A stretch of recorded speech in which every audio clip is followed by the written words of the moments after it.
Su Yuan found himself unexpectedly transported to Teyvat.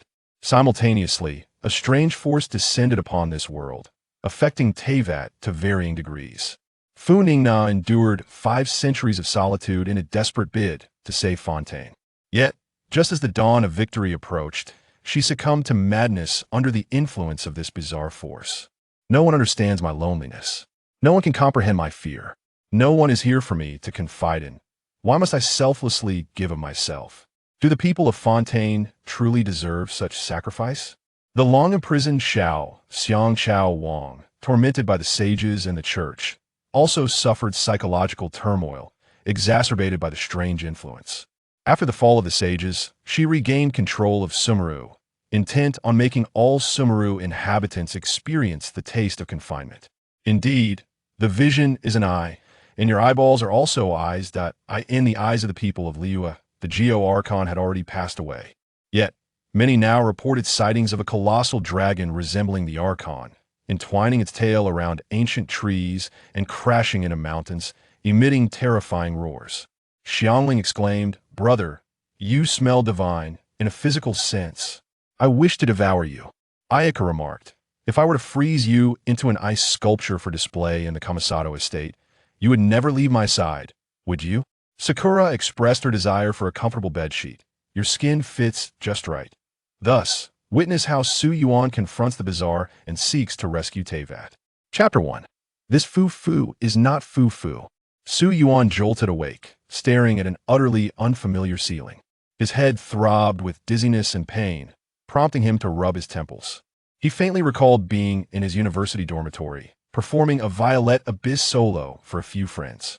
Suddenly, a peculiar event transpired. He inexplicably resonated with the Violet on screen, as if he were caught in a dizzying whirl. The spinning intensified, his dizziness grew, and gradually he lost consciousness. Upon awakening, he found himself here. Where exactly was this? Sitting up, Su Yuan realized he was on a remarkably soft and comfortable bed, vastly superior to the hard wooden bunk in his dormitory. Observing his surroundings, the room's decor and architectural style felt oddly familiar. Turning to his side, he was startled to see someone with their back to him. She possessed light blue hair, reminiscent of the ocean, the sky, and crystal-clear water. Despite only seeing her back, Su Yuan instantly recognized her. What the heck? Funing na? Fu? His astonishment was palpable as he recalled the architectural style. This was indeed the Mo Meng Palace from Genshin Impact. Had he truly crossed over and ended up on Fu's bed? Clearing his throat, he felt a surge of joy. However, as a gentleman, he would never engage in any lewd or immoral behavior. Thus, it seemed prudent to slip away quietly. Judging by the current situation, it appeared to be the moment when Furina had not yet relinquished her title as the Hydro Archon and still resided in the palace's top floor. He remembered that someone named Sidna had mentioned the law enforcement and Shadow Court were also upstairs. If he stirred up any commotion and was discovered trespassing in Furina's chamber, the consequences would be dire. Su Yuan cautiously maneuvered his legs and body, quietly slipping off the bed, intending to reach the distant door. Just then, Furina's voice resonated behind him. "My dear, it's so late, where are you going?" Her voice was enchanting, like a gentle whisper in his ear, evoking a sense of delight. Moreover, did she just call him my dear? Was his character's backstory that of Fuss lover? What bliss! Resolutely, Su Yuan decided that since Fu had affectionately addressed him, there was no reason for him to leave. After all, it is perfectly normal for loving couples to share a bed. Rest assured, he thought, I, Su Yuan, am a paragon of virtue. I would never act inappropriately before marriage. However, as he turned around, he nearly collided with Fu. This was not intentional, of course. He pondered how her voice seemed to resonate. So closely it turned out she had risen from the bed to follow him. Yet soon, an unsettling feeling crept over him. Despite being cautious when he got out of bed, he had still made a faint sound. Fu had approached him without making a sound. A wave of inexplicable fear washed over Su Yuan, and he instinctively stepped back, only to see the full picture. Fu remained turned away from him, reclining on the bed, her neck extending unnaturally long, like that of a serpent, supporting her head as it reached towards him. Su Yuan stood frozen, a maelstrom of terror astonishment and dread coursing through him. He could not fathom what was occurring. Was this person, or rather, this creature, truly Fu? My dear, do we not agree to sleep soundly at night and not venture anywhere? Fu Ningna wore a profoundly sorrowful expression, her brow furrowed, her eyes hollowing into deep, blood-red voids, from which flowed a mix of bright and dark crimson liquid.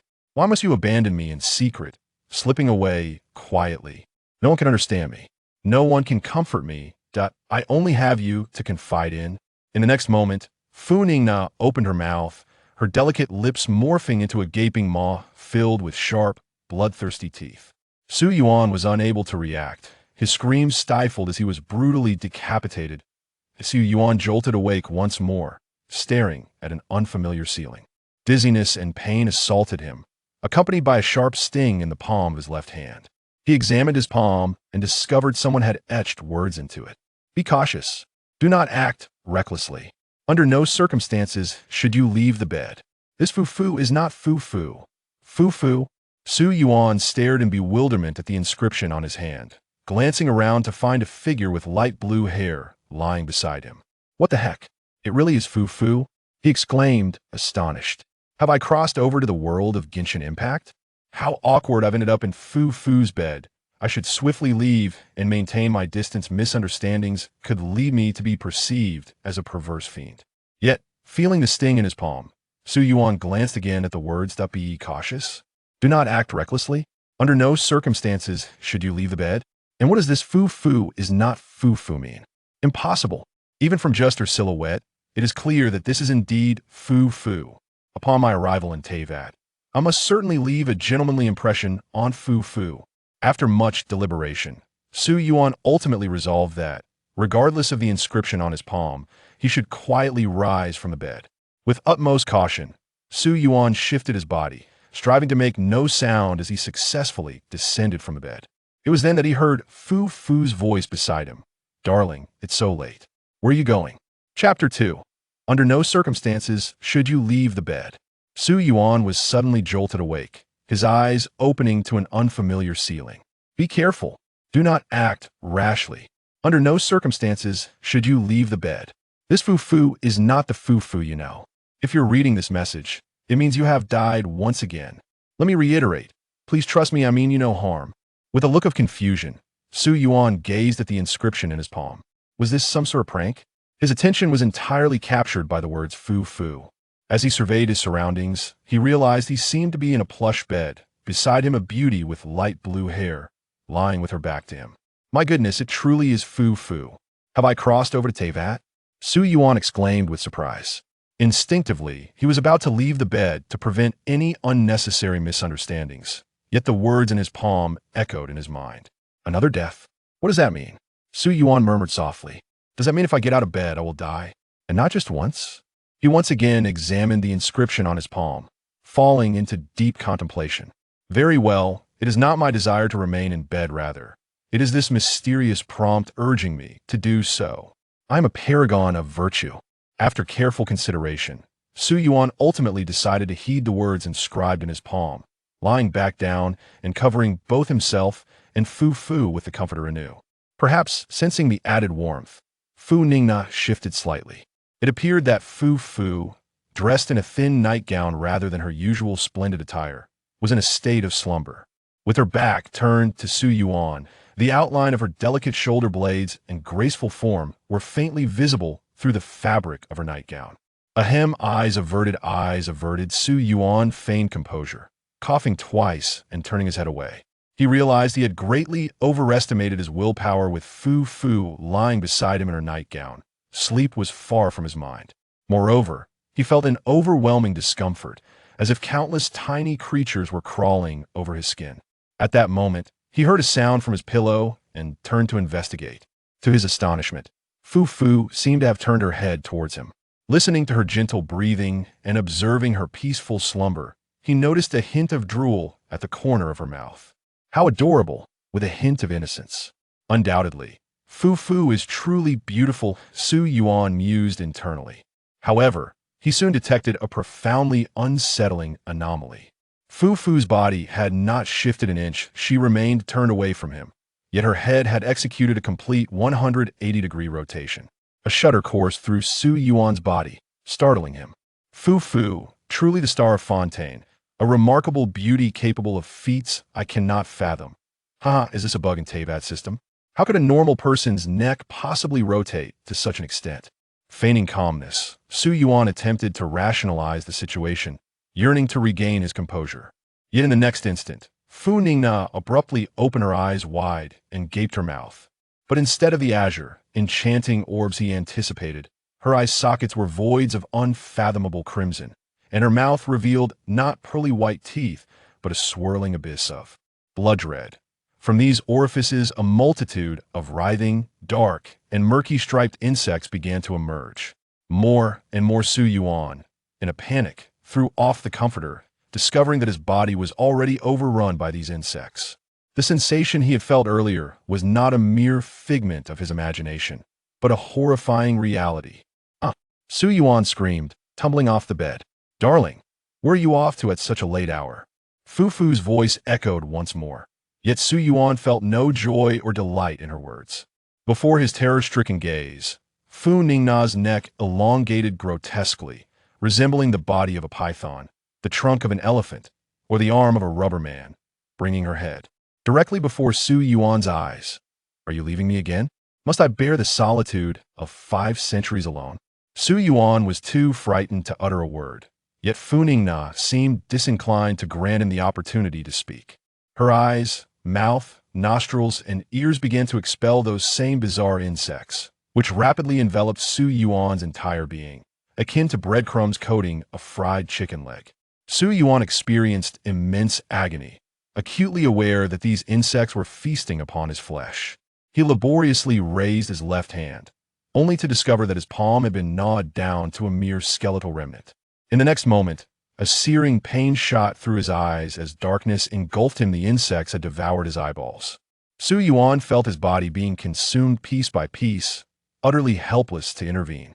Suddenly, Su Yuan jolted awake. "Regrettably, you have perished once more. Therefore, heed my warning. No matter the terrifying circumstances, do not leave the bed. Do not leave the bed. Do not leave the bed. For now, it appears that as long as one remains in bed, all shall be temporarily safe." Feeling the pain in his left palm and observing the myriad of inscriptions, Su Yuan was at a loss for words. He had no idea how so many words had been inscribed in his palm. It was evident that the writer had been in a state of frantic urgency. The strokes were somewhat chaotic, and the handwriting was far from elegant. If he was advised against leaving the bed, then he would obey. What dreadful occurrences could possibly transpire while sharing a bed with a lovely and charming Fu Fu? Surely, it was nothing short of a reward. Su Yuan cast a glance at Fu Fu, who lay beside him, her back turned. Truly, even her silhouette was captivating. Yet soon, he sensed something amiss. An unbearable itch coursed through him, as if countless tiny caterpillars were writhing upon his skin. He reached out to scratch, only to encounter something peculiar. Upon inspecting his hand, he was horrified to find it covered in dark, murky insects, wriggling incessantly. What on earth is this?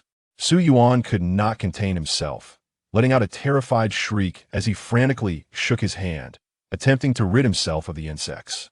This was Fu Fu's bed. How could there be such a multitude of bizarre creatures? Could this truly be the terrifying occurrence referred to in the inscription? After casting the insects off the bed, Su Yuan disregarded all else and prepared to awaken Fu Fu. As a grown man, he had been startled by the insects on the bed. How much more frightened might Fu Fu be?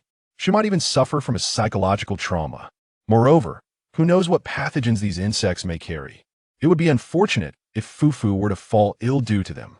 Su Yuan gently nudged Fu Fu beside him and spoke. "Fu Fu, Fengna, do not sleep any longer. Let's change rooms. This room requires a thorough cleaning." Chapter 3. Survival. What is happening?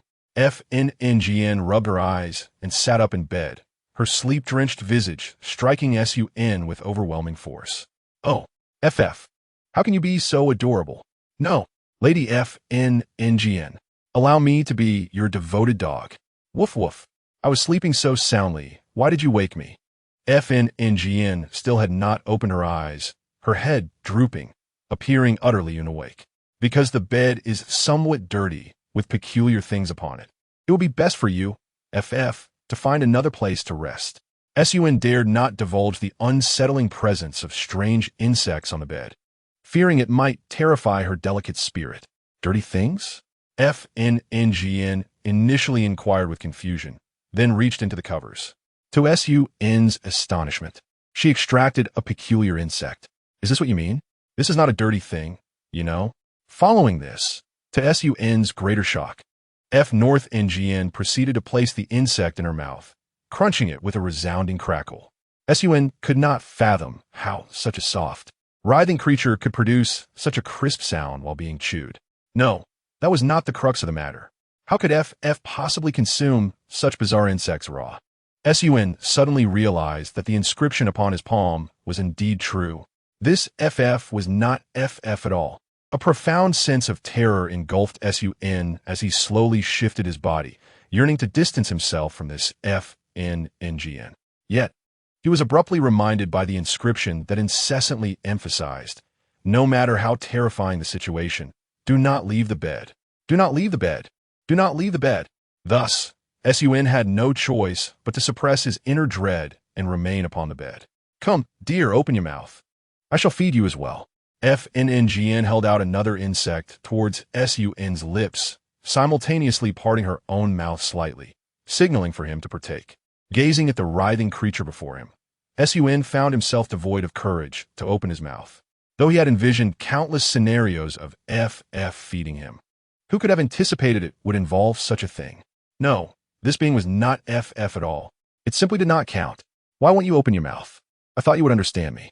Seeing Sun hesitate, FNNGN gradually opened her eyes. However, her gaze bore no pupils, nor did it contain the azure hue typical of her irises. Instead, it presented a fathomless abyss of red-black, evoking a sense of profound dread. I had believed that for these 5 centuries, you were the sole individual capable of understanding me, my only confidant. Now it seems, is that not the case? Sun could distinctly observe FNNGN's facial skin twisting and quivering, merging like a mass of dough, becoming increasingly chaotic. Her mouth split into 2 halves, with the upper lip replacing the left eyebrow's position, the lower lip transforming into the right ear, the left eye becoming a nostril, the right eye morphing into a tooth, and a new mouth sprouting above her forehead, lined with countless sharp fangs. Her entire visage began to ooze a blood-red, foul-smelling liquid.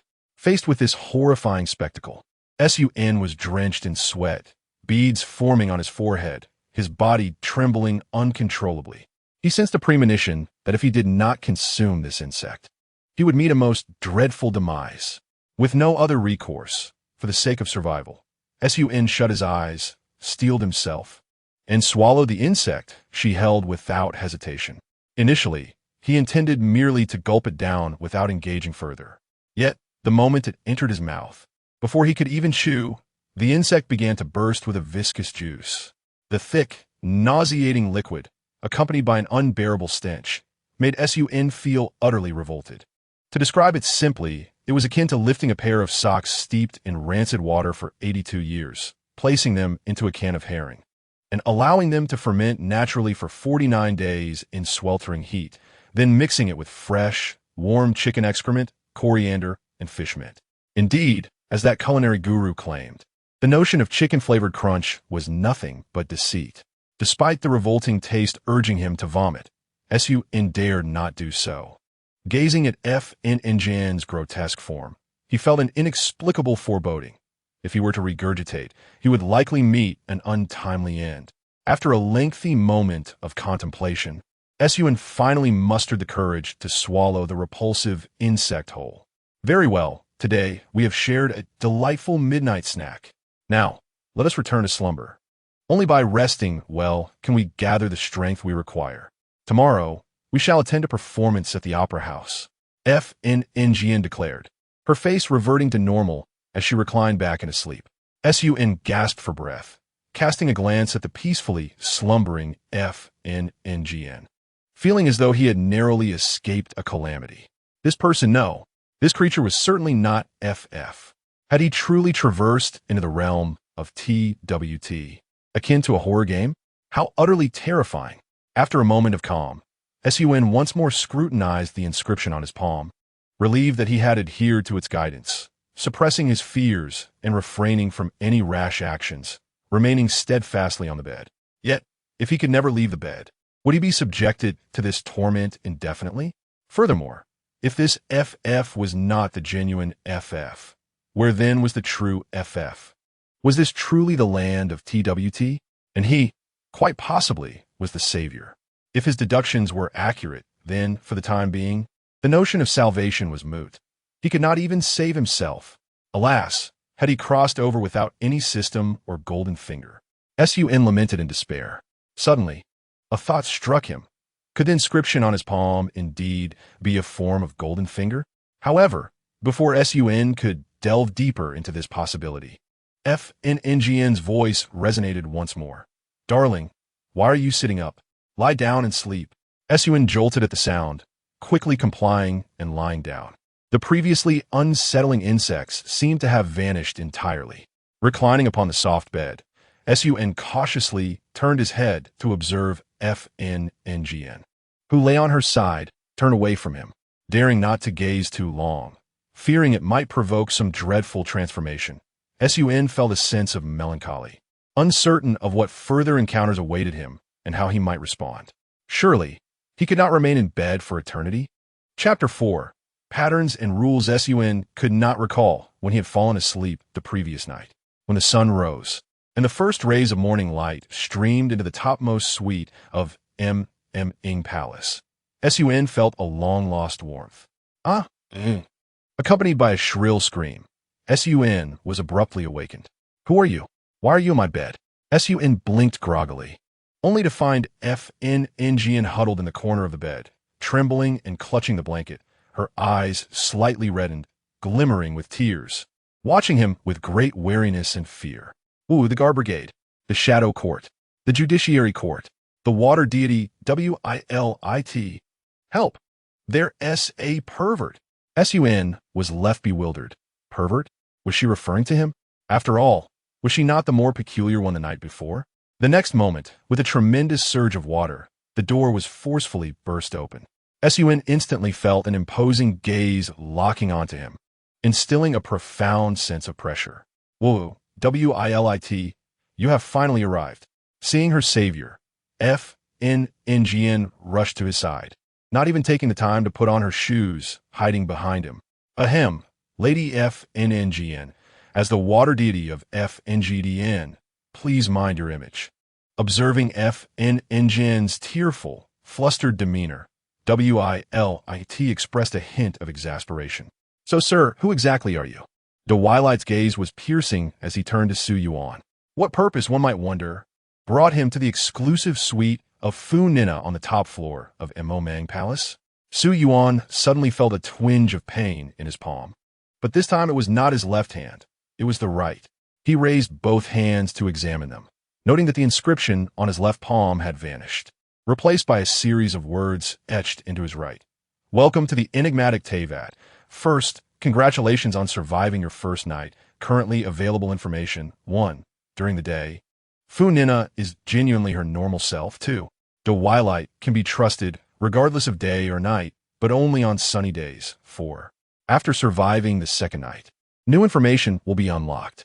As Yuan gazed at the words inscribed on his palm, he found himself immersed in a sea of overwhelming information, lost in profound contemplation. Was this an enigma? A tale of peculiar rules? Nevertheless, he finally sensed a glimmer of understanding emerging.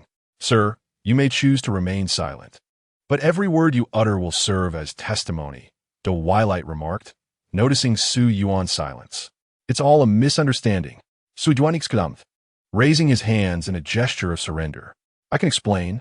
Seeing Yuan's cooperation, Dewilite nodded and spoke. Lady Furina, I shall escort this gentleman who trespassed into the suite away. You should take a moment to tidy up and change your attire. Furthermore, the cost of repairing the door will be covered by this gentleman.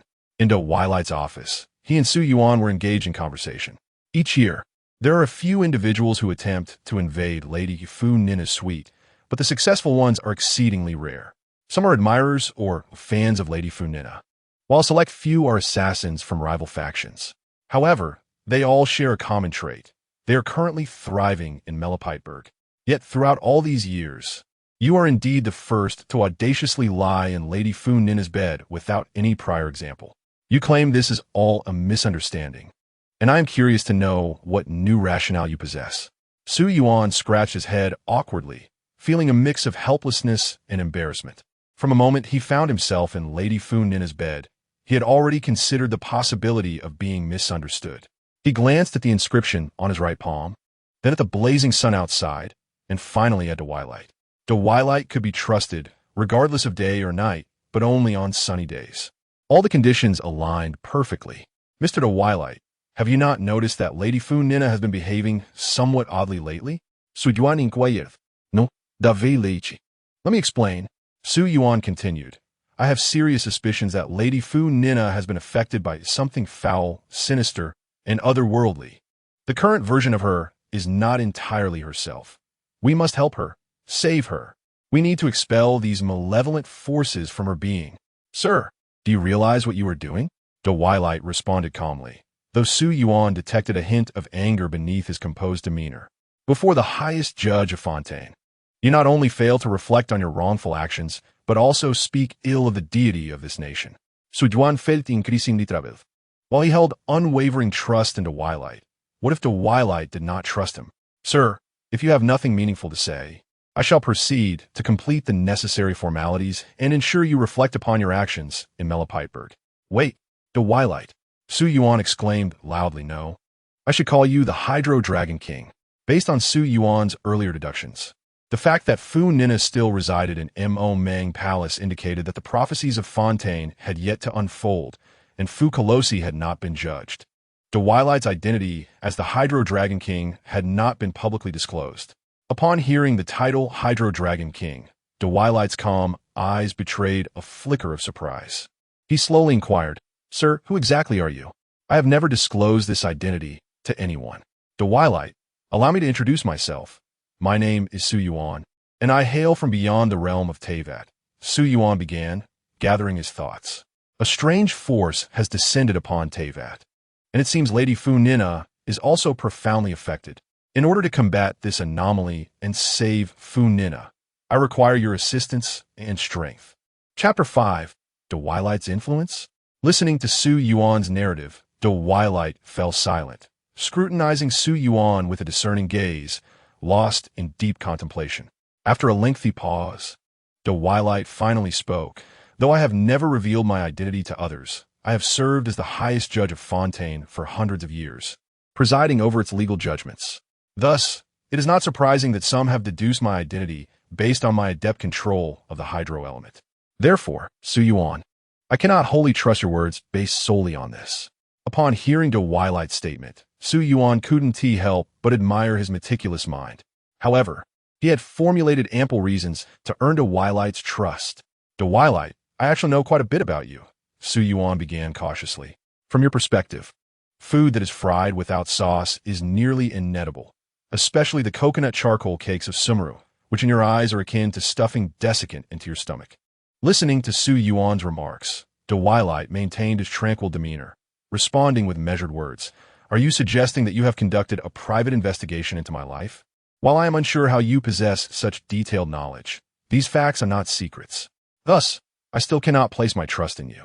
Twilight's reaction was anticipated by Su Yuan, and it seemed time to unveil something significant. Well then, Twilight, you should know better than anyone that Melo-Xen, the beautiful being Fontaine takes pride in, was brought to Fontaine by you centuries ago. Yet during her early years in Fontaine, Melo-Xen faced unjust treatment, enduring slander and discrimination. Even you were questioned by some with ulterior motives regarding your dealings with Melo-Xen. As the water droplet fell from a great height, it splashed into the still surface, creating ripples. Su Yuan discerned that Twilight's previously impassive expression had begun to shift. Recognizing this moment, Su Yuan felt a surge of confidence, relieved that he had paid close attention to the storyline during Twilight's legendary quest. Twilight furrowed his brow and took a deep breath, stating, Su Yuan, who are you truly? I have already stated, I come from beyond this world, to defeat the anomaly, to save Furina and to rescue Teyvat. Su Yuan declared resolutely. Very well, I believe you. De Wilight nodded in agreement. Upon hearing De Wilight's words, Su Yuan let out a sigh of relief.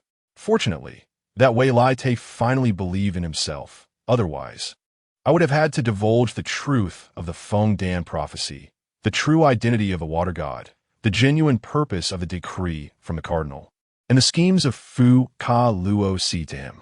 Since the plot in Fontaine has not yet reached that point, Su Yuan is uncertain whether revealing these spoilers to Wei Lai Te would have any adverse effects, potentially altering the timeline. All right, Wei Lai Te, let me recount what transpired last night in the bed of Lady Furina. As Su Yuan was about to confide in Wei Lai Te regarding the torment and anguish he endured the previous night, he noticed that the surroundings seemed to darken gradually. Raising his gaze towards the window, he discovered that, unbeknownst to him, the skies had become overcast, and a light rain began to fall. Why did it suddenly start to rain? Could it be that my earlier words have stirred painful memories for Wei Lai Te, causing him to weep again? Water dragon, do not cry. Su Yuan initially intended to say this, but he quickly realized that something was amiss. Wei Lai Te is trustworthy, regardless of day or night, but only in fair weather. Su Yuan muttered softly, tracing the etchings on his right palm, and then slowly turned to face Wei Lai Te, who was seated at the desk ahead. The typical perception of Wei Lai Te is that of a figure embodying fairness and justice, serious and composed. Cold on the outside, yet warm within. However, the current Wei Lai Te had his hands crossed atop the desk, resting his chin on his hands, tilting his head, narrowing his eyes, and gazing at Su Yuan with a broad smile. Yet, the smile soon faded, replaced by an expression of overwhelming rage. Wei Lai Te appeared as if he were gritting his teeth, with crimson liquid gradually seeping from his eyes and mouth. The audacious 7 gods have stripped us of the great power of the ancient dragons. This hatred has remained etched in my heart for millennia, never once forgotten. Even standing upon the lofty throne above, I am not spared. Gazing at the frenzied Wei Lai Te before him, Su Yuan trembled, rendered speechless. So that hint signified this. Even Wei Lai Te could not evade the fate of being tainted by the peculiar corruption. And you, mortal, who permits you to stand before me? Kneel. Wei Lai Te roared, and Su Yuan felt his legs give way, compelling him to kneel heavily on the ground. A sharp pain surged through Su Yuan's knees as he heard a distinctly crisp sound, as if his kneecap had shattered. The pain was excruciating. Very well. Wei Lai Te nodded in satisfaction, but his expression shifted again. Is merely kneeling sufficient? You are but a mortal. Why do you not possess the self-awareness befitting your station? Before me, the pinnacle dragon of Teyvat, why do you not bow in reverence? Accompanied by Wei Lai Te's hysterical roar, Su Yuan felt his body move uncontrollably, repeatedly striking his head against the ground. With each impact, a vivid red imprint appeared on the floor as blood trickled down his face from the wound on his forehead. The sound of his skull fracturing echoed in his mind, and he distinctly felt his cranium cave in. As the blood and brain matter flowed from the shattered remnants of his skull, he lost all sense of consciousness, yet his body continued to bow in submission. Chapter 6. Do not hesitate. Do not look back. Run swiftly. Su Yuan abruptly opened his eyes, the sensation akin to waking suddenly on Fu's bed the previous night. He felt a sharp pain in the palm of his left hand, and upon inspection, he found it inscribed with words. Be cautious. You have died once again. Wei Lai Te has also been tainted. After gaining Wei Lai Te's trust, pay close attention to the weather. Su Yuan now firmly believed in the warnings etched on his palm, coupled with the strange sensations he had just experienced. He surmised that he had indeed perished once. Moreover, he believed he had discovered his golden finger for traversing this world. By adhering to these prompts, he should encounter no significant issues. Given the circumstances, it seemed he had successfully passed the trial in Fu's bed. Wei Lai Te's office likely represented a new save point. Every year, a few individuals attempt to trespass in a Lady Furina's suite, but the number of successful intruders is exceedingly rare. Wei Lai Te, seated at the desk, turned to Su Yuan and slowly spoke. Omitted. All right, I believe you. Upon hearing Su Yuan's account, Wei Lai Te nodded. Su Yuan, feeling a surge of tension, observed the changing weather outside. Suddenly, He noticed dark clouds gathering in the distance, a clear sign of impending rain. Without hesitation or further ado, Su Yuan turned and fled. Su Yuan, what are you doing? Wei Laite questioned, puzzled by Su Yuan's abrupt actions as he rose from his seat. He had just decided to trust him. Why was Su Yuan suddenly running away? At that moment, Wei Laite sensed the shift in the weather outside, realizing he had been unable to suppress his emotions. Merely mentioning the names Ka Luo Lei and Wei Ling still stirred feelings of sorrow within him. As the clouds obscured the sky and the first drop of rain fell, Wei Laite suddenly felt an uncontrollable, malevolent thought germinating deep within his heart and mind, growing, swirling, wreaking havoc. Oh, wretched mortal, where do you think you're going? A sinister smile crept upon Wei Laite's face as he tilted his head, watching Su Yuan flee, chuckling ominously. Su Yuan burst through the door of Wei Laite's office, garnering the attention of several individuals working in Momang Palace. Who is this flustered person rushing out of Wei Laite's office? Unfamiliar with the layout of Momang Palace, Su Yuan continued running until he spotted a staircase leading downstairs and hurriedly descended. However, just a few steps down, he collided with someone at the corner of the staircase. Due to his speed, he could not stop in time, resulting in both individuals tumbling to the ground. Ouch, that hurts. The person he collided with groaned, their hat knocked off, landing directly in Su Yuan's hands. I'm so sorry. I'm in a hurry, Su Yuan exclaimed, his head spinning from the impact, repeatedly apologizing. Yet, as he listened to the voice and glanced at the hat in his hands, a sense of familiarity washed over him. It's you, that perverted gentleman. Weren't you taken away by Wei Laite? With a gasp, Su Yuan recognized he had bumped into Fu Fu. Simultaneously, he felt a wave of sorrow. Had he become defined as a pervert in Fu Fu's eyes? Lady Fu Ning Na, I sincerely apologize, but I truly must hurry. Please excuse me. Su Yuan could not afford to explain further, returning the hat to Fu Fu before attempting to flee again. Do not underestimate me. Fu Ning Na declared resolutely, grabbing Su Yuan's leg and tripping him as he tried to escape. What you witnessed this morning was merely an accident. I am a deity of this nation, and I am quite brave.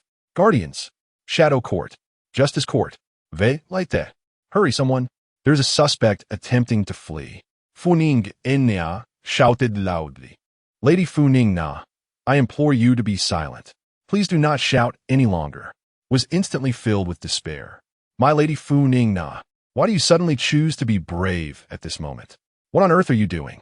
Perhaps because it was during working hours. The staircase quickly filled with people at Fu Ning Na's call, leaving Su Yuan truly trapped. Thud, thud, thud. Before long, accompanied by the sound of heavy footsteps, a commanding figure slowly descended the staircase. Each footfall resonated in Su Yuan's ears like the ominous tolling of a death knell. It was over. He felt he was facing his demise. Finally, Wei Laite, you have arrived. How could you not keep even one person under control? Fu Ning Na questioned, perplexed. As she gazed at the descending Wei Laite, she sensed something was amiss with him. Wei Laite had always been a person of great decorum and politeness. She had never witnessed him stomping down the stairs so loudly. I sincerely apologize, my Lady Fu Ning Na. This is my negligence, Wei Laite replied, then turned to address the crowd. Everyone, I appreciate your presence. I will handle the matters from here. Upon hearing this, the crowd dispersed, leaving only Fu Ning Na standing there. My Lady Fu Ning Na, do you have no engagements today?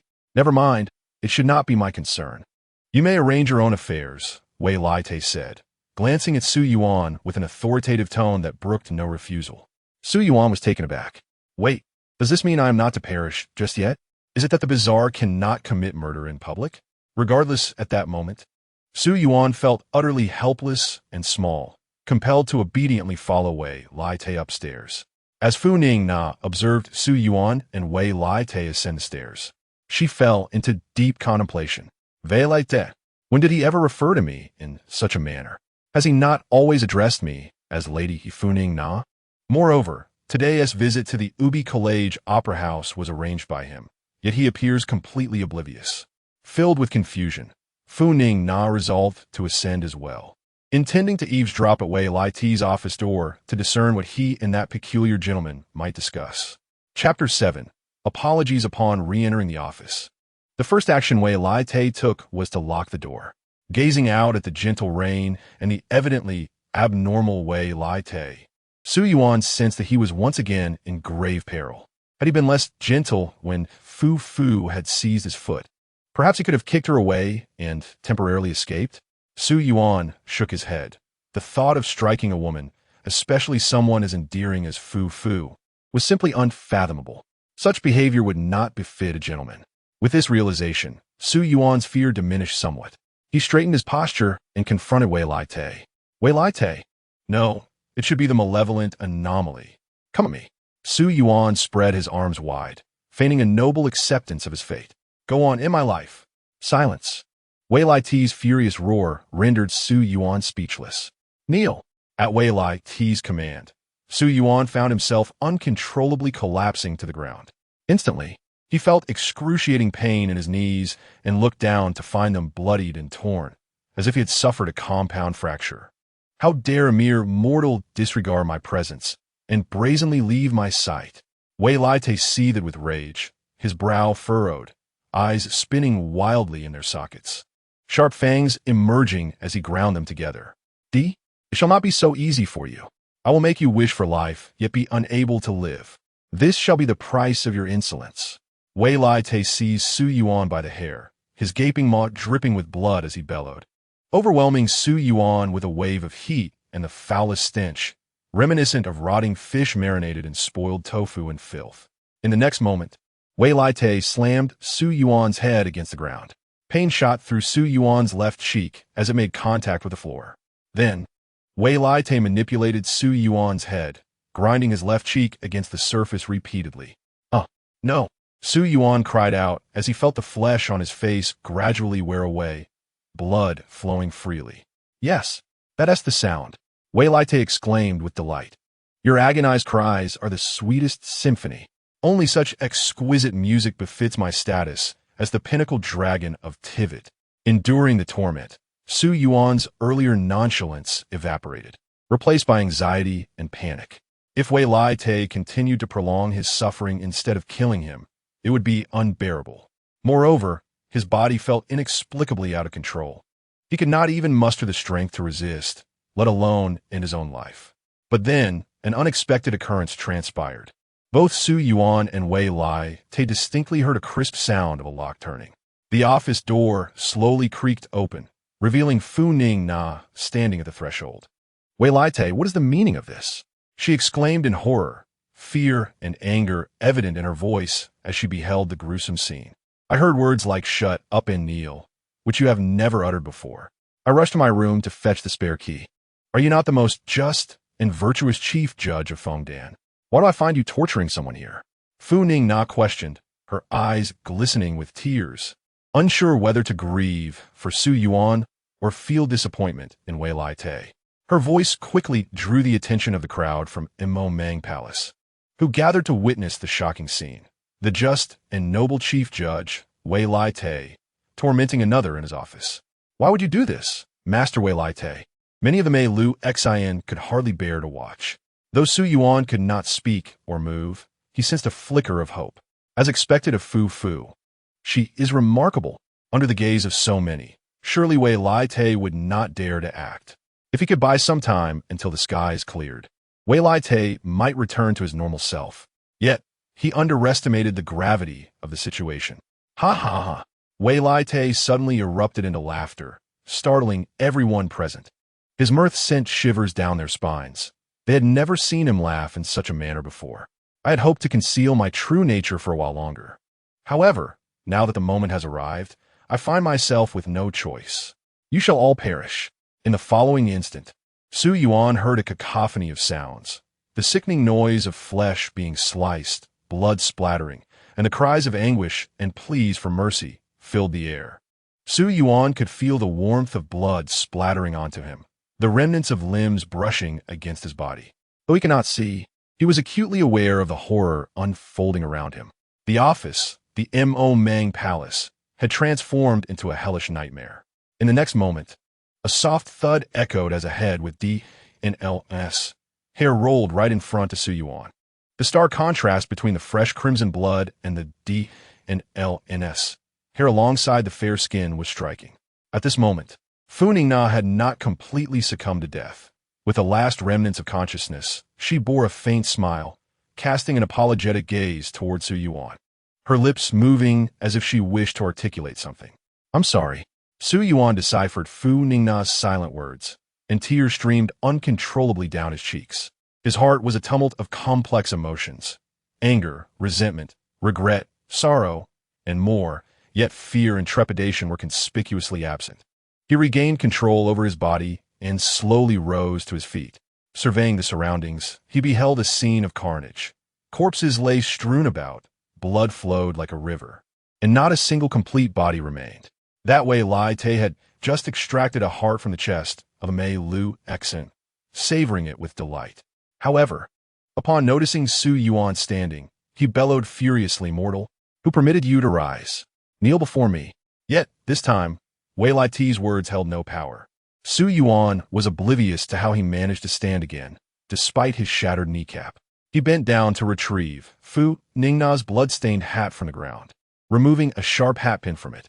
Despite not understanding why his abilities had faltered, Wei Lai Te mocked, "Mortal, do you truly believe that with this little trinket, you can vanquish me and avenge these people?" "Vanquish you? Indeed, one day, I shall triumph over you," Yuan responded calmly. "You, the aberrations, prepare for your reckoning."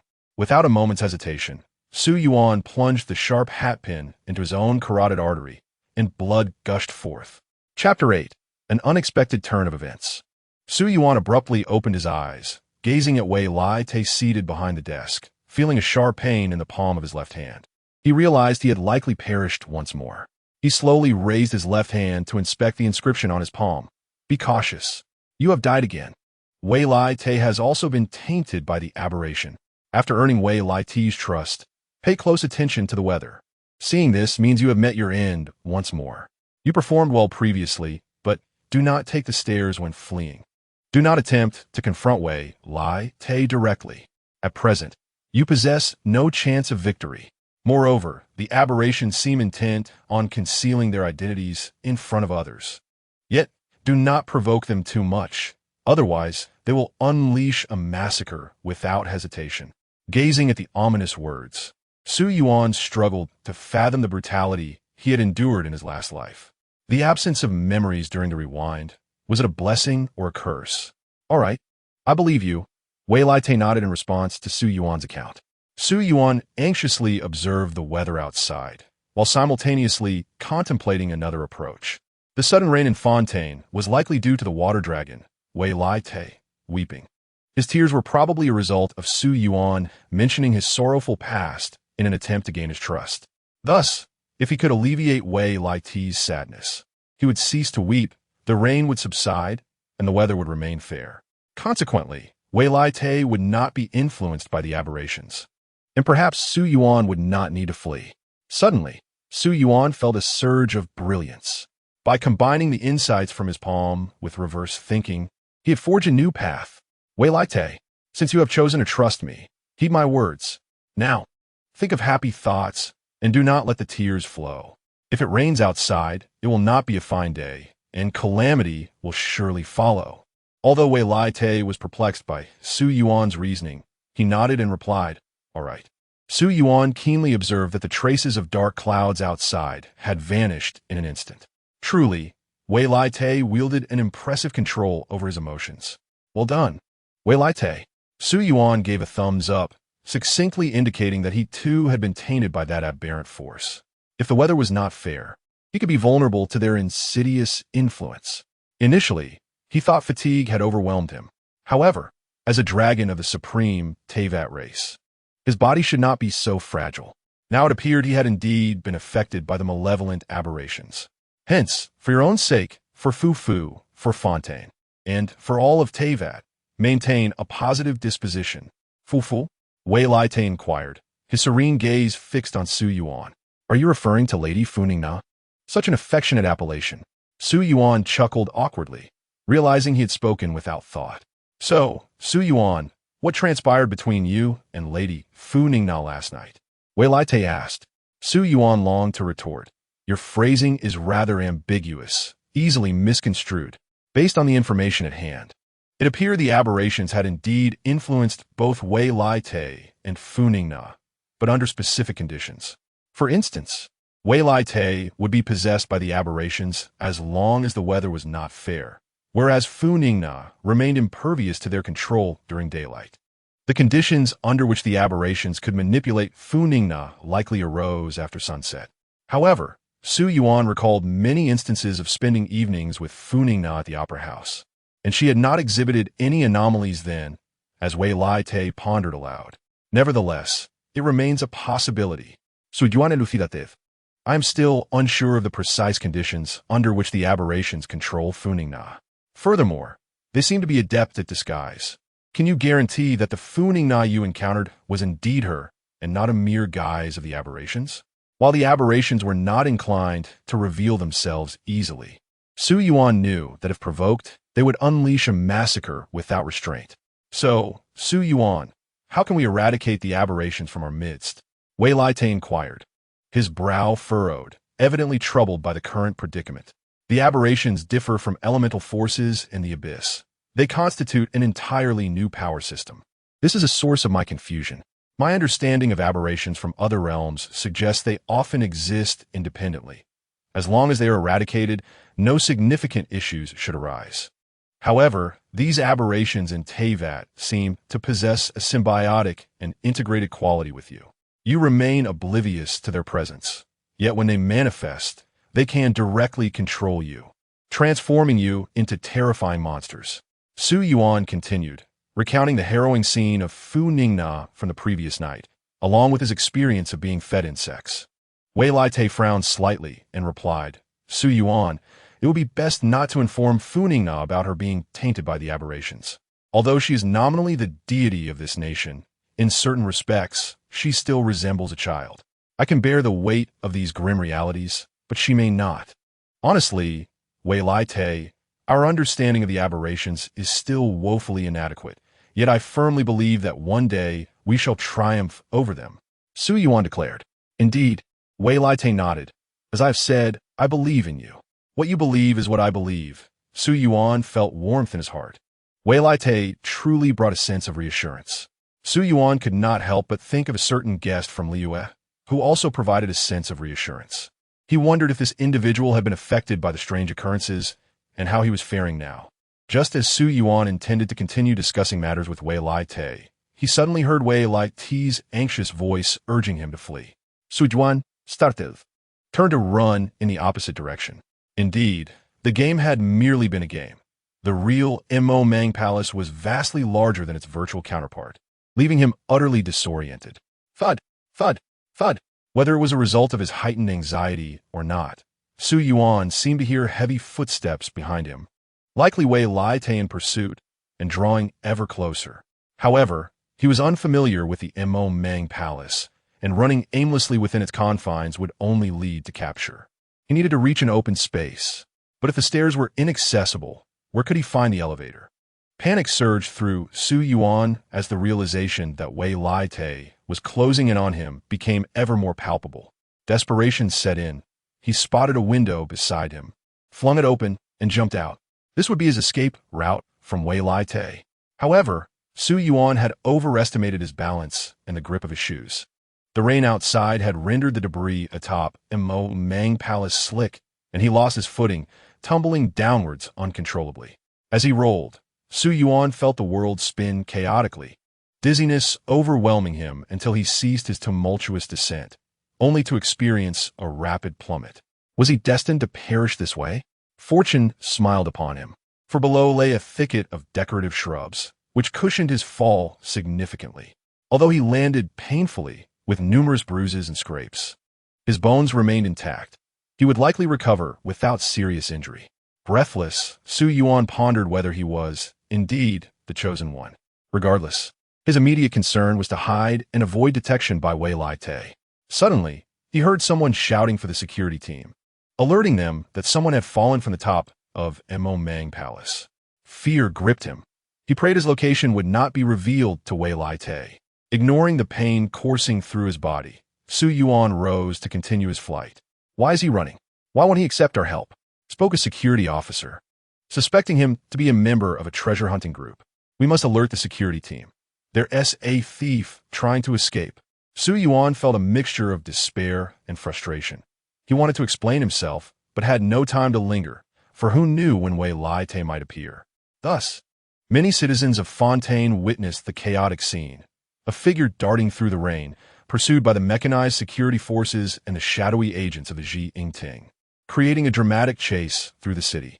Unbeknownst to him, he was capable of extraordinary feats when pushed to his limits. During physical tests at university, running 1,000 meters had left him utterly exhausted.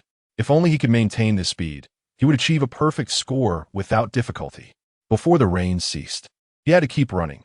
Being caught by the security team was trivial compared to falling into Wei Lai Te's clutches. Yuan continued to sprint, fervently wishing for the rain to cease. However, as he rounded a corner, a hand unexpectedly reached out from a nearby alley, pulling him inside. "Brother, you look inexperienced. Which division of the treasure hunting group are you from?" A masked figure inquired, noting Yuan's speed surpassed even that of their fastest member, Wei Si. Panting, Yuan was bewildered by the misunderstanding. "Allow me to introduce myself.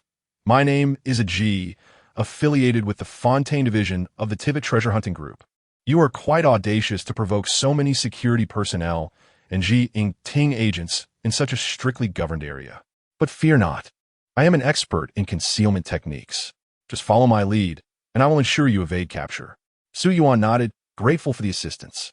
Though he was mistakenly identified as a member of the treasure hunting group, if a Ji could help him escape from his pursuers and, ultimately, from Wei Lai Te, it would be more than welcome. However, he felt compelled to clarify that this was not an endorsement of the treasure hunting group, but a strategic partnership born of necessity. "Ah, splendid.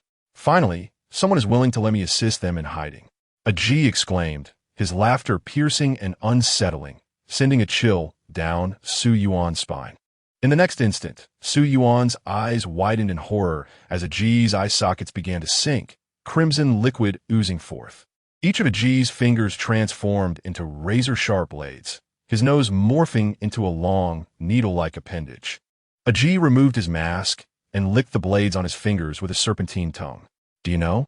The individuals I helped conceal previously remain unfound to this day. Therefore, with my guidance, you too shall evade both the security forces and Ji Ingting. I shall drain every drop of your blood and channel it into Fontaine's sewage system, for your veins carry tainted blood. I will extract your eyeballs and place them atop the highest tree on Mont Montaigne, so you may witness the sun rise and set each day. Your heart will be buried beneath the soft soil of Baisong Town, awaiting the day it may sprout anew. Your lungs and liver shall be cast into the depths of the Elton Trench for the fish to savor. Your limbs will be cured and dried, transformed into fragrant hams offered to the pure water spirits of Lu Jing Spring. Your brain will become a delectable almond tofu for the adorable creatures atop Chiu Fen Mountain to enjoy. Every part of your body could find a home in Fontaine's every nook and cranny, by day or night, on land or sea." Yuan, witnessing this grotesque and terrifying spectacle, realized that a Ji had succumbed to the same eerie corruption. He had become a deranged, sadistic murderer. Without a moment's hesitation, Yuan turned to flee. Yet, in the next instant, the sound of slicing flesh reached his ears, and he felt a chilling sensation in his feet. Losing his balance entirely. "Ah!" Yuan cried out in agony as he collapsed to the ground, his ankles severed, blood pouring forth. "Why are you running? Did we not agree? Let me help you hide." As Chapter 10 begins, Yuan jolted awake, once again experiencing that strange and harrowing familiarity. Feeling a sharp pain in the palm of his left hand, he surmised that he had met his demise yet again.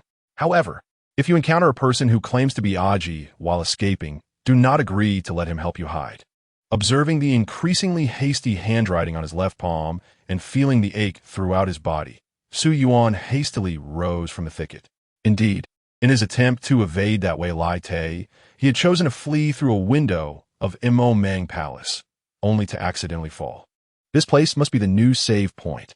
Yet, Yuan could not comprehend why he had clearly told Wei Lai Te to stop crying, yet he still wept, causing the weather in Fontaine to turn rainy. Had he perhaps overestimated Wei Lai Te's self-control? Shi Yingting, The guard corps. It seems someone has fallen from the top of Mo Mang Palace. Hurry and come take a look. A voice calling out interrupted Su Yuan's thoughts. He knew he could not linger there any longer. He must run. Guard corps. Shu Yingting, come quickly.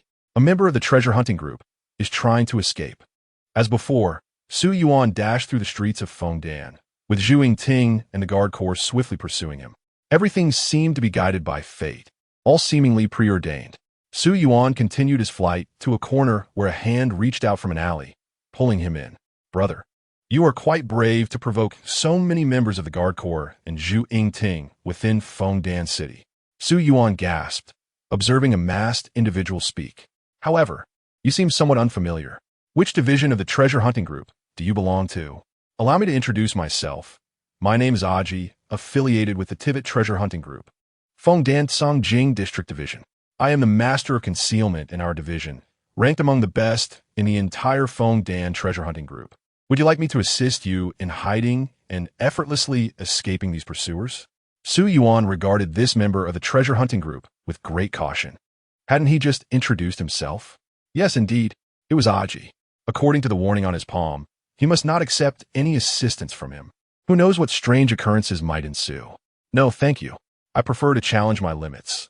Su Yuan waved his hand in refusal and turned to exit the alley. Why refuse me? Aji spoke with a hint of sadness, raising his hand in an attempt to retain Su Yuan, but Su Yuan paid him no heed. However, the moment Su Yuan stepped out of the alley, a gunshot rang out, a bullet striking precisely before his feet. Looking up, Su Yuan saw a figure atop a height, adorned with a tall hat and purple hair, wielding a smoking gun aimed directly at him. What the hell? Su Yuan felt tears of despair welling in his eyes. How could it be this formidable figure? Captain Xiao Wale of the Fontaine Special Patrol. Captain Xiao Wale. The pursuers who had been trailing Su Yuan caught up, astonished. Goodness, even Captain Xiao Wale has personally intervened. What crime has this individual committed to warrant such attention?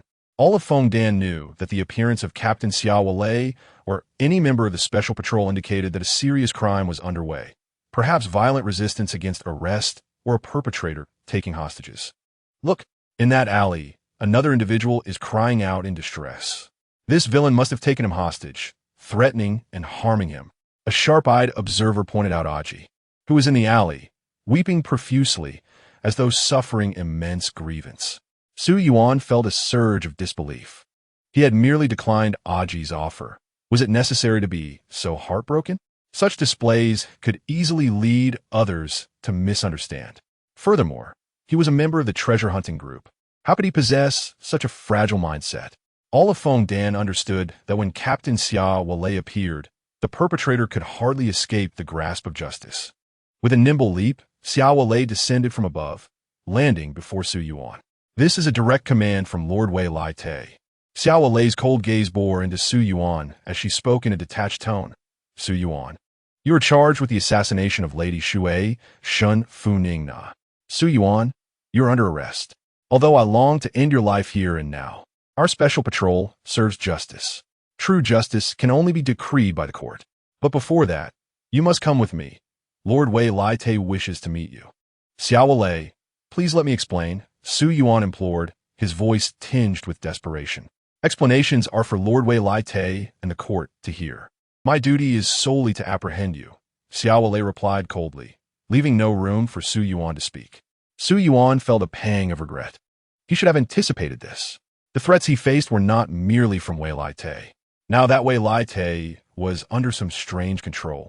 He could manipulate the forces of Fontaine to pursue Su Yuan without lifting a finger.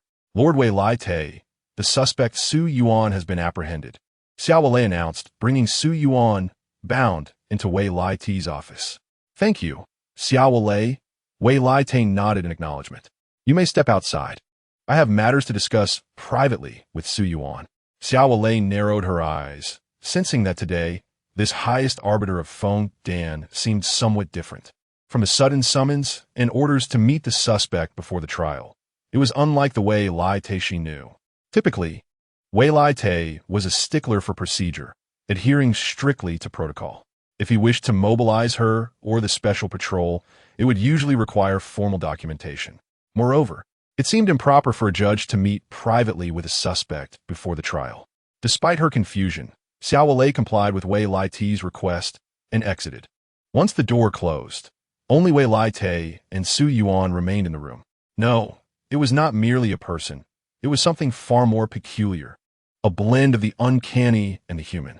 Wei Lai Te revealed a strange smile, gazing at Su Yuan. Mortal, why have you stopped running? Your actions have incited my ire. Prepare to face my wrath. Chapter 11. The sky cleared after leaving Wei Lai Te's office. Xiao Wei descended to the first floor of Mo Mang Palace via the elevator and, upon exiting, encountered Fu Ning Na striding purposefully towards her. Lady Fu Ning Na. What a coincidence. Are you well? That criminal named Su Yuan has not caused you any harm, has he? What is Lord Wei Lai Te up to? The levels of perversion and assassination are not even comparable. Lady Fu Ning Na. I suspect that Lord Wei Lai Te may be seeking to exact retribution on Su Yuan for you. Hence the unusual statements, Xiao Wei suggested thoughtfully, her eyes narrowing as she regarded Fu Ning Na. What are you implying? That is impossible. Everyone in Fontaine knows that Lord Wei Lai Te is the most just, selfless, and righteous individual. Even for my sake, he would not target Su Yuan. In Fu Ning Na's eyes, Xiao Wei saw the same confusion she felt. Lady Fu Ning Na, since you feel this way as well, let us confront Lord Wei Lai Te together and inquire about this matter directly. Is that so? Xiao Wei, you two sensed something amiss with Wei Lai Te? On their way to the office of Na Wei Lai Te, Fu Ning Na spoke up. Indeed, Lady Fu Ning Na. Xiao Wei nodded. As you well know, our special patrol team has no standardized attire or equipment. We have always prided ourselves on our individuality. Thus, I initially thought my perspective was merely a personal insight. However, now that you, Lady Fu Ning Na, share the same sentiment, I realize my suspicions were not unfounded. Not far ahead lay the office of Na Wei Lai Te, but suddenly, Xiao Wei came to an abrupt halt, blocking Fu Ning Na's path. Lady Fu Ning Sa, stop. Do not proceed any further. Xiao Wei shouted. What is happening? Isn't Na Wei Lai Te's office just ahead? A few steps, and we would arrive, so why halt? Fu Ning Na inquired, her expression one of confusion. Yet, she was taken aback by the sight before her. The usually composed Xiao Wei displayed an expression of grave concern and panic, beads of sweat trickling down her forehead and rolling down her cheeks, dripping onto the ground. Lady Fu Ning Na, for your safety, I implore you to leave this place immediately. Xiao Wei's voice trembled. Summon the immediate combat readiness of the guard team, the Jiying court, and the special patrol team. We may need to confront Na Wei Lai Te. Although Fu Ning Na did not comprehend Xiao Wei's reasoning, the gravity of her demeanor compelled her to prepare to turn back. Very well, Xiao Wei. I shall call for reinforcements now. Please take care, and all of you leave at once. Xiao Wei shouted to the remaining office workers. Those without combat capabilities, do not linger and hinder us. In a brief moment, the floor was left desolate, with only Xiao Wei remaining. She gazed at the door to Na Wei Lai Te's office, her body trembling uncontrollably. As the captain of the Fontaine Special Patrol Team, Xiao Wei had long been accustomed to dealing with the most nefarious individuals, to the extent that she could sense malice in others. Now, within Na Wei Lai Te's office, she felt an unprecedented, overwhelming darkness and dread emanating, a malignant force unlike any she had encountered before. There was no one else in that office capable of exuding such potent malevolence except for Na Wei Lai Te.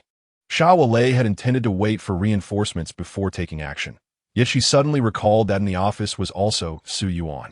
Su Yuan must be enduring inhumane torment. As the captain of the Fontaine Special Patrol Team, she had to rescue him, even if it meant opposing Na Wei Lai Te. In the next moment, Xiao Wei seized her gun, channeling fire elemental energy into the barrel, and launched an explosive round towards Na Wei Lai Te's office door. With a thunderous blast, the door exploded. As the smoke cleared, Xiao Wei beheld the scene within.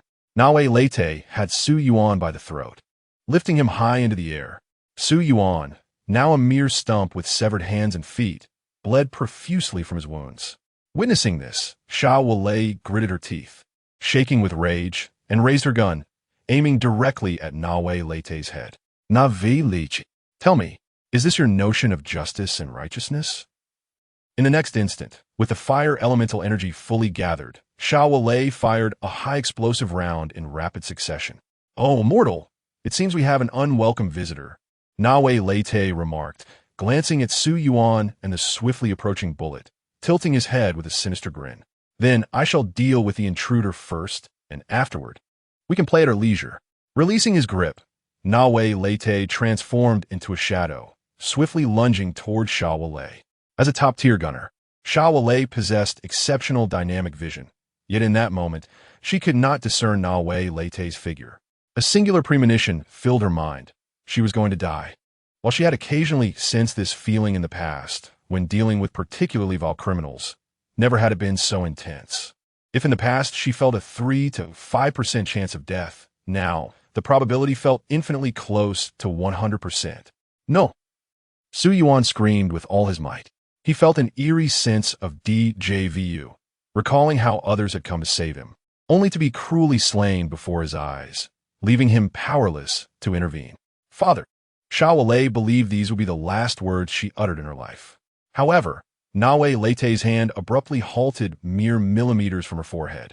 Xiao swallowed hard, and then a piercing sonic boom accompanied by a strong gust of wind swept through, blowing her hat off and tearing the straps of her eye mask, which fell to the ground.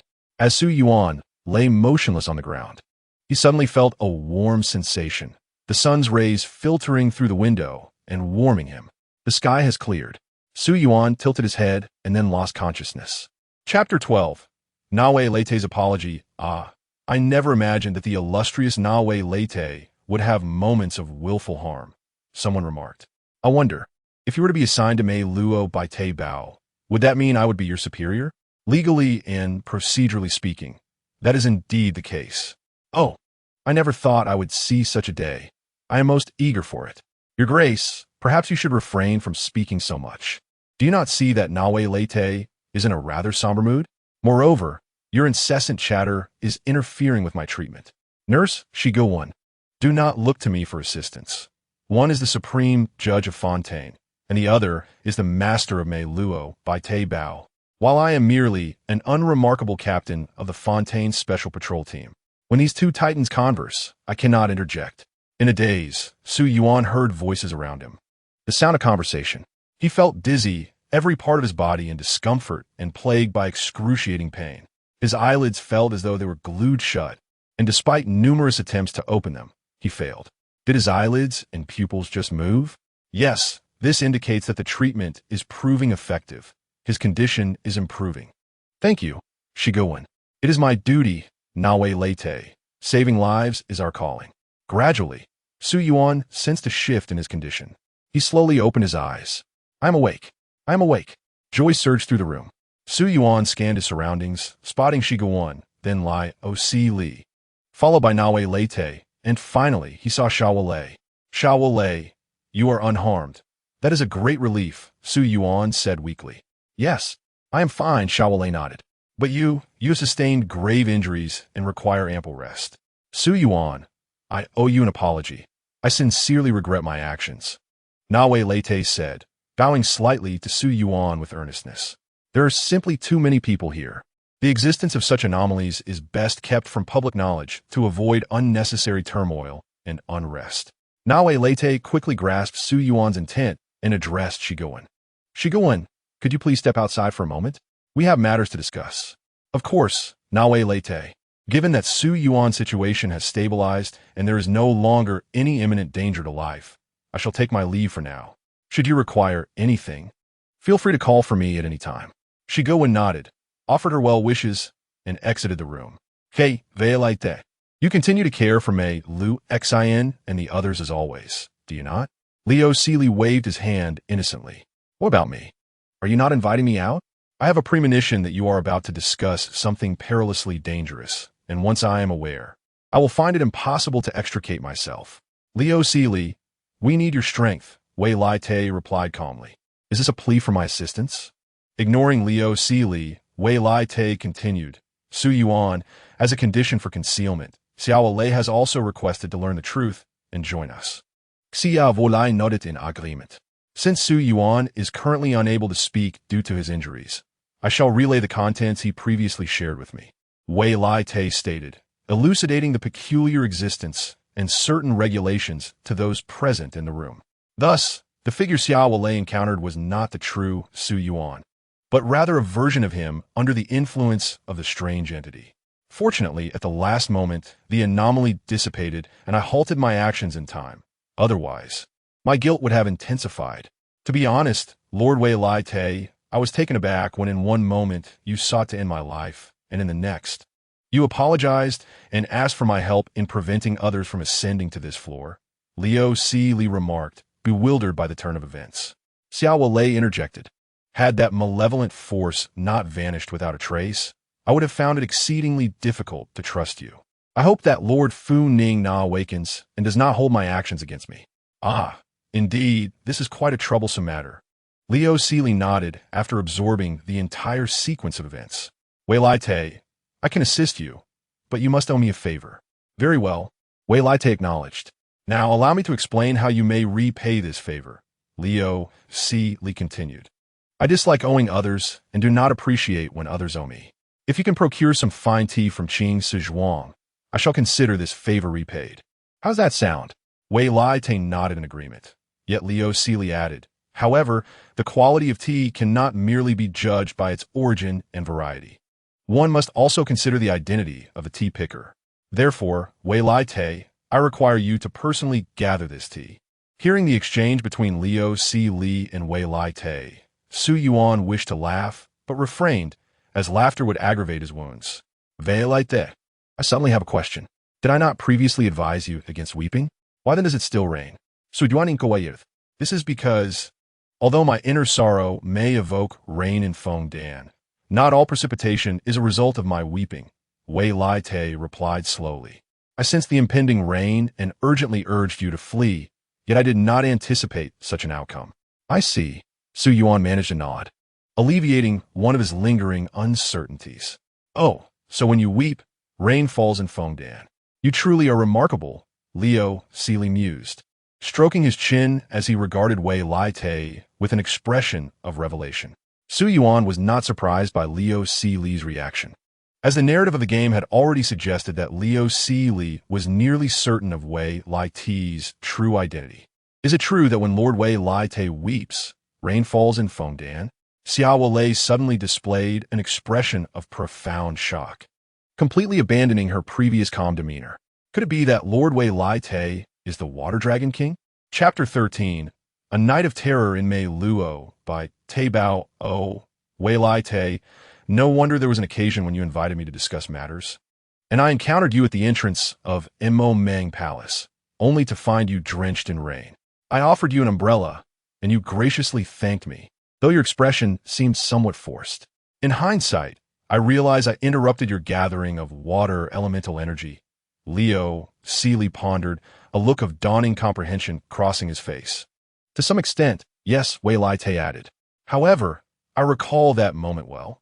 I had not yet been tainted by the anomaly. Even someone as formidable as Lord Wei Lai Te could not escape the fate of being tainted by the anomaly. Xia Volai, having recovered from her earlier shock at discovering Wei Lai Te's identity, wondered about Lord Fu Ning Na. Could she also have been affected by the anomaly? Wei Lai Te hesitated, uncertain whether to divulge the information. When discussing matters related to the anomaly, he had not mentioned Fu Ning Na. Wei Lai Te, I have calmed considerably. Allow me to speak, Su Yuan interjected, recognizing Wei Lai Te's internal struggle as he lay on the sickbed. We have all become a collective facing the anomaly. Thus, there should be no secrets among us. Very well, Wei Lai Te nodded, turning to Liu Si Li and Xiao Lei. I hope that after hearing Su Yuan's account, you will refrain from informing Fu Ning Na. Such perilous matters of confronting the anomaly should be left to those of us who are equipped to handle them. Of course, our dear Lord Wei Lai Te, you truly are a paragon of sternness tempered with compassion, Liu Si Li remarked with admiration. I concur, Xiao Lei nodded in agreement. Subsequently, Su Yuan succinctly recounted the events of the previous night involving Fu Ning Na. In summary, the information we currently possess is as follows. I reiterate, should it rain, or rather, when the weather is not clear, Wei Lai Te will fall under the influence of the anomaly. We must constantly monitor the weather forecast from the Fontaine Meteorological Bureau and remain vigilant regarding changes in the weather. I will keep watch, Wei Lai Te assured. Should I detect any unusual weather patterns, I will promptly retreat to a desolate area to prevent harm to others. Furthermore, during the day, there is no need to concern ourselves with Fu Ning Na. She will not be influenced by the anomaly. However, caution is warranted at night, as the specific conditions under which Fu Ning Na may become anomalous remain unclear. That is manageable. You shall rest and recover in Mei Luo by Te Bao. And I will instruct my subordinates that should Lady Fu Ning Na wish to enter the premises at night, we shall decline her entry under the pretext of construction work. Liu Xili declared. Su Yuan, thank goodness for your presence. Otherwise, we would be utterly at a loss when faced with such an unknown anomaly. Xiao Lei expressed her gratitude. You truly are a hero from beyond the world, here to save Teyvat. Such praise is unwarranted. I have yet to vanquish the anomaly. Moreover, without your assistance, my own strength is limited, Su Yuan replied with a modest smile. The information we currently possess remains insufficient. While it appears that individuals who have undergone anomalous transformation exhibit significant divergence from their prior selves, this does not encompass the entirety of the anomaly. It is possible that some anomalies are adept at disguising themselves, rendering them indistinguishable from their former appearances, especially concerning our Liu Xili and Xiao Lei. Although they are presently engaged in discussions on how to combat the anomaly, their own susceptibility to being tainted and the conditions for such transformation remain entirely unclear. Ultimately, we must survive this night in peace to acquire further clues and information before formulating our next course of action. Rest assured, you shall recuperate here. When time permits, I will visit you alongside Lord Wei Lai Te, Xiao Lei assured. Su Yuan, I shall accompany them for a moment. Should you require anything, simply press the call button by your bedside, and Shiguan will arrive shortly, Liu Xili offered, only to quickly realize that something fell amiss. Oh, I had forgotten that your current condition limits your mobility. Then you should call out loudly, for Zaijuan possesses exceptionally keen hearing. Moreover, she would never ignore a patient's call or turn a blind eye to their needs. After their departure, only Su Yuan remained in the ward. Su Yuan's injury was indeed quite severe. Having just mustered the strength to utter those words, he felt utterly exhausted. Never mind, let me not dwell on it for now. I shall rest and take a good sleep. Subsequently, Su Yuan drifted into slumber. Su Yuan? Su Yuan? In a haze, Su Yuan felt someone gently touching him, calling his name. Slowly, he opened his eyes to find Zaijuan standing beside his bed, holding a small tray adorned with a charming lunchbox featuring a heartwarming design and a transparent glass container with a straw filled with a milky white liquid. Su Yuan, it is already evening, time for dinner, she said. The Duke specifically instructed me to take good care of you. You have not eaten for quite some time, so I have prepared some nutritious dishes just for you. Zaijuan smiled sweetly, her demeanor radiating warmth and charm. You must eat well to replenish your strength and recover swiftly. Su Yuan felt his stomach grumble. It had been over 10 hours since he had crossed over, and he had consumed nothing, not even a sip of water. Thank you, Nurse Zaijuan, he said, attempting to sit up, only to find himself still too weak. His arm felt utterly powerless. Su Yuan, it is entirely normal to feel weak since your limbs have only just been reattached, Zaijuan reassured him, adjusting the bed to help him sit up. Do not worry. I shall feed you. Overcome with emotion, Su Yuan felt tears welling up. How could there be such a considerate person like Zaijuan? This is my special milkshake. Even the Duke has praised it highly. Try it first. It will soothe your throat, she said, bringing the straw to his lips. Without hesitation, Su Yuan took a deep sip. However, in the next moment, he spat out the entire milkshake. Su Yuan, Zaijuan's voice turned icy at that instant. Why did you expel the nutritious meal I painstakingly prepared for you? Trembling with dread, Su Yuan felt an ominous premonition wash over him as he slowly turned to look at Zaijuan. But before he could comprehend the situation, Zaijuan thrust the straw violently into his right eye. Chapter 14. The Freeze of One Ah. Su Yuan screamed in agony, enduring the excruciating pain in his right eye while attempting to focus on Zaijuan with his other eye. In that moment, he realized that Zaijuan too had succumbed to the strange corruption. Ha! Your eye looks quite appealing, she uttered in a terrifying tone. Let me pluck it out and serve it to those who violated the secret rules of the production zone. An eye for an eye. I wonder which fortunate soul, overworked and weary, will relish this delicacy? As she spoke, Zaijuan gripped the straw and mercilessly gouged out Su Yuan's right eye. Ugh! Su Yuan could not contain his anguished cries. Your screams are quite bothersome. Do you not know that silence is required in the ward? Zaijuan exclaimed with irritation. Choose now. Shall I sever your tongue and vocal cords directly, or should I sew your mouth shut with medical thread? You decide. Su Yuan recalled that the Myluxan race perceives the world quite differently from humans, leading to a myriad of disparities in aesthetics and understanding. The peculiar secret rules mentioned in the game's plot regarding the Melepetersburg were indeed orchestrated by Zaijuan.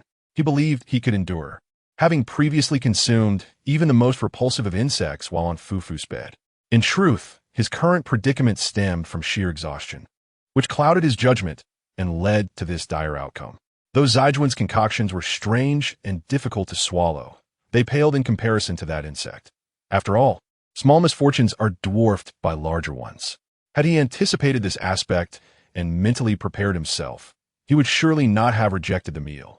Now, he surmised that the condition for Zaijuan's corruption was to expel the carefully prepared food before her. Her impatience was palpable as her speech quickened. Zaijuan, perhaps you should not be referred to as corrupted, Su Yuan began, seeking to provoke her. Go ahead and kill me. I will never yield to you. It was not that Su Yuan did not wish to resist, but his grievous injuries rendered him immobile, leaving him at the mercy of this strange entity. Kill you? No. No, no. I am a doctor, the head nurse of the Melepetersburg medical office, Zaijuan replied, shaking her head. I save lives, I do not take them. Su Yuan felt an unsettling sense of foreboding. His worst fears were materializing. Leasili, where are you? Come to my aid. Su Yuan, did you not hear what I just said? Choose. Zaijuan's voice was cold, her patience evidently wearing thin. After all, my duties are demanding, and I cannot devote all my time and energy to you. Your ears seem to have failed you. If you cannot hear me, perhaps you should part with them entirely. She continued, as she brandished two gleaming scalpels, their blades reflecting the light of the room. With a swift motion, Zaijuan slashed at Su Yuan's ears, leaving him devoid of sensation. Gazing at the severed ears in her hands, she mused, quite lovely indeed. I wonder if anyone will enjoy this flavor. Leasili, help me. Su Yuan felt he could no longer remain passive. He began to shout desperately. If Zaijuan wished for silence, then he would raise his voice, hoping it might provoke her into taking his life. I told you to be quiet. No noise is permitted in the ward. Just as Zaijuan prepared to take further action, the door to the ward exploded open with a resounding crash. Leasili appeared in the doorway, his fists emanating a chilling aura. Su Yuan, are you still alive? He inquired. Duke, we heard an explosion from the medical ward. What transpired? At that moment, a chorus of footsteps echoed from nearby. Nothing much. I simply had a sudden urge to repair the medical office door. Kindly refrain from disturbing me. Leasili instructed those behind him to depart hastily. He then stepped into the ward, his gaze falling upon the corrupted Zaijuan, a look of helplessness crossing his face. Ah, he sighed. I never expected my first encounter with a bizarre existence would be with my dear nurse Zaijuan. Ha ha, Duke, I must thank you for keeping those people at bay. Zaijuan cackled, blood oozing from her eyes, mouth, and nose, her once endearing horns now resembling those of a demon. Now, I can act without restraint. Act. El Iosali shook his head, declaring that you had no opportunity to strike. As he spoke, he retrieved the container filled with an unknown substance from his pocket and hurled it towards the direction of Zaijuan. In a swift motion, he stepped forward and delivered a powerful punch that shattered the container. Instantly, the contents erupted, enveloping Zaijuan in a cascade reminiscent of celestial blossoms. In the next moment, El Iosali's gauntlets began to morph, operating at full power, releasing an intense surge of icy elemental energy. At that fleeting instant, the liquid reacted wondrously with the ice element, transforming Zaijuan into a frozen statue in the blink of an eye. The incredulous expression on Zaijuan's face revealed her utter surprise at this unforeseen turn of events. Su Yuan, with only one eye remaining, disregarded his physical pain and widened his left eye in astonishment. What is this? What is happening? Is El-Ayasali capable of triggering a freezing reaction all on his own? Chapter 15. El-Ayasali in my life. Yuan quickly came to terms with the situation, acknowledging that he had traversed into the world of Teyvat, which was not bound by the constraints of a mere game. If El-Ayasali could initiate freezing with a liquid, then it logically followed that he could also employ a flammable substance to induce melting. Look, Yuan, isn't this move impressive? I've dedicated considerable time to mastering it. El-Ayasali remarked as he gathered potions and bandages from the infirmary to perform an emergency dressing on Yuan. Please don't mock my bandaging skills. I'm merely providing a temporary fix. Once Zijun regains her composure, she can attend to you properly. Despite his casual demeanor, Yuan sensed El-Ayasali's meticulous care. Although El-Ayasali appeared somewhat jaded, his bandaging technique was surprisingly adept, far from the ineptitude he claimed. Yuan speculated that El-Ayasali had likely treated his own injuries in the past, explaining his proficiency. What about Zijun? Is she alright encased in ice? Will she be okay? Yuan turned to the frozen Zijun, his concern evident. Despite being under the influence of an ominous presence, she was still herself. Yuan, even in your injured state, you're still worried about others. What kind soul you are, El-Ayasali chuckled. Rest assured, Zijun will be fine. That liquid I used is anything but ordinary water. It's a special solution I procured from the Fontaine Academy laboratory. If I had merely used plain water to freeze Zijun under the influence of that eerie control, not only would she have easily broken free, but her body would have endured significant harm. This liquid, however, operates differently. I cannot fully explain its principles. As I am not a researcher, all you need to know is that this liquid, when combined with freezing, ensures a more secure hold while minimizing harm to the one trapped. Listening to El-Ayasali's explanation, Yuan nodded in understanding. He had begun to grasp the conditions under which Zijun transformed under the eerie influence. Oh, do share. El-Ayasali expressed interest, but upon seeing Yuan's feeble state, he reconsidered. Perhaps it would be best if you rested first. We can discuss it later when you feel stronger. El-Ayasali surveyed the scattered remains of milkshakes and lunchboxes on the floor. Let me guess, this has something to do with the food Zijun prepared. However, it's not entirely her fault. The Meluxan race perceives the world differently than we do, El-Ayasali sighed, expressing his exasperation. While Zijun's intentions were good, and the food was nutritionally balanced, the taste is certainly questionable. Observing the stains on the bed, El-Ayasali continued, regardless. You didn't need to expel it in front of her. How disheartening that must have been for her. This is on me. I should have given you a heads up. Zijun's meals are nutritious, yet peculiarly flavored. You either eat them entirely or avoid them altogether. So, the condition for Zijun's transformation is that you ate her food and then vomited it back up? Indeed, Yuan affirmed. I suspect that is the case. Now that they understood the condition for her transformation, it would be simpler to avoid triggering it in the future. El-Ayasali nodded thoughtfully. Edli Yosidi, may I ask you something?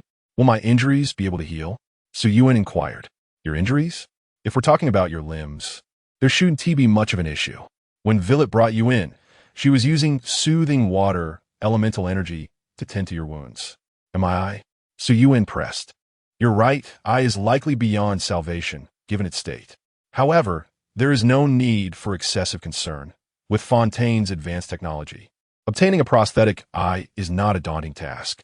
El-Ayasali, in my suffering. Very well, El-Ayasali nodded in agreement, but soon realized something was amiss. Yuan, what did you just say? Please repeat that. El-Ayasali gazed at Yuan in confusion. I said El-Ayasali, in my suffering. Come now, Yuan, it's just one eye. Is this truly how you wish to proceed? Moreover, look at Sharware. He wears an eye patch to improve his aim and adapt to darkness. In a sense, he too is a one-eyed man, yet he thrives. Yuan conceded, recognizing the validity in El-Ayasali's arguments. The main reason, however, was his desire to spare Zijun from the burden of guilt once she recovered, just as Villet felt remorse toward him. Yuan did not wish for the beautiful, kind-hearted Zijun, who cared for him so tenderly, to endure such pain. El-Ayasali, do not hesitate, in my suffering. I do not wish for Zijun to bear the weight of guilt for my sake. Iosali listened to Su Yuan's plea with a calm demeanor. But upon hearing his final words, he trembled, as if stirred by something profound. At that moment, despite having only one eye, Iosali perceived an earnest and pure emotion within Su Yuan's gaze, tinged with an essence of pleading. Sighing heavily, Iosali regarded Su Yuan with a complex expression and said, "Sin, you truly are a kind-hearted individual." In the next instant, Iosali swung his fist, and Su Yuan felt a chilling gust of wind rush towards his head. "Good night. May you dream sweetly," Iosali said gently. Chapter 16. New Intelligence. Su Yuan awoke abruptly, feeling that familiar yet peculiar sensation. As he sensed a sharp pain in his left palm, Su Yuan realized he had perished once more. Attempting to lift his left hand proved futile as he found himself utterly powerless. Resigned, Su Yuan held his left palm upward and strained to raise his head to glimpse the faint etchings upon his hand. What is this? Why are the characters so hastily scribbled? Su Yuan wondered, perplexed by the new, nearly illegible script that he struggled to decipher. "You have died again. It seems this is your fourth time today. Zaijuan prepared food for you. The flavor may be somewhat peculiar. However, you must do your utmost to consume it. Do not expel it under any circumstances." Food. Upon hearing those words, Su Yuan indeed felt a gnawing hunger in his stomach, which had begun to grumble. Having traversed into this present realm, it had been over 10 hours without a morsel to sustain him. If he were to be precise, he had consumed a bug while resting on Fufu's bed. As for the taste, it had been rather peculiar. It seemed that the culinary creations of Mei Lu Xin were vastly different from those familiar to humanity, making the odd flavors somewhat understandable. However, he was now quite famished and likely to resort to indiscriminate eating. Anything edible would suffice. "Su Yuan, I'm coming in," a gentle voice called out from outside the hospital room. Shortly thereafter, the door creaked open, revealing Shiga Yuan, who approached Su Yuan's bedside with a small tray in hand. "Ah, Su Yuan, you're awake. Perfect timing, it's dinner time. One must eat well to replenish energy and hasten recovery. The Duke has entrusted me with your care, so I have prepared some nutritious dishes for you." "Thank you, Nurse Shiga Yuan," Su Yuan replied, attempting to sit up, only to discover his body resisted his efforts. "It's all right, Su Yuan. There's no need to exert yourself. You're still in the recovery phase. It's perfectly normal not to have strength," Shiga Yuan reassured him, adjusting the bed's backrest to assist him. "No witties. I'll feed you. Open wide. This is my special milkshake, highly praised even by the Duke. Give it a try and soothe your throat." As she spoke, Shiga Yuan presented a straw to Su Yuan's lips. Thanks to the guidance of the palm script, Su Yuan took a tentative sip. Indeed, the flavor was rather strange. How describe it? The milkshake bore an earthy taste reminiscent of the Lust Plateau, akin to dried plants ground into a fine powder and mixed into mud. Yet, there was also a distinct dairy flavor, albeit with a dryness akin to cheese left to sunbathe on the Gobi Desert for an inordinate number of days. Perhaps due to the mental preparation, Su Yuan found it not overly unpleasant. In Shiga Yuan's eager and joyful gaze, Su Yuan finished the milkshake in one go. Shiga Yuan's eyes sparkled with delight. "Wow, Su Yuan, you actually drank the entire milkshake I prepared. That's fantastic. It will greatly aid your recovery." Observing Shiga Yuan's happiness, Su Yuan felt a surge of joy himself. Indeed, happiness is contagious. "Now, let us move on to the meal," Shiga Yuan chirped, opening a cute lunchbox adorned with a heart design. Yet what lay inside left Su Yuan utterly astonished. It contained several large meat patties, a fried egg, rice, and an assortment of vegetables. However, the meat appeared purple, the fried egg was green, the rice was blue, and the vegetables were black. Su Yuan instinctively swallowed hard, feeling a twinge of nervousness. The milkshake had looked appealing, but had tasted rather questionable. Now, would this meal, despite its odd appearance, prove to be palatable?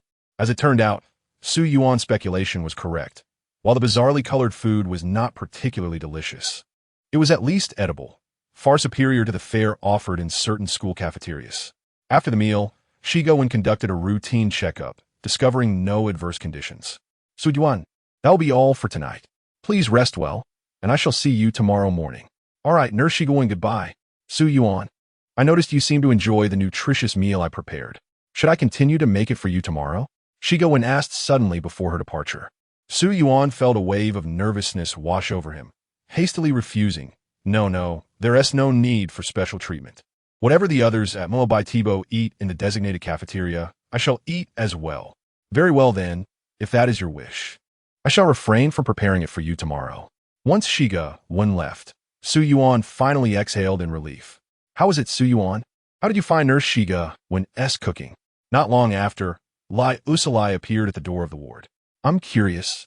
Did you truly sing praises about the milkshake she made? Su Yuan inquired. Who says one cannot rave about something simply because its taste is average? Lai Usalai tutklet. Besides, I was praising its nutritional value, not its flavor. Speaking of which, I seem to have gleaned some insights into the condition of Shiga Wen's peculiar transformation. Do share, Lai Usalai said, intrigued. Simply put, once you consume the food prepared by Shiga Wen, do not regurgitate it. Understood. If it comes to that, I shall simply abstain from eating. Lai Usalai nodded. I'll be cautious. For now, you should focus on resting well. With that, Lai Usalai bid farewell to Su Yuan. In truth, Shiga Wen's meals were not entirely inedible. Their flavors were merely unique. Su Yuan couldn't help but think of a certain reclusive girl far away in Inazuma, whose cooking could indeed be cataclysmic. He wondered how she was faring now. Had she been affected by the peculiarities? And what of Fu Ning Na? What was her situation? Had Val Yi and Xiao Lei resolved the matters outside? How could they triumph over the oddities? What was the very essence of these peculiarities? Su Yuan pondered deeply, and before long, he drifted into slumber. As he felt a sting in his right palm, he slowly opened his eyes. Su Yuan attempted to move his body and found that, whether due to ample rest or the efficacy of Shiga Wen's nutritious meals, he felt significantly better. He lifted his right hand with relative ease and gazed at the inscription on his palm. Firstly, congratulations on surviving your second night. Publicly available information, omitted. The first new prompt startled Su Yuan. As for whether there had been a fifth occurrence, he was neither inclined nor dared to wager. Is there truly a limit on the number of occurrences? It appears I must not misuse this ability, Su Yuan mused, continuing to read. 5. If Shiga, when meticulously prepares food for you, be sure to consume it entirely, so as not to disappoint her intentions. Su Yuan thought to himself. This must be the condition of Shiga Wen's transformation. Thankfully, he had heated the prompt from his left palm yesterday and consumed the entire nutritious meal she had prepared. Regarding this confirmed information, it deviated slightly from his initial guess. The focus was not merely on avoiding regurgitation, but on finishing everything. He needed to promptly inform Lai Usalai and the others. 6. If you encounter Xiao Lei carrying a gun with the barrel pointed downwards, maintain vigilance. She is no longer Xiao Lei. 7. After surviving the third night, new information will be unlocked. Upon reading the 6th prompt, Su Yuan realized its significance. He could not afford to linger idly. He needed to inform Lai Usalai and the others immediately. Su Yuan attempted to rise, feeling some lingering soreness throughout his body. Yet he was able to stand and walk, albeit with difficulty, grasping a broom by the bedside to use as a makeshift cane. He slowly made his way out of the ward, heading toward Lai Usalai's office. Chapter 17. That Valiant Duck. Su Yuan, what brings you here? Lai Usalai, engrossed in a newspaper, looked up in surprise at Su Yuan's unexpected appearance at his office door. It was barely past 5, not yet 6 o'clock. Did Su Yuan typically rise this early? Lai Usalai noticed the broom in Su Yuan's hand and teased. Are you here to do some cleaning in gratitude for my help? I appreciate the sentiment, but I do prefer you focus on your recovery first. Su Yuan, seeing you up and about indicates a good recovery, peeked out from beneath the desk of and spoke, noting that due to being submerged underwater, devoid of natural sunlight, many newcomers find their biological clocks thrown into disarray, and surely you too have experienced this phenomenon. Well, since you are awake, would you care to join me for a cup of warming morning tea? Gestured towards the steaming cup on his desk, asserting that each day's good mood begins with a fine cup of tea. Oh, no thank you, Duke. I did not come here for tea, replied, shaking his head. Very well, as you wish, said, raising the cup to take a sip, but swiftly intervened, shifting his cup aside and placing her homemade milkshake in its stead. However, this did not escape peripheral vision. He feigned reaching for the milkshake cup, yet at the moment he grasped the handle, he subtly adjusted his hand to lift his original cup of tea to his lips instead. In those fleeting seconds, S' expression transformed from joy and anticipation to disappointment and sorrow, her countenance growing increasingly peculiar. "Duke, why do you not drink the milkshake, which even is praised?" Sensed the gravity of the situation, realizing he had not yet spoken. The crucial point was not to avoid spitting it out, but to consume it entirely. In that moment, an unexpected surge of determination propelled to discard his broom and stride briskly to his desk. "It seems you have indeed recovered well," moving so swiftly remarked, but before he could finish his sentence, seized the milkshake and forcefully attempted to pour it into his mouth. "Drink it. Why won't you drink?" exclaimed, agitation and anxiety evident in his voice, for he had already perceived some strange changes in. Observing serious and tense demeanor, understood that something dire was afoot, and thus he ceased to resist, allowing to feed him the milkshake, gulping it down in one go. At last, the milkshake was finished and exhaled deeply, commenting that whether it be tea or any beverage, he preferred to savor it slowly. Drinking so much at once was indeed a bit overwhelming for him. "Did you not notice his peculiar expression just now?" inquired. "I did notice, but such situations have occurred many times before. When I refuse to eat or drink what she has prepared, she tends to get a little upset," reflected thoughtfully, then suddenly appearing enlightened. "What has transpired?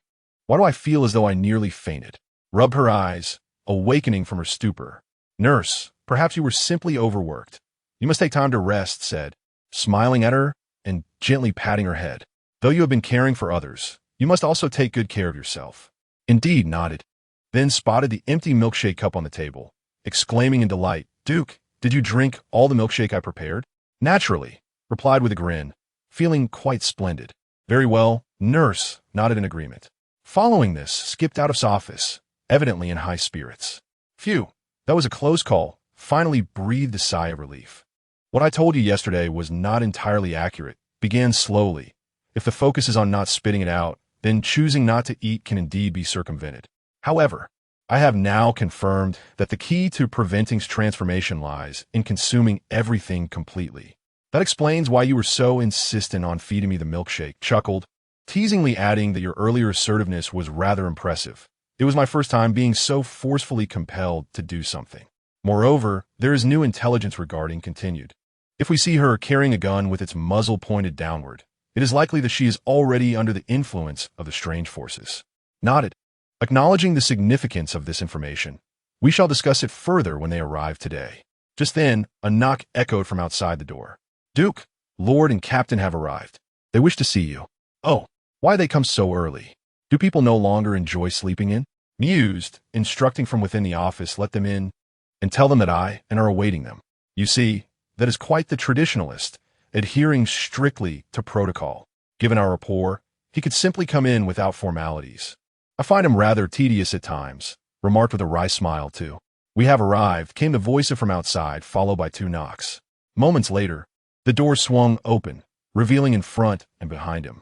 Upon entering the office, approached and, while turned to close the door, in that instant, keenly observed that the gun slung across back was pointed downward. The next moment, without turning her body, executed a 180-degree rotation of her head and arms. Crimson liquid oozing from her eye sockets and lips as she eerily aimed the gun at the back of his head, displaying a chilling smile. "Watch out! Duck!" shouted. Yet at that very moment, a thunderous bang erupted as the bullet was discharged. A bullet, enveloped in a shadowy aura, sped towards Skull. Chapter 18. The Black Flame, however, in a surprising turn of events, the seemingly impenetrable water wall did not impede the bullet in the slightest. Wore a look of mild astonishment, quickly tilting his head just in time for the bullet to graze his face, striking the wall behind him with a resounding crash, causing the surface to shatter and release a plume of dark smoke. A bloodied scratch appeared on his cheek, a few droplets of crimson seeping forth. "Is this the power of the unknown?" Murmured, "Indeed powerful, formidable, and ineffable. How unfortunate that I cannot take you down with a single shot." Cackled, her sharp teeth rendering her appearance most fearsome. "Allow me," declared, executing a forward roll and hurling a small canister of unknown contents towards. Unaware of its nature, chose to shoot it, causing it to shatter instantly. The contents, seemingly a liquid, dispersed in a manner reminiscent of divine blossoms, enveloping her in an ethereal cloud. The gauntlets transformed, operating at full power, as a surge of potent ice elemental energy erupted forth, combining with the liquid in a fierce elemental reaction, freezing it into a solid mass. Not enough.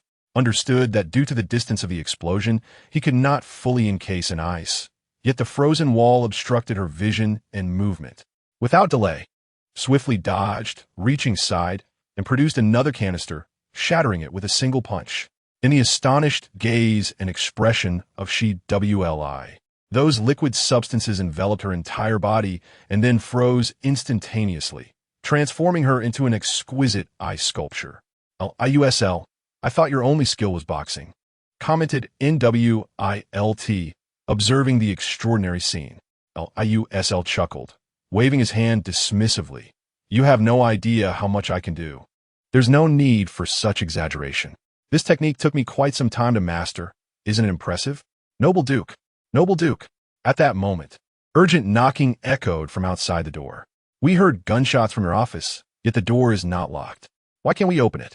The door had become frozen because I was immobilized at the entrance, hence it could not be opened. However, Noble Duke, firing indoors poses a risk of ricochet. It would be wiser to relocate to a more open area, the anxious voices from outside suggested. Rest assured. Do you believe you understand firearms better than Captain WLI? Enough, go about your business. Do not concern yourselves with us. IUSL retorted, causing the individuals outside to gradually disperse. Your subordinates care for you deeply, NWILT observed. This indicates you treat them well. With XGWN in your presence, I can feel at ease. Subsequently, SUN shared several newly acquired pieces of information with NWILT.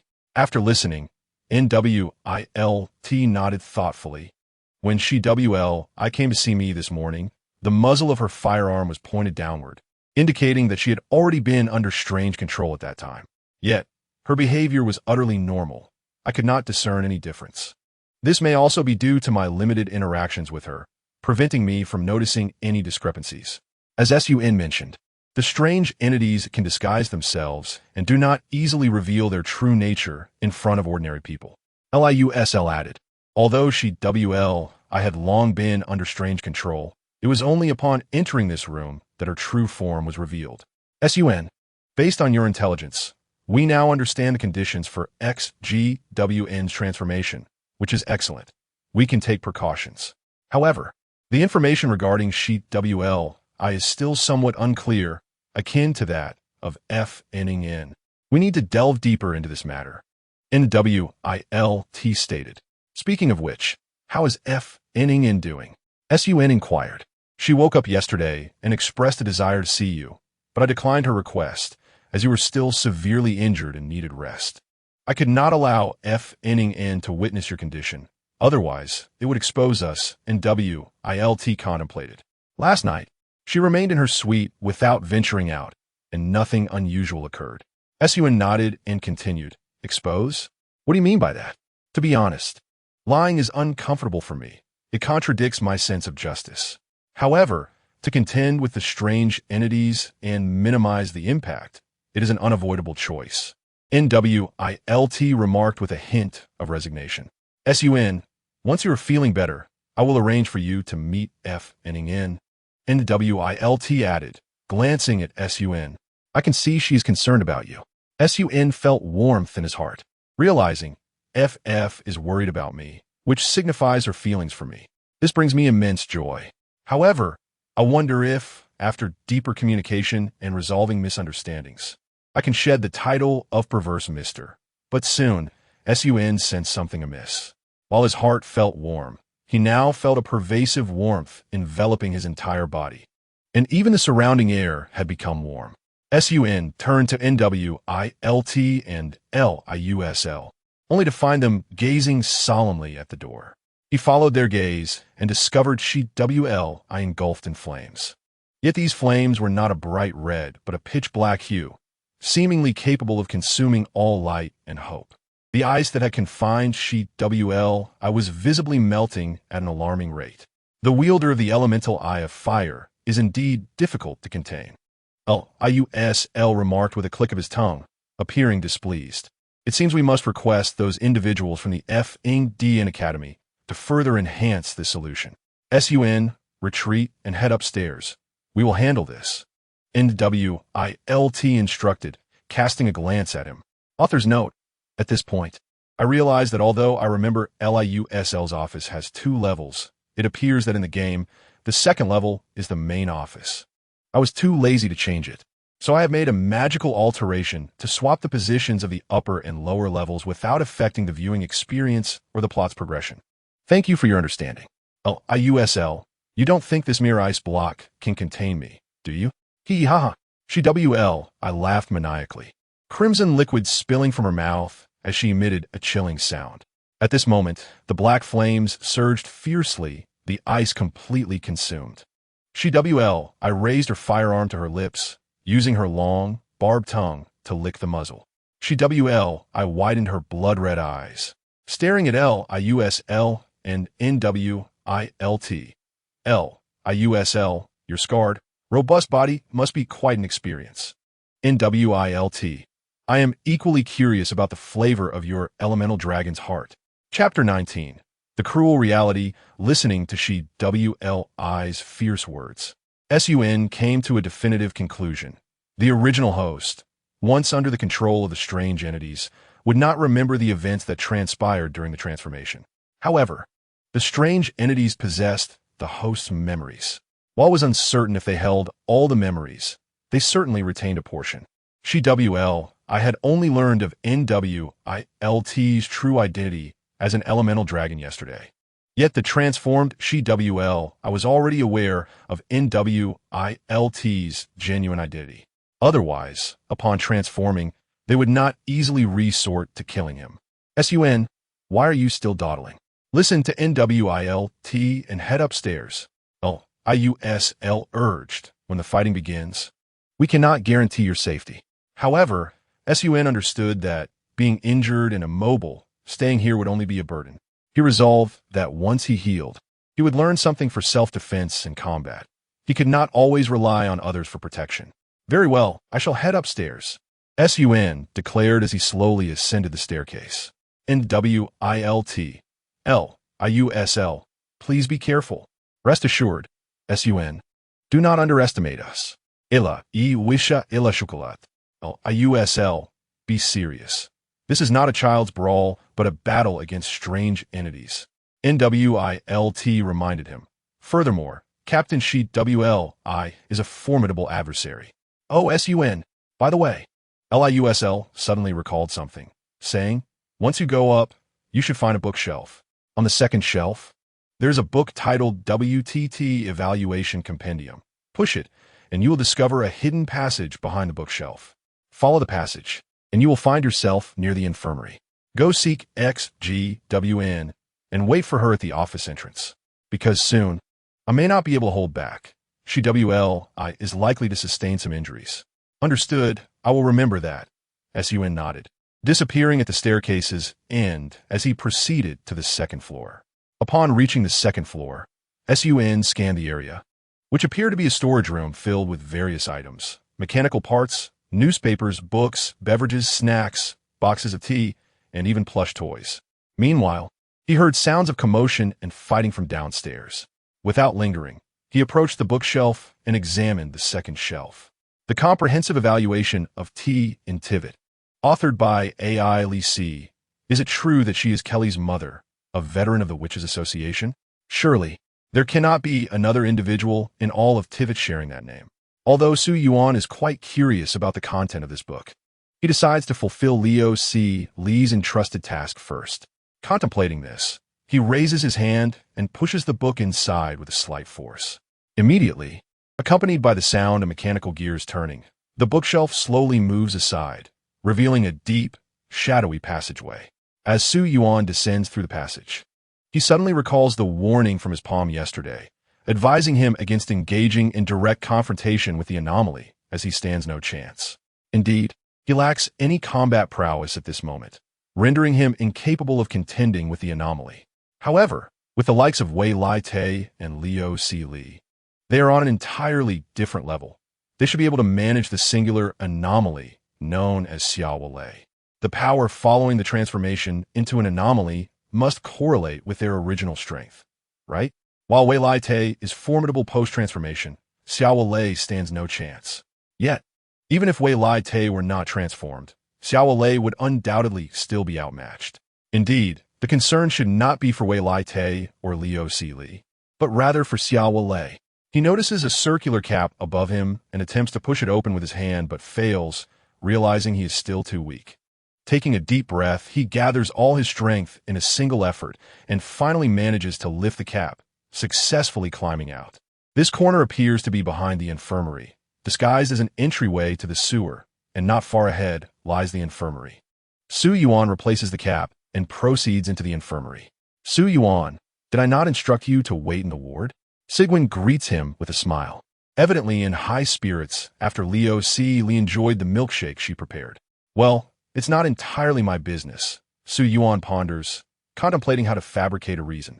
Liu Si Li and Xiao Lei seem to be preparing for a sparring session, and to prevent any unforeseen circumstances, he asked me to wait with you outside his office.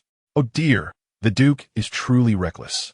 Sigwin pouts, her brow furrowing, appearing somewhat irate. If they wish to spar, they should do so in the arena, not in the office. The name office implies a place for work, not for combat. I can't say why it turned out this way. Su Yuan scratches his head, offering an awkward smile. Subsequently, Sigwin gathers her medical kit and heads with Su Yuan to the entrance of Liu Si Li's office. Sigwin, please wait. Su Yuan raises his hand to stop her. Liu Si Li specifically instructed me not to enter abruptly until they finish. He presses his ear against the door, listening intently, and finds no sounds of commotion or fighting from within. It seems they have concluded. Su Yuan intends to knock once more to confirm, but sees Sigwin disregard his obstruction and approach the door directly. Sigwin, what are you doing? Su Yuan asks. Su Yuan, please step aside, Sigwin replies. I can smell blood, and it's quite strong. The Duke is reckless.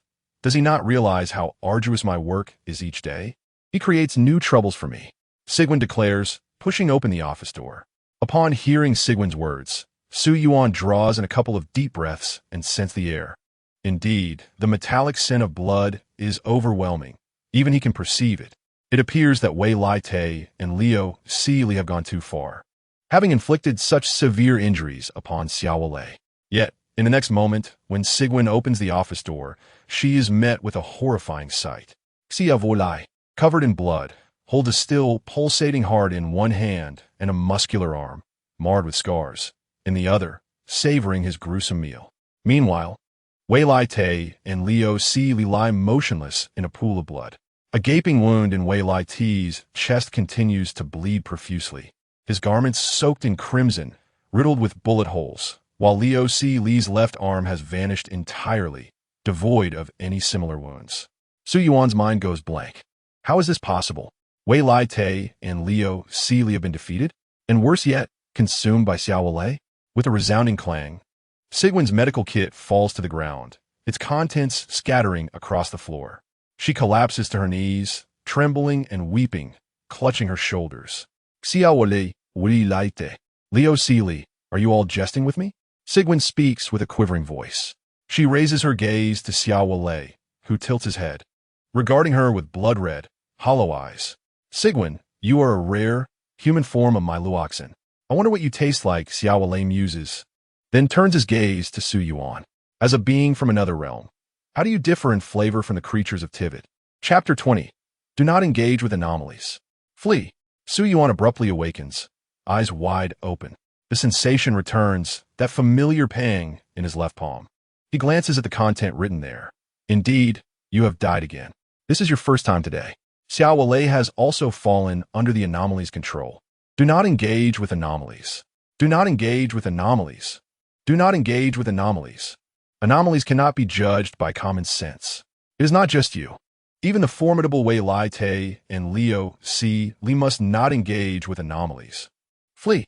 You see, Wei Lai Te is rather antiquated, adhering strictly to protocol. Given our relationship, he could have approached me directly. Instead, he insists on following formal procedures for notifications and appointments. Thus, I sometimes find him exceedingly dull.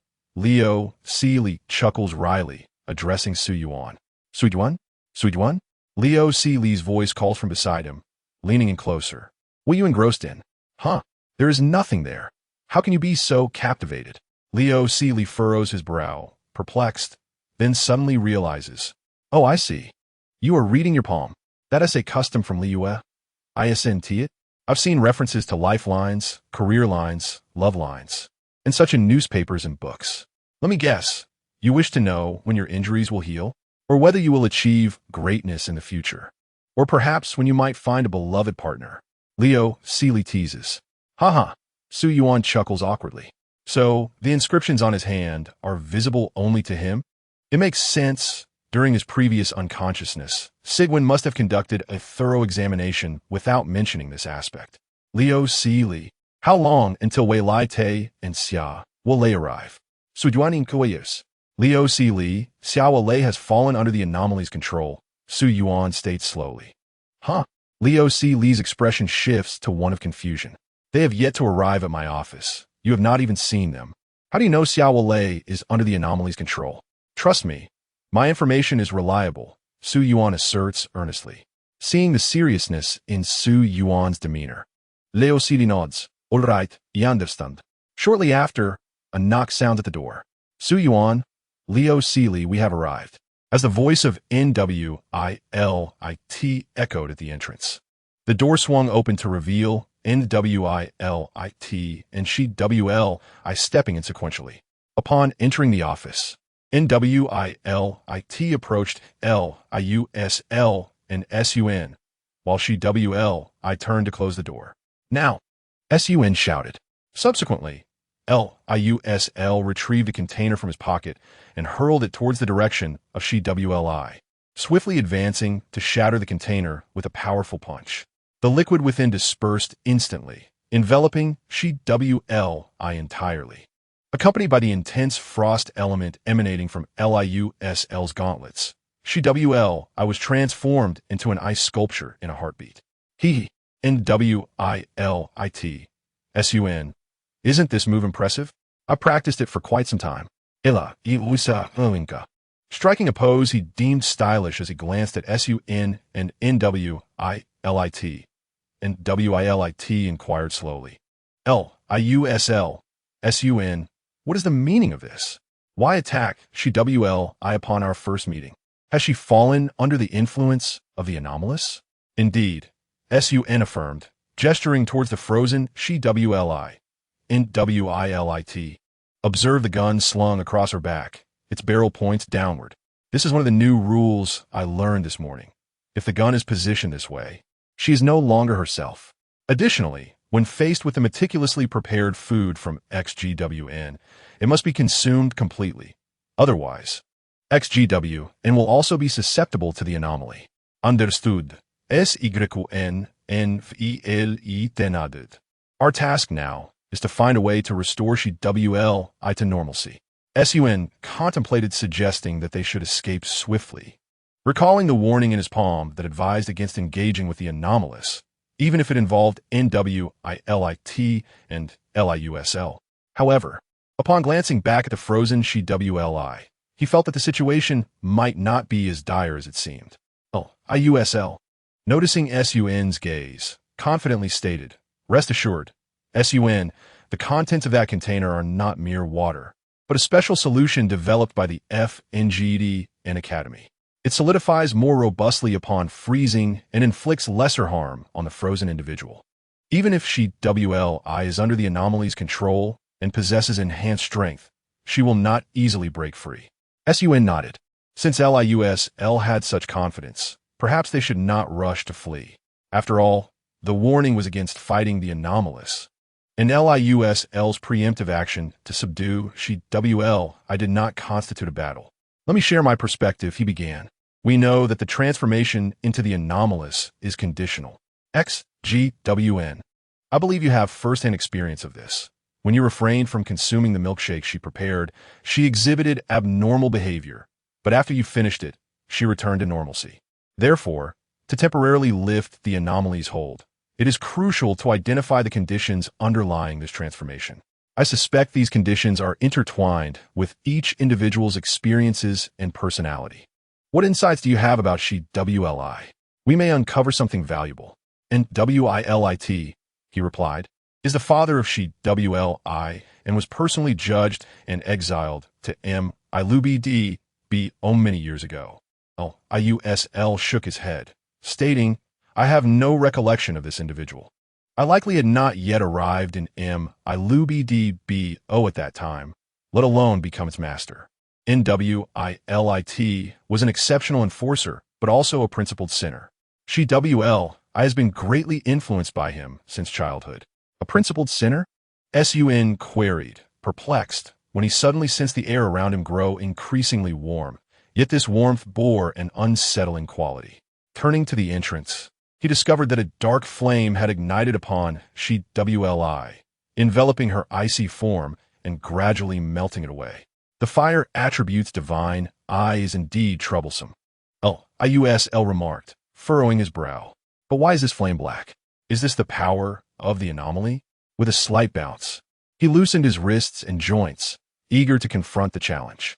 Very well, let me witness the true power of the anomaly.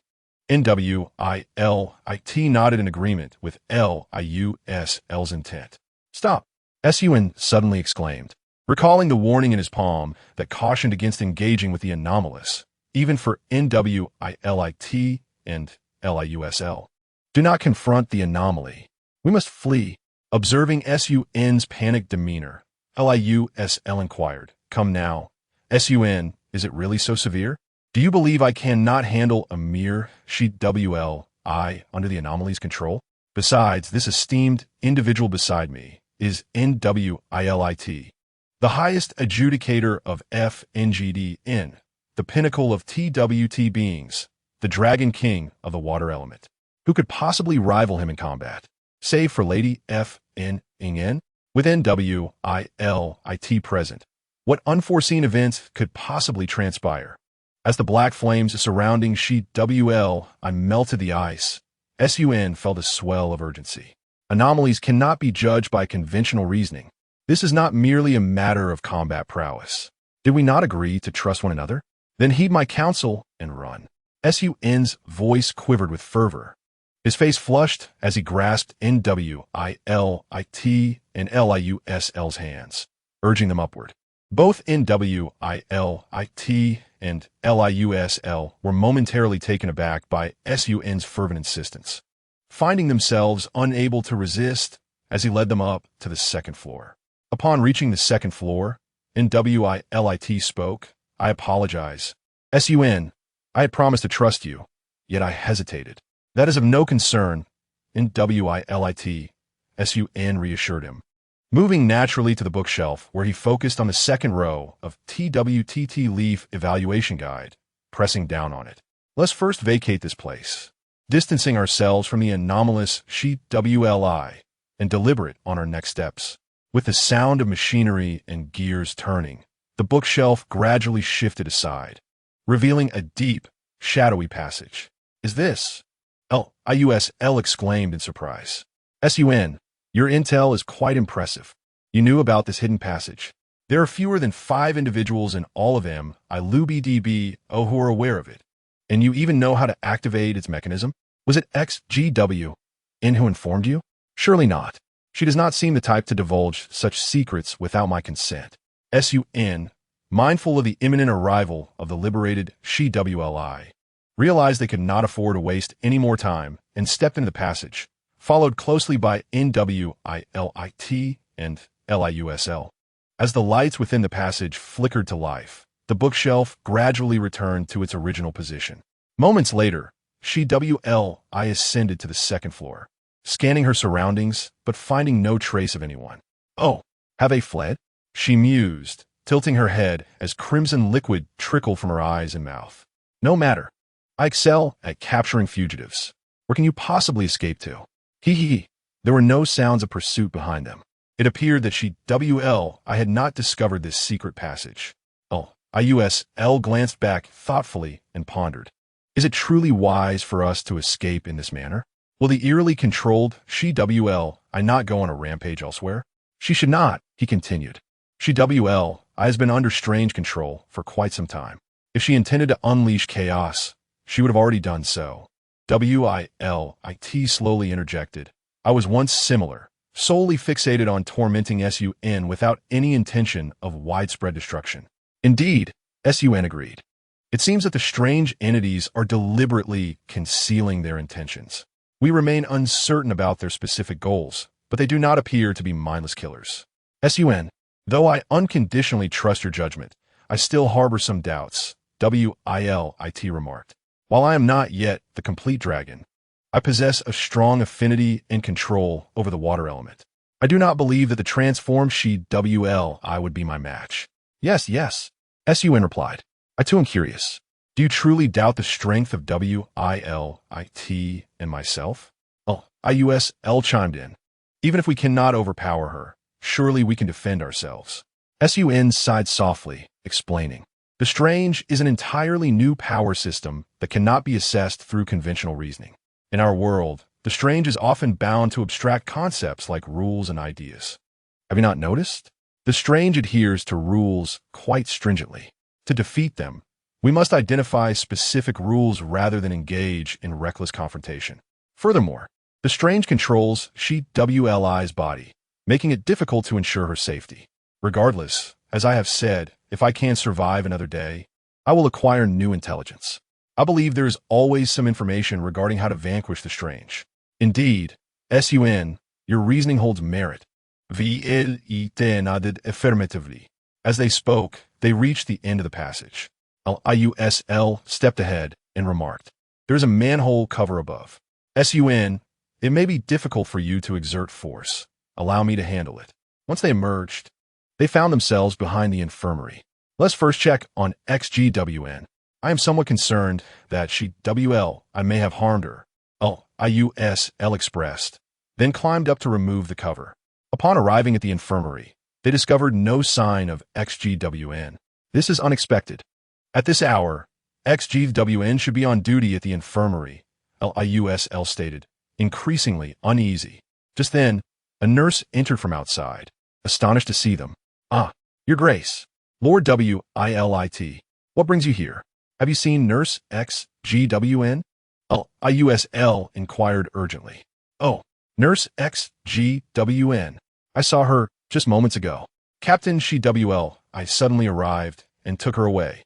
It seemed urgent, the nurse explained. Did they mention where they were going? In which direction did they head? Prasa. Stepping forward with a serious expression, startling the nurse. The nurse, trembling, pointed, it seems, that direction. VLIT, we must go. Without hesitation, IUSL turned and dashed forward. That direction leads to the Chu in LDUJCH Ing. It is currently closed, and there should be no one inside. SUN, although you advised us against fighting WLI, I cannot ignore the safety of XGWN. SUN, IUSL is correct. WILIT looked at SUN and asked, would you prefer to rest in the infirmary while LIUSL and I investigate? No, I must go too. SUN asserted firmly. I will find a safe spot to observe from a distance, ensuring I do not hinder you. Seeing the determination in SUN's eyes, WILIT nodded. Very well, but you cannot move quickly now. Do you want me to carry you, or shall I give you a piggyback ride?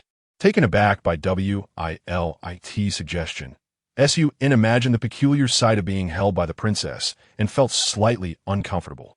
WILIT, please give me a piggyback ride, SUN replied. All right. WILIT turned her back to SUN and crouched down.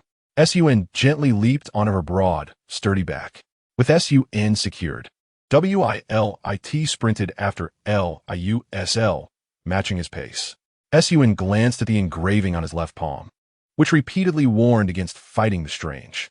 However, he could not turn a blind eye to XGWN's safety.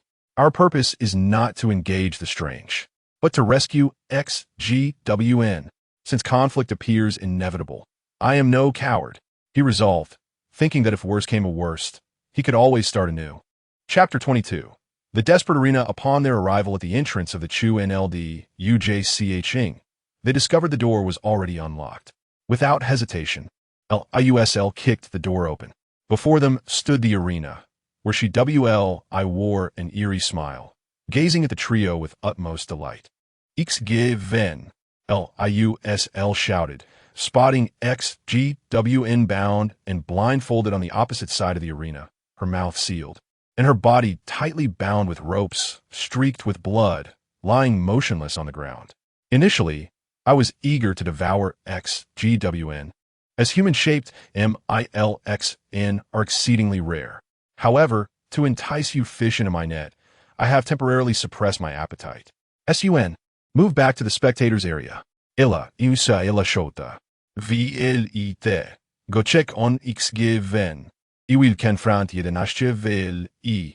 LIUSL declared, leaping onto the arena, his eyes filled with fury, fixated on WLI. As the gloves on his hands began to activate, emanating a chilling aura, SUN quickly positioned himself at the spectators area, seeking an optimal vantage point to witness the impending battle. WILIT nodded and swiftly maneuvered around the arena towards XGWN's side. I have yet to finish speaking. How dare you act on your own? Jedenasche VLI. Opening her bloodied mouth and raising her firearm towards WILIT, prepared to fire. Thanks to the disruption caused by LIUSL's assault, WLI's shot went awry, failing to impede WILIT's advance. What incredible speed in his punches. All I can see are mere afterimages. SUN marveled, astonished at LIUSL's true prowess. Had he possessed such speed in their earlier encounters, it would have been utterly overpowered. Yet, contrary to SUN's amazement, LIUSL was even more astonished that none of his rapid punches landed on WLI, as she effortlessly dodged each one. This was an unprecedented situation for LIUSL, since rapid attacks in close quarters are ineffective. Allow me to try this technique. In the next moment, LIUSL tossed his right glove into the air, executed a graceful turn, and precisely punched his fist into the glove. Instantly, the glove morphed, powering up to full capacity. An overwhelming surge of ice elemental energy coalesced within. With LIUSL's right fist driving forward, it unleashed a devastating, frost-laden punch. A multitude of ice spikes erupted, delivering a continuous barrage of ice elemental damage. Yuan was left utterly astonished. This was indeed the elemental eruption of Li Osi Li, commonly referred to as He Jin Lang Shi. Witnessing it in person was far more spectacular than in the game. It was simply overwhelming. Yuan observed the arena's surface cracking under the strain, fearing that Xia Wei might have been struck down instantly. Li Osi Li remained calm. You are losing your rationality. This is excessive. Xia Wei's body cannot withstand such an assault. The arena was enveloped in a haze of ice mist, frost, dust, and vapor, obscuring Xia Wei's condition. Li Osi Li, baring his teeth, realized he might have overstepped. Yet, in the next moment, a startling change occurred.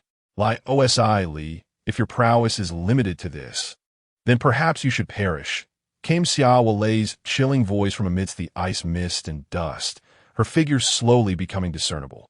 Li Osi Li trembled, frozen in place, as he felt an old, forgotten fear wash over him.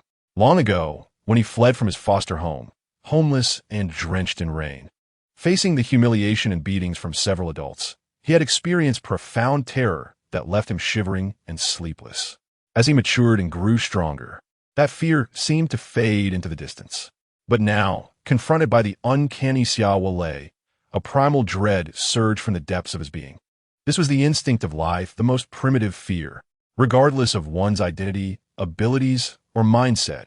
As long as one possesses emotions, such fear remains inescapable. Li Osi Li. Danger. At this moment, Wei Lai Te, just a few steps away from Shi Yuan, felt an acute sense of crisis and fear. Without a second thought, He transformed into a dragon-shaped stream of water, rushing towards Li and Xiao Lei. As the ice mist and dust gradually dissipated, Xiao Lei's figure emerged. She was engulfed in pitch-black flames, and there were no signs of freezing around her. Clearly, those dark flames effortlessly countered Li's full-force attack. Xiao Lei slowly raised her gun, aiming at Li's forehead. Li, what are you dawdling for? Get out of the way. Yuan called urgently from the spectator's stand, but he could do nothing. At that moment, Li stood transfixed, his eyes vacant, trembling all over, drooling slightly. Utterly motionless. With a thunderous bang, a bullet, shrouded in dark energy, was fired towards Li. Fortunately, Wei Lai Te intercepted just in time, tackling Li to the ground, but the bullet struck his shoulder instead. Wei Lai Te's luxurious attire was instantly torn, blood and flesh splattering everywhere. Such is the might of the elemental ancient dragon. Xiao Lei chuckled. This physical resilience surpasses that of mere mortals. Li, snap out of it. Wei Lai Te called out, but Li remained unresponsive, lost in his stupor. Huh, you cannot rouse him. He has succumbed to profound terror, Xiao Lei sneered. Next, it will be your turn, Wei Lai Te. But you are the dragon lineage. This method may not work on you. No matter, I shall shoot you down, one bullet at a time. Yuan, I will do my best to hold off Xiao Lei. You take Yuan and leave this place at once. Wei Lai Te shouted to Yuan, who promptly got up and rushed toward Yuan. Subsequently, Wei Lai Te employed his water elemental manipulation, utilizing water spheres columns and bullets to assault Xiao Lei, but all were in vain. The ominous black flames surrounded Xiao Lei, providing her with an impenetrable defense. Wei Lai Te had sustained numerous gunshot wounds, his elegant attire soaked in blood, yet he persisted in the fight. Before long, Yuan reached Yuan's side. Using a small knife, he carried to cut the ropes binding her, as well as the gauze around her eyes and mouth.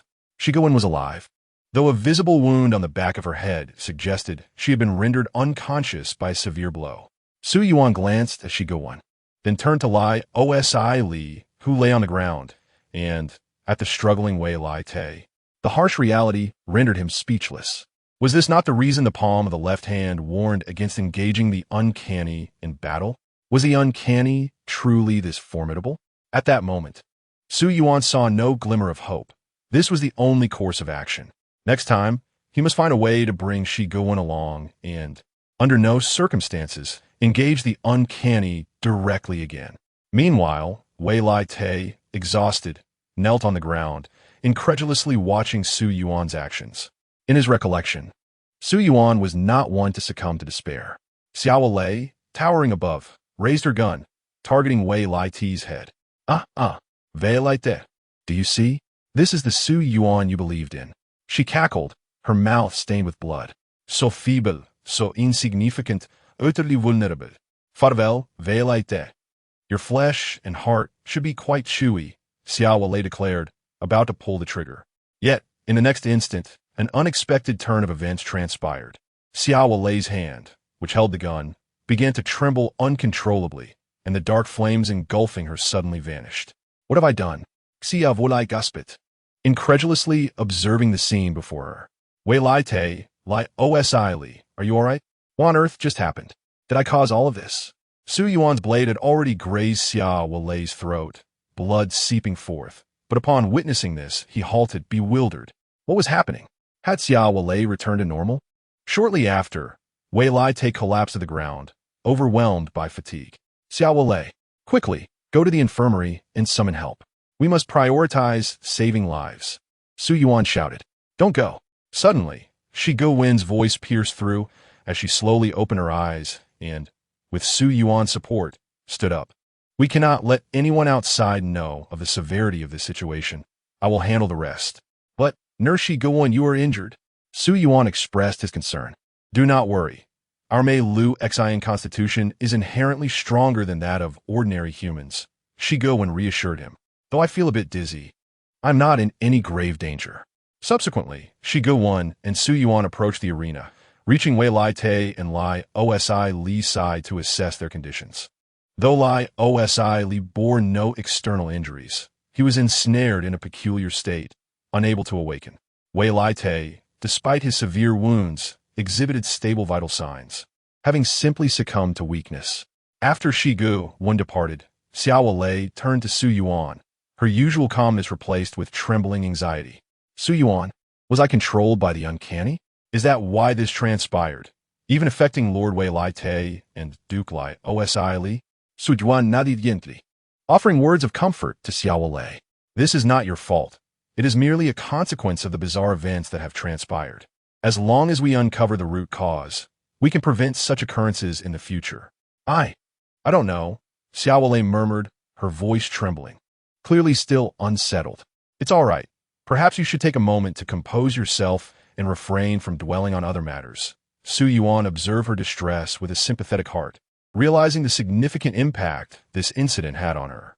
At that moment, Wei Lai Te slowly opened his eyes, finding himself resting on a hospital bed, his body swathed in bandages and gauze. He scanned his surroundings and noticed Su Yuan and Xiao Lei seated nearby, while Yuan had her head wrapped in a bandage fashioned into an appealing bow, adorned with charming stickers. Wei Lai Te glanced at the bandages covering his own body, noting that some were similarly decorated with stickers. As for Lai Osi Li, he lay unconscious in the adjacent bed, his condition uncertain.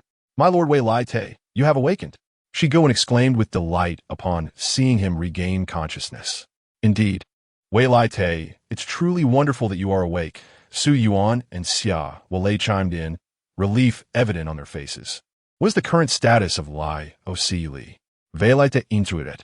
It seems he has succumbed to a state of terror. However, I have administered a special medication, and his condition is gradually improving. He may awaken on his own shortly, Yuan reassured him. You need not worry. My medical skills are well known to you. Wei Lai Te nodded and continued, what time is it now? Is it already 10 o'clock? We have long surpassed the working hours of Mo Mang Palace. If Lady Fu Ning Na finds out, she will surely reprimand me. Wei Lai Te frowned slightly. After all, there were numerous documents awaiting his attention, and he was also scheduled to preside over a court session. Fear not, my Lord Wei Lai Te. I anticipated your concerns and have already informed Mo Mang Palace. Yuan replied with a knowing smile. You should focus on resting and recuperating today. Consider it a well-deserved break. Suddenly, Lai Osi Li let out a loud cry, sitting upright in bed, clutching his chest and gasping for air. Oh, my lord, you are finally awake. Do you feel any better? Yuan approached him, offering a towel. Lai Osi Li looked at Yuan, relief washing over him. Yuan, thank goodness you are unharmed. Taking the towel, he wiped the sweat from his brow, his voice trembling.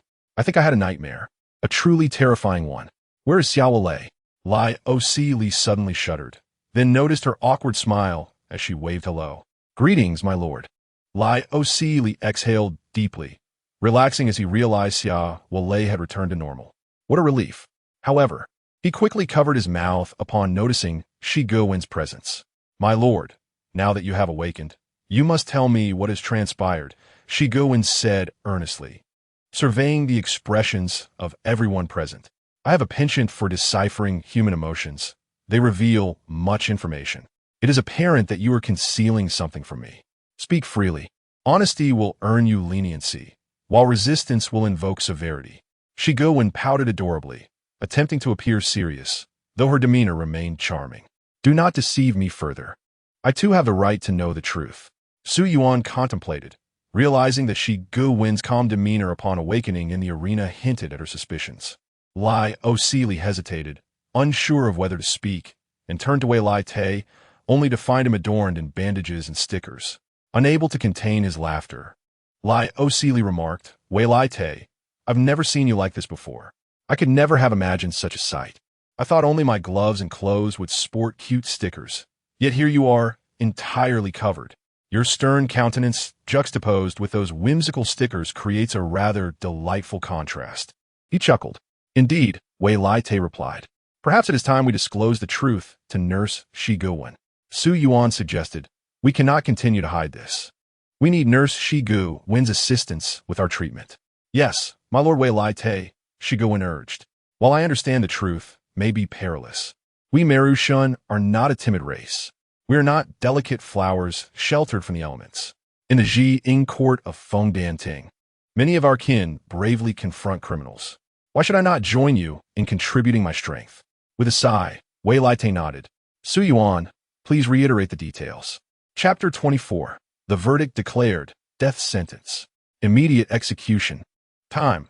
10:30 a.m. Location. Fontaine by Kulai Opera House. Fu Ningna sat in her designated seat, observing the trial drawing to a close. Letting out a soft sigh. Though the case was intricate and riveting, replete with dramatic twists, she felt a void without Wei Laite's presiding presence. Alas! Fu Ningna murmured, since yesterday, Wei Laite has exhibited peculiar behavior. Setting aside why he accused Su Yuan of being a pervert and labeling him an assassin, even the impromptu practical exercise, conducted without notifying anyone, does not align with Wei Laite's character. He has always prioritized the integrity of the law and the welfare of the people of Fontaine.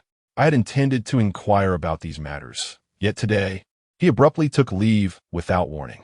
This is unprecedented in the centuries I have known him.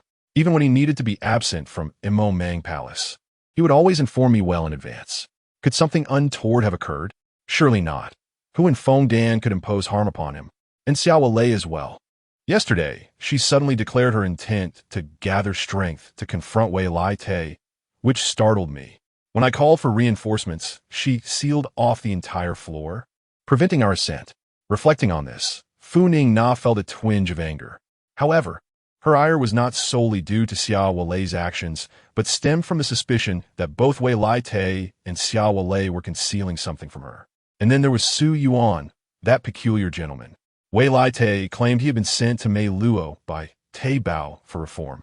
Yet I longed to visit him and exchange a few words, only for Wei Laite to disallow it.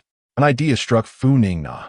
Since Wei Laite is absent today, I shall quietly visit Mei Luo by Teyvat after attending to my daytime duties.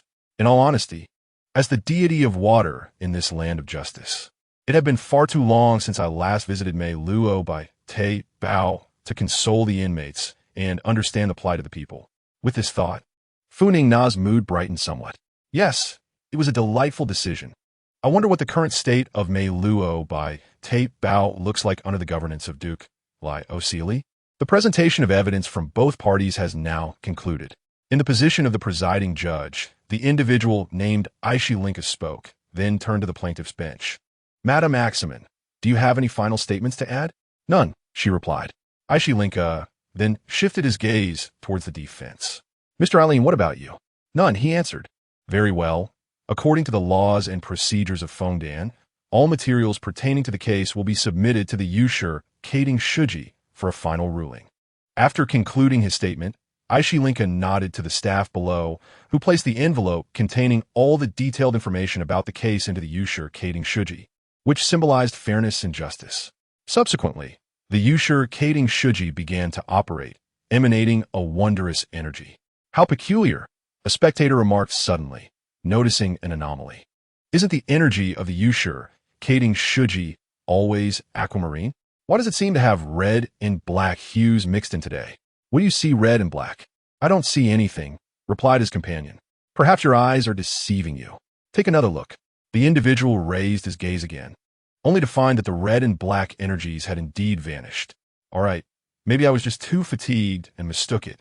In a short while, the verdict from a Yushur Kading Shuji was announced. According to the results provided by the Yushur Kading Shuji, Mr. Eileen, Aishilinka began slowly. Guilty. Cheers erupted from the audience. Well done. A scoundrel. Deceiving others' feelings. He deserves it. Scoundrels should perish. Upon hearing Aishilinka's pronouncement, thunderous applause and cheers filled the opera house. Eileen, seated at the defendant's bench, wore an expression of disbelief and indignation. Yet he had no choice but to acknowledge his defeat in the trial. Eileen, take this time in Melopiteberg to reflect. Afterward, do not seek me out again. I never wish to see you again in my life, Axeman stated slowly. And do not deceive other girls in the future.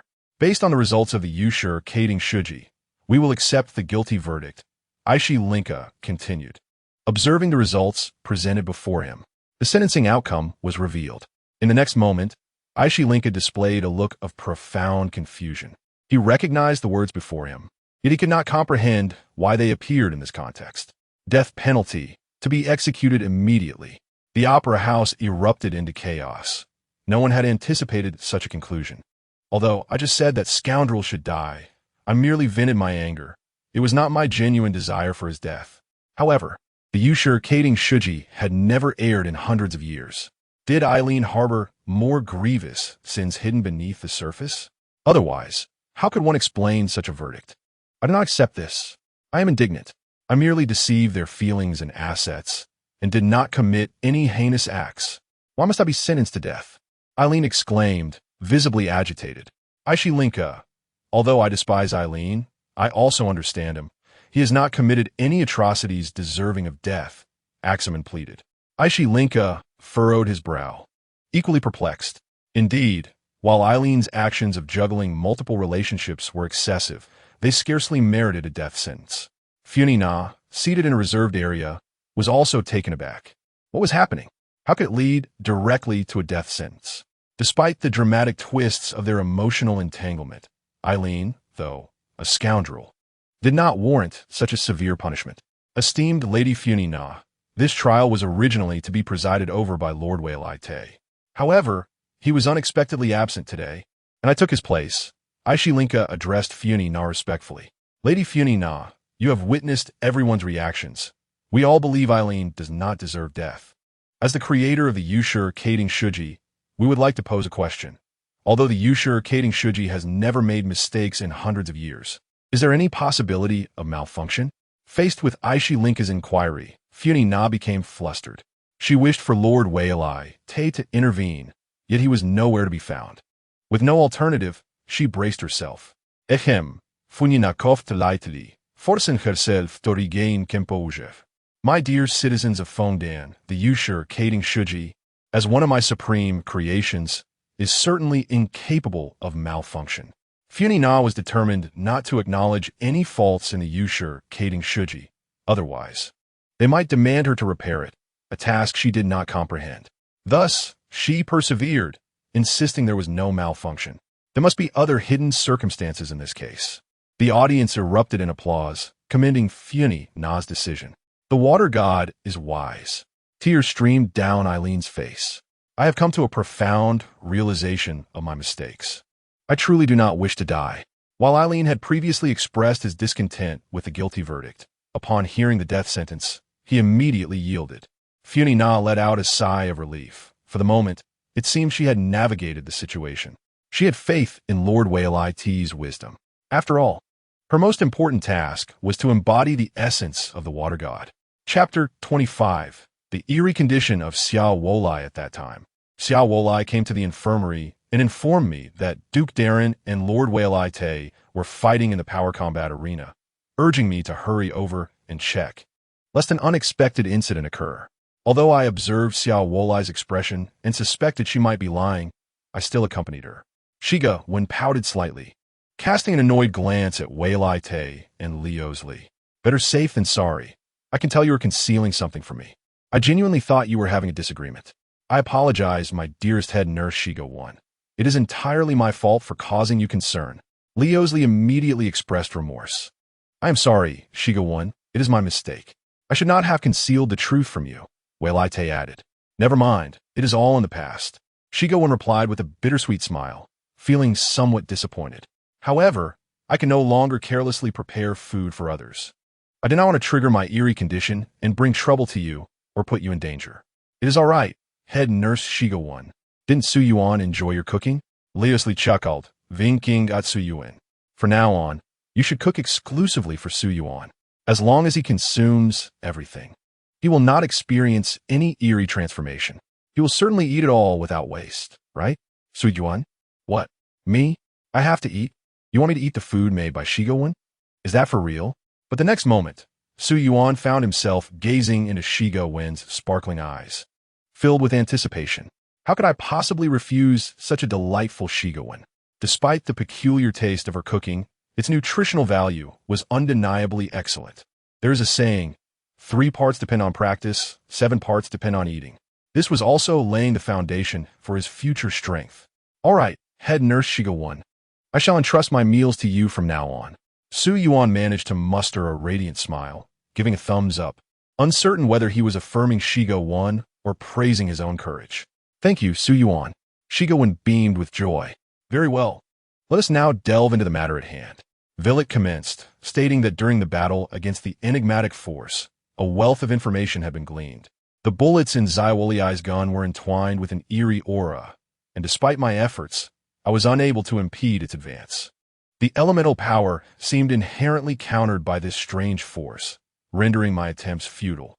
When confronted with its assaults, one must either evade swiftly or employ some physical means of defense. Otherwise, one would be left to endure the onslaught with merely their corporeal form. After being struck by the bizarre attack, I felt a chaotic force rampaging within me, obstructing the healing of my wounds and the flow of elemental energy within my body, which led to a deteriorating state with each encounter, making it impossible for me to endure for long. Alas, it has become clear to me why Su Yuan had persistently urged us not to engage with the strange entities, for the odds of victory are virtually non-existent, sighed Liasli. There must be a method to conquer these anomalies. We simply have yet to discover it, Su Yuan interjected. Our immediate priority is to ascertain the conditions under which Zaiwoliai became anomalous and to preemptively address them. Turning to Oyo, Su Yuan inquired, do you have any leads at present? Zaiwoliai nodded and replied, I suspect it is related to my father. This aligns with my own conjecture, Villet remarked. Mr. Donatello has had the most significant impact on your life. I am surprised that Lord Villet remembers my father's name. Zaiwoliai chuckled softly. I recall every name, every event, and every judgment from the trials I have participated in, Villet stated matter-of-factly. Mr. Donatello was a kind and exemplary law enforcer in an effort to expedite a major case. He deliberately leaked confidential information to various media outlets. Although the outcome was favorable, with the media's sensational coverage and public pressure leading to a swift resolution, Mr. Donatello's actions undoubtedly violated the laws of Fontaine. Zaiwoliai, do you harbor any resentment towards me? Villet inquired, gazing at her. What is there to resent? If you had not rendered a just judgment in accordance with the law, then perhaps I would have reason to resent you, Zaiwoliai replied. Well then, it seems we have digressed. Allow me to continue. I soon discovered that my father appeared to be ill, and my mother was caring for him, after which my memories faded until I recently regained consciousness. This should not pose a significant issue, Zaiwoliai stated, since my withdrawal from the anomaly indicates that my father's condition should have improved. However, I remain uncertain about the nature of his ailment. As far as I recall, he has always been in good health. After his release from Malo by Tebow, he took me winter swimming, and we even swam together last year. Aha! It seems it is my turn to step in now, Hyjven exclaimed joyfully, turning to Liasli, Duke. I would like to request a day off to accompany Captain Zaiwoliai to her home and examine her father's condition. Very well, let's not delay. Hyjven looked at Zaiwoliai. Captain Zaiwoliai, let us prepare to depart immediately. Indeed, Zaiwoliai nodded. Villet then turned to Liasli and spoke slowly. Liasli, is it truly so simple to take leave in Milo by Tebow? Why not? Do you think everyone adheres to the same protocol as your group in Emomang Palace? First, one must draft a formal request. If the format is incorrect, it cannot be submitted. Once confirmed, it must be handed to a superior. Chapter 26. The sudden visit of Furina not long after Hyjven and Zaiwoliai departed. Liasli also rose from his sickbed. Villet, Su Yuan, you have both sustained serious injuries. It would be wise for you to recuperate in the ward, Liasli advised as he prepared to resume his duties in Milo by Tebow.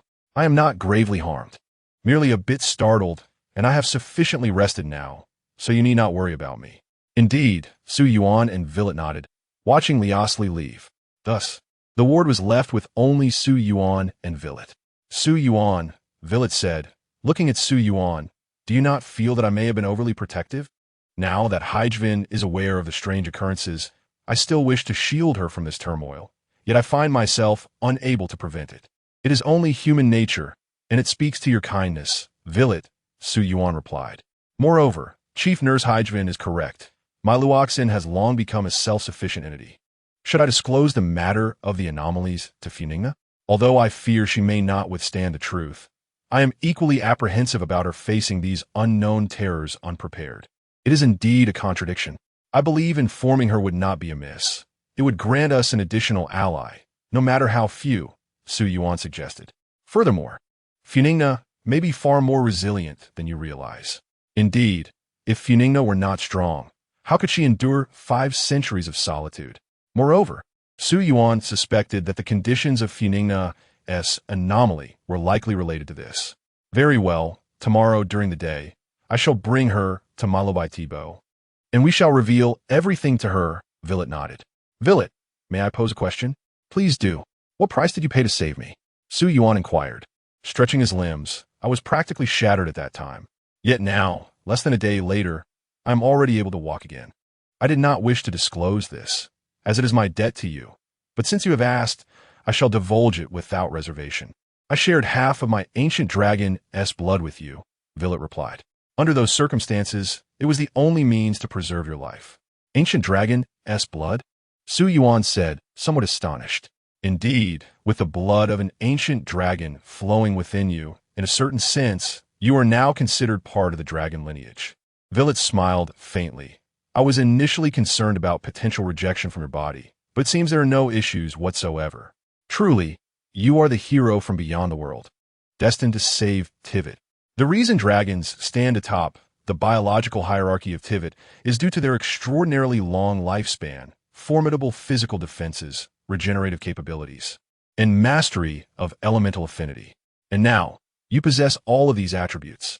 Once your body fully recovers, you will perceive the changes within yourself. Who knows? You may even be able to manipulate the water elemental energy without a vision, just as I do. Villet, will sharing half of your blood not affect you adversely? If you had not done so, would you not have sustained less severe injuries when confronting the anomalous Xiaowolii and recovered more swiftly? Yuan expressed concern. Perhaps, but such matters are inconsequential now. Everything has passed.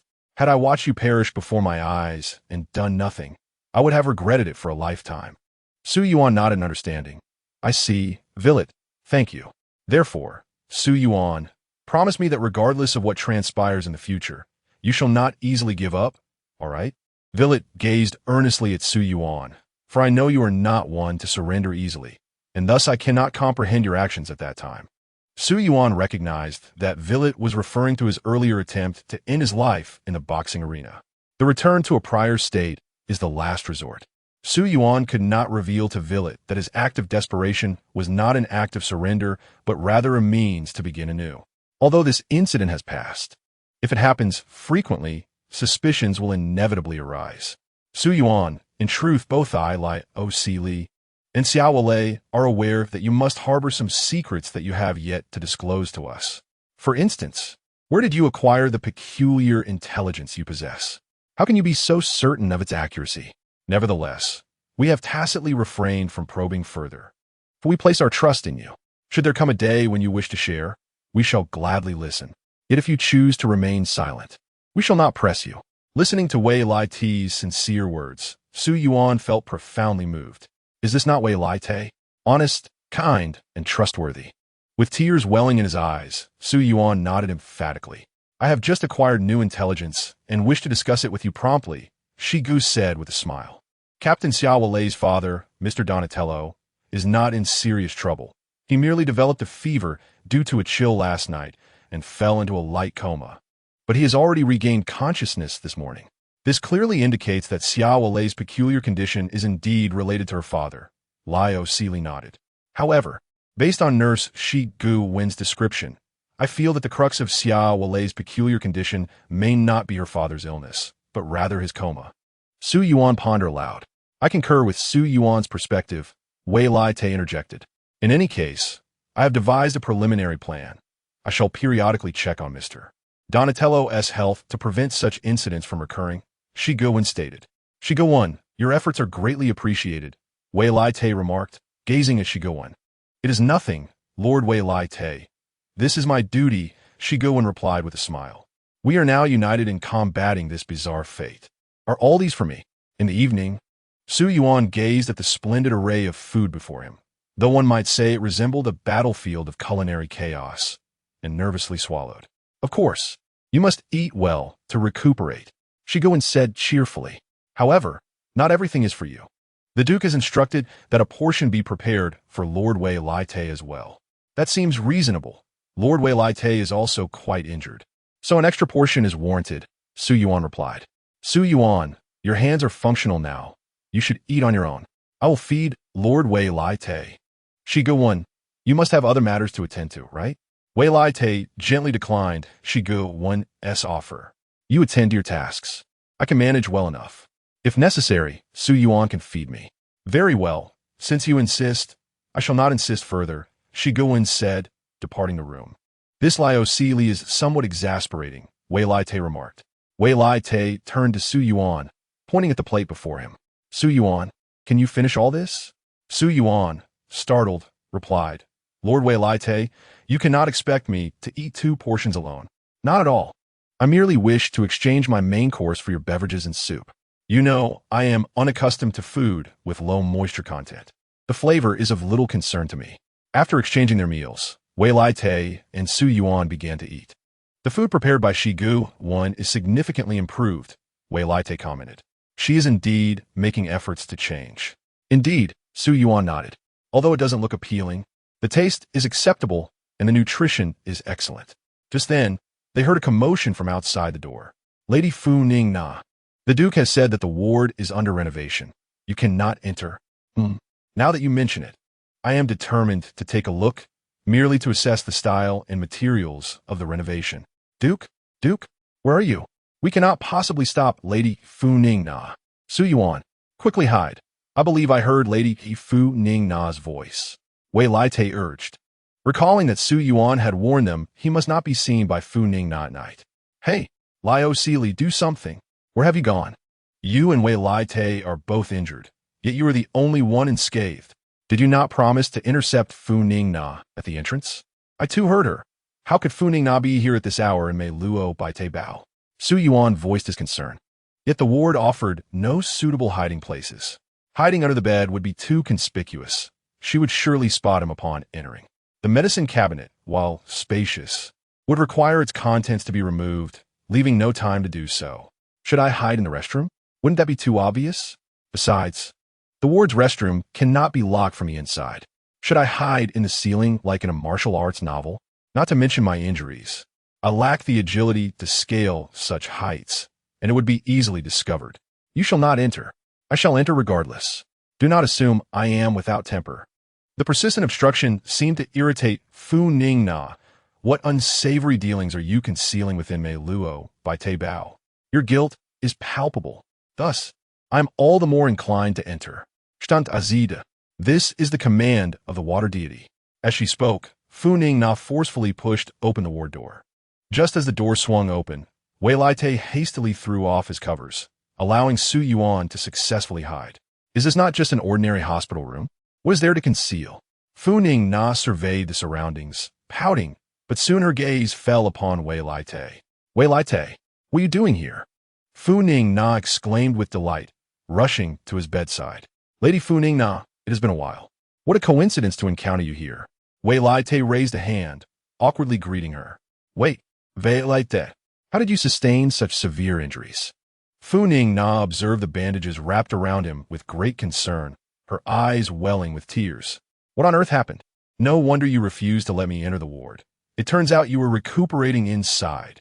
Not at all, Lady Fu Ning Na. You have misunderstood. This injury was not inflicted by Duke Liu Li. Wei Laite's expression faltered slightly as he prepared to tell a fib.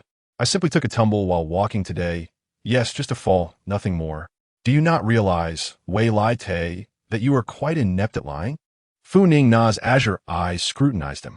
I could see at a glance that you were deceiving me. A mere fall could not cause such grievous harm. Wei Laite was at a loss for words. No, it is merely my leg that is injured. I have a cast. Is that so? Fu Ning Na squinted suspiciously at him. Show me your leg. Let me see the extent of your injury. Oh, the water deity Fu Ning Na graces us with her presence. Why was I not informed in advance? Liu Li's voice resonated from the entrance. I would have prepared some fine hot tea to welcome you. It matters not. I desire an impromptu visit today. I detest the formalities you all employ for inspections. Funing na turned to lie Osili at the door. Direfore, lai Osili. Duke, can you explain why you've gone to such lengths to prevent me from entering? Su Yuan nestled within the confines of Wei Lai Ti's blanket, scarcely daring to breathe. This sensation was exhilarating, albeit the reality was far from it. Nevertheless, it evoked a feeling akin to being caught in the act. Wei Lai Te, positioned behind Fu Ning Na, subtly lifted the edge of the blanket, revealing Su Yuan's form to Liu Si Li. Subsequently, Wei Lai Te gestured towards Liu Si Li, then to Fu Ning Na, and finally towards the doorway, implying that Liu Si Li should escort Fu Ning Na to another location. Liu Si Li wore a knowing expression and remarked, Lady Fu Ning Na, standing here is hardly conducive. Shall we retreat to my office for tea and conversation? No need. Just tell me here. Fu Ning Na resolutely declined. Lady Fu Ning Na, if we speak here, we may disturb Wei Lai Ti's rest. It doesn't matter. We are not delayed by a moment. Fu Ning Na mused thoughtfully. I have a sense that you are concealing something from me. Wei Lai Te poked Su Yuan and pointed towards the floor beneath the bed, signaling him to relocate, as the bed was no longer a safe haven. Wei Lai Te was baffled as to why Su Yuan had suggested hiding under the covers, which was clearly not a secure option. Su Yuan nodded and began to shift his position. Yet during this process, whether due to overwhelming anxiety, lingering injuries, or some other reason, he lost his balance and tumbled to the floor with a resounding thud. Su Yuan? Perverse gentleman? Fu Ning Na exclaimed, her expression one of shock and confusion as she surveyed the scene, only to notice that Wei Lai Ti's blanket no longer bulged. Did you just hide under Wei Lai Ti's blanket? What on earth were you doing? Su Yuan felt a chill. It appeared that the label of perverse gentleman was now inescapable. Regret washed over him. Fu Ning Na was not nearly as astute or meticulous as he had presumed. Had he simply remained hidden beneath the bed, he would have likely avoided this predicament. He realized he had overthought the situation. His cleverness had backfired. In the next moment, Fu Ning Na's eyes began to hollow, transforming into deep crimson voids from which a viscous, foul liquid seeped forth. My dear, it is nightfall. Why did you not await me in bed, instead of appearing in such a peculiar place? Yet Fu Ning Na merely pointed a finger, and all of Wei Lai Ti's gathered water elements dissipated. Tilting her head, she fixed her blood-red hollow gaze upon Wei Lai Te and spoke in a voice sharp as a dagger. I have no interest in you. Do not impede me. Otherwise, I shall kill you. Wei Lai Te instantly felt an overwhelming sense of dread and pressure, far surpassing the eerie presence of Sha Wei. My dear, you seem to enjoy playing hide and seek, Fu Ning Na said, turning to Su Yuan. Let us consider this our bedtime game, shall we? Of course. Should I find you, there will be a small punishment for each discovery. Now I shall commence a countdown. 30, 29, 28, 27, 26. Su Yuan, why are you still standing there? Run. Liu Si Li urged from the doorway. I will attempt to impede Fu Ning Na. No, Liu Si Li, do not engage with the anomaly, Su Yuan declared, rising to join Liu Si Li. It appears that Fu Ning Na's transformed state uniquely targets me. If she wishes to play, I shall oblige. Your task is to evacuate the crowd and prevent anyone from witnessing Fu Ning Na in this form. But trust me. Chapter 28. Regret is futile. Wei Lai Te. Take care, Liu Si Li said as he and Su Yuan dashed out of the infirmary. Wei Lai Te gazed at the grotesque and terrifying visage of Fu Ning Na, who chanted the countdown, feeling only sorrow within. Yet the next instant, a sharp slap echoed as Wei Lai Te struck his own face. Stay strong, Wei Lai Te. You nearly succumbed to tears. Wei Lai Te chastised himself. He understood that he must not allow his emotions to surface. Tears would summon rain upon Fontaine, leading to greater calamities. It has been said that if one must choose between laughing or crying, one should choose the latter. For while laughter merely conceals joy, the inability to cry forces one to bury anguish deep within.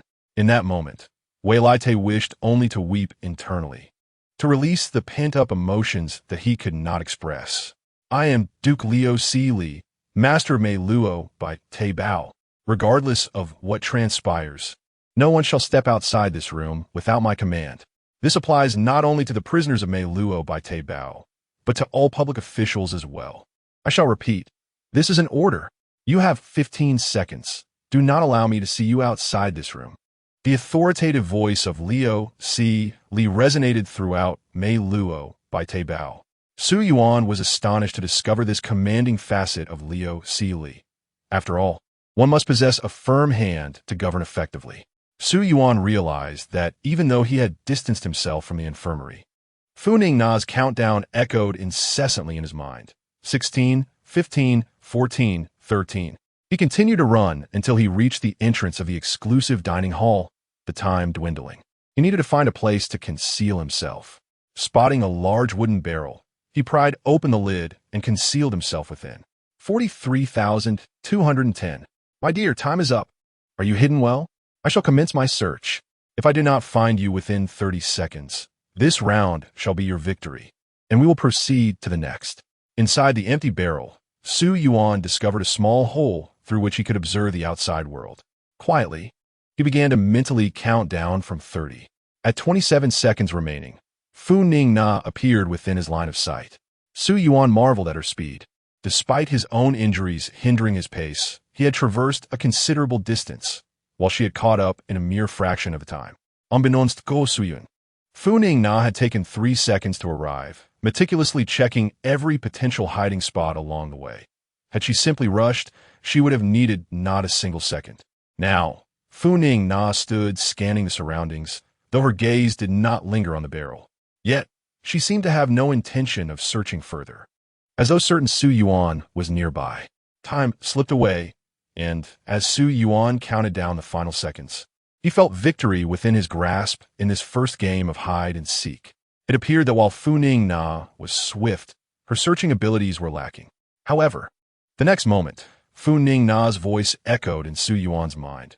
My dear, only a few seconds remain. You do not believe you are assured of victory, do you? In the next instant, Fu Ningna's blood-red hollow eyes filled Su Yuan's entire field of vision as she peered through the small hole in the barrel. Locking eyes with him, my dear, I have found you. You have lost the first round of hide and seek. With a resounding bang, the wooden barrel shattered instantaneously, splintering wood scattering across the entire area, some of which pricked at Su Yuan's face and hands. Fu Ningna gazed at the terrified Su Yuan and spoke with delight. Indeed, that is precisely the expression I seek. I will offer you a glimmer of hope, only to obliterate it at the final moment. Su Yuan instantly comprehended that Fu Ningna had long since discovered his hiding place. Her delay in revealing his location was merely a means to humiliate and toy with him. Thus, in accordance with our previous agreement, I shall bestow upon you a minor punishment, my dear. It may sting a bit, but do bear with it. In the next instant, Su Yuan felt a sharp pain in his left eye, followed by a spray of blood. Gritting his teeth against the agony, he peered with his right eye and saw Fu Ningna, her bloodied left eye nestled in her mouth, savoring it as if it were a delicacy. Just now, you were watching me with this eye, weren't you? Fu Ningna remarked slowly. Then I shall gladly accept it. Once I consume every part of you, you shall never depart from me, never betray me, and forever remain my sole confidant, correct? Su Yuan. At that moment, Lai Owsley and Shigo appeared, casting their eyes upon the eerie and terrifying Fu Ningna, then shifting to the bleeding Su Yuan.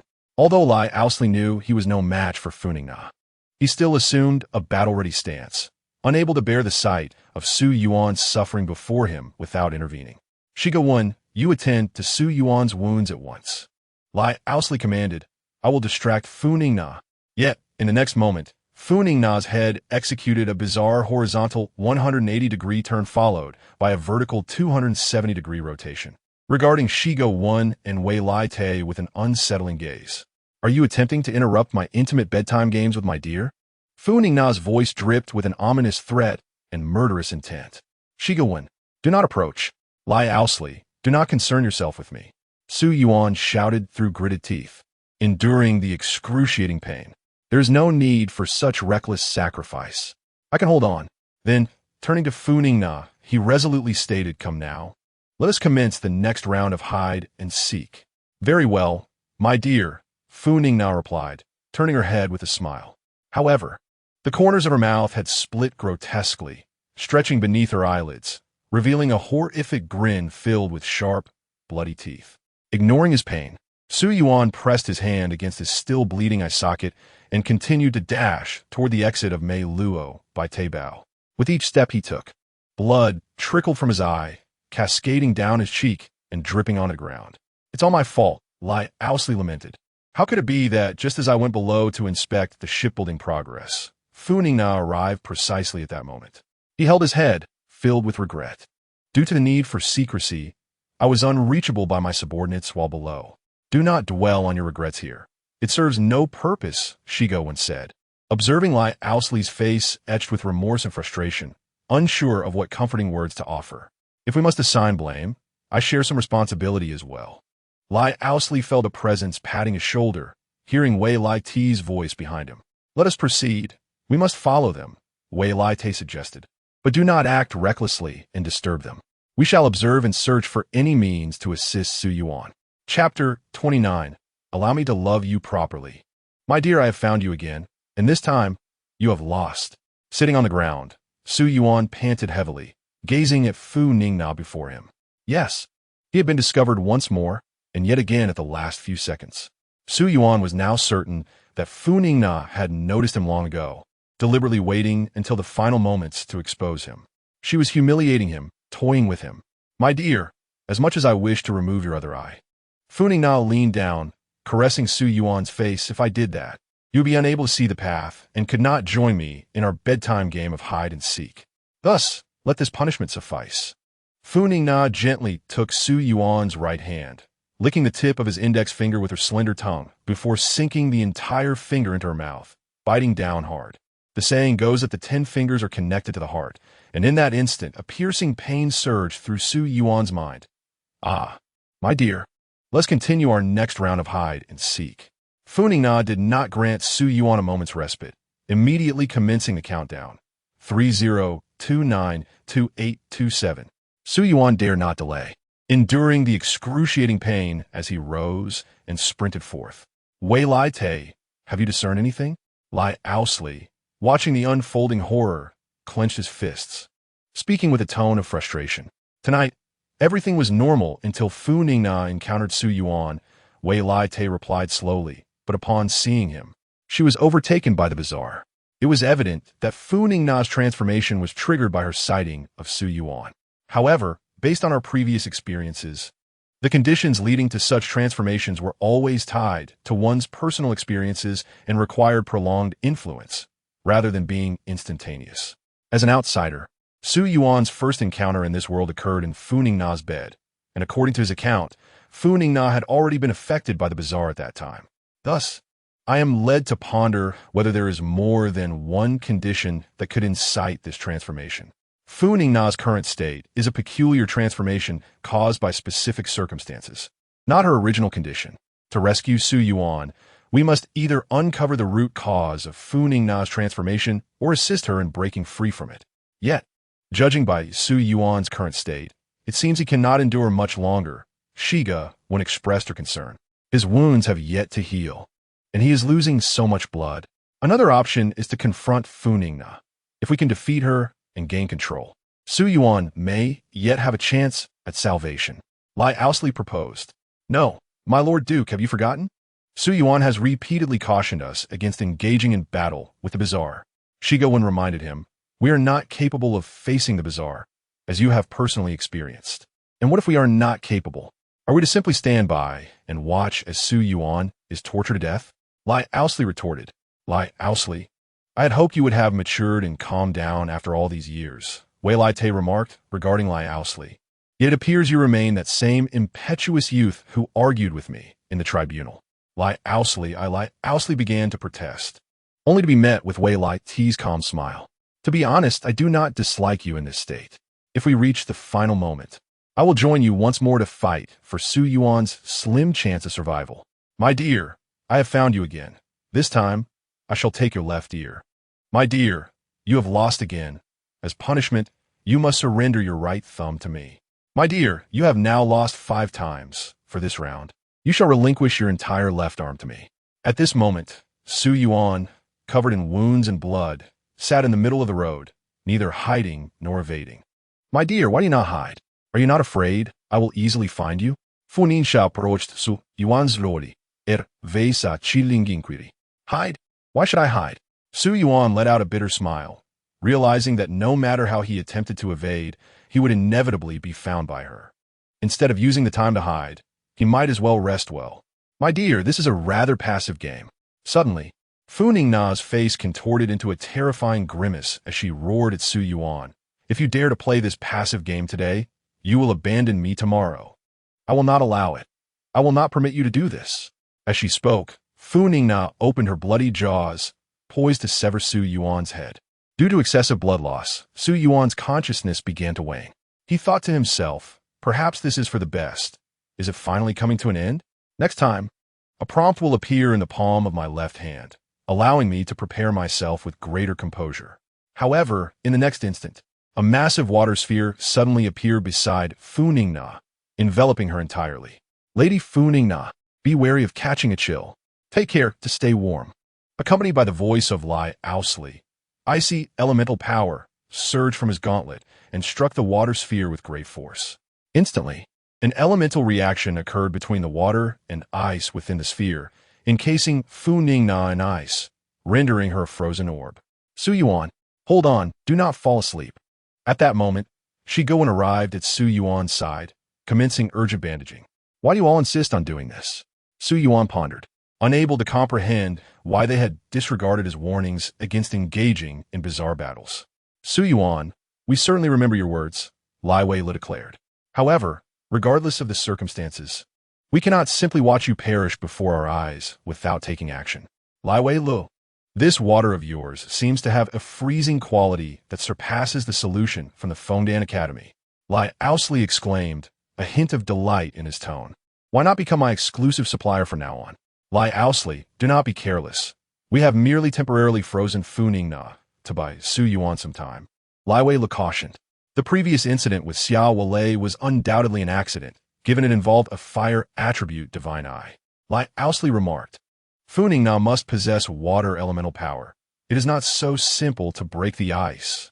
Yet, as soon as Lai Ousley's words fell, the group heard the crisp sound of ice shattering. Crack, crack, crack. I have warned you. Do not interfere with the game between my dear and me. Fu Ningna's cold and furious voice echoed. In the next moment, as the ice splintered completely, Lai Wei Lai Ousley and Shigoan felt the world begin to spin. No, it was their own heads that spun, crashing heavily to the ground. Lai Wei Lai Ousley, Shigoan, and Su Yuan trembled as they gazed at the three severed heads before them, still dripping with blood. They did not emit a single scream, their eyes remaining wide open. Su Yuan had barely grasped the situation when Fu Ningna eliminated them in an instant. What filthy, rancid flesh! Fu Ningna licked the blood from her hands and spat it out before turning her attention to Su Yuan. Since you do not love me, my dear, since you wish to abandon me, you shall merge with my body, never to depart again. Allow me to love you properly. As Fu Ningna spoke, she slowly approached Su Yuan, cradling his face in her hands, kissing his forehead, and then savagely biting down on his head. Chapter 30. And in before it begins, Su Yuan jolted awake, gasping for breath, once again overwhelmed by that peculiar sensation. Feeling the sharp pain in his left palm, he realized he had died once more. Observing Su Yuan's condition, Lai Wei Lu inquired, Su Yuan, what is the matter? Are you choking? It's my fault for taking away all the liquid-rich food, Lai Wei Lu said as she handed him a bowl of soup. I've only had a sip. If you don't mind, you may have it. No, Lai Wei Lu, I'm not choking, Su Yuan replied with a smile, waving his hand in refusal. I am perfectly fine. Very well then, Lai Wei Lu nodded. Su Yuan raised his left hand, glancing at the engraved words. Indeed, you have died again. This marks your second time today, does it not? Fu Ningna will appear in Mei Luo by Teyvat tonight. Please prepare yourself in advance. Above all, do not come into her line of sight. Mei Luo by Teyvat is far too distant from Mo Mang Palace. What? Fu Ningna will appear in Mei Luo by Teyvat? According to this inscription, did I encounter her last time? He wondered, uncertain of what had transpired. Despite Lai Wei Lu and Lai Ousley having made ample preparations, how had Fu Ningna managed to reach Mei Luo by Teyvat during the night? Lai Wei Lu, how did you monitor Fu Ningna yesterday at Mo Mang Palace? Su Yuan asked. Su Yuan, I must correct you. The term monitor is not accurate. In Fontaine, that is considered illegal. Le replied. I merely had those patrolling Mei Luoxin report Fu Ningna's movements to me, although Su Yuan wanted to retort that this was precisely monitoring. He continued to inquire, and today? Do you have any knowledge of Fu Ningna's whereabouts today? Lai Wei Lu fell silent for a moment, admitting she did not know. Because I am not at Imomang Palace. The Mei Luoxin, they are unaware of my presence, and thus I naturally do not know Fu Ningna's movements. Lai Wei Lu, listen to me. Although I do not know the specific timing, Fu Ningna will appear in Mei Luo by Teyvat shortly. We should find a place to hide. Su Yuan suggested. Su Yuan, as unbelievable as this is, I must commend your intelligence-gathering skills. Lai Wei Lu chuckled lightly. Once we resolve this bizarre situation, would you be interested in joining Imomang Palace? I would certainly arrange a suitable position for you. What? Is Lai Wei Lu offering me a job? Am I to become a civil servant of Fontaine? No. This is not the time for such thoughts.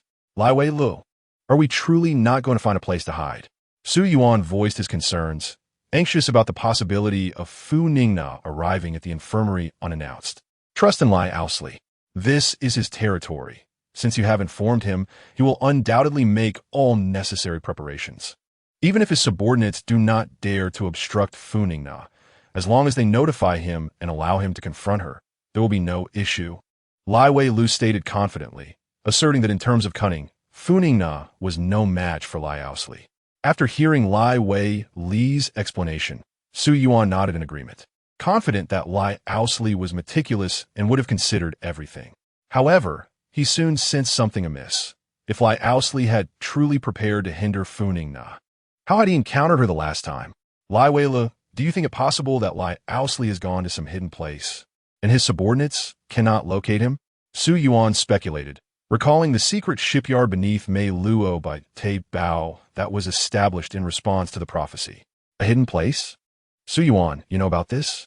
Your intelligence is truly impressive. Lai Wei Lu remarked thoughtfully, gazing at Su Yuan. It cannot be this coincidental. However, before Lai Wei Lu could finish her sentence, a commotion erupted outside the infirmary. Lady Fu Ningna, the Duke has said that the infirmary is under renovation and you cannot enter. Now that you mention it, I must go take a look. Consider it an inspection of the renovation's style and materials. Duke, where on earth are you? We are utterly unable to stop Lady Fu Ningna. Su Yuan and Nai Wei Lai exchanged glances at a loss for words. Truly, even a most meticulous can overlook something. Humans may falter, and horses may stumble. Su Yuan lamented. Su Yuan, you should quickly find a place to hide. You cannot appear in Fu Ningna's line of sight at night. Nai Wei Lai cautioned. Hide? Where can I possibly go? Su Yuan replied, surveying the room. Although it seemed there were many places to conceal oneself, none felt particularly safe. He even glanced at Nai Wei Lai's bed, pondering whether the most perilous spots might offer the greatest security. Really, why hasn't Li constructed a secret passage in this room? He mused. If there was such a passage, would I still be in such distress? Outside the ward, Fu Ningna's voice grew louder and nearer, laced with rising ire. You Meluo Baidabeo, are you hiding something shameful inside? You're guilty of thievery, she proclaimed, determined to enter. Stand aside. This is a command from the water deity. With that, she forcefully pushed open the ward's door. In that critical moment, Su Yuan made a daring decision. Remaining in the ward was akin to a slow demise.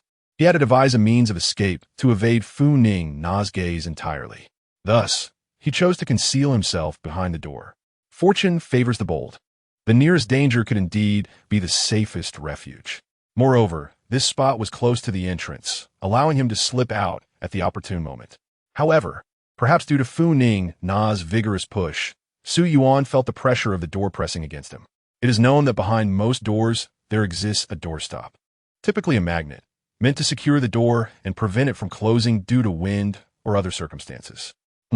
Is there something behind this door? Fu Ningna inquired. Her curiosity piqued. Su Yuan's heart sank. It seemed that before his endeavor could commence, it was already at an end. Madame Fu Ningna, why must you exert such force when opening the door? Chapter 31.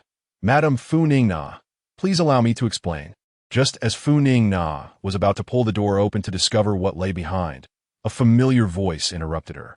Madam Fu Ning Na, it has been a long time. What a coincidence it is to encounter you here. The moment she heard this voice, Fu Ning Na turned swiftly, her face lighting up with joy and surprise. Nai Wei Lai Te, what a delightful surprise to see you here. Su Yuan breathed a sigh of relief. It was indeed commendable of Nai Wei Lai Te to successfully divert Fu Ning Na's attention. But soon, Fu Ning Na noticed something amiss. Nai Wei Lai Te was covered in wounds, bandages and gauze enveloping him. What happened, Nai Wei Lai Te? How did you sustain such severe injuries? Fu Ning Na rushed to Nai Wei Lai Te's bedside, concern evident in her eyes, glistening with unshed tears. Please tell me, what on earth transpired?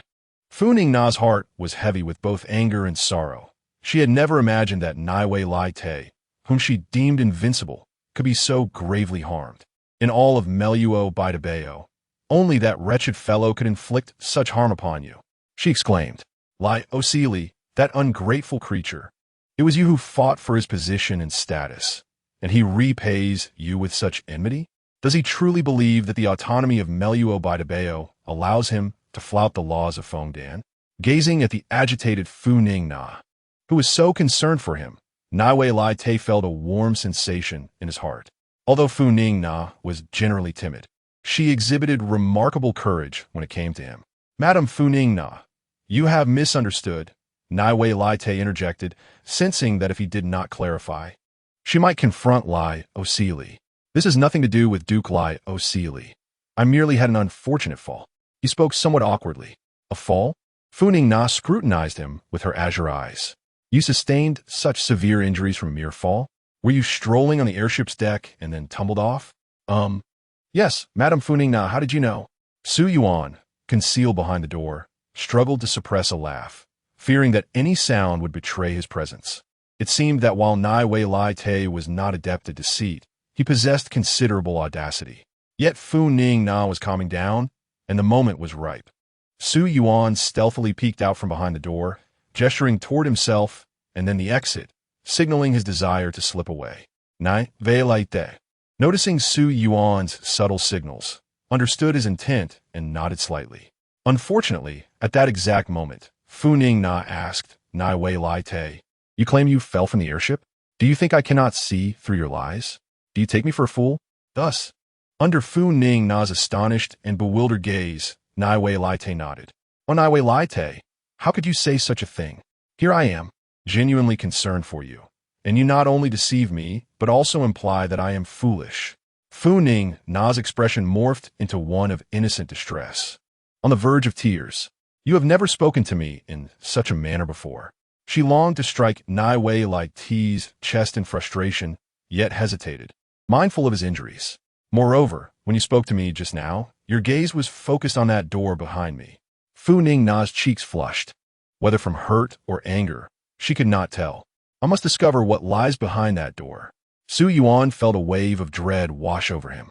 What was Nai Wei Lai Te thinking? Was it truly that obvious?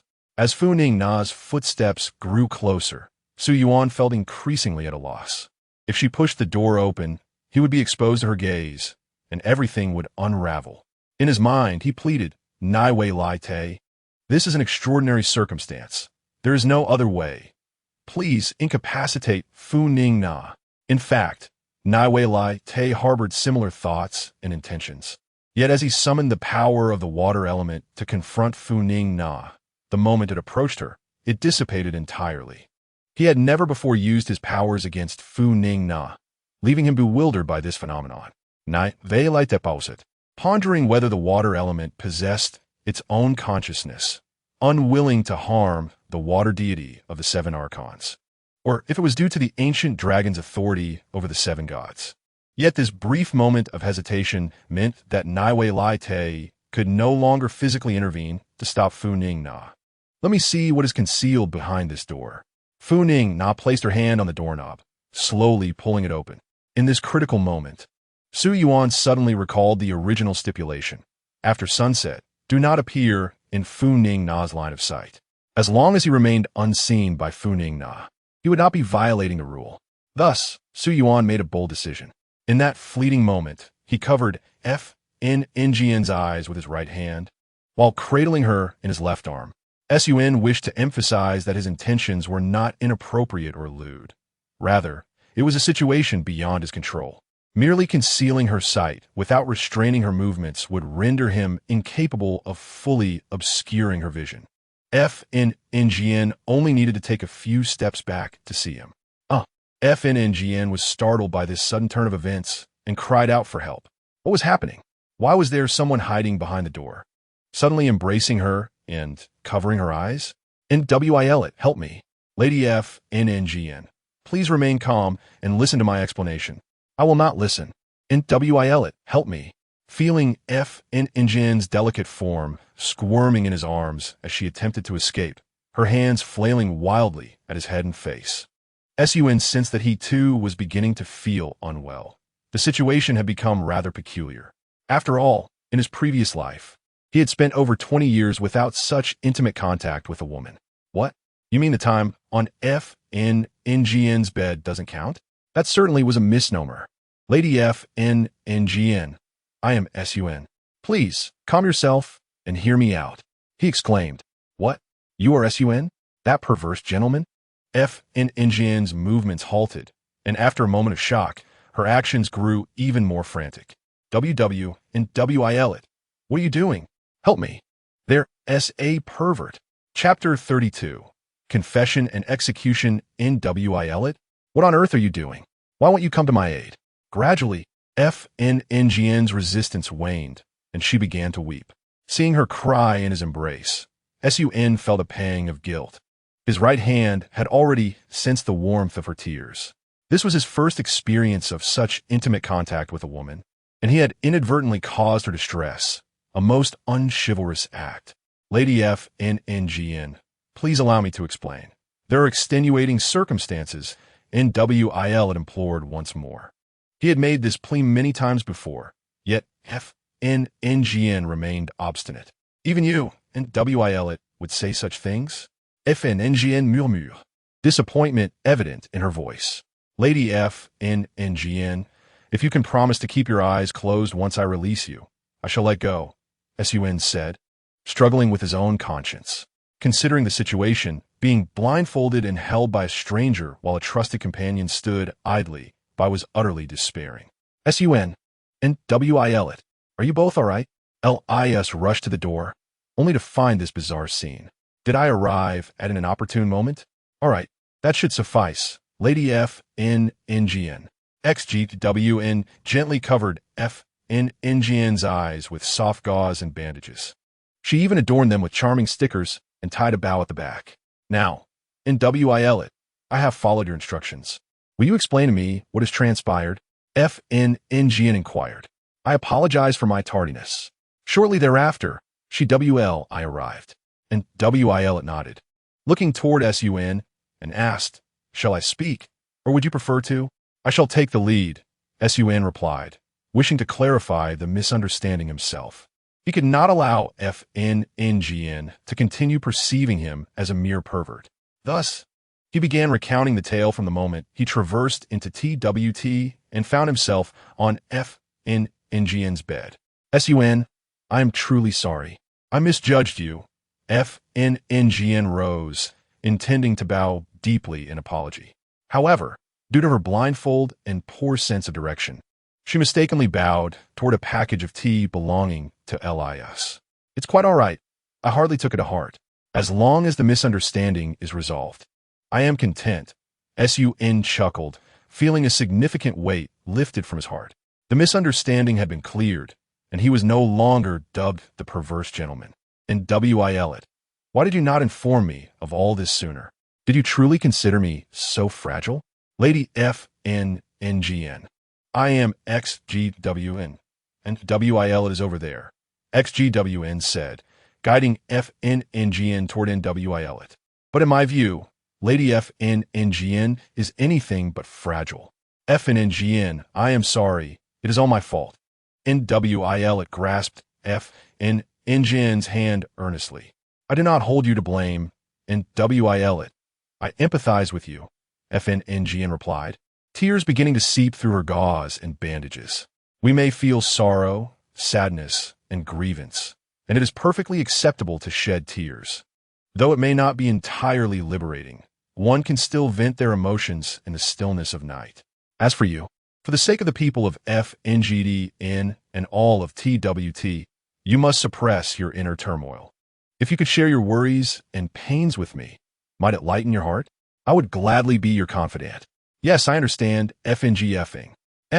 FNNGN exclaimed in astonishment, and WIL it. What did you just call me? FNGFing, and WIL it replied with a smile. I learned this endearing name from SUN. I find it quite affectionate. Henceforth, I shall endeavor to address you as such in private, if you permit. And what shall I call you then? NV, Ila Ite, or perhaps NWI, Ila E, TT, FNNGN asked, her eyes brimming with joyful tears as she embraced NWIL it tightly. NWIL it, while I recognize your kindness. You have always referred to me as Lady FNNGN, which has fostered a sense of distance between us. Only now do I feel that distance shrinking. I am genuinely, immensely happy. Witnessing this touching scene, the eyes of all present glistened with unshed tears. He, and WIL it. This could be considered a rare bloom from an iron tree. Elias chuckled, remarking that it was no small feat for him to learn such things. I am quite different. I hold an immense fondness for my dear XGWN. SUN laughed as well, knowing that NWIL, its reserved demeanor toward FNNGN, was likely influenced by the matters concerning the ancient dragon's immense power. However, FNNGN was not strictly the true water deity. It was FK Lu-S, the arbiter of the decree, who held that title. One could only wonder if, after his arrival in this world, there might be an opportunity to rescue FK Lu-S and alter her fate. To be candid, he had been thoroughly frightened during the trial at the UBKLI Opera House that morning.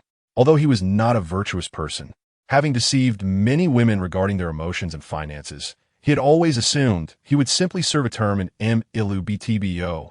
He never envisioned a death sentence awaited him. It appeared that the decree created by the water deity was not as formidable as it seemed. I truly did not commit any heinous crimes deserving of such wrath. To receive a death sentence is beyond comprehension. Suddenly, Ale noticed a figure in the shadows of his home. He turned on the light and beheld a woman with long, light blue hair, barefoot and clad in a flowing blue dress. Who is this woman in my home? Is she here for a romantic encounter? Ale chuckled, approaching with curiosity. Beautiful lady, who are you, and how did you come to be in my abode? Shui shenda ren ailin spokewita quivering vase, shui shenda ren. How did you come to be in my home? Is this your new attire? It looks splendid. I have never seen you wear it before. You are AI Lin, are you not? The figure replied. Indeed, Shui Shinrun, I am AI Lin. We met today at the Obai Kulai Opera House. Although AI Lin spoke thus, he could not shake the feeling that the Shui Shun before him appeared somewhat different from the one he had previously encountered. Your sudden visit to my home, is it because there has been a turn-in today's case? Or is it that the Yu Shi Kai Ding Shu Ji has indeed malfunctioned? AI Lin felt a flicker of panic, uncertain of the situation at hand.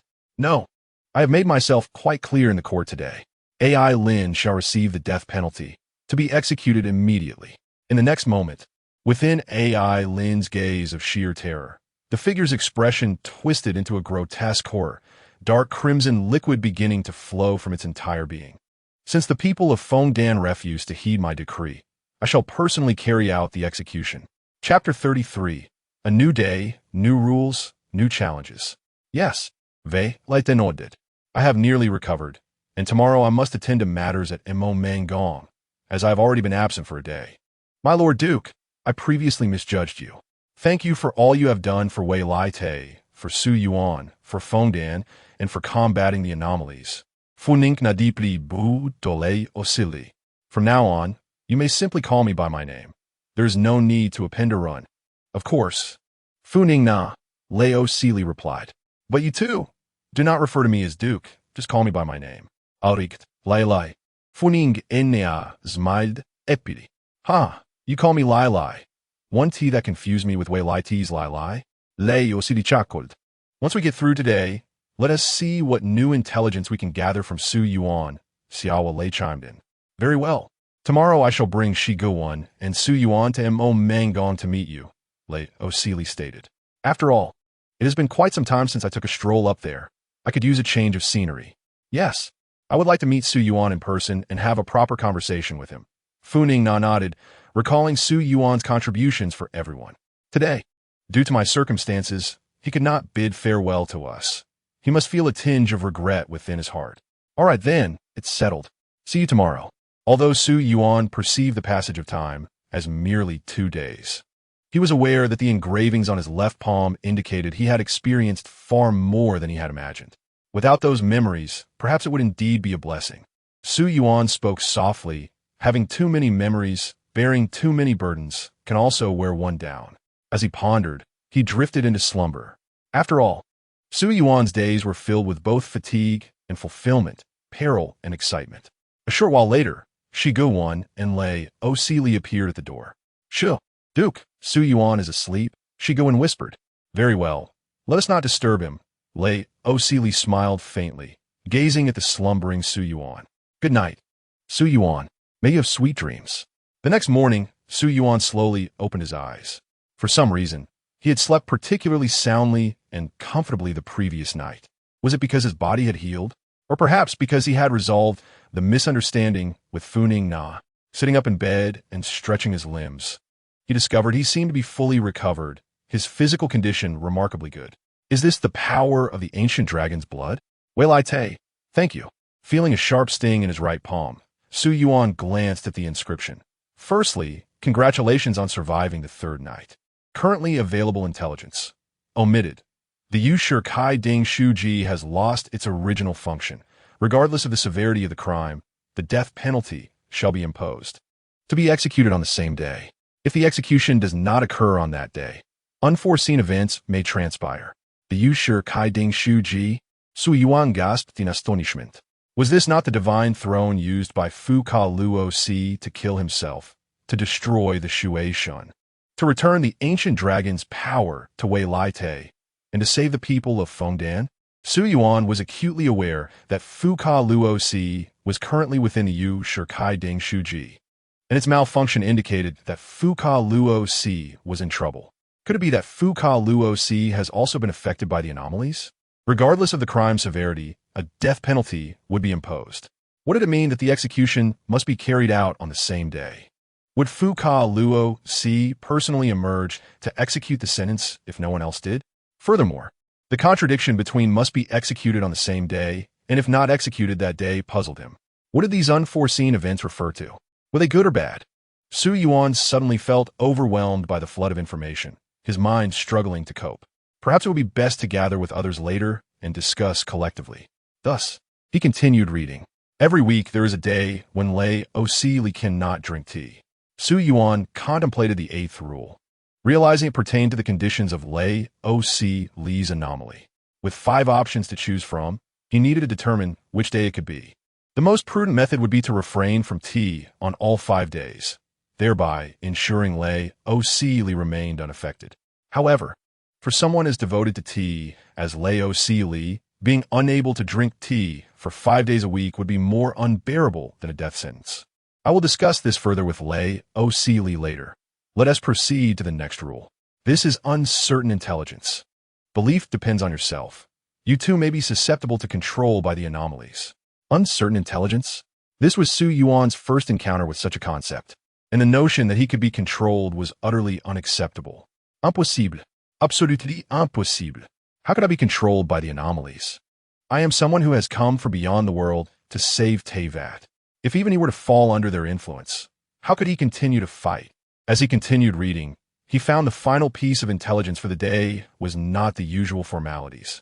After surviving the 4th night, important intelligence will be unlocked. Important intelligence? Su Yuan murmured. This was also a first. Could it pertain to the very essence of the anomalies? Or perhaps a method to overcome them? He could not help but feel a sense of anticipation for the intelligence to come tomorrow. Su Yuan, are you awake? At that moment, Shi Guan's voice came from outside.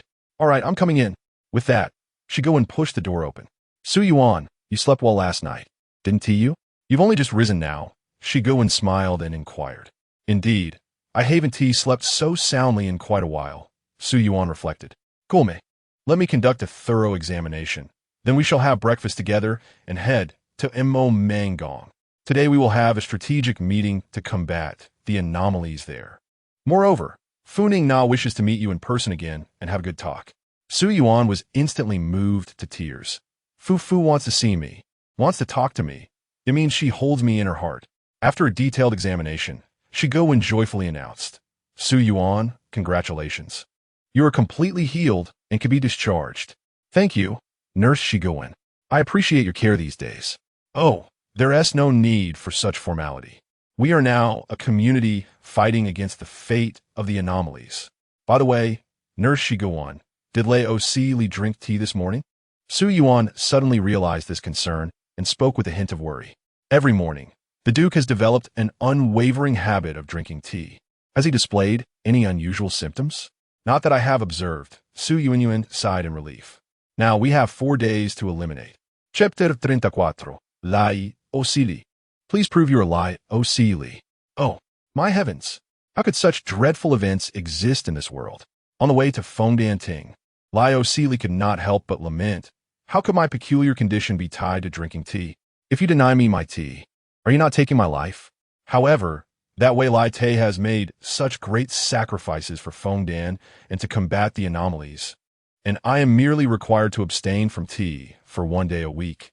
It seems rather trivial and not wholly unacceptable. Duke, based on Su Yuan's earlier description, I believe it is not just 1 day, but 4 days, Shi Yuan slowly articulated. Although you have consumed tea the day before, yesterday, and today, without any unusual occurrences, we can at least rule out these 3 days. However, starting tomorrow, for the next 4 days, should you drink tea, there exists a 1 in 4 chance of being controlled by the anomaly, Shi Yuan pondered. The safest course of action would be to refrain from tea on those 4 days each week. Indeed, Su Yuan nodded. I share the same sentiment.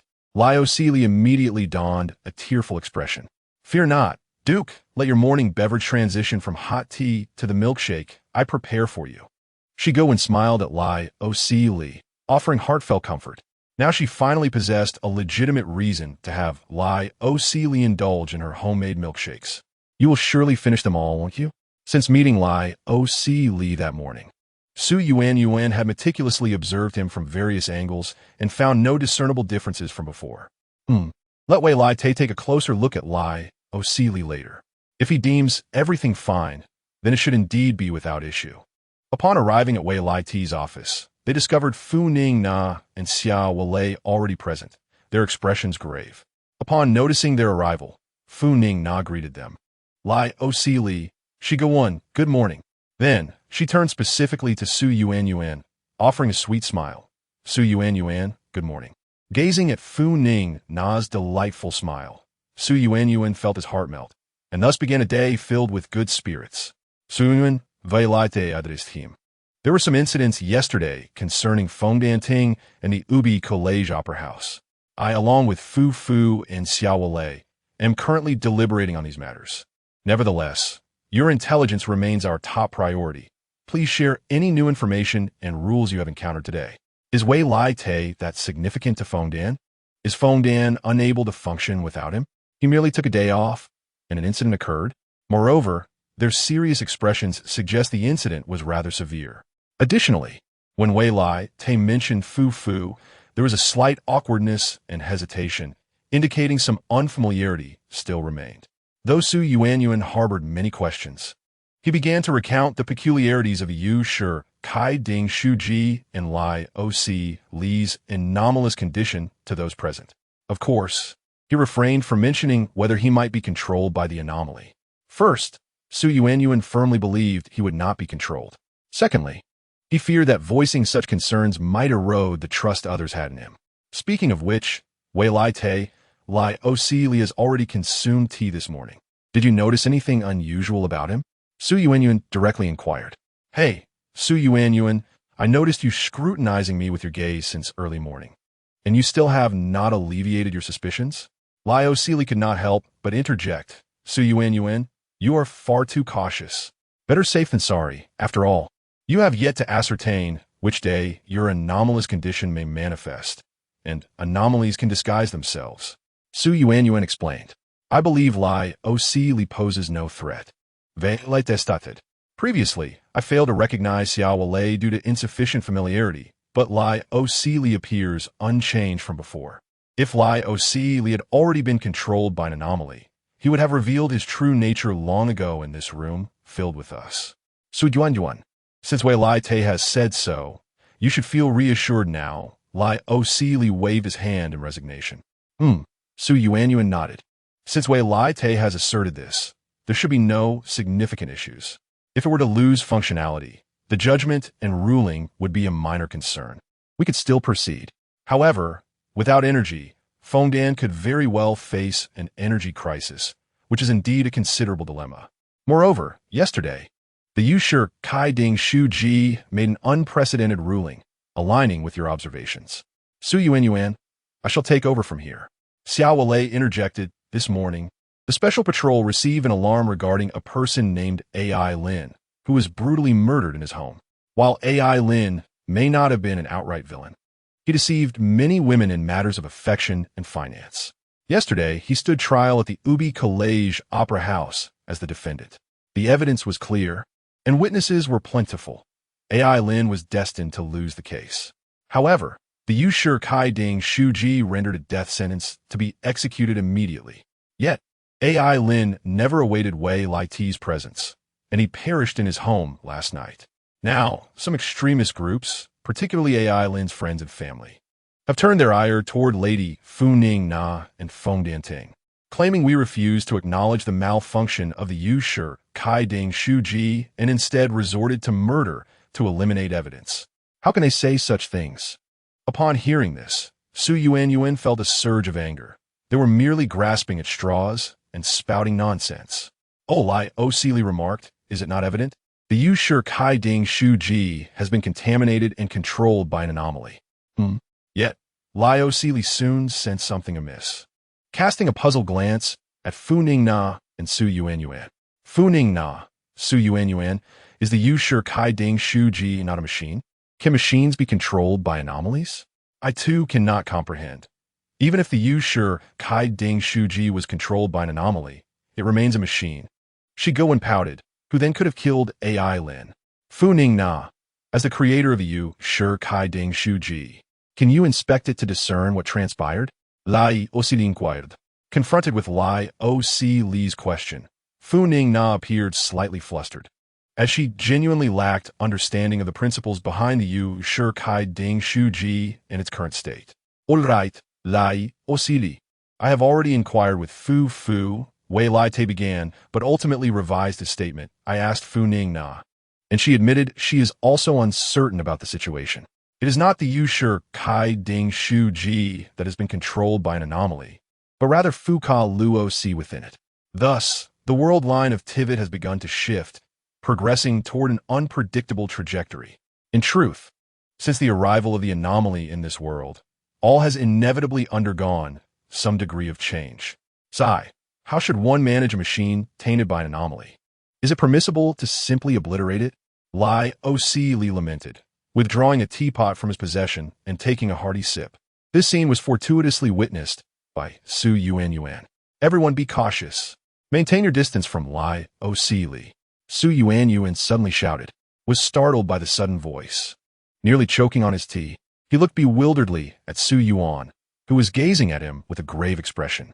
Lai Li, please prove that you are indeed Lai Li. Chapter 35.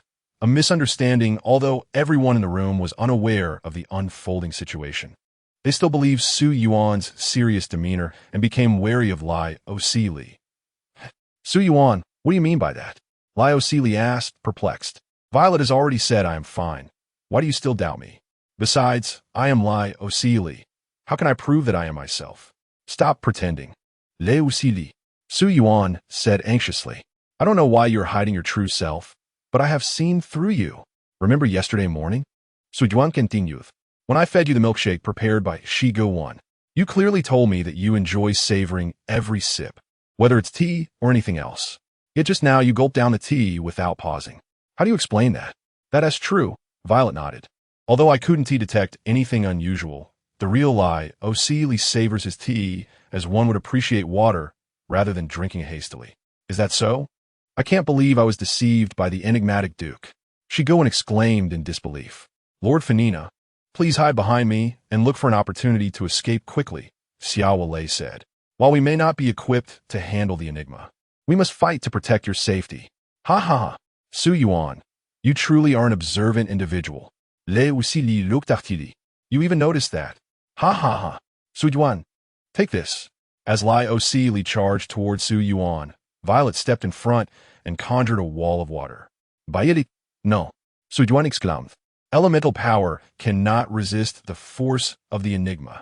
However, in the next moment, the ice and water elements beautifully merged, forming a flawless ice wall. How about that, Violet? Is this sufficient to prove my identity? Lai Osili said, flexing his wrist. Yes, that will suffice, Violet nodded. She then turned to Su Yuan. This time, you have misunderstood. He is indeed the genuine Lai Osili, unaffected by the enigma.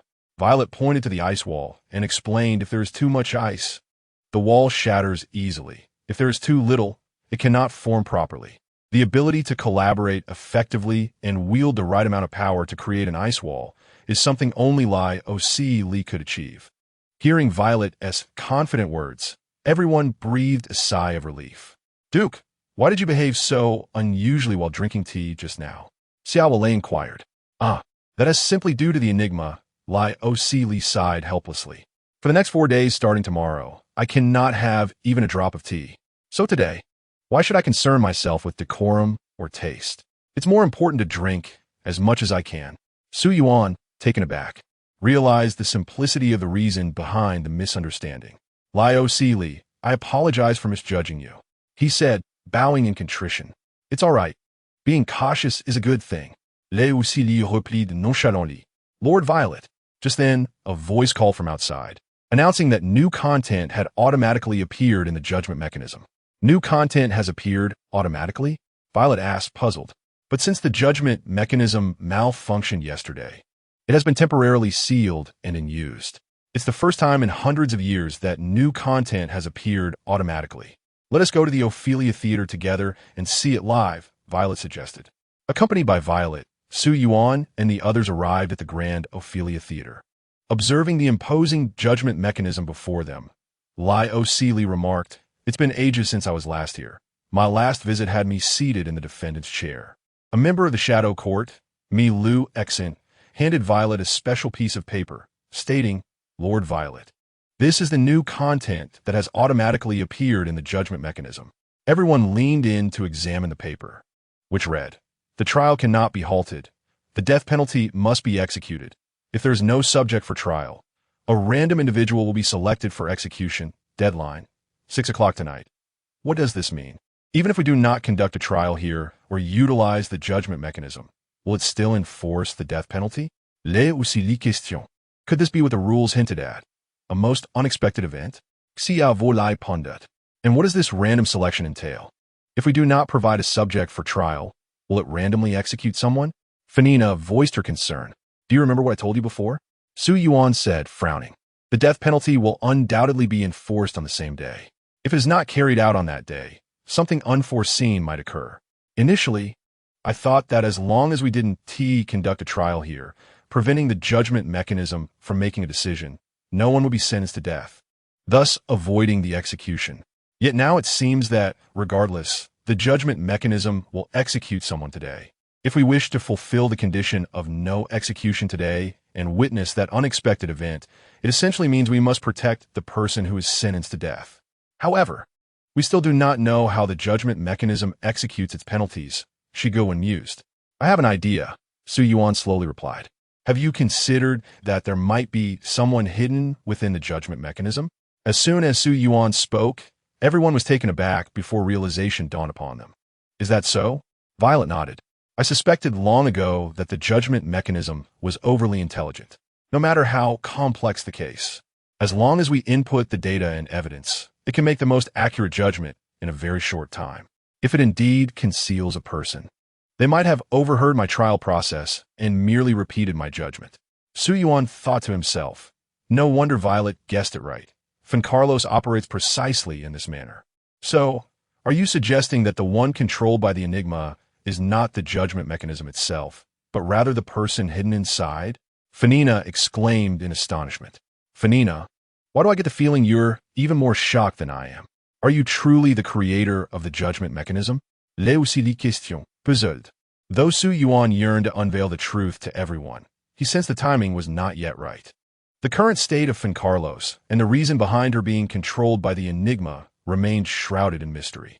Su Yuan, please file a lawsuit against me for intentional harm, Violet suddenly proposed. We cannot allow it to randomly select someone. This would hinder our ability to gather information and protect that individual. If someone must be sentenced to death, let me bear the burden of being the bait. No, I have caused considerable trouble and harm to both Lord Violet and Duke. I shall take on the role of bait. Xia volai interjected Iagadi. Allow me to take charge. Though I may lack strength and my intellect may not be sharp, I still wish to contribute to your cause. Furina also stepped forward, asserting, let me take the lead. After all, I have stood in the defendant's seat before, and I find myself rather nostalgic for that place, yearning for a return. As anticipated, Li Osi Li also emerged, declaring, although I cannot conjure a valid reason, since you all have stepped forward, I shall do the same. Shigoan also actively volunteered. Su Yuan observed this peculiar scene, chuckling to himself. It was rather strange, each one vying for a death sentence. Eager to serve as bait, faced with the unknown, do they not fear the possibility of an untimely demise? It seems I am indeed the one most suited for this task. At worst, I could simply begin anew. I exclaimed, you all need not compete. Let me take the lead. Chapter 36. Am I not humane, not merciful? According to the verdict delivered by the adjudicating council, Mr. Su Yuan is guilty. Valit stood in his designated position, pronouncing the judgment. The final sentence rendered by the adjudicating council was immediate execution by death. Valit, in his peculiar manner, insisted on following this formal procedure, despite the presence of only a few of us. Li Osi Li, seated in the audience, could not resist commenting. Perhaps this is merely Lord Valit's unique sense of ritual, remarked Xiao Lei. Once all procedures were concluded, the group engaged in a brief conversation before preparing to part ways. After all, Li Osi Li had matters in Malapadoberg to attend to. Shigoa needed to care for the patients, and Xiao Lei's patrol duties could not be neglected. Before departing, Xiao Lei spoke. Su Yuan, considering AI Lin's condition yesterday, your execution may take place tonight. Thus, after our daytime tasks are complete, we shall gather by your side. We promise to protect you. We cannot allow you to face this alone. Previously, we had no choice but to stay in Malapadoberg to recuperate. But now that you have healed, why not explore the various locales of Fontaine? Immerse yourself in its rich culture. Lord Duke, in that case, shall I prepare today's nutritious meal for you, Su Yuan? Shigoan said with a smile. Laughter filled the air, creating a joyful atmosphere. Su Yuan, although I long to accompany you in exploring Fontaine today, due to recent events, Valit and I must remain at Mo Meng Palace, Furina said, gazing at Su Yuan. Rest assured, on a weekend or when time permits, I shall surely accompany you for a delightful outing. Su Yuan felt a surge of joy. Fu had invited him to go shopping. He felt immensely fortunate. Strolling through the streets of Fontaine, he patted his stomach, thinking that today appeared to be peaceful, with no incidents expected. Having traversed Teyvat for 2 days, he had yet to savor the true local delicacies. Thus, he made his way to the renowned De Beau Restaurant, a prestigious establishment steeped in tradition. De Beau Restaurant, with its extravagant decor and attentive service, occasionally offers splendid performances during meals, making it the epitome of fine dining in Fontaine. It bore resemblance to Liu's Luli Pavilion and New Moon Pavilion, and under normal circumstances, Su Yuan would never indulge here, primarily due to financial constraints. He preferred the bustling atmosphere and affordable prices of places like Wan Mintang. However, today was different. Valit had promised to cover all expenses. Otherwise, Su Yuan would never have set foot into Beau Restaurant. Recalling Wan Mintang brought to mind Xiang Ling and Guoba. He wondered how they were faring. After all, in many respects, Liu was his foundation. After a hearty meal, Su Yuan thought he had grown accustomed to Shi Go Wen's cooking. Yet, In comparison to the exquisite cuisine at the Beau restaurant, it was as if he were experiencing a realm apart. He realized that he would need to mentally prepare himself for the next encounter with Shi Guwen's dishes. I could endure the darkness had I never seen the light, he mused, pondering the disparity. Yet, indeed, restaurants prioritize taste, often employing heavy oils, salt, and spices, which may not be the healthiest choice. However, indulging occasionally is permissible. Sir, your total bill at the Beau restaurant is 514 mora. We shall waive the zero, and you need only pay 114,000 mora. The server cheerfully informed Su Yuan at checkout, a meal costing over 100,000 mora. In truth, Su Yuan had little concept of mora. He lacked an official conversion rate to his currency. However, he could infer some comparisons. The monthly income of a worker in Inazuma was around 200,000 mora, which could be considered a moderate wage. One meal had consumed half a month's salary. In Liyue, the esteemed legal expert Yen Fei charged 180,000 mora for a 2-hour consultation, with commercial cases starting at 710,000 mora. This highlighted the significant wealth gap in Teyvat. Such fine dining was beyond the reach of ordinary individuals.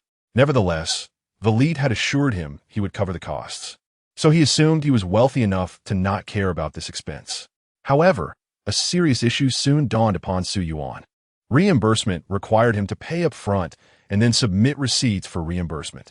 But alas, he had not a single mora to his name.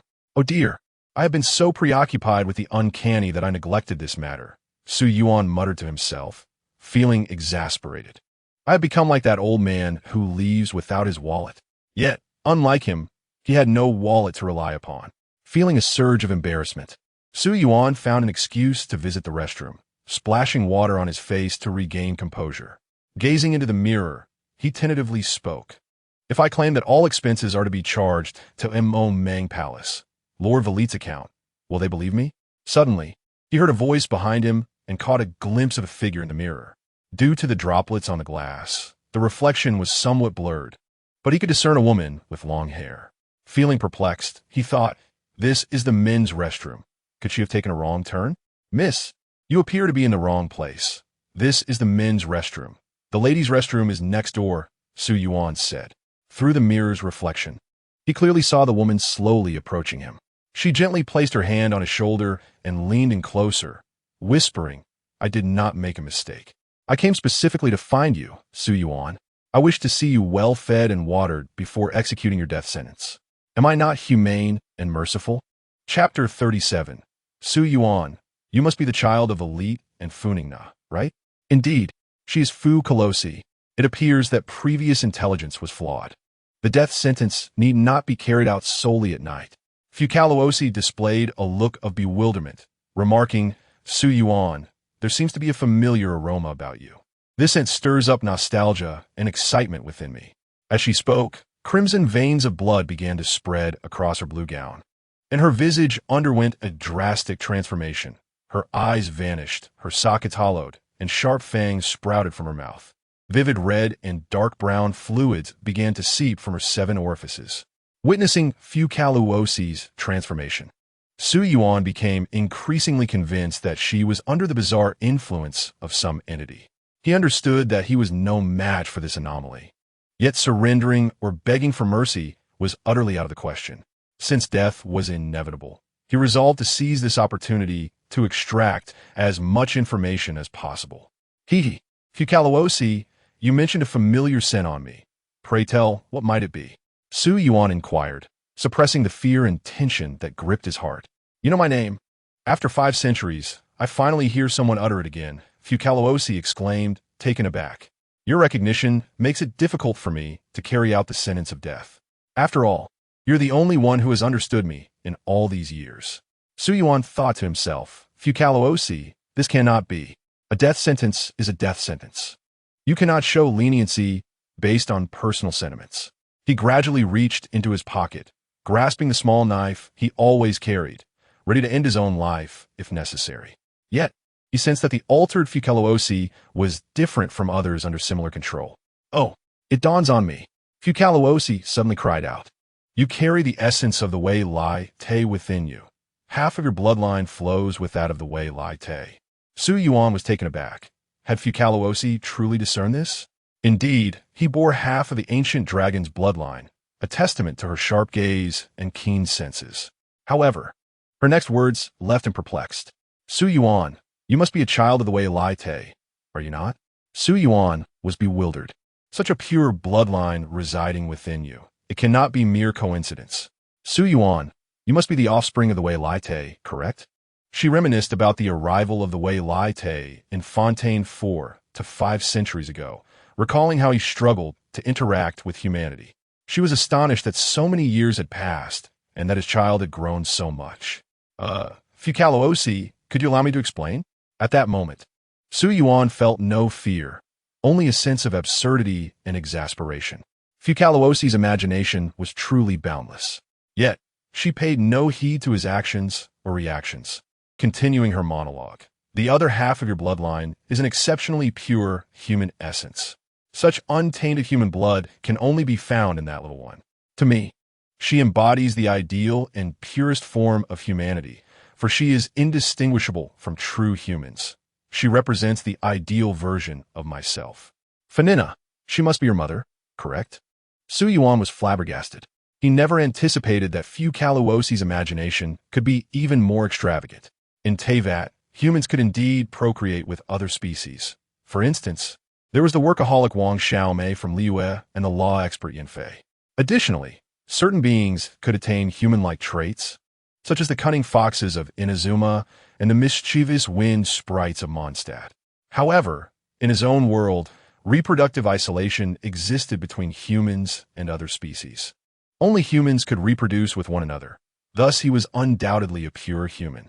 Furthermore, Su Yuan distinctly felt that the altered Fukalosi was markedly different from others under similar control. She appeared to possess more memories and greater rationality. I never imagined that the Wei Lai Te and Furina would end up together.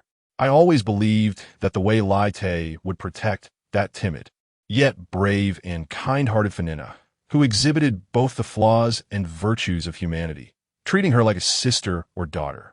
Yet, the Wei Lai Te made a decision I never expected, Fukalosi remarked, her distorted features gradually regaining their normalcy, transforming into a gentle countenance as she smiled softly at Su Yuan. Su Yuan, because you're the child of the Wei Lai Te and Furina, I shall refrain from harming you, and hereby grant you a reprieve from death. However, a death sentence must still be executed today, so I shall randomly select another unfortunate soul. From a certain perspective, I could be considered your mother, she continued.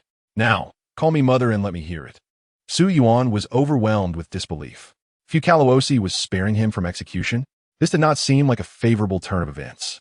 Fukalosi, the Wei Lai Te is not my father, Furina is not my mother, and you are certainly not my mother. Please, let me explain. The reason I possess the bloodline of the Wei Lai Te is because I shall not listen. I shall not listen. Fukalosi interrupted, placing her hand over Su Yuan's mouth and smiling gently at him. Since you refuse to acknowledge it and do not wish to call me mother, I shall not force you. Farewell, dear Su Yuan. With that, she pressed a gentle kiss to his cheek before transforming into a dazzling array of blue, black, and red particles, flowing away like water and vanishing before Su Yuan's eyes. Fukalosi, do consider this. If I truly were the child of the Wei Lai Te and Furina, why do I bear the surname Su rather than Wei or Fun? Touching his cheek, Su Yuan felt at a loss for words. The altered Fukalosi was unlike any anomaly he had encountered before. At least for him, she was not frightening or horrific, she was abstract. Firstly, Fukalosi could carry out a death sentence at any hour, not merely at night. Secondly, his plan of serving as bait had failed, compelling Fukalosi to select another individual for execution. They must identify this person and ensure their protection. Just as Su Yuan prepared to leave the restroom, he suddenly heard voices outside. Indeed, officer, this guest appeared visibly anxious, as if unable to settle the bill, and then hid in the restroom. He has been inside for quite some time, leading us to suspect that he intends to skip out without paying. How dare he dine and dash at the prestigious Debo Hotel in Fontaine? I recall that the prices there are exorbitant enough to warrant sending him to Melopetberg for a taste of its exclusive dining experience. To the individual inside, "I grant you 5 seconds to emerge. You're under arrest." Su Yuan felt that the officer's voice sounded somewhat familiar. He slowly opened the restroom door, revealing a shocked Xia Wolei staring back at him. "Ah, Xia Wolei, what a coincidence," Su Yuan greeted, offering an awkward smile. "My sincerest apologies. Captain Xia Wolei." "Mr. Su Yuan." The server bowed deeply to both Xia Wolei and Su Yuan. "Not all. It was my mistake," Su Yuan replied sheepishly. "I left to dine without Mora and made Captain Xia Wolei cover for me." No, Mr. Su Yuan," the server insisted repeatedly. "I must apologize for assuming that you and Captain Xia Wolei were engaged in some illicit dealings, given your jovial conversation. I have wronged your pure and noble souls. I am guilty." Enough. It's a minor issue. Do not dwell on it," Xia Wolei said with a resigned smile. Shortly thereafter, Su Yuan and Xia Wolei departed from the Debo Grand Hotel. "Xia Wolei, isn't your special operations team specifically tasked with dealing with the most heinous criminals?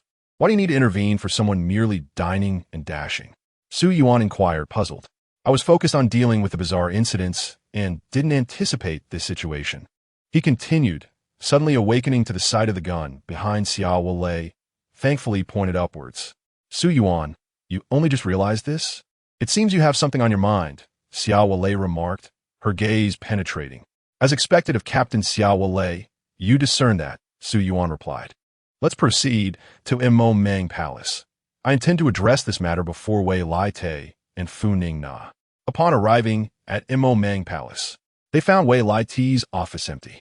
Just then, a member of the Jiying court, Mei Lu Xen, passed by, prompting Su Yuan to stop her and inquire. "Excuse me, do you know where Lord Wei Lai Te has gone?" "Oh, I know. It seems there were some issues with the decree of prophecy again. Lord Wei Lai Te and Lady Fu Ning Na have rushed to the Ubi Kulai Opera House," she replied. "We should hurry there as well." Xia Wolei nodded in agreement. Soon, they reached the Ubi Kulai Opera House, where Wei Lai Te and Fu Ning Na stood before the decree of prophecy, their brows slightly furrowed, seemingly lost in thought. "Su Yuan, you arrived just in time. I was about to seek you out," Wei Lai Te began, though reluctant to interrupt Su Yuan's sightseeing in Fontaine. "However, this incident is far too crucial." As he spoke, he handed Su Yuan a special document. Upon examining it, Su Yuan and Xia Wolei saw the following written: "The death sentence for Su Yuan has been commuted, but the death sentence must still be executed. A random individual has been determined. Execution today." "Su Yuan, do you have any insights regarding this?" Wei Lai Te inquired, perplexed as to why the individual behind the decree of prophecy had commuted Su Yuan's death sentence, seemingly bypassing a retrial and opting for a random execution instead. "This is the worst-case scenario, as we have no knowledge of who the chosen individual is.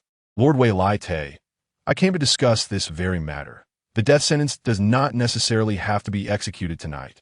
Su Yuan spoke slowly. "Just recently, I encountered the individual behind the decree of prophecy." "What?" Fu Ning Na exclaimed, rushing over to observe Su Yuan closely, concerned. "Are you all right? Are you hurt?" Su Yuan felt warmth in his heart at Fu Ning Na's concern. Fu is worried about me, which indicates I hold a place in her heart. Due to certain special reasons, that person has abandoned the execution of my death sentence, Su Yuan explained. "Special reasons? Could it be because you're not a native of Teyvat, but rather a traveler from another world?" Su Yuan was contemplating what excuse to provide when Wei Lai Te arrived at this conclusion independently. "Indeed, that may very well be the case," Su Yuan nodded. "Now we are in a predicament," Xia Wolei interjected. "We are unaware of who the individual chosen for execution is, nor do we know when the execution will take place. Consequently, we are unable to make any preparations in advance. Only when that individual is killed will we learn who is selected. Lord Wei Lai Te, trouble has arisen. The young lady of the Thorn Rose Society, now the president, Lady Na Weiya, has been assassinated by Song Town." At that moment, a member of the Jiying court, Mei Lu Xen, rushed in, speaking urgently to Wei Lai Te. "The circumstances of Lady Na Weiya's death mirror those of Ai Lin. It must be the same perpetrator." Everyone was taken aback. Could it be that the execution occurred so swiftly? At that instant, Bai Song Town felt more desolate than ever. All gathered in the town's central square. gazing at the blood-stained white cloth that concealed their beloved lady Na Wei's broken body. Mai lesi end undicesimo erfucnet besider, tiar streaming uncontrollably. In order to ensure that the young lady could relish in the joys of baking at any time, Xier Fu and I were always prepared. My Lucy spoke softly, his aged visage appearing even more weary. I brought egg sugar and almonds.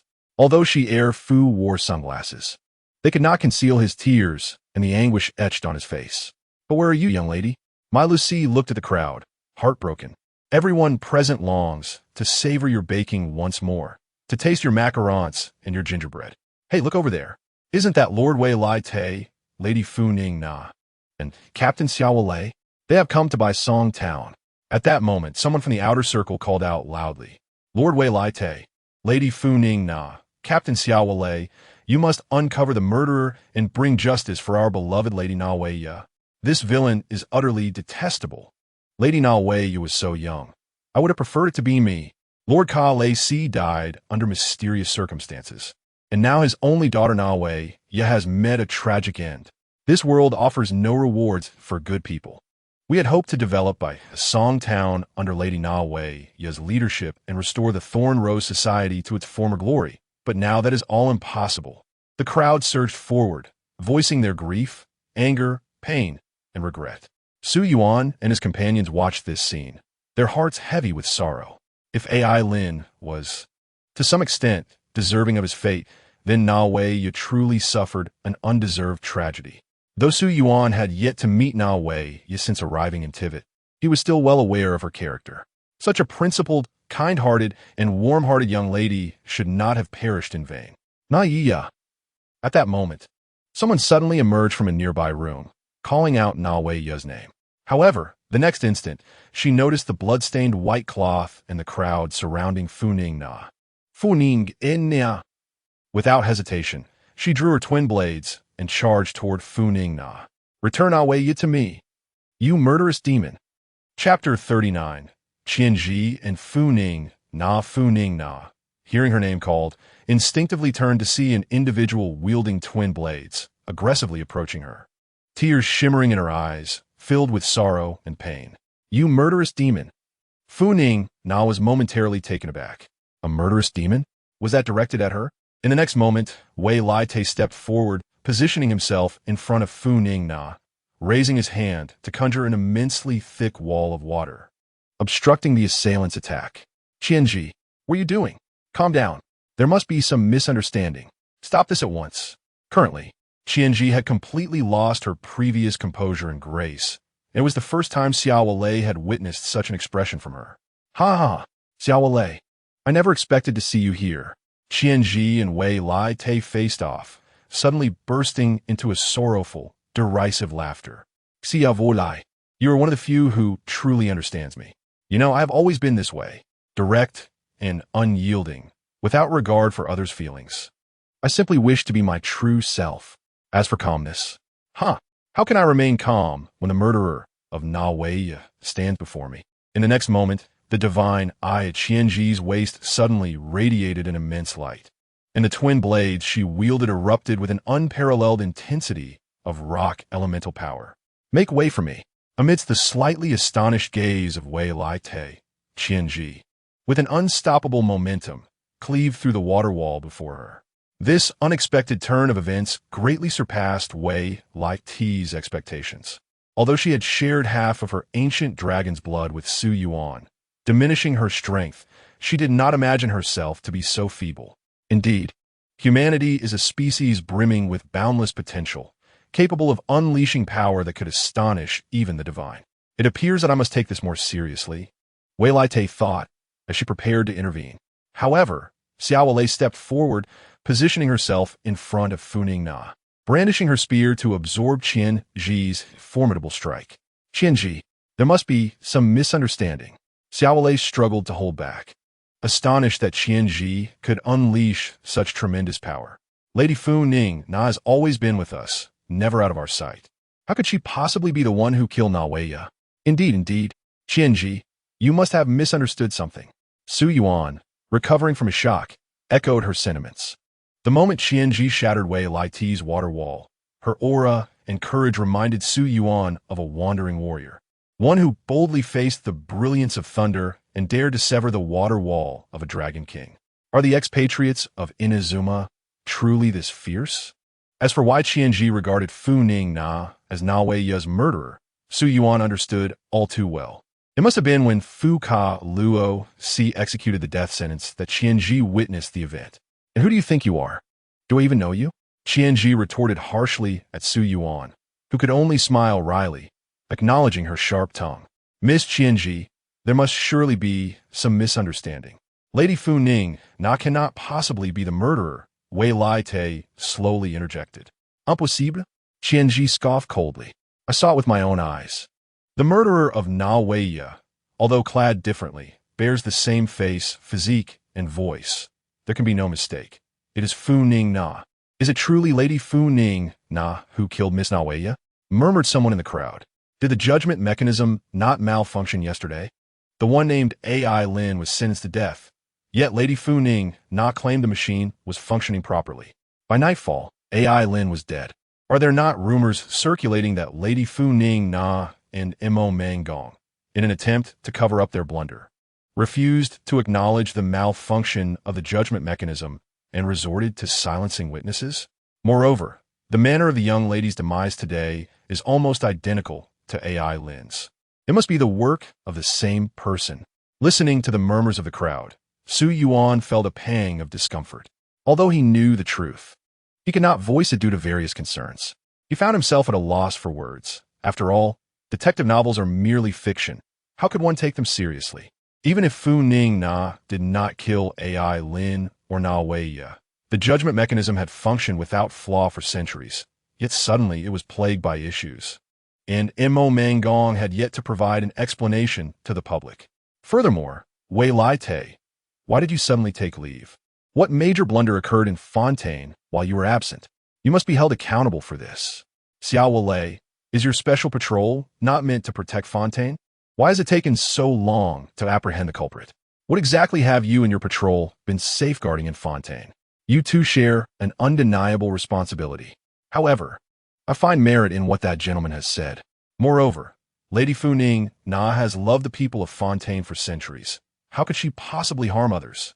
The crowd buzzed with debate, some contemplating every possibility with calm reason, while many, driven by anger and grief, lost their rationality and directed their ire toward Fu Ning Na, Wei Lai Te, and Mo Mangong.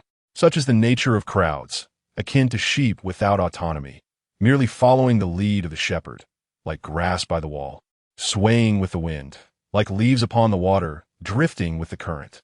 Su Yuan felt that the scene resembled the internet zealots of his former world, forever youthful and impassioned, perpetually teary-eyed, eternally forgetful, and forever used as pawns. Enough! Fu Ning Na suddenly cried out with all her might, silencing the surrounding tumult. Qianji glared at Fu Ning Na with fury, a mocking smirk gracing her lips. What is this, dear Lady Fu Ning Na? Are you unable to bear it any longer? Is your true self about to be revealed? Yet in the very next moment, Fu Ning Na made an unexpected move. She gently pushed Xia Wei aside, advancing toward Qianji, and slowly placed the blade she held against her own neck. Tears streamed from Fu Ning Na's eyes as she offered Qianji a gentle smile. Miss Qianji, if you truly believe I am the one who killed Na Weiya, then go ahead and strike. Fu Ning Na. Witnessing this, Wei Lai Te felt a surge of panic and attempted to intervene. Do not move, Wei Lai Te, Fu Ning Na shouted, fixing her gaze upon Wei Lai Te. If Miss Qianji chooses to act, do not judge her, do not condemn her. This is a command. It is also my final request. Chapter 40, Su Yuan's Passion. Qianji's gaze remained fixed on Fu Ning Na, observing her actions. Clenching her teeth and grappling with complex emotions, her hand trembled uncontrollably around the hilt of her blade. Kill her, kill her, kill her. Avenge Miss Na Weiya. In this tense silence, an incongruous voice suddenly pierced through the crowd. A loud slap resounded as someone struck another, scolding, "What are you rambling about? Do you not see that the situation is dire?" Miles and Silver emerged from the crowd. Approaching Qianji. Miss Qianji, we also believe that Lady Fu Ning Na would never be the one to kill the young lady. As Qianji's grip on her blade trembled increasingly, she sighed heavily, finally lowering her weapon. I am but a fashion designer. My hands have never trembled like this before. Due to my nature, I have few friends. Slowly, Qianji began to speak. She always presents me with a plethora of ingenious ideas, which greatly aids my endeavors in fashion design. Those who claim my thoughts are ahead of their time have likely never engaged in conversation with NWI. If NWI were to study fashion design and become a designer herself, she would undoubtedly be a formidable rival throughout my life. Once, NWI requested my assistance in creating a 10-meter-tall top hat, but I declined. Yet now, I would wholeheartedly endeavor to craft a hat, whether it be 10, 100, or even 1,000 meters tall. But where are you now, NWI? I recall it was around 2 in the afternoon when NWI and I were strolling and conversing in the square of B is Ing Town, deliberating on how to design a uniform for the children of the town. Suddenly, a figure resembling FNNGN, albeit clad differently, approached us. Frankly, her attire exuded a remarkable quality, a design I had never encountered before. In that moment, I mistook her for FNNGN and sought to discuss the fabric of her clothing. However, before I could react, she struck me down, just before losing consciousness. I witnessed her attacking NWI, tears flooding my eyes once more. Qianzh wept for a while, gradually regaining her composure. With a piercing gaze directed at FNNGN and her entourage, she spoke. I have expressed all I needed to say. Now, I wish to hear your perspectives and explanations. Indeed, we too yearn to uncover the truth behind this matter. Miles and XRF interjected. Allow me to elucidate. NWIL it slowly began. As friends and family of Miss NWI, you have the right to know the truth. Firstly, the verdict machine has indeed malfunctioned. Moreover, we have identified a mysterious individual behind the machine who executes the death sentence on those condemned to die.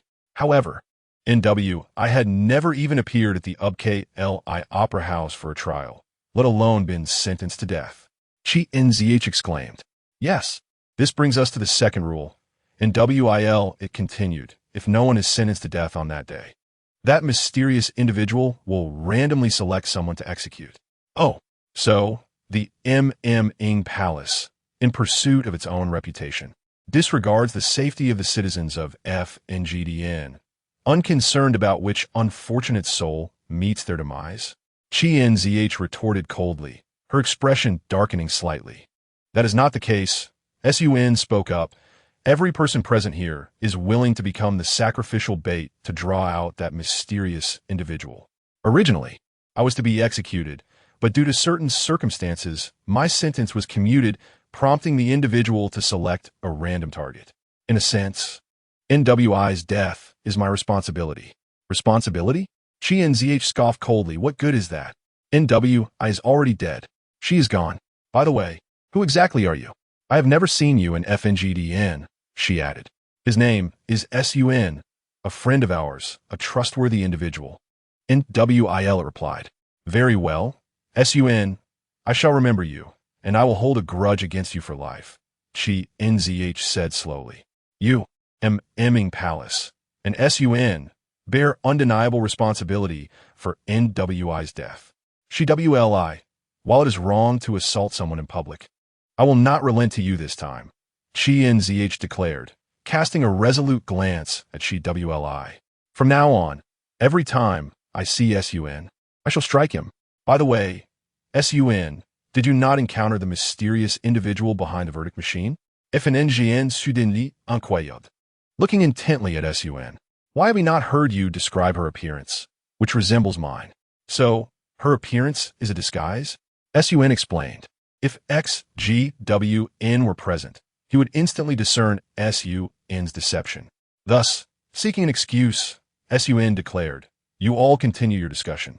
I need to visit the restroom. Mr. Sun, allow me to accompany you, Miles offered, rising to lead Sun out of the room. After their departure, NWIL had felt something was amiss with Sun and also excused herself to follow. Seated on the toilet, Sun retrieved a small knife from his pocket, placing it against his neck, taking a deep breath. Despite rehearsing this many times, the moment had arrived, and he felt a twinge of anxiety. However, If he wished to save NWI and prevent FK Lu from being manipulated, this was the only way. With a swift motion, he sliced through his carotid artery. Blood spurted forth, and Sun slowly closed his eyes, awaiting the arrival of death. Yet, after a brief moment, he sensed the bleeding had ceased and the pain gradually faded. Bewildered, he opened his eyes to discover he was still alive. What was happening? Was he incapable of even dying? Perhaps it was due to NWIL, its ancient dragon's blood. He recalled she mentioned it enhances one's healing abilities. It seemed he had merely cut too shallowly and needed to go deeper. Thus, Sun placed the knife back to his neck, this time intending to cut deeper, ensuring his demise. But the next moment, the restroom door burst open. NWIL it stood before Sun. Sun, did you not promise me you would not do this again? She questioned loudly, gripping his wrist, holding the knife, and wrenching it away. Bewildered, Sun stared at NWIL it, who had specifically sought him out despite his efforts to avoid him while attempting to take his own life. Though his suicide had been momentarily thwarted, Sun felt a warmth in his heart. It seemed his previous actions had caused NWIL at considerable concern for him. While I understand your guilt over NWI, it is not entirely your fault. Why must you atone with your life? Did she NZH's words wound you so deeply? But that is simply her nature. Do not take it to heart. NWIL had implored earnestly.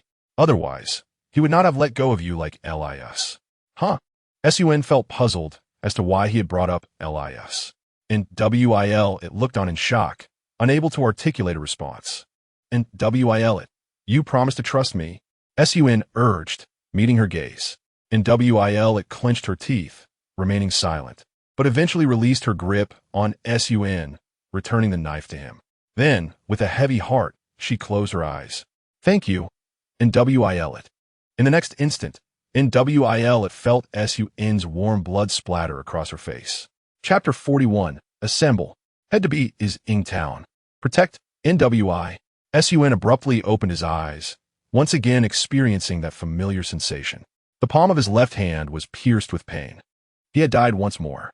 He raised his left hand to inspect his palm, where it read, Alas, regrettably, you have died again. The individual randomly selected for execution by FK Lu S is NWI. Please arrive at B is Ing Town before 2 in the afternoon. Sun? What are you reading? Sumeru queried, noting there was nothing on his hand. Sun recalled just having exited the DB Grand Hotel with Sumeru. Sumeru, what time is it now? He inquired anxiously. Wait, Sumeru, how long will it take us to reach B is Ing Town?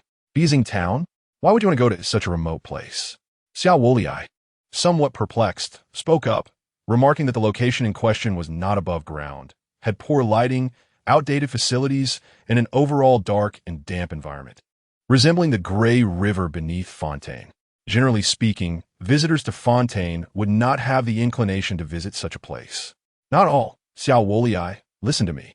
I just encountered the enigmatic figure behind the Judgment Cardinal, who pardoned my death sentence and instead opted to randomly select another individual for execution. The person chosen was none other than Navia, the esteemed daughter and president of the Simei Society. Yuan exclaimed anxiously. She is currently in Baisong Town, and we must act swiftly to protect her. Upon seeing Yuan's earnest expression, Xiao Wolei ceased her inquiries. Understood, Yuan. The journey to Baisong Town would take approximately 30 to 40 minutes. 30 to 40 minutes?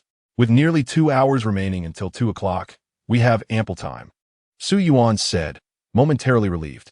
Let us proceed to the Akademiya Theater, summon Navia and Furina, and then together we shall head to Baisong Town. At this hour, Lady Navia and Lady Furina should be at Moma Palace, correct? Xiao Wolei questioned. All right. Navia explicitly mentioned she had matters to attend to during the day and instructed me to find her at Moma Palace. Why did I instinctively think of the Akademiya Theater? Yuan pondered, aware that such peculiar thoughts were not uncommon for her. Regardless, we shall head directly to the Akademiya Theater. This time, Yuan chose to trust her intuition. Upon their arrival at the Akademiya Theater, they fortuitously spotted Navia and Furina at the entrance. Yuan, Xiaolei, why are you both here? Furina queried, a hint of confusion in her voice. Navia was just about to send someone to find you. as the Judgment Cardinal has just revealed new content. There's no time for that. We must head to Baisong Town at once. Yuan clarified.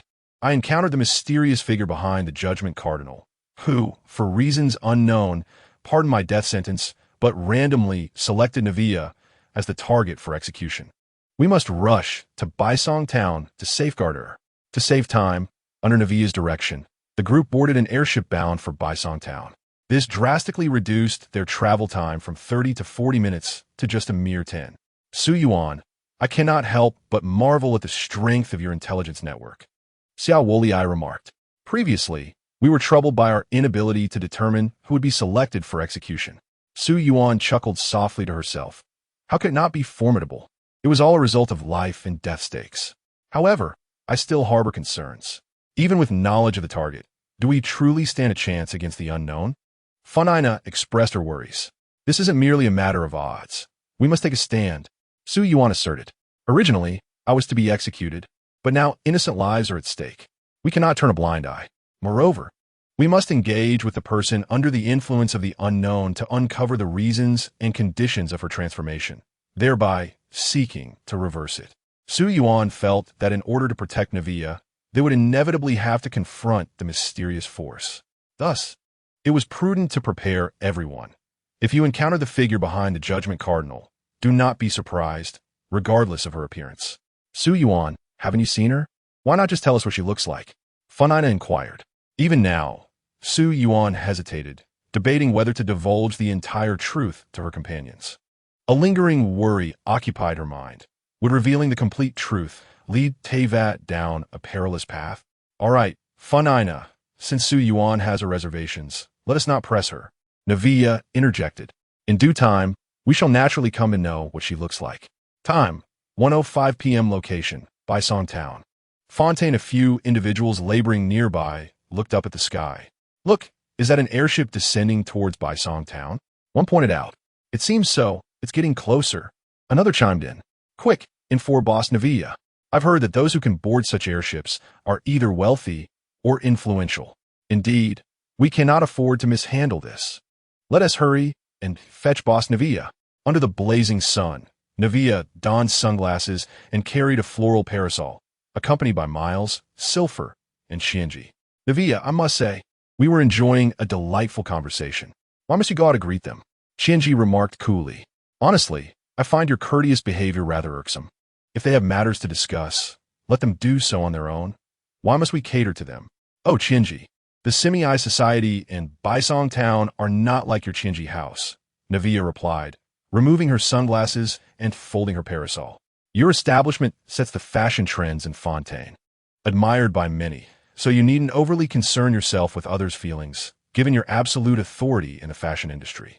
However, Baisong Town is still developing, and the Semi Society situation is far from its former glory. My actions serve not just myself, but everyone. I'm no longer the willful young lady I once was. I am now the current president of the Semi Society. Chapter 42. An Encounter on the Mountain Haha. Lady Fontaine, Lord Naviya, Captain Xiao Wolei, and an unknown young gentleman. Welcome to Baisong Town. Naviya greeted the group, descending from the airship with a warm smile. Welcome, welcome. A very warm welcome.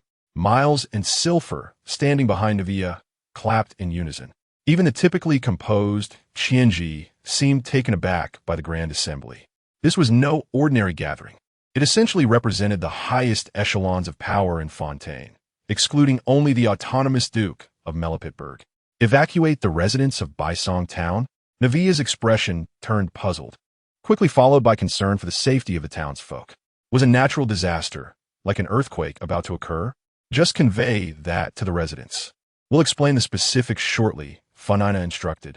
Seeing the serious demeanor of Naviya and Fontaine, Naviya understood they were not jesting.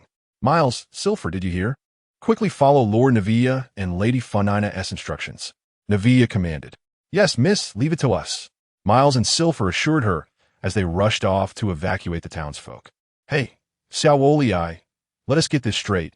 It was your party that interrupted my conversation with Naviya, and now you're sending me away? Qianji frowned.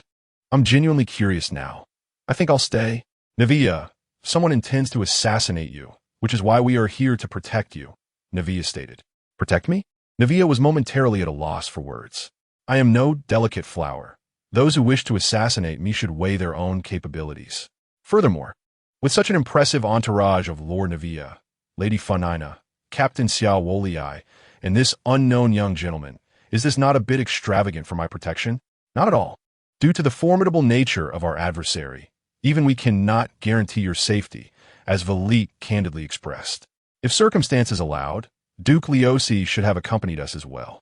Navia began to perspire, exclaiming, "Oh my, is it truly that severe? Have I breached some celestial decree?" "Ah, allow me to introduce myself first," Yuan interjected. "While I appreciate you calling me handsome, I do possess my own name, Yuan.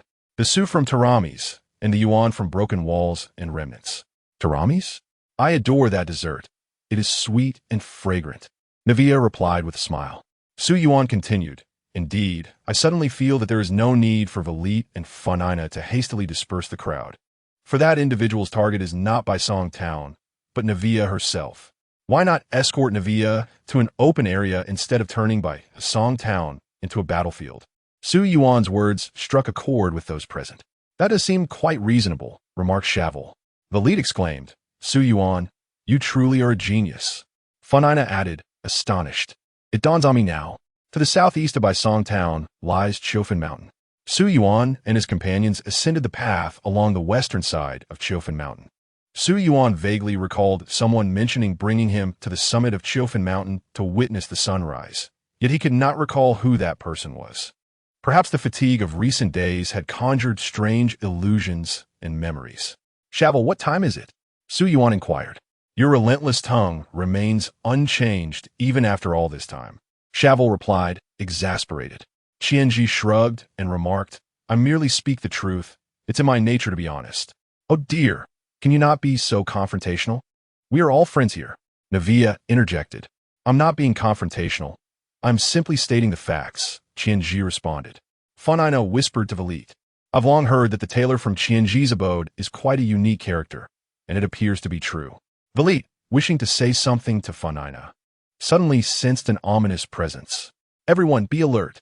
It seems something is approaching," Valit shouted, prompting everyone to shift from their previous banter to a state of vigilance, scanning their surroundings.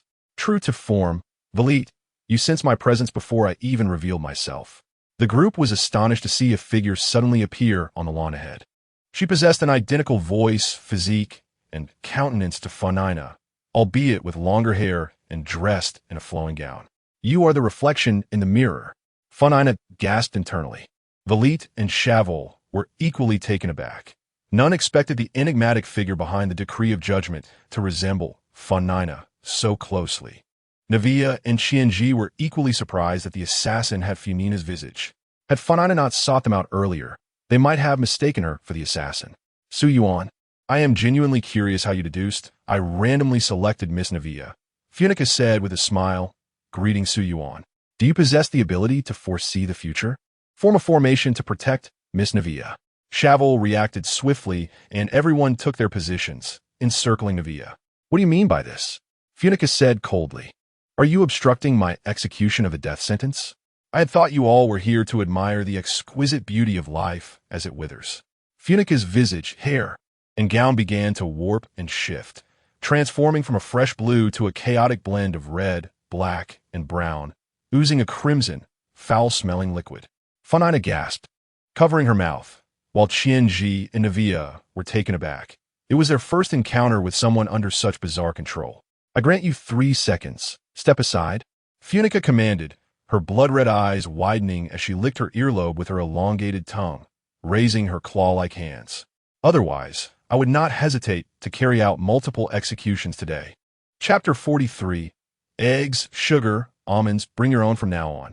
Yuan understood that even with the most thorough preparations, it was improbable to protect Navia from the bizarre execution by Funica. Based on current experiences, the power of the bizarre temporarily overcomes all else. It inherently counters the elemental forces of Teyvat. Thus, there must exist a force capable of countering the bizarre, yet it has yet to be discovered. It is impossible for any force to be invincible. There must be a mutual relationship of dominance and submission among various powers. Su Yuan merely hoped to seize this opportunity to gather more information regarding Furina, wishing to uncover what had led to her transformation. Since defeating the Bazaar was unattainable at present, the only course of action was to mitigate its influence on her. "Show me what manner of being you truly are," Qianji declared, drawing her twin blades and charging at Furina. "Qianji, be cautious. It's dangerous," Navia shouted, urging restraint. However, Navia's warning came too late, for Qianji's impulsive nature would not allow her to halt. "Overreaching," Furina remarked, tilting her head and fixing Qianji with a piercing gaze. In that unfathomable crimson abyss, Qianji glimpsed a fragment of her future's ruin. "Is this the fabric produced by Qianji's workshop? I wouldn't even use it to wipe myself." She reminisced about her youthful dreams of making the Qianji brand a sensation throughout Teyvat, only to find herself disillusioned decades later, as the brand faded into obscurity. The reality proved her aspirations were but folly. It was rumored she harbored violent tendencies, often assaulting her competitors and engaging in unsavory dealings with the guards to evade capture. Now that Qianji's workshop had fallen from grace, she still refused to acknowledge this reality. In my view, she had succumbed to madness. With her exorbitant prices, who would purchase her garments? Perhaps she should consider rebranding her workshop to sell rags or toilet paper instead. A lower price, someone might buy these ostentatious items. "Do you think these illusory phantoms can disrupt my resolve?" Qianji retorted calmly. "I am the one and only Qianji. I am uniquely independent." In the next moment, with a swift motion, Qianji severed all the deceptive images with her blades. Furina exhaled a hot breath from her gaping maw, and Qianji immediately detected a potent stench of blood.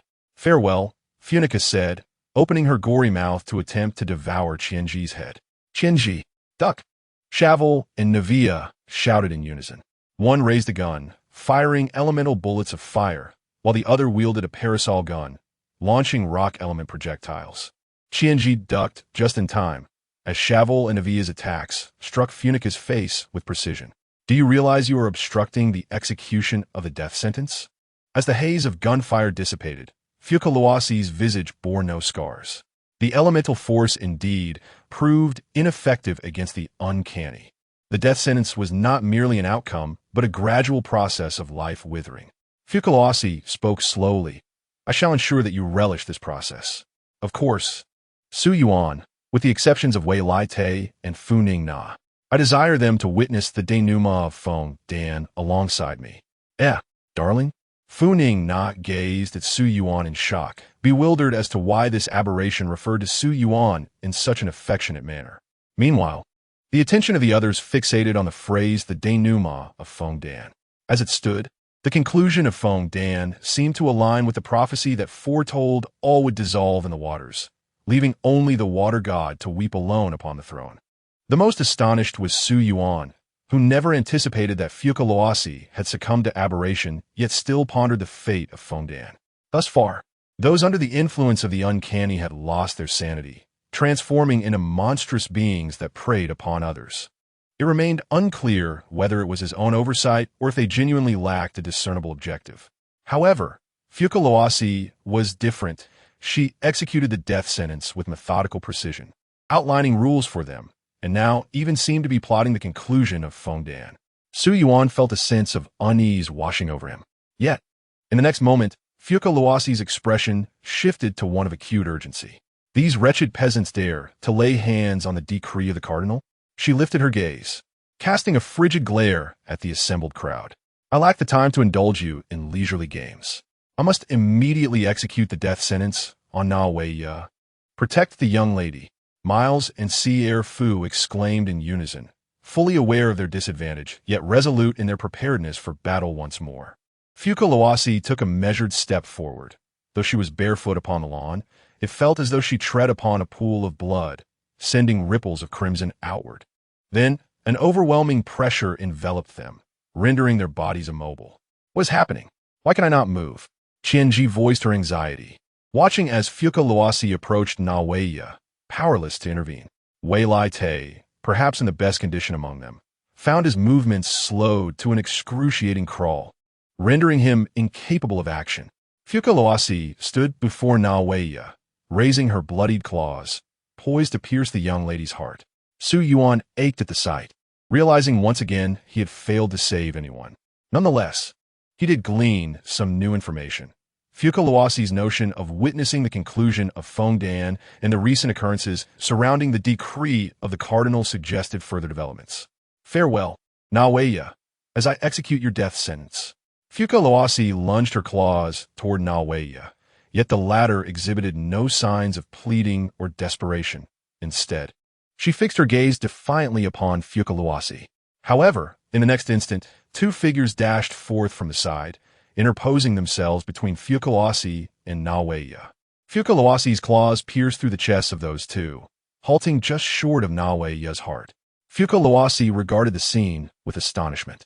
They were not but ordinary mortals, devoid of divine sight, yet they moved with remarkable swiftness within her domain. Naweya stared blankly at the unfolding tragedy, feeling the warm blood splatter upon her chest, tears streaming unbidden down her cheeks. "My lady, we promised Lord Kusanali to protect you," Miles struggled to articulate. "Surely, we have not failed his expectations?" "My lady," Sierre Fu could not suppress the blood that erupted from his mouth. "You will need to bring your own candied almonds in the future." Chapter 44. The method of rescue, though not the intended targets. They had ultimately fulfilled the execution of the death sentence. Fuka Luasi frowned, displaying her dissatisfaction. To think that even non-humans could reach this point. Withdrawing her hand, Miles and Sierre Fu collapsed to the ground. As Fuka Luasi vanished into a wisp of black smoke, the oppressive sensation that had weighed upon them lifted, allowing the others to regain their mobility. They all gathered around the fading forms of Miles and Sierre Fu. "Weilite, you must save them." Funing na pleaded, shaking by Leutish Hand anxiously.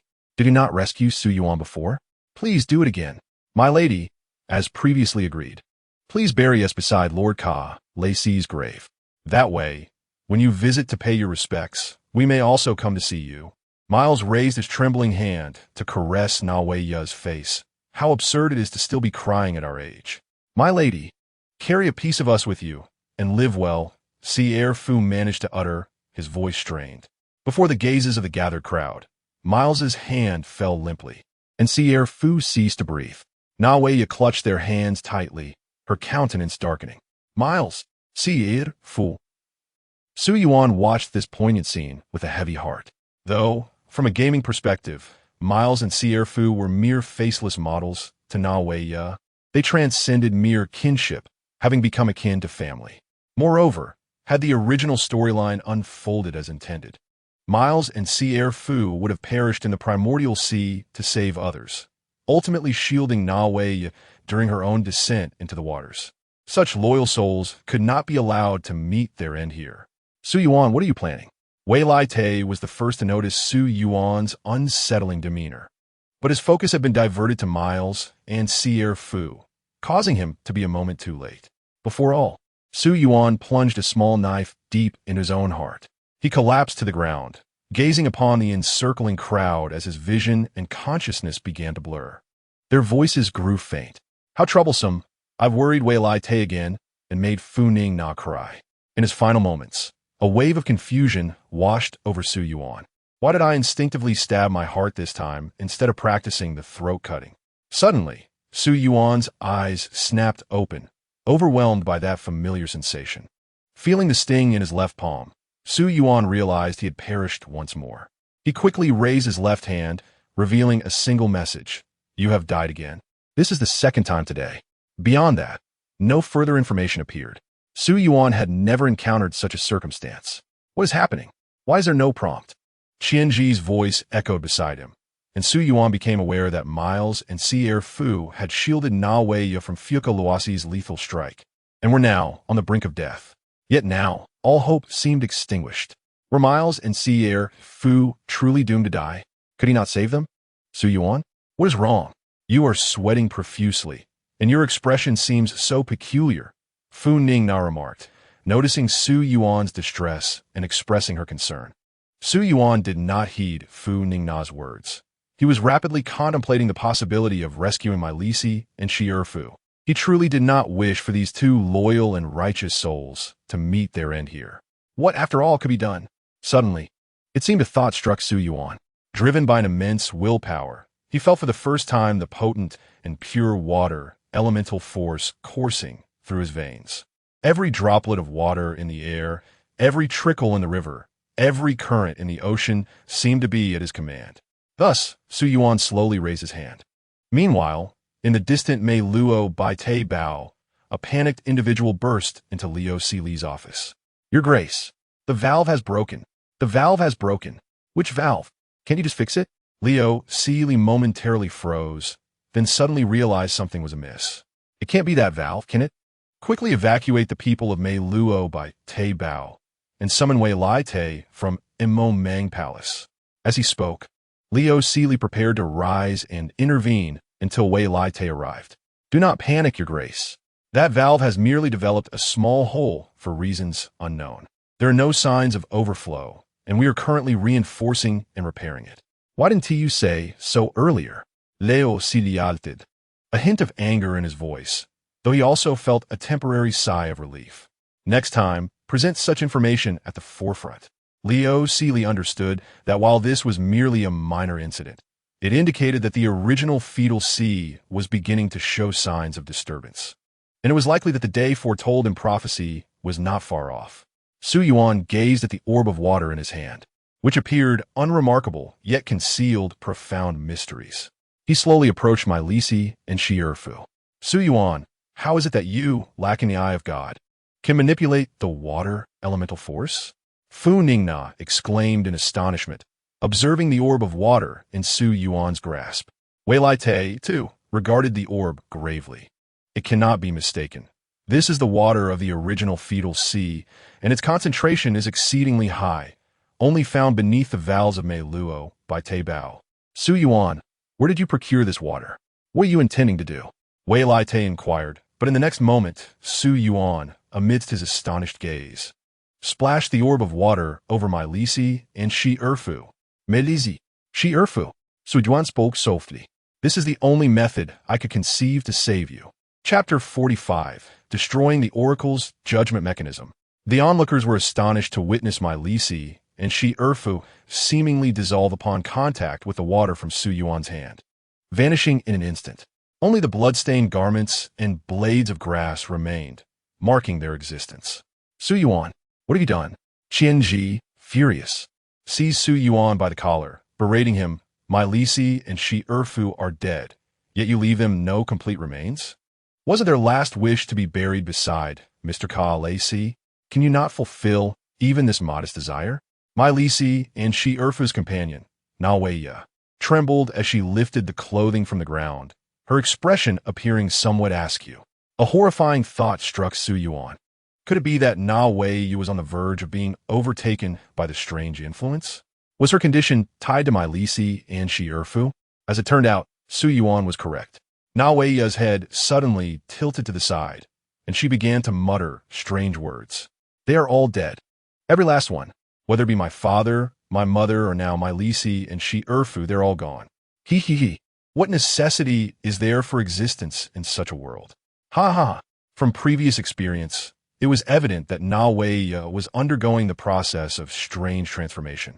Qianji looked at Na Weiya in confusion, while Xiao Lei and Wei Lai Te stood poised for action. Su Yuan, disregarding everything, rushed to Na Weiya's side, grasping her shoulders and shaking her frantically. Na Weiya awaken.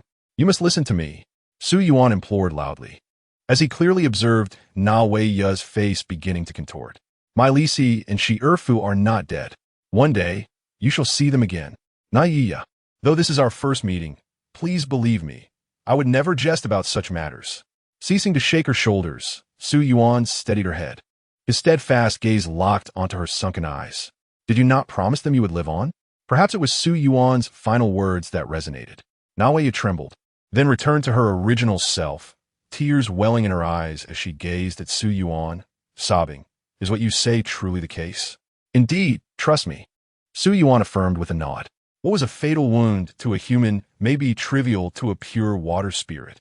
Su Yuan was convinced that when he sprinkled the water of the original fetal sea upon my Lisi and Shi Erfu, they, although on the brink of death, had not yet fully succumbed. If Na condition was indeed linked to the death of my Lisi and Shi Erfu, then her restoration to normalcy was a testament to their survival. Xiao Lei's father awakened from his stupor, and though Xiao Lei, under strange influence, could not grasp this reality, she still returned to normalcy. At the very least, this demonstrated that the conditions for strange transformation were objectively present. Even if the original host was unaware of what transpired, as long as the conditions were unmet, they would break free from the strange control. How is this possible? At this moment, Na had dried her tears, resolutely turning to Wei Lai Te. The matters concerning my Lisi and Shi Erfu cannot simply be dismissed. Please allow me to accompany you. I, too, wish to join, Qianji added. Very well, we can discuss the specifics on our way. Wei Lai Te did not refuse, knowing that even if he denied them, Na Weiya and Qianji would undoubtedly persist. Aboard the airship heading to Obai Kulai Opera House, Wei Lai Te and Su Yuan revealed everything to Qianji and Na Weiya. So, is this strange? Qianji pondered thoughtfully. If I were to fall under strange influence, the condition would surely be someone publicly disparaging and destroying the garments I painstakingly crafted. Regardless, the Thorn Rose will be an integral part of Fontaine, and as its leader, I cannot stand idly by, Na Weiya declared firmly. Moreover, they have harmed my Lisi and Shi Erfu. Speaking of which, Su Yuan, how do you perceive the water elemental force now? Ve'elaita intuit. When I spoke to you earlier, it was laced with conjecture. I never anticipated you would truly achieve it. Indeed, I have never experienced anything like this, Su Yuan nodded. At that moment, I felt everything composed of water around me was entirely within my grasp. An idea struck me. Perhaps the water of the original fetal sea could save my Lisi and Shi Erfu, so I expanded my search and indeed found it. Yes, they have also employed numerous autonomous mechanisms guarding the entrance to Obai Kulai Opera House, preventing the Shadow Court and the guard from entering, allowing them to wreak havoc at will. Why should our lives and deaths be dictated by a mere machine? I detest the name Oracle's judgment mechanism because once, I accidentally stepped on a stapler in the bathroom. Stepping on a stapler in the bathroom was truly excruciating. The chaotic energy generated by this cursed machine is an insidious force that we must refrain from utilizing, as it can adversely affect both body and mind, exerting control over one's intellect. We must eradicate this energy at its source. My ancestors were once coal miners, but since they began using the chaotic energy produced by the Yushur Kading Shu gene, they have faced unemployment. Thus, our family has been impoverished, devoid of any initial accumulation of wealth. We must destroy it, obliterate it. Fontaine does not require the Yushur Kading Shu gene. The motivations of these individuals are varied and peculiar. Yet they share a singular aim, to dismantle the Yushur Kading Shu gene. Fukaloosi was suddenly filled with indignation. The Yushur Kading Shu gene is a crucial component of the plan and must not be compromised by these ruffians. As Fukaloosi contemplated intervening to eliminate these intruders, a resounding noise echoed from the entrance. A statuesque beauty, adorned with deep blue hair tied in a low ponytail by a black bow, and wearing a blue side hat embellished with white feathers, appeared, brandishing a slender sword and shattering a mechanical component in her grasp. Do people now dare to cause a ruckus at the Opera de Upakila? She spoke slowly, asserting, "This is my dueling stage, and it must not be desecrated." Chapter 46. Fucaloosi's method of altering prophecies outside the Opera de Upakila. A man clad in a standard fur-collared coat, his face partially obscured by a beaked mask, gazed at the pile of shredded autonomous mechanisms and couldn't help but exclaim, "Truly, the most formidable dueling agent of Fontaine. These trifles pose no hindrance to her whatsoever." In that moment, a cold voice emerged from behind him. "Do we not agree at the meeting? The affairs of Fontaine require no intervention from any of you other executives. The matter will be entirely managed by myself and the Bihua household." "Now you understand," Eliakino declared with an air of authority. "All right, I understand. I shall refrain from meddling in Fengdan's affairs," Dator replied with a feigned smile, but only for the present me. He then walked away, disappearing into the shadows. As Su Yuan and his companions arrived at the entrance of the Opera de Upakila, they were met with a disquieting sight of numerous damaged, autonomous mechanisms. Upon entering, they were confronted with a scene of captives tightly bound to the ground, one after another in rows. Lord Waelai, the troublemakers have been subdued, Clalland reported as she approached. Thank you, Clalland. This was not within your purview, Lord Waelai responded. Lord Waelai, after your departure from Fontaine court, unrest erupted in many areas simultaneously, overwhelming both the security team and the Juanian court. Particularly this group. They have unlawfully modified the autonomous mechanisms, altering their programming to render them extremely aggressive. They stationed these mechanisms at the entrance while they wreaked havoc within, targeting the Yushur, Kading Shujin. I suspect this is a well-organized and premeditated conspiracy against Fontaine. Su Yuan felt overwhelmed. Dealing with one anomaly was already challenging, and now another complication had arisen. Fukalawosi's sudden departure was likely to protect the Yushur, Kading Shujin. Fortunately, Clalland acted in time. Otherwise, those unfortunate souls would have met a dire fate. Yet, why would Fukalawosi, under the influence of the anomaly, still seek to safeguard the Yushur Kading Shujin? Did it hold undeniable significance for her? Su Yuan, what do you think? Lord Waelai inquired. The Yushur Kading Shujin has lost its original function, Su Yuan mused, contemplating the prompt in his palm.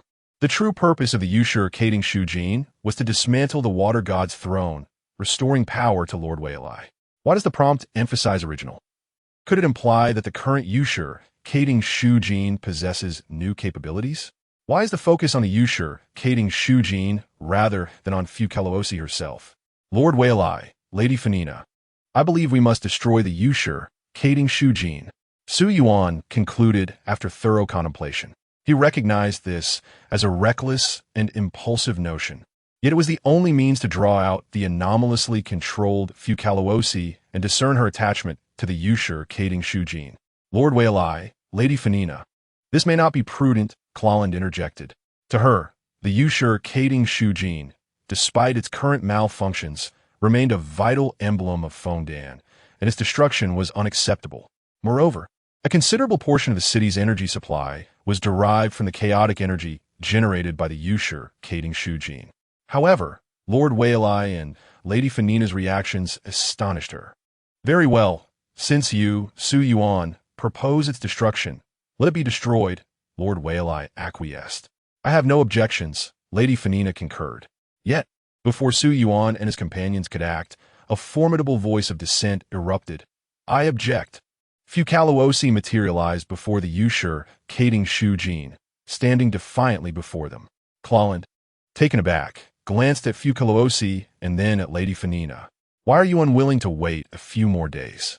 Allow me to execute a few more death sentences? Let me accumulate more power? This would undoubtedly alter the prophecy. Fukalawosi exclaimed, her demeanor shifting to one of fury, her visage becoming grotesque and terrifying. For 5 centuries, I have pondered, why must I destroy the water god's throne? Why must I sacrifice my life? Why must I care about the fates of these mortals below? They thrive in this dazzling era, while I languish in the shadows. Why? I, Fukalawosi, am the true water god, whereas she, Furina, is merely a jester's substitute. Why must I sacrifice everything for her glory? Fukalawosi's words stunned all present, though many had sensed this truth long before. Was it true that Furina was not the water god? Thus, I have changed my mind. I shall use the chaotic energy accumulated by the Yushur Kading Shujin over the centuries, not to dismantle the water god's throne, but to obliterate all of Fontaine. I have indeed rewritten the prophecy, for no one will dissolve in water, but rather they shall be annihilated in an instant, and I shall not sit upon the throne weeping, but shall instead laugh heartily. The prophecy has been utterly transformed. Ha ha ha ha ha! Su Yuan, Lord Waelai, Lady Furina, what say you? This is the conclusion I am about to unveil for Fontaine. Therefore, I shall never allow you to destroy the Yushur Kading Shujin. Hearing Fukalawosi's declarations, Su Yuan was left in utter shock. Was this truly her plan? Although she was not inclined towards murder or cannibalism, this was a far more deranged act.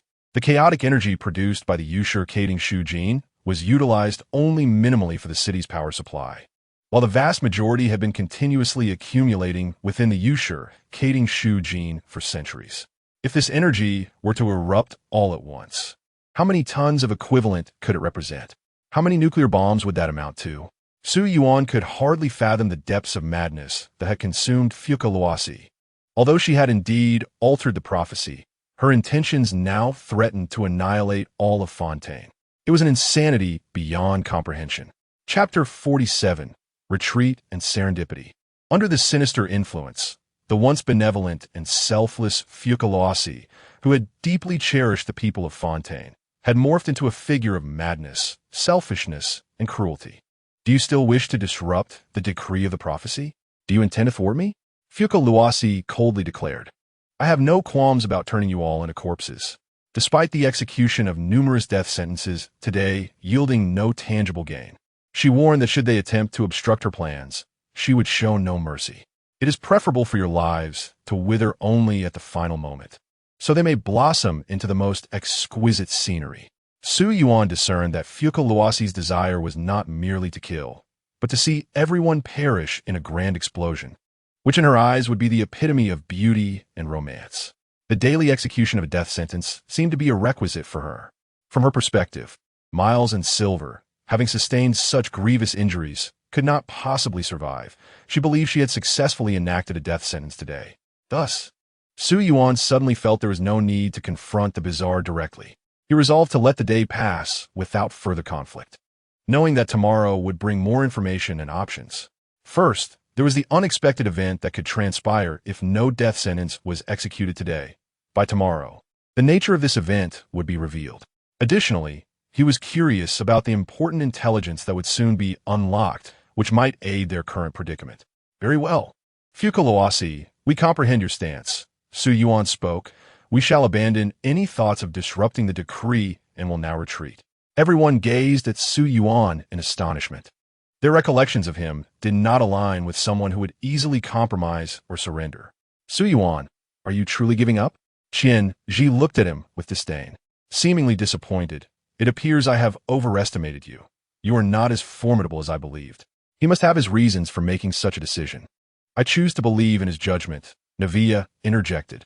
All right, Su Yuan, we shall heed your counsel. Velet nodded, though confusion lingered in his heart. He had previously stated the necessity of unconditionally trusting Su Yuan. Ha! As expected of you, Su Yuan.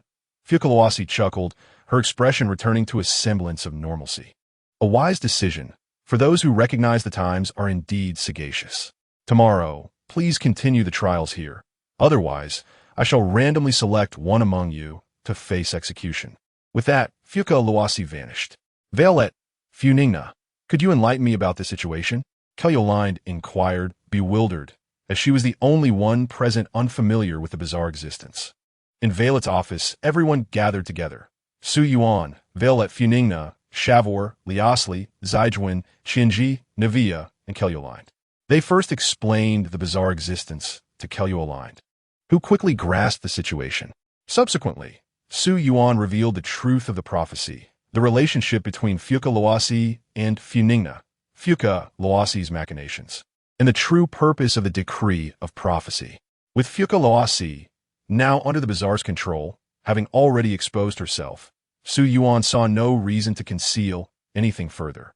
Thus, he revealed that had Fukaluasi not been under the Bazaar's influence, she would have used the accumulated power of retribution over the past 5 centuries to kill herself and destroy the throne of the Hydro Archon, all to restore the ancient dragon's authority to him and absolve the sins of all Fontaine's people. Velet spoke slowly. How cunning of you, Fukaluasi. He then turned to Funingna, saying, Funingna, you have endured much over the years. I am fine, Funingna replied. I merely feel sorrow for Fukaluasi. What I have done pales in comparison to her sacrifices. Sacrificing one person for the survival of others is mathematically sound, Zijwin remarked. But can life truly be quantified by numbers? Is this course of action genuinely right? Yet if we cannot sever the Bazaar's control over Fukaluasi, according to her current plan, all of Fontaine will be obliterated and everyone will perish in the ensuing explosion. Hence, we must alter this fate. Sujuan declared. We must liberate Fukaluasi from the Bazaar's grasp and simultaneously discover a new method to rescue the people of Fontaine from the prophecy. All hopes now rested on surviving the night and acquiring vital intelligence the following day. Velet, The Fontaine Meteorological Bureau has indicated that rain is likely tomorrow, Liasli reminded. I am aware. I will prepare in advance, Velet nodded. And you, do remember not to drink tea tomorrow. After all, the headquarters of Qianji's establishment was in Fontaine, and he did not wish for it to be destroyed.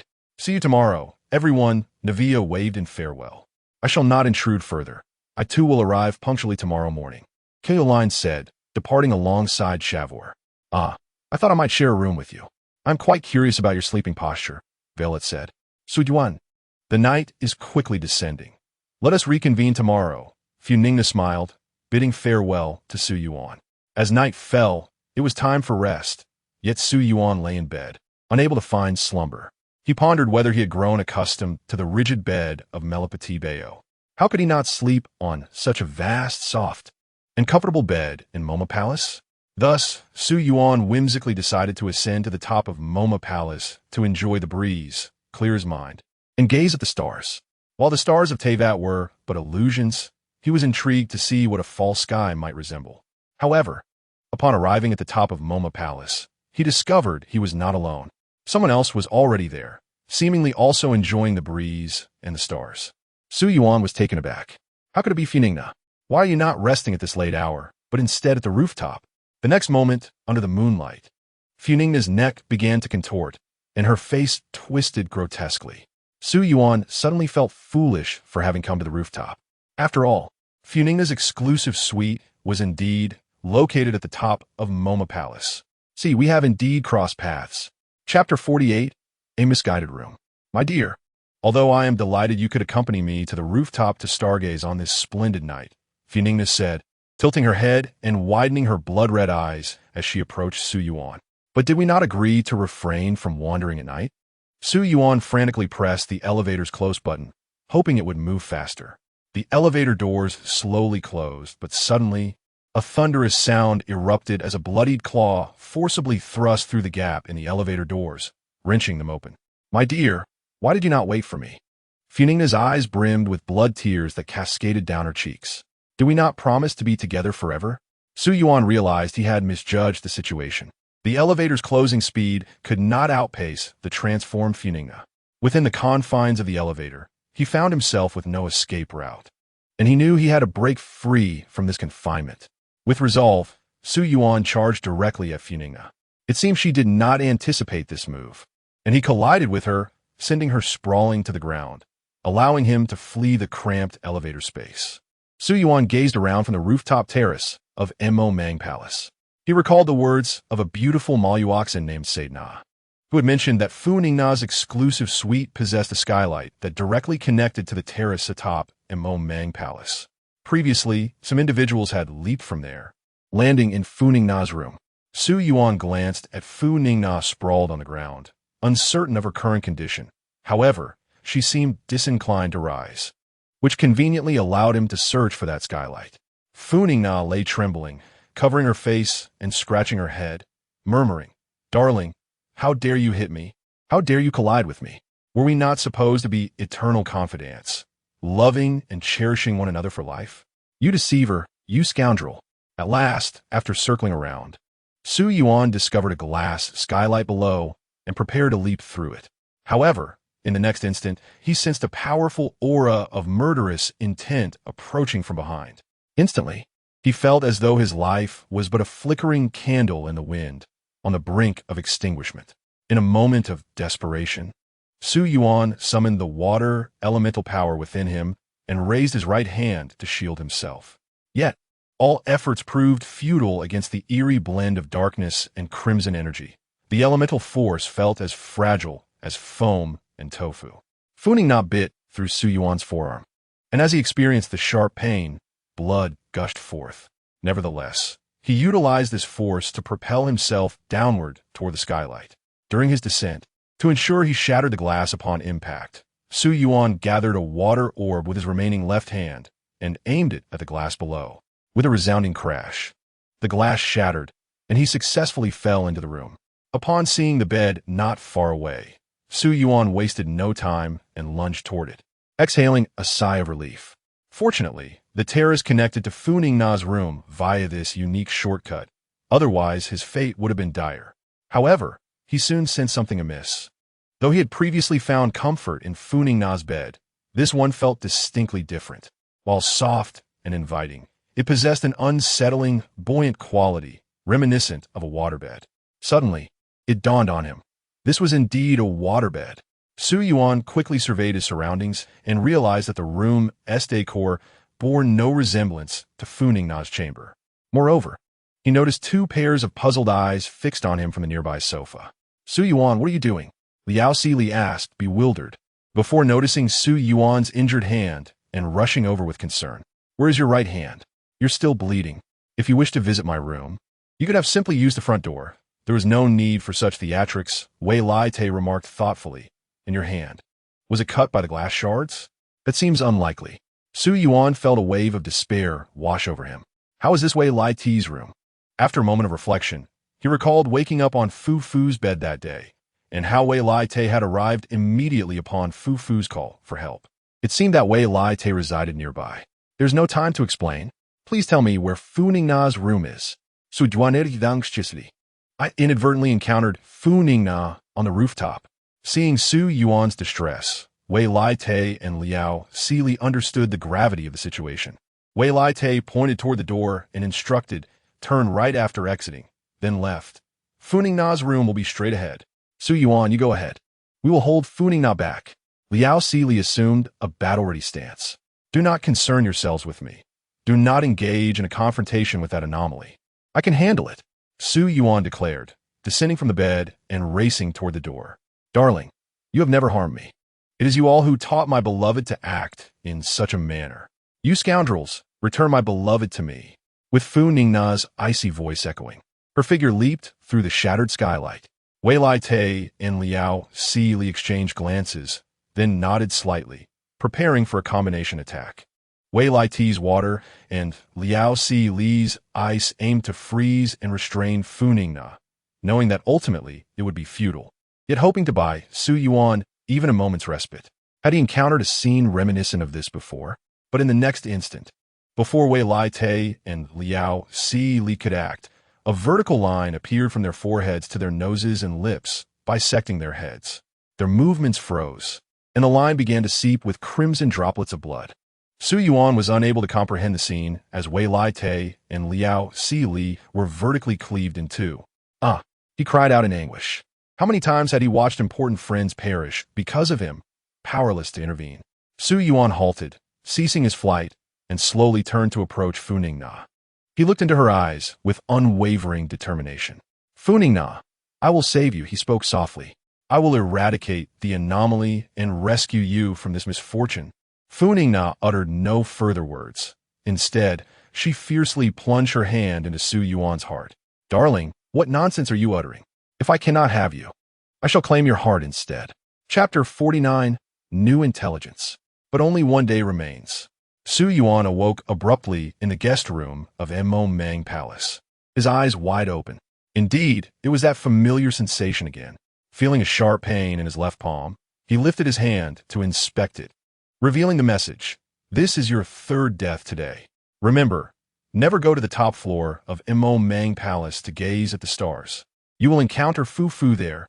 Just moments ago, Yuan, unable to sleep, had intended to visit the rooftop terrace of Mang Palace to enjoy the evening breeze and admire the stars and nightscape of Teyvat, only to find himself in this predicament. Very well then, if that is the case, I shall not venture anywhere. If boredom is my fate, then I shall remain in this room, awaiting the dawn of a new day. The following morning, sunlight streamed through the window, illuminating Yuan's eyes as he slowly opened them. To be honest, it was indeed torturous to want to sleep, yet force oneself to do so. The main issue was that Teyvat lacked smartphones and internet, depriving him of the means to alleviate the monotony of the long night. Nevertheless, it mattered little. A new day had arrived. Feeling the familiar prick in his right palm, Yuan eagerly glanced at the message. First, congratulations on surviving the fourth night. Currently available intelligence. Omitted. If you lack absolute confidence, do not allow Kuluo Linda to participate in any duels. Kuluo Linda? A duel? Kuluo Linda was a paragon among this generation of shadow hunters and the most formidable dual agent of Fontaine, seemingly undefeated in any duel. After all, Fontaine's laws stipulated that suspects and defendants could challenge duel agents to uphold their reputation, and winning exempted them from judgment. Thus, it was often jested that if one could best Kaluo Linda, they could disregard any judgment from Fontaine. Yet, he wondered whether this duel referred to official battles in the courtroom or if a casual brawl on the street qualified as a duel. Regardless, he would discuss it further when he met Kaluo Linda and the others today. Yuan continued to read. You and your companions are not the only ones aware of the existence of the strange. Others have also come to know of it, and have begun to research it, even attempting to master its power. Upon encountering this message, beads of sweat trickled down Yuan's forehead as a wave of inexplicable dread enveloped him. He felt an overwhelming sense of anxiety and panic, drenched in perspiration. The knowledge that others, apart from his group, were aware of the strange was alarming enough. But the thought that they sought to study and even control it sent shivers down his spine. The power of the strange was the nemesis of elemental forces in Teyvat, where 7 elemental powers thrived. If anyone truly mastered the strange, they would be invincible. While the strength of the strange was formidable, it was bound by rules. Furthermore, those controlled by the strange, though not entirely incapable of communication, acted solely according to its whims. Taking a deep breath to calm himself, Yuan continued reading. Important information. Use magic to defeat magic. Use the strange to conquer the strange. What? Yuan felt momentarily bewildered. Was this the crucial information foretold yesterday? Although he had envisaged such a possibility in his mind, he had not anticipated that the answer would be the strange itself. However, this vital information seemed no more enlightening than the previous point. If 2 individuals under the influence of the strange confronted each other, how could he ensure they would not unite against him? This method was utterly impractical, as it was inherently uncontrollable. A slip could lead to even greater catastrophe. As he continued reading, it appeared there was more content, likely concerning the unforeseen events, special information, due to the failure to carry out a death sentence yesterday. The Judgment Nexus has not received the stabilizing factors. The accumulated chaotic energy will autonomously detonate uncontrollably tomorrow. After surviving the 5th night, new information will be unlocked. Yuan gazed in shock at this special information. His greatest fear had materialized. Oh my goodness, is this what was meant by unforeseen events? It hardly seemed like good news. This indicated that the entire Fontaine was now on a countdown to its final day. No wonder Fu Colosi was so intent on executing the death sentence. It was meant to stabilize the impending chaos within the Judgment Nexus. Had his efforts to save Miles and Silver truly been a good deed? He had yet to devise a way for them to reunite with Navia. And now Fontaine faced imminent destruction. Should he have sought out some heinous criminals in Melapeterburg from the very beginning and sentenced them to death, allowing Fu Colosi to carry out the execution? This way, the explosion could be postponed, granting him more time to gather information and prepare everyone. Yuan sprang from his bed and rushed to Navia's office. Time was of the essence. Every moment counted. If nothing could be altered, tomorrow would indeed mark the end for Fontaine. Fu Colosi stood before the trembling Judgment Nexus, sensing the restless, chaotic energy within. She could not comprehend how, having followed orders to execute 2 individuals yesterday, her hands had pierced their chests and shattered their hearts. They could still be alive. Fu Colosi felt that only today remained. Tomorrow, the Judgment Nexus would spiral completely out of control, unleashing the accumulated chaotic energy. Not enough, not enough. Fu Colosi screamed in desperation. The energy gathered was insufficient to obliterate all of Fontaine. The mere thought of survivors amidst the magnificent explosion filled her with rage. Why had it come to this? Everything had been planned so that the prophecy would not recur, and she would shed no more tears. It should have culminated in a splendid ending, with everyone joyfully departing together. When Yuan arrived at Navia's office, he found that others had gathered, seemingly waiting for him. Everyone, I will be brief, he stated, lacking the time or inclination for pleasantries. He delved straight into the matter at hand. First, you Miss Kelly aligned. If anyone challenges you to a duel, do not engage unless you are certain of victory. Under no circumstances, whether in formal settings or in a private brawl, should you fight. In fact, it is safest to outright refuse all duel requests. This is the condition of your transformation. Should you lose a duel, you risk falling under the influence of the strange. Seeing the seriousness in Su Yuan's expression, Yuan nodded. While I do not believe I would lose, I understand. Moreover, we are not the only ones aware of the strange. Su Yuan continued. There are others who know of its existence, though I do not know how they came to this knowledge. They are researching it and even attempting to gain control over it. Concerned expressions spread among the group. This was far from good news. If these individuals truly mastered the power of the strange, they would be unbeatable. Furthermore, if they revealed the existence of the strange, it would undoubtedly cause a tremendous uproar throughout Teyvat. Then, there was the unconventional method. The strange could only be vanquished by the strange. The group's expressions indicated their understanding. They too had contemplated this possibility, but recognized the inherent risks involved. Lastly, Su Yuan inhaled deeply and gravely stated, "The chaotic energies accumulated within the judgment nexus for centuries will detonate entirely tomorrow. Because I saved Miles and Silver yesterday, the judgment nexus has lost a stabilizing factor, rendering it uncontrollable." The explosive news left everyone in utter shock. "What do you mean, Su Yuan?" Furina stammered. "Is Fontaine to be destroyed tomorrow?" Tianji clenched her teeth, expressing her frustration. "My Tianji house has yet to flourish throughout Teyvat, and now the headquarters is to be lost? Lord Akademiya, I believe we must evacuate all the citizens of Fontaine immediately," suggested Shavor.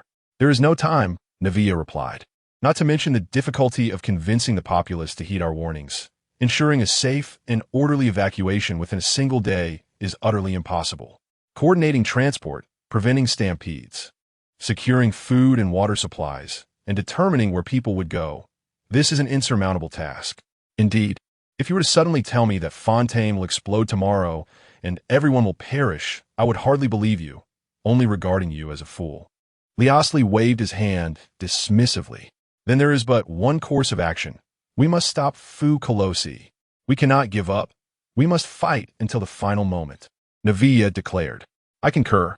This is the only option left," Yuan agreed. In the depths of his heart, Su Yuan sighed. Faced with the current predicament, he found himself at a loss for solutions and could only proceed step by step. In a corner of Fontaine, Duotulii observed the swirling energies in his left hand, a hint of intrigue gracing his expression. "The blue LCA nang AEN nang, the purple hu nang X nang N nang, and the white M ing X ing N ing." Indeed, the deity of water in Fontaine had conjured a plethora of fascinating phenomena. The energies of Huing X ing and M ing X ing were in a constant dance of opposition and mutual enhancement. Yet they could not compare to the stability and efficiency of LCH ing H N N ing. This energy was remarkably stable, capable of enduring for centuries without significant degradation. However, even the most stable energy could become uncontrollable when exposed to external instability. As Duotulii spoke, a small surge of pitch black and crimson energy manifested on his right index finger. Although this energy was minuscule and his control over it was rudimentary, it seemed as if a mere breath could extinguish it. If Su Yuan and his companions were present, they would be astonished, for this was undoubtedly a strange force. Yet Duotulii showed no signs of being influenced by its oddity. He infused this peculiar power into the LCH ing H N N ing in his right hand, causing it to become exceedingly unstable, eventually erupting in a violent explosion.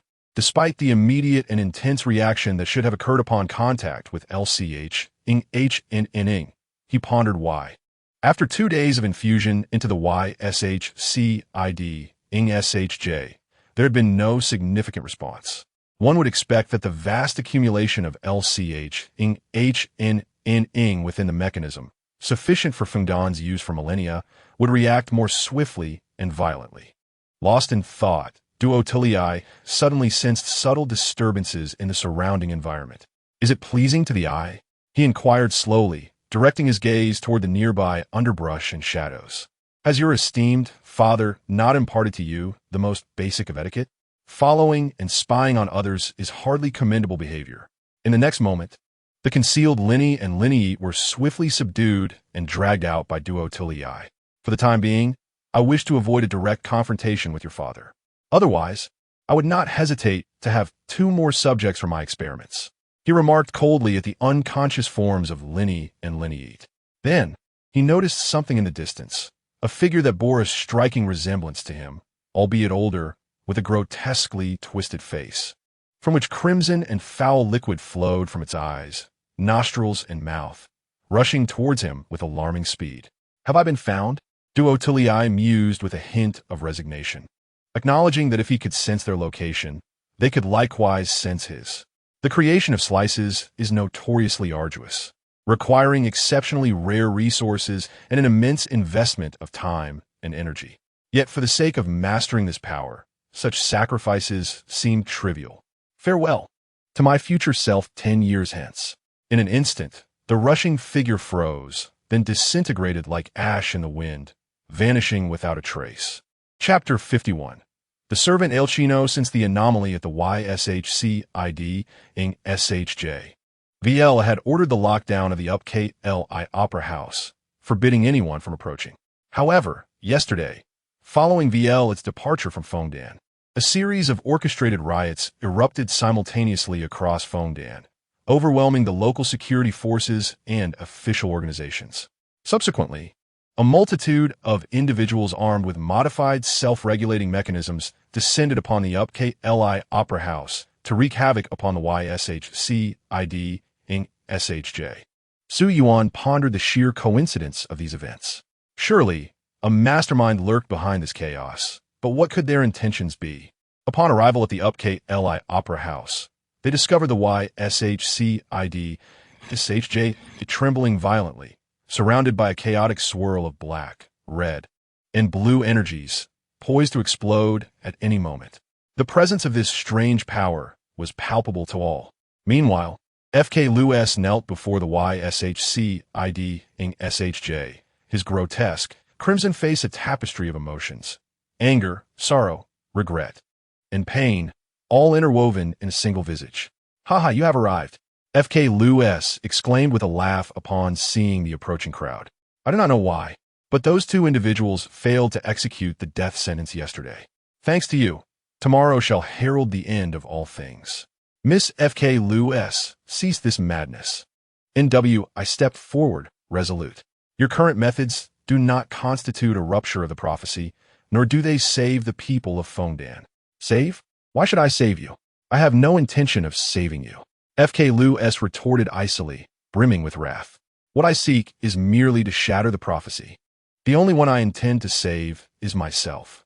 It was a shocking revelation that the deity of water revered by Fontaine was nothing more than a self-serving individual. Suddenly, a voice emerged from behind, belonging to a tall figure with black and white hair, whose piercing red eyes bore an air of authority. As the 11th harbinger of the foolish, the servant, Elchino, what brings you here? Vielet's gaze sharpened as it fell upon Elchino. Lord Vielet, please do not regard me with such suspicion and wariness, as if I were a criminal, Elchino replied calmly. I am here to assist you. After all, Fontaine is my homeland, and there are many children in the hearth home. I cannot allow Fontaine to perish here. FK Lewis is not the selfish person you portray her to be. She is merely under the influence of a malevolent force. FNNGN turned to Elchino, feeling the oppressive aura of the harbinger. Her presence was formidable, evoking a sense of dread that lingered in the corners of one's mind. Yet she mustered the courage to speak. Elchino ignored FNNGN and turned her gaze toward FK Lewis beside the YSHCID in SHJ. Speaking slowly, destiny offers no favors. Only those who resist with all their might earn the right to confront it. I am precisely that individual who resists with all my strength. As Elchino spoke, a blood-red scythe materialized in her hand, and she charged towards FK Lewis. Yet, no matter how formidable Elchino's power, could she truly contend with the bizarre force? No, this should be fine, CWL, I remarked slowly. As you know, I possess an uncanny intuition that allows me to sense the malice of others. Yet, in the presence of FK Lewis and Elchino, I feel no significant malice. Alekino's fiery scythe, imbued with elemental fire, swung towards FK Lewis. With a mere flick of her hand, FK Lu S unleashed a wave of crimson and black energy, eroding the fiery assault and thwarting the attack. Is this your utmost effort? It feels no more substantial than a mere itch, FK Lu S mocked coldly. And you? Elchino countered. I sense that you harbor no intent to kill. Had you been truly exerting yourself, I would have long since been reduced to ashes. The onlookers were left bewildered by the exchange, while Elchino declared, indeed, I am now utterly convinced that this power is identical to Duotuliai's. Duotulii? It seems to be the second seat of the executive of the Fools' Union, known as Dr. Su Yuan pondered, leading him to a shocking realization. The one conducting research on the bazaar and attempting to control it must be Duochuo Lei. Recently, Duochuo Lei had exhibited peculiar behavior. Alakino continued. Although he was inherently a mad researcher, such oddities were not unusual. However, despite agreeing in the meeting that I would take full responsibility for the matters of Fontaine, he violated his own promise and intervened, which had never occurred before. The malfunction of the Judgment Cardinal, the chaos and resistance of the crowd, according to my investigations with the Hearth House, were all inextricably linked to him. The Dr. Duochuo Lei had unexpectedly appeared in Fontaine, yet I had received no relevant intelligence. Wei Laite furrowed his brow slightly. Infiltrating Fontaine, while concealing his identity, surely indicated he was engaged in nefarious activities. In truth, I had sensed long ago that the prophecy of Fontaine was unavoidable and would surely come to pass, and Lady Funingna was not the true water deity. Alakino remarked, turning to Funingna with a faint smile. Therefore, Lady Funingna, this false water deity, could you kindly perish? Funingna, Donji. Wei Laite sensed something amiss, but it was too late. In an instant, Alakino wielded his scythe and severed Funingna's head, witnessing the scene before them, with blood splattering. Su Yuan and the others were left in shock. In the next moment, Alakino's face began to contort, and everyone felt an overwhelming, terrifying, and eerie power emanating from him. It turned out that from the very beginning, Alakino had been controlled by the Bazaar. Since she had claimed to be here to assist us, and even engaged in battle with the Bazaar Fukalos, everyone had lowered their guard, believing she posed no threat. Alakino! Wei Laite shouted, unleashing an immense surge of water elemental power, glaring fiercely at Alakino.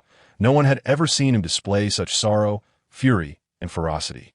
However, what took everyone by surprise was the sudden sound of dripping from the ceiling of the Op Ra Diobicla. Outside, it was raining. Chapter 52. Incomplete Bizarre Transformation. Hey, Wei Laite, didn't I tell you yesterday that it might rain today? Why are you completely unprepared? I have faithfully fulfilled your request, and haven't even had a sip of tea today. Leo Seeley assumed a combat-ready stance, yet in his heart, he understood that this was not natural rain. It was a consequence of Funingna's death, and Wei Laite's heart was weeping. This is troublesome. Qianji grimaced, unable to restrain herself from speaking. It is already difficult to deal with one person controlled by the Bazaar, let alone 3 at once. Everyone, we are simply no match for so many Bazaar entities. We should retreat quickly, Shigoen said anxiously. But where can we retreat to? Can we truly escape the pursuit of the Bazaar? Xiao Lei, drenched in sweat and trembling uncontrollably, voiced her deep concerns. I can clearly sense that both Alakino and Wei Laite are filled with endless malice and murderous intent, especially Wei Laite, whose malevolence surpasses what I observed when he tormented Su Yuan in Mo Mang Palace. It is 10-fold, if not 100-fold.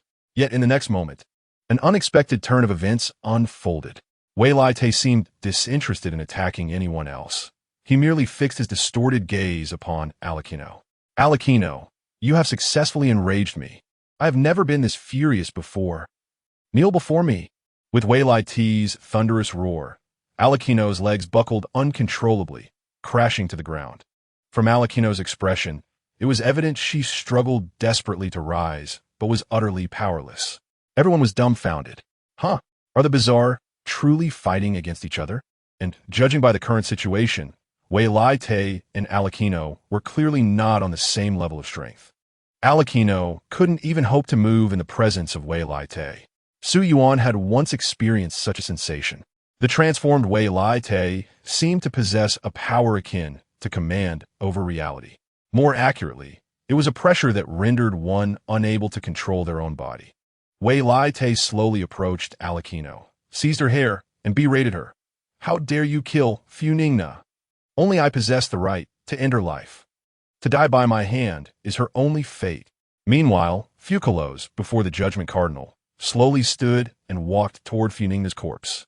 The crowd retreated, sensing an imminent threat, but Xia Wei interjected, Wait, I do not sense any malice from Fukalos. Fukalos approached Funingna, cradling her head gently in his arms. Funingna, you have worked hard all these years. Funingna, I am sorry, I am so sorry. It is my fault.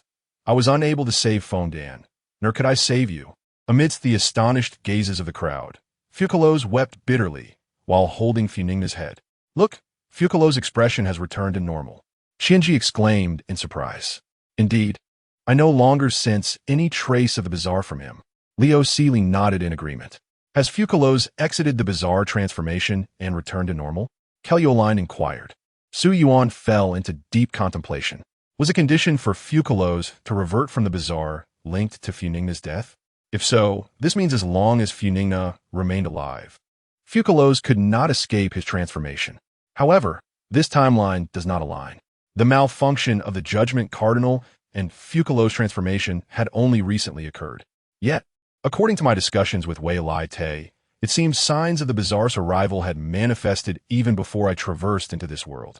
If the condition for Fukalos' transformation truly relates to Funingna's life or death, then the Judgment Cardinal should have malfunctioned long ago, and Fukalos should have executed sentences daily. Before Su Yuan could reach a suitable conclusion, he heard a voice nearby. That bastard Ole, what has he done to me? I will never forgive him. Alakino, who had previously wielded the power of the bizarre to resist Wei Lai Te, now exhibited no trace of the bizarre. Though Wei Lai Te had her by the hair, suspending her in the air, she fixed her determined and sharp gaze upon him and spoke with difficulty. Wei Lai Te, I never intended to kill Funingna, even if she is not the true water deity. But just now, I was utterly unable to control my actions. I could only witness everything unfold, powerless, like an observer of my own body. Indeed, Wei Lai Te, it is this malevolent, bizarre power within you. Duochuo has also mastered it. Although his mastery is far inferior to yours, he understands how to wield it better. Has Alakino also exited the bizarre transformation and returned to normal? What do these words truly mean? Enough of your incessant chatter. Wei Lai Te roared, raising his hand to deliver a final strike to Alakino. I am weary of this. The most agonizing experience in this world is witnessing everything and knowing it all, yet lacking the power to effect any change. Meanwhile, Fukaluos, weeping, lamented, Ai Lin, my Lucy, Xier Fu, I am truly sorry for you. Upon hearing this, Su Yuan was momentarily taken aback. Alaichi Nua appeared similarly bewildered, having just exhibited traits reminiscent of a peculiar transformation. This transformation seemed to differ significantly from the one he had previously perceived. He must save Alaichi Nua and extract further information from her. Thus, Su Yuan closed his eyes, attuning himself to the swirling ancient dragon blood and water elemental energy within him. Although uncertain of the efficacy of this method, he felt compelled to attempt it. If he had previously summoned the primal waters of the Tai Hai from Mei Luo by Te Bao to his grasp, then dispersing all the rainwater and ominous clouds around him should also be feasible. Water dragon, cease your weeping. In the next moment, Su Yuan bellowed, unleashing a tremendous surge of energy that instantaneously cleared all surrounding clouds and rain. The skies brightened, and the strange aura enveloping Wei Lai Te dissipated, halting his movements. His hand mere inches from Alaichi Nua's heart. However, the very next moment, Wei Lai Te beheld the sobbing Fukaluos and the severed head of Fu Ning not cradled in her arms. The exertion had completely drained Su Yuan's stamina, yet he could distinctly sense the clouds gathering once more, threatening to rain again. Wei Lai Te, listen closely. I possess a method to save Fu Ning Na. Do not weep any longer. Su Yuan shouted with the last vestiges of his strength. Trust me. Hearing Su Yuan's declaration, Wei Lai Te stood frozen, trembling all over. Outside, the sky had entirely cleared. Chapter 53. The Non-Existent Kingdom of Water Shi Guwan. Quickly, go treat Alaichi Nua. As Leo Seeley spoke, Xijewen huriedli aprakid a leikinu karing a medical kit. However, Alechi Nua declined Shi Go Wen's treatment. This is a fate I must confront. I do not require your interference, she stated, wiping the blood from her lips. But you're gravely injured and have lost considerable blood. As a physician, I cannot stand idly by, Shi Go Wen implored. Nurse Shi Go Wen, her good intentions are wasted on someone so obstinate. Let her be, Qianji remarked without mercy. I have long heard that the harbingers of winter are a peculiar lot. It seems to be true. Qianji, your words are rather harsh. Na Wei responded with a hint of exasperation. Wei Laite slowly approached Fuka Luos and Fu Ning Na, who gazed at him, saying, Wei Laite, will you weep for Fu Ning Na as well? Does shedding tears ease your heart? Yet Fu Ning Na has already perished. The energies within the Council of Edicts will lose control by tomorrow, and Fontaine will be obliterated in a violent explosion. These are immutable truths. No, Wei Laite asserted firmly. If Su Yuan claims he can save Fu Ning Na, then he certainly can. I vowed to believe in him unconditionally. Both of you, Su Yuan addressed Fuka Luos and Alei Chi Nua, allow me to succinctly elucidate the nature of the anomaly. After listening to Su Yuan's explanation, Fuka Luos nodded. I understand now. I have indeed been tainted by the external forces of the anomaly, rather than any inner corruption. 2 days ago, during the trial against AI Lin, the case materials sent to the Council of Edicts were imbued with this anomalous power. Although I was unaware of its nature at the time, I sensed an ominous premonition that should this power interact with the energies within the Council, dire consequences would ensue. Thus, to safeguard the Council, I absorbed this anomalous energy. Yet some residual traces infiltrated the vast reservoir of energies.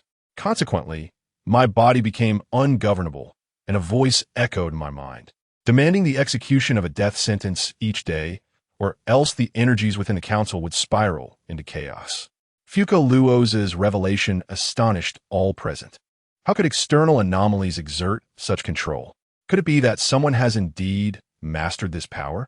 This must be the work of Duochuo Lei, Alechi Nua interjected. Yesterday, I discovered traces of him in Fontaine. He appears particularly invested in the Council, having brainwashed and manipulated numerous residents to incite a riot. I dispatched my 2 children to observe his movements, but today he discovered them. He incapacitated my children and discarded them in Fontaine's sewers. I cannot abide his actions and have sought him out by every means. Though I have yet to confront him directly, I refuse to believe I would be defeated.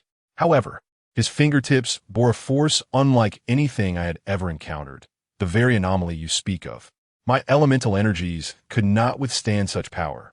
It overwhelmed my body while my consciousness remained alert. He commanded me to create chaos at the Opera de Paris, and my body acted of its own accord. The rest, as you know, transpired. Su Yuan felt a surge of confusion. They had yet to comprehend the essence of the anomaly. While Dr. Duochuo Lei had already begun to wield its power, could he truly be the one referenced in the hints? Yet Fuka Luos Alechi Nua, how did you manage to extricate yourselves from this anomalous control? Su Yuan inquired, perplexed. Fuka Luos tenderly caressed Fu Ning Na's hair and face, slowly responding. Upon witnessing Fu Ning Na's demise, an overwhelming sorrow flooded my being, washing away the anomalous forces within me. Such was my sensation. At that moment, I was engaged in combat with Wei Laite, who was under the anomaly's influence. As the anomalous power waned, I regained my normalcy. Aleiki no konkuhid. Su Yuan pondered deeply. To dispel this external, incomplete anomaly, 2 methods appeared evident. One was to unleash intense emotions, and the other was to exhaust the anomalous energy. He turned to Fuka Luos and asked, is there truly no way to prevent the disorder within the Council's energies? The energies were originally of an exceptionally stable nature, thus easily manageable. It was by this principle that I could condense them into a singular point to destroy the water god's throne without harming anything else. However, under the influence of the anomalous forces, they have become exceedingly unstable. This was still under the condition that I absorbed the majority of that energy. Had I chosen not to absorb it and allowed it to interact directly with the energies, an explosion would have been inevitable. Therefore, to calm the tumultuous energies, we must meticulously extract the anomalous forces, Fuka Luos concluded. But who will undertake this task? Leo Seeley queried. According to your descriptions, any contact with this external anomaly would lead to incomplete transformation, rendering one unable to control their actions. I shall, Su Yuan declared without hesitation. I hail from beyond this world. I shall not succumb to the anomaly's control. I also nodded and spoke. If it is Sun, perhaps it is indeed feasible. However, Sun, you have yet to tell me how to save Fning. I cannot allow you to take this risk. Then Wilit spoke. Sun looked at everyone, pondering seriously, believing that those present were not under any strange control. Regardless of my next actions, do not approach, Sun declared.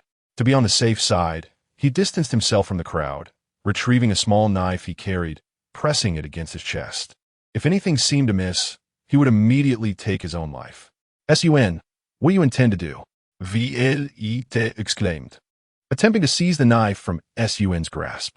Amidst the astonished gazes of the crowd, Sun smiled at them, stating, Liusl wore a look of sudden realization, saying, Ah, no wonder your intelligence is so formidable. It is truly not easy to obtain through repeated failures and sacrifices. Sun. Wilit halted before Sun, murmuring, Sun.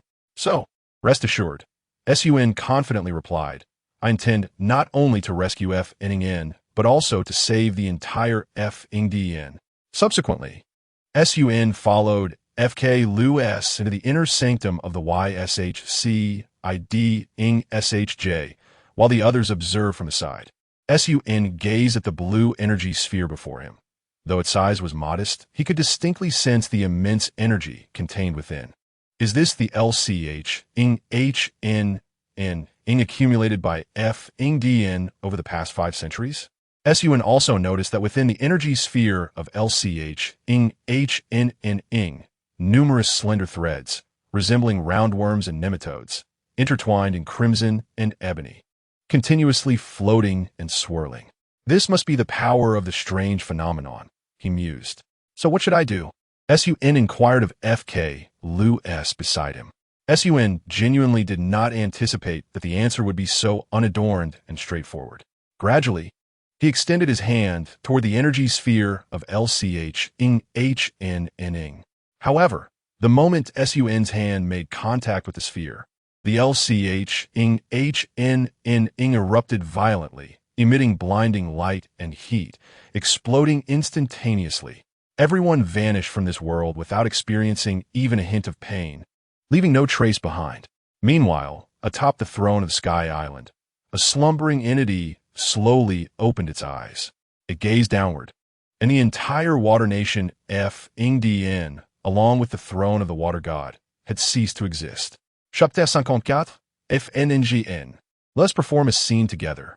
Sun abruptly opened his eyes, and before him lay Lj Ing Chuan, with the appare de Ubkl not far ahead.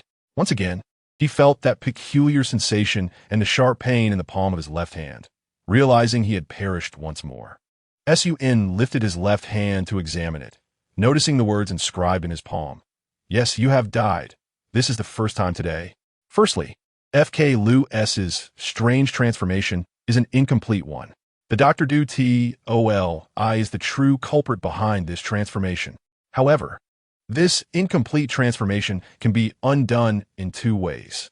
One is to provoke a massive emotional upheaval. The other is to exhaust the strange power within through battle. Additionally, if you encounter the servant Liq, do not trust any of her words or actions. She too is under strange control, yet she is also an incomplete transformation. Lastly, do not touch the core energy sphere of LCH ing. Do not touch. Do not touch. Do not touch. Sun found it difficult to fathom what he had experienced last time. This time, the inscriptions on his palm bore so many hints. Sun, why are you still dawdling there? Let us hurry. Time is of the essence. Why are you staring at your hand again? It's just a palm. Is it really that captivating? Sun awkwardly smiled and then turned to the others, speaking earnestly. Everyone, I have obtained some new intelligence. Upon hearing Sun's account, the group furrowed their brows. The transformations of FK Lu S, and Liq Nu were, in fact, artificially induced. Everyone quickly connected the dots to the one mentioned in the morning's hint, who sought to study and control the strange phenomenon. It was undoubtedly Du-Toli. Du-Toli appeared within the boundaries of Fngdn, and yet I am completely unaware of his whereabouts. He is indeed engaged in something nefarious. Wilit pondered. Sun, if what you say is true, that both FK Lu S and Liq Nu are incomplete transformations. It implies they are both the result of Du-Toli's actions.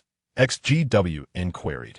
While I can somewhat understand her attacking FK Lu S, but Liq Nu is also an executive of the Fatui. They are colleagues. Wouldn't they fear the Ice Queen's wrath for this? Ners X given. You are unaware that the executives of the Fatui are all peculiar beings. They are not harmonious with one another. Conflicts among them are quite normal. L interjected.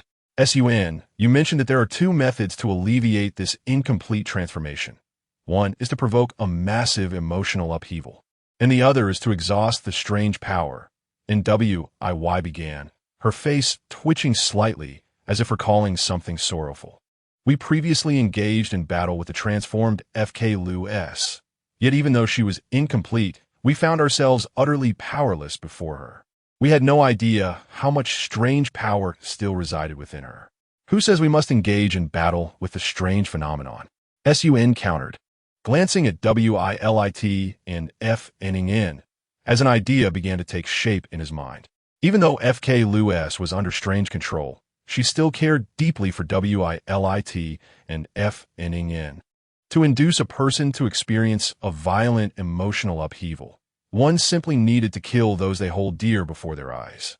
If Wilit and Fning could cooperate with him to stage a scene, pretending that he had killed them, perhaps it would allow FK Lu S to regain her senses. Sun then turned to Wilit's impassive face, envisioning how he would act. Wilit, clutching the fake wound on his heart, would expressionlessly declare, I am dead, and then he would collapse to the ground like a rigid pole. Thus, Sun swiftly dismissed that notion. Wilit was too upright. He would not even be able to tell a lie, let alone act. As for Fning, Sun had no concerns. She was a superstar of Fngdn, having performed in numerous plays and films, and when it came to acting, none could surpass her. Fning, Sun said, looking at her, I have an idea and need your cooperation. When we enter the Opera Dubkli and encounter FK Lu S, I need you to help me stage a performance where I pretend to kill you. This way, FK Lu S may very well revert from her intense emotional turmoil and regain her senses. All right, Sun, Fning nodded. What do you need me to do? Once we enter the opera house, you and I must adjust our positions. You will face away from FK Lu S. Sun explained, producing the small knife he carried. Then I will pretend to stab you, but in reality, I will cut my own hand, allowing some blood to spatter. At that moment, you will seize the opportunity to collapse to the ground, feigning death. But Sun, you will get hurt. Fning expressed her concern. Yet I believe there are still some unstable variables at play. Although FK Lu S is under strange control and appears deranged, it does not mean she lacks the capacity for thought, I slowly articulated. In her perspective, we were undeniably comrades fighting side by side, yet suddenly turned against one another. It is indeed perplexing, is it not? Xiao Lei's words resonated with wisdom. Navia nodded in agreement. Isn't this a simple matter? Qianji spoke plainly, turning her gaze towards Su Yuan. Though you claim to be immune to the influence of the aberration, Fu Ka Luo Si remains unaware. Why not feign being under its control and then pretend to slay Fu Ning Na? This would provide a most logical explanation. Indeed, Qianji asserted, you should merely act as if you were under the aberration's sway. Liasli also nodded, affirming, just pretend to be controlled by the aberration. But does not the aberration emanate that peculiar aura? Su Yuan inquired. I find it difficult to mimic. It should be manageable, Nai Weite replied. If the aberration desires to disguise itself, we would not perceive that aura, much like when I encountered Xiao Lei, who is under the aberration's influence. Precisely. Once you feign the murder of Fu Ning Na, we will surely react with shock, as if faced with a formidable adversary, to support your performance. Liosly declared. Su Yuan nodded. Very well. Let us proceed with the plan regarding Fu Ka Luo Si. Next, let us deliberate on how to confront the aberration-imbued Alii Chi Nua. Given our unfamiliarity with her, it is unlikely we can provoke any emotional response. Therefore, we must resort to combat to deplete the aberrant power she possesses. Yet, only aberrations can vanquish aberrations, even if they are but partially transformed. Su Yuan raised his gaze towards Shiguan and Kuluo Linda, his mind beginning to shape two potential strategies. Chapter 55, Dr. Dotol and the Little Lucky Grass King. This world is not devoid of geniuses or researchers. While the mad geniuses and fervent scholars may be somewhat rare, they are not entirely absent. However, a scholar like Dotol, who is both brilliant and mad, possessing great strength along with extreme confidence and arrogance, is a rarity throughout the entirety of Teyvat. A certain brawny scholar from the Sumeru school of knowledge once remarked, "This embodies the folly and arrogance at the pinnacle of Akademiya." Yet Dotol remained indifferent to others' judgments. Whether deemed foolish or arrogant, such assessments held little significance for him. He was not driven by any urgent purpose in his endeavors, much like his disinterest in experimental results. He simply relished the process of satisfying his thirst for knowledge. Time: the first 7 days following Su Yuan's awakening. Location: Sumeru's Jingshan Palace. The divine creation plan of Sumeru had failed, yet this was within Dotol's expectations. As a scholar, he naturally contemplated and respected every possibility. This was his principle and an essential trait of any experimenter. As the final act was approaching, Dotol unleashed a sound wave capable of rapidly inducing slumber in the unsuspecting, causing the traveler and Paimon to collapse to the ground, unconscious. At last, Dotol seized the opportunity to be alone with the Little Lucky Grass King. Dotol enjoyed conversing with intelligent individuals, as it spared him the effort of lengthy explanations. The foreign god's heart, even if retained in Sumeru, would merely bring about calamity. However, this Raiden heart was a trophy obtained after defeating one of your harbingers. If you wish to claim my trophy, the instigator should indeed pay a corresponding price, should they not? Listening to Nasida's narrative, Dotol displayed an intrigued expression. A price? How amusing! What sort of price do you wish for me to pay? Eradicate all your other fragments, perhaps? As Nazida continued, Dotol fell into contemplation. While fragments are indeed challenging to create, if they could be exchanged for a Raiden heart, it would be a worthwhile transaction. Just as Dotol was about to articulate his thoughts, he suddenly sensed one of his fragments entering a peculiar state. It was an otherworldly power he had never encountered before. Flooding the fragments form in an instant. The remaining fragments fervently discussed this occurrence. What is happening? I sense an extraordinary force, mysterious, terrifying, uncanny, foreboding. This fragment seemed to have lost its consciousness, rendering communication impossible. At present, the exact number of Dotol's fragments remained a mystery to all but him. However, insiders revealed that within the 7 nations of Teyvat, at least one fragment existed in each. Listening to the discussions of the other fragments and feeling the mysterious power emanating from one of them, Dotol glanced at the Raiden heart in Nasida's grasp. It appeared the so-called god's heart held no allure for him at this moment. Oh, wise god, if this is the price you wish for me to pay, I must respectfully decline. I have discovered something far more intriguing that has successfully piqued my curiosity. My fragments are of great importance to me and cannot be erased here. Subsequently, under Nasida's bewildered gaze, Dotol departed the Jingshan Palace without hesitation. Is it a fragment from Mondstadt? Dotol murmured to himself. Then let us journey to Mondstadt and see what that red-haired lad from the Logenfen family is up to these days. As Su Yuan and his companions entered the Ophelia Theater, Fu Ka Luo Si was kneeling before the arbiter of decree, her scarlet, contorted visage filled with an expression that was hard to define. "Ha ha, you have arrived." Fu Ka Luo Si turned to face the group, but the next moment, she witnessed a shocking scene. Su Yuan brandished a small knife, wildly stabbing at Fu Ning Na before him.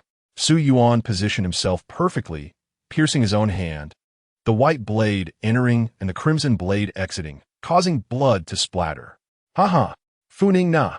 Su Yuan laughed maniacally. You have finally met your demise at my hands. Fu Ning Na commenced her performance, softly wailing before swaying unsteadily and collapsing to the ground, clutching her abdomen. Su Yuan, what have you done? Liosli was the first to enter the scene, shouting in fury, adopting a combat-ready stance. The others also donned grave expressions, bracing for the worst. No need to rush. We could take it one at a time. Su Yuan revealed a self-satisfied grin that he believed to be terrifying. Next, it will be your turn. With that, Su Yuan brandished the knife, lunging toward the others. Fu Ka Luo Si stared blankly at the unfolding drama. Has Fu Ning now perished? Just like that? A profound sense of sorrow surged forth, washing away the aberrant aura surrounding her. It became evident that Su Yuan and his companions had perhaps overthought the situation. Slowly, Fu Ka Luo Si rose to her feet and walked toward Fu Ning Na. She cradled Fu Ning Na's lifeless body, tears streaming down her face. Fu Ning Na, I am so sorry. It is I who have wronged you. Thus, Fu Ning Na retrieved a small handkerchief from her pocket to wipe away Fu Ka Luo Si's tears. I must be hallucinating. It feels as though Fu Ning Na is still alive, still wiping my tears. Fu Ka Luo Si gazed at Fu Ning Na, who smiled at her, momentarily stunned before bursting into joyous tears. How wonderful! Fu Ning Na. The others also took note of the situation, halting their actions. We have succeeded. Su Yuan sighed in relief, having previously harbored concerns that feigning control by the aberration might lead to genuine possession. It appeared he had worried excessively. However, this heartwarming atmosphere did not last long, as a distinct sound of high-heeled footsteps disrupted the tranquility. At Su Yuan's prompt, the group was already prepared. Had the aberration-controlled Alii Chi Nua finally arrived? Su Yuan glanced at Shi Guan, who nodded in response. Aproaching Alei Nu. She retrieved a bottle of oral solution from the medical kit and presented it to her. This bottle contains a sweet-tasting liquid that can swiftly replenish the body's sugar levels. Would you like to give it a try? Shi Guan flashed a charming smile. I prepared this especially for you. Chapter 56. Physical Exorcism. In order to confront the peculiar Alei Chi Nua, Su Yuan, Shi Guan, and Ko Luo Lin to devise two plans. If Alei Chi Nua approached in her true, twisted form without disguise, Ko Luo Linda would engage her in a duel. Although she was certain to lose, the aftermath could lead to her own transformation into a peculiar state. Su Yuan speculated that a transformed Ko Luo Linda would likely target the one who had previously defeated her, thus creating a scenario where the peculiar confronts the peculiar. Yet, the peculiarity within Alei Chi Nua was incomplete, suggesting she would not be a match for a fully transformed Ko Luo Linda. Regarding how to reverse Ko Luo Linda's transformation, Su Yuan theorized that if losing in a duel causes her to transform, then if she were to triumph over her conqueror, it might reverse the peculiar state. If this were indeed the case, then Ko Luo Linda's transformation would be one of the more manageable peculiarities. The second plan involved the possibility of Alei Chi Nua disguising herself and arriving in a normal guise, in which case Shi Guan would take the lead. The condition for Shi Guan's transformation hinged on whether the opponent had consumed the meticulously prepared food, a concept that was wholly subjective and broadly defined. While Shi Guan's combat prowess in a transformed state might not rival that of Ko Luo Linda, the conditions for reverting her transformation were notably easier to control. If they could find a way to exhaust Alei Chi Nua's peculiar energy and compel her to consume all the food prepared by Shi Guan, she should revert to her normal state. However, a third scenario, as expected, materialized. Alei Chi Nua took the oral solution from Shi Guan's hand and drank it in one gulp, expressing her gratitude, stating, "Thank you. It is indeed very sweet." Simultaneously, Shi Guan retreated swiftly, while Ko Luo Linda stepped forward, drawing her slender sword and pistol, preparing to confront Alei Chi Nua. "Why are you so wary of me, ready to engage in battle?" Alei Chi Nu questioned. Peculiarity, stop pretending. Ko Luo Linda calmly responded, "Come. Let's have a genuine duel." With that, she raised her pistol and fired a bullet at Alei Chi Nua. In response, Alei Chi Nua conjured a long red scythe, deflecting the bullet, her visage beginning to twist as crimson, foul liquid dripped from her. "I am curious. How did you discover my true form? I believe my disguise was flawless. A powerful wave of peculiar energy erupted from a Lei Chi Nuo, causing Su Yuan to sense an impending crisis. Kuluo Linda, concede. Su Yuan urged anxiously. He considered the possibility that, when facing a Lei Chi Nuo, Kuluo Linda might not merely lose, but be directly slain. However, conceding could also constitute a form of defeat. Despite Kuluo Linda's deep reluctance, she sensed the overwhelming peculiar energy emanating from a Lei Chi Nuo. I concede. In the next moment, a Lei Chi Nuo brandished her scythe, now infused with peculiar power, and charged toward Kuluo Linda with alarming speed, so swift that it was nearly imperceptible. Yet Kuluo Linda merely tilted her head, a sinister smile gracing her lips as she effortlessly parried the attack with her slender sword. With a flick of her elongated tongue, Kuluo Linda licked her pistol and unleashed a flurry of shots toward a Lei Chi Nuo. Each bullet bore an abundance of peculiar energy. Faced with such an onslaught, a Lei Chi Nuo had no choice but to retreat, dodging the bullets, while Kuluo Linda closed in, thrusting and slashing at her with fervor. Onlookers marveled at the spectacle of a battle between peculiar entities, realizing that only the peculiar could triumph over the peculiar. Previously, while protecting Naoya, they had encountered the peculiar Fuka Luo Si on Qiufan Mountain. To shield Qian Ji's retreat, Xiao Lei and Naoya had reflected fire element bullets or rock element cannonballs using their firearms. Yet, Fuka Luo Si had shown no intent to evade or defend, allowing the attacks to strike her face without inflicting harm. However, when Kuluo Linda launched her pistol attack earlier, it was merely a standard bullet without any infusion of her lightning element. Yet a Lei Chi Nuo raised her scythe in defense. Suddenly, Su Yuan gained a fresh insight. The powers inherent in the peculiar could inherently counter elemental forces, rendering them ineffective against the peculiar. Yet, if one refrained from utilizing elemental power, could one inflict damage upon the peculiar? Was physical exorcism genuinely required? Under Kuluo Linda's relentless assault, a Lei Chi Nuo's energy waned, her peculiar essence gradually dissipating until it vanished completely. Duo Toale, you scoundrel, I will not let you off lightly, a Lei Chi Nuo declared, indicating that she had reverted from her peculiar state. Xiao Lei, Su Yuan called out anxiously, though uncertain of the outcome. He felt compelled to act.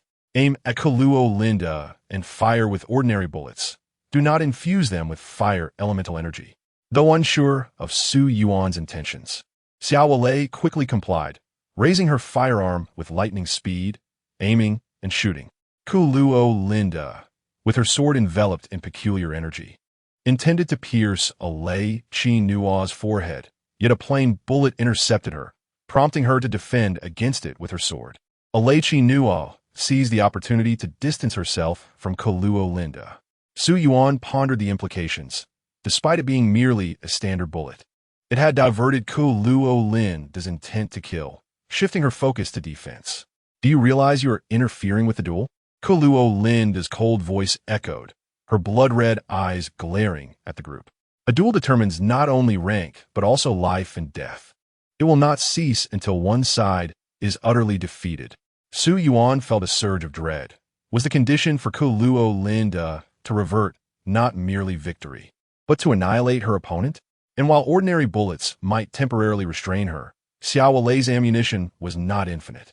If Kuluo Linda pressed forward despite the bullets, it was entirely plausible she could eliminate Xiao Lei.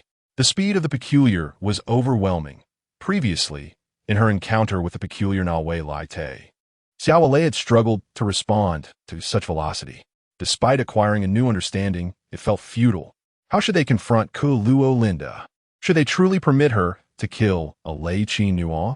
Chapter 57.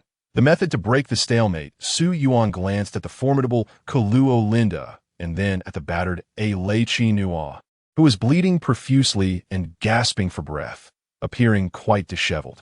To be honest, when Su Yuan had traversed into this realm, the servant a Lei Chi Nuo had yet to be incorporated into the game, with her introduction slated for the next version. Thus, Su Yuan had little understanding of a Lei Chi Nuo's true character. What he didn't know was that she had once been an orphan in the Hearthstone house, later clashing with the previous servant and usurping her position, indicating she was far from an ordinary character. Alicino's colleagues, among whom were several foolish executives, once remarked that her eyes were filled with madness. Should betrayal yield profit, she would not hesitate to strike down her majesty with a sword. A hypocrite clad in virtue. Yet, such judgments might stem from mere personal animosities among the executives. However, in Su Yuan's eyes, Alicino, as the head of the Hearth House, has sheltered countless homeless orphans. Moreover, she has rescued Lynette from the clutches of a deranged noble. Furthermore, in the original Fontaine storyline of the game, Alicino genuinely cared for her homeland, ensuring the Hearth House operated at full capacity to confront the prophetic crisis. In the aftermath of disaster in Baisong Town, she actively extended her hand to assist. Though Su Yuan truly did not understand Alicino, there is a saying, a gentleman discusses actions, not intentions. In terms of intentions, few in this world are flawless. Alicino must not perish at the hands of Kelualine. But how could one awaken Kelualine from her state of aberration? Suddenly, Su Yuan seemed to have an epiphany. He had previously speculated that if the weather were not clear, then Wei Lai Te would be under the influence of the aberration.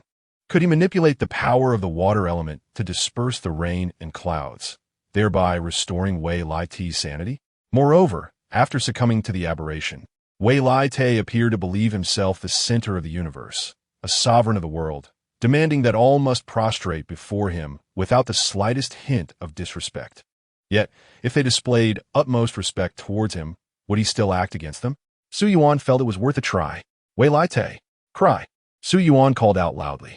Everyone else knelt, resolute not to raise their heads regardless of what transpired. Although the crowd was bewildered by Su Yuan's intentions, they complied, trusting in him. All except Alicino.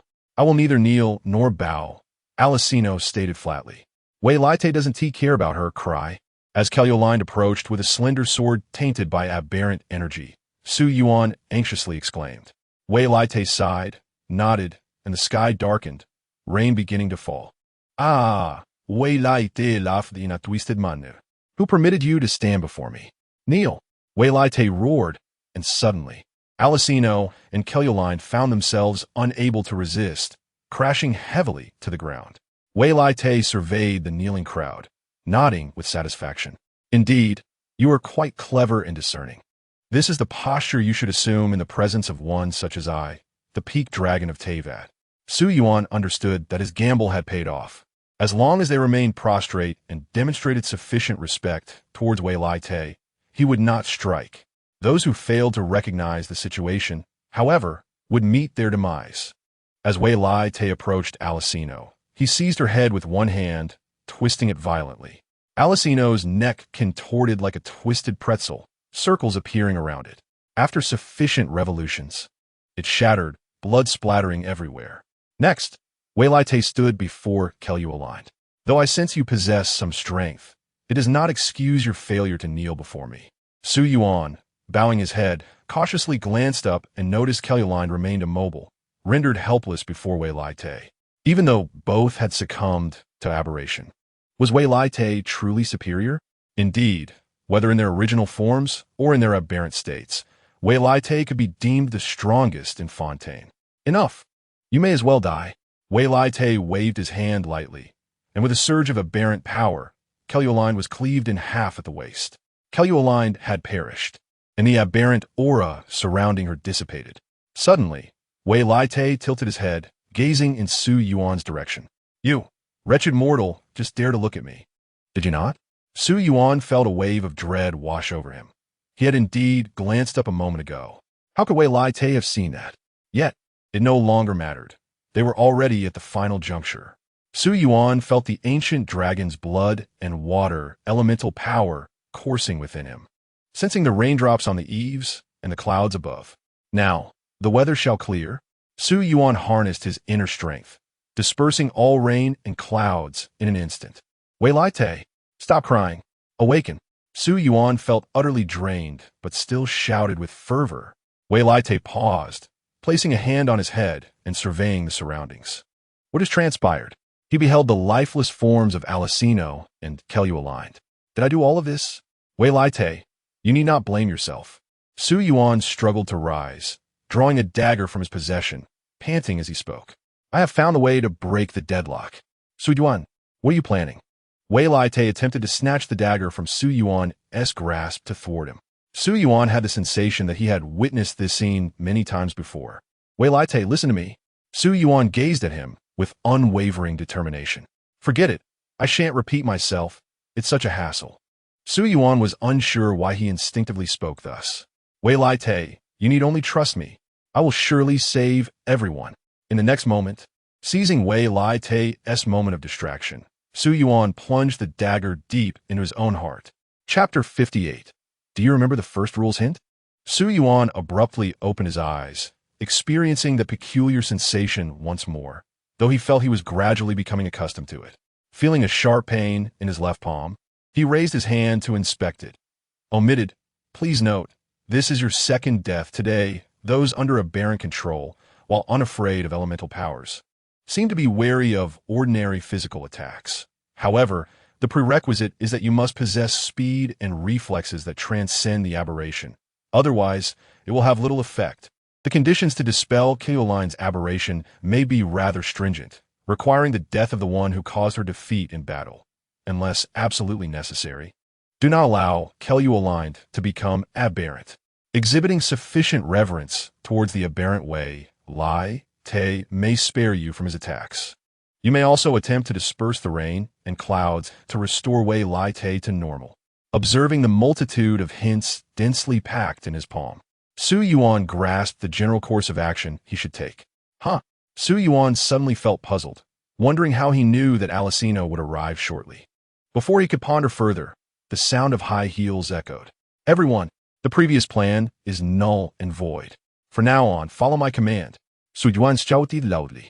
Analyzing the hints on his palm, Su Yuan realized that previously he had likely instigated an aberration confrontation between Keoliine and Alicino, but due to failing to dispel Keoline's aberration, the outcome had been unfavorable. In truth, he needed only to let Wei Lai Te take the initiative. Once he had drained the aberrant power from Alicino, he could disperse the rain and clouds, allowing Wei Lai Te to return to normal. Everyone, keep your heads down.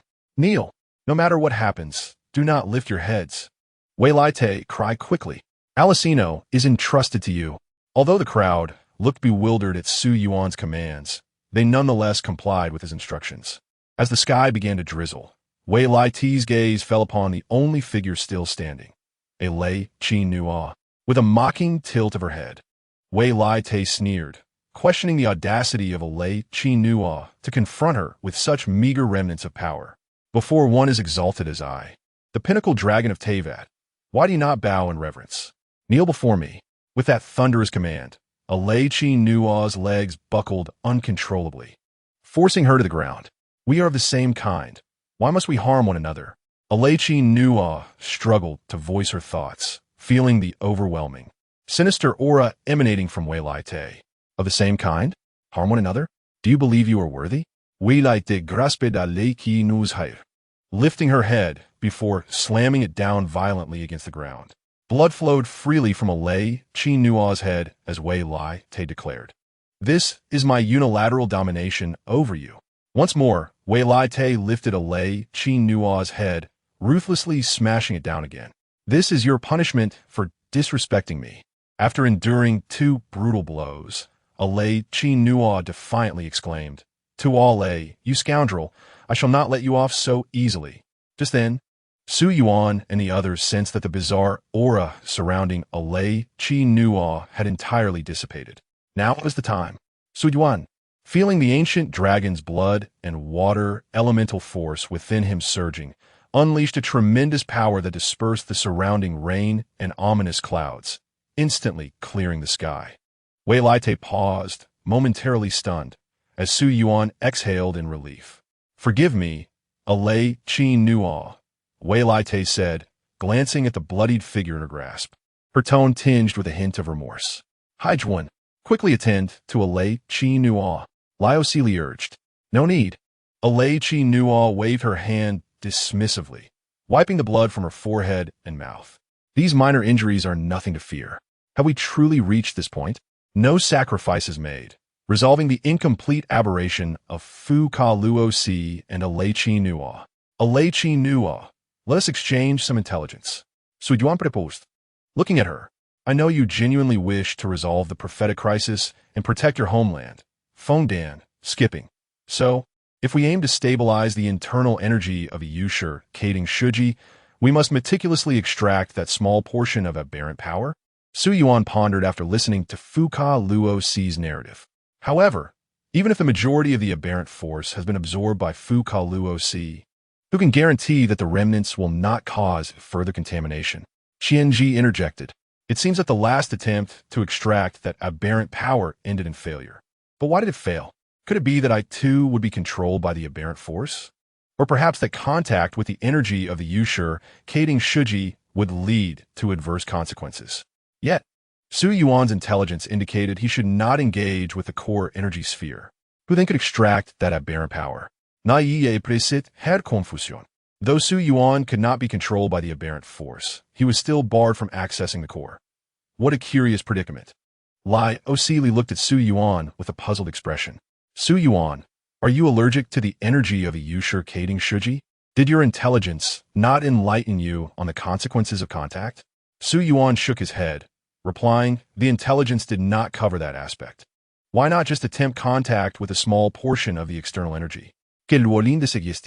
Su Yuan fell into contemplation once more. Although the warning indicated he should avoid the core energy sphere, engaging with a minor external portion might not constitute a breach of that warning.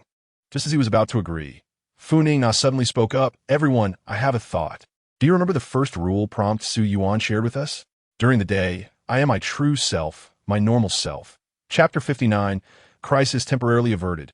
In the daylight, I am my authentic self, my true self, Fu Ningna said slowly. In other words, does this rule imply that I will absolutely not be controlled by the aberration during the day? Otherwise, why would it emphasize that I, during daylight, am the genuine, normal version of myself? A profound silence enveloped the group as they fell into contemplation and astonishment. Fu Ningna's reasoning appeared quite sound. No, Fu Ningna, while your argument is compelling, I cannot allow you to take that risk. Wei Laite interjected first. Wei Laite, Fu Ningna replied with a gentle smile. You are still the same, unchanged, always concerned for others, always protecting them. I, too, wish to contribute to our victory over the aberration. Wei Laite, let Fu Ningna get a try. Su Yuan urged, finding merit in Fu Ningna's perspective. After all, they had at least 4 opportunities each day, refreshing daily without accumulating to the next. We might as well attempt it, Fu Ka Luo Si added. If we cannot separate the aberrant power and stabilize the Yushur Kading Shuji, all will be lost for Fontaine tomorrow. Moreover, the aberrant power within the core energy sphere is merely a tiny fraction. The vast majority has already been absorbed by me. Even if Fu Ningna were to be contaminated by this aberrant force, perhaps we could exhaust it with our own power. Do not worry, Wei Laite. We are all here, Lai Osili said, gently patting Wei Laite's shoulder with a smile. Wei Laite, you cannot rely solely on me, Su Yuan interjected. You must also trust Fu Ningna and everyone else. Subsequently, the group followed Fu Ka Luo Si into the depths of the Yushur Kading Shuji. They gazed upon the azure energy core before them, feeling an unexplainable pressure. Was this the accumulated energy of the Yushur Kading Shuji over 5 centuries? At the same time, they perceived the energy's instability, as if it could explode at any moment. Fu Ningna, do you see? Fu Ka Luo Si positioned her in front of the core energy sphere, pointing within. Do you see those intertwining red and black threads writhing like worms? That is the aberrant power. Fu Ningna nodded, then, under the anxious gaze of the others, slowly extended her hand toward the core energy sphere. Fu Ningna had always been in contact with the energy of the Yushur Kading Shuji, perceiving it as stable, gentle, green, and efficient. Yet now, as she touched the aberrantly contaminated energy, she felt it surge with uncontainable agitation and volatility. Her fingertips soon made contact with a strand of aberrant power. But before she could grasp it, the power swiftly traveled up her finger, arm, shoulder, neck, and face, ultimately entering her forehead. Fu Ningna's brow furrowed in pain, her body trembling, nearly losing her balance and falling. But Fuka Luo Si was there to steady her. Fu Ningna, are you all right? The others inquired with concern. I am fine, Fu Ningna reassured them, rubbing her forehead and temples before rising once more. Indeed, a peculiar force penetrated my mind just moments ago, and I was suddenly inundated with a torrent of negative, frenzied, and cruel thoughts. However, these notions dissipated swiftly. Whether due to the rarity of this eerie power or the fact that my daytime self remains untainted by its control remains uncertain. In any case, I have successfully managed to extricate myself from this strange influence. The agonized expression of FN Ngian deeply unsettled WIL it. But the current circumstances indicate that this is indeed the optimal solution to quell the tumult of the LCH, ing H and ing. The next step involves the continual repetition of this process, as FN Ngian reaches into the core, gradually drawing the strange energy toward herself. This is the last vestige of that peculiar force. FK Lu S gaze at the now stabilizing LCH, ing H and ing core, devoid of any trace of that eerie power. FN Ngn, you have worked tirelessly, FK Lu S tenderly remarked, observing the exhausted FN Ngn, who had nearly succumbed to slumber in his embrace. Do not concern yourself with anything. Rest well. FN Ngn is remarkably resilient, even though she is impervious to the control of this strange influence. FK Lu S can imagine that the sensation of such power infiltrating one's being is far from pleasant. Thus, does this mean that the crisis threatening the destruction of FNGD has been resolved? Chi NZH inquired. No, it is merely a temporary reprieve, Al-QN replied. The prophecy must unfold. All shall dissolve into the waters, leaving only the water deity to weep upon the throne. You are all aware of my plan. FK Lu S chuckled wryly, initially believing he could conceal it from everyone, including the laws of nature, only to find everything laid bare now. Yet, as long as you do not speak of it, and I remain silent, the laws of nature will not easily discern the truth. Moreover, some reliable information suggests that the laws of nature are currently in slumber. As long as we do not create too much commotion, it is likely they will remain oblivious. WIL it, FK Lu S said earnestly. Let us resume the proceedings at the UPKLI Opera House tomorrow, or rather, this afternoon, so I may continue to accumulate LCH, ing H in preparation for that day. In truth, the energy we have gathered thus far should suffice. If for prudence's sake, it would be wise to amass a bit more. WIL gazed up at FK Lu S, her calm eyes betraying a complex array of emotions. Do you truly believe that, upon learning the full truth, we will allow you to sacrifice yourself in this manner to defy the prophecy and save FNGDN? Indeed, X give en nodded emphatically. FK Lu S, you devised this plan alone in the past, but now we are many. We can assist you and devise a new strategy together. I flashed a brilliant smile, for indeed, many minds contribute to greater strength. I actually admire your clothing design. It is evident that you possess taste and discernment. Chi NZH added, I wish to discuss fashion and design further with you. How could I allow you to sacrifice yourself? However, FK Lu S, I must tell you, SUNS intelligence is remarkably impressive. LIS stepped forward, playfully poking SUN on the forehead. Perhaps after a good night's sleep, he might uncover the means to shatter the prophecy and save FNGDN. FK Lu S, WIL had interjected. The trial at the Opera House shall proceed as scheduled, but I categorically refuse to permit you to make such a self-sacrificial decision for the sake of others. As LIS suggested, perhaps SUN can indeed discover a definitive solution to save FNGDN.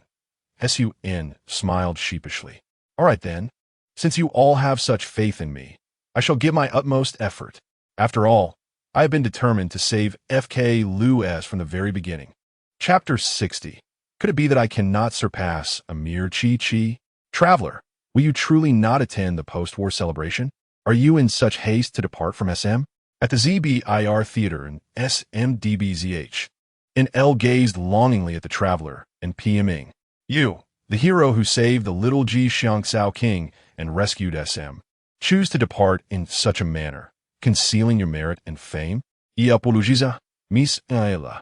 While I would love to celebrate with you, you understand that my journey's purpose is to search for my sister, my dearest kin, Kaying replied with an apologetic smile. Currently, I feel a distinct aura in the direction of the water nation, FNGDN, which may be connected to my beloved. It is merely that since it is my first visit to FNGDN, the anchor point has yet to be unlocked. Once it is, everything will become much easier. Fear not, Miss NL. I am quite familiar with the route to FNGDN. I have traversed it no fewer than 30 times. I frequently travel between FNGDN and Inazuma, delivering exquisite fabrics from Inazuma to Miss Chi NZH. Very well then, NL said with a smile, waving her hand. Safe travels, traveler, PMing, and Miss Q Li Ing. However, in the next moment, from K Ing's perspective, everyone S forms transformed into shades of gray, frozen in place.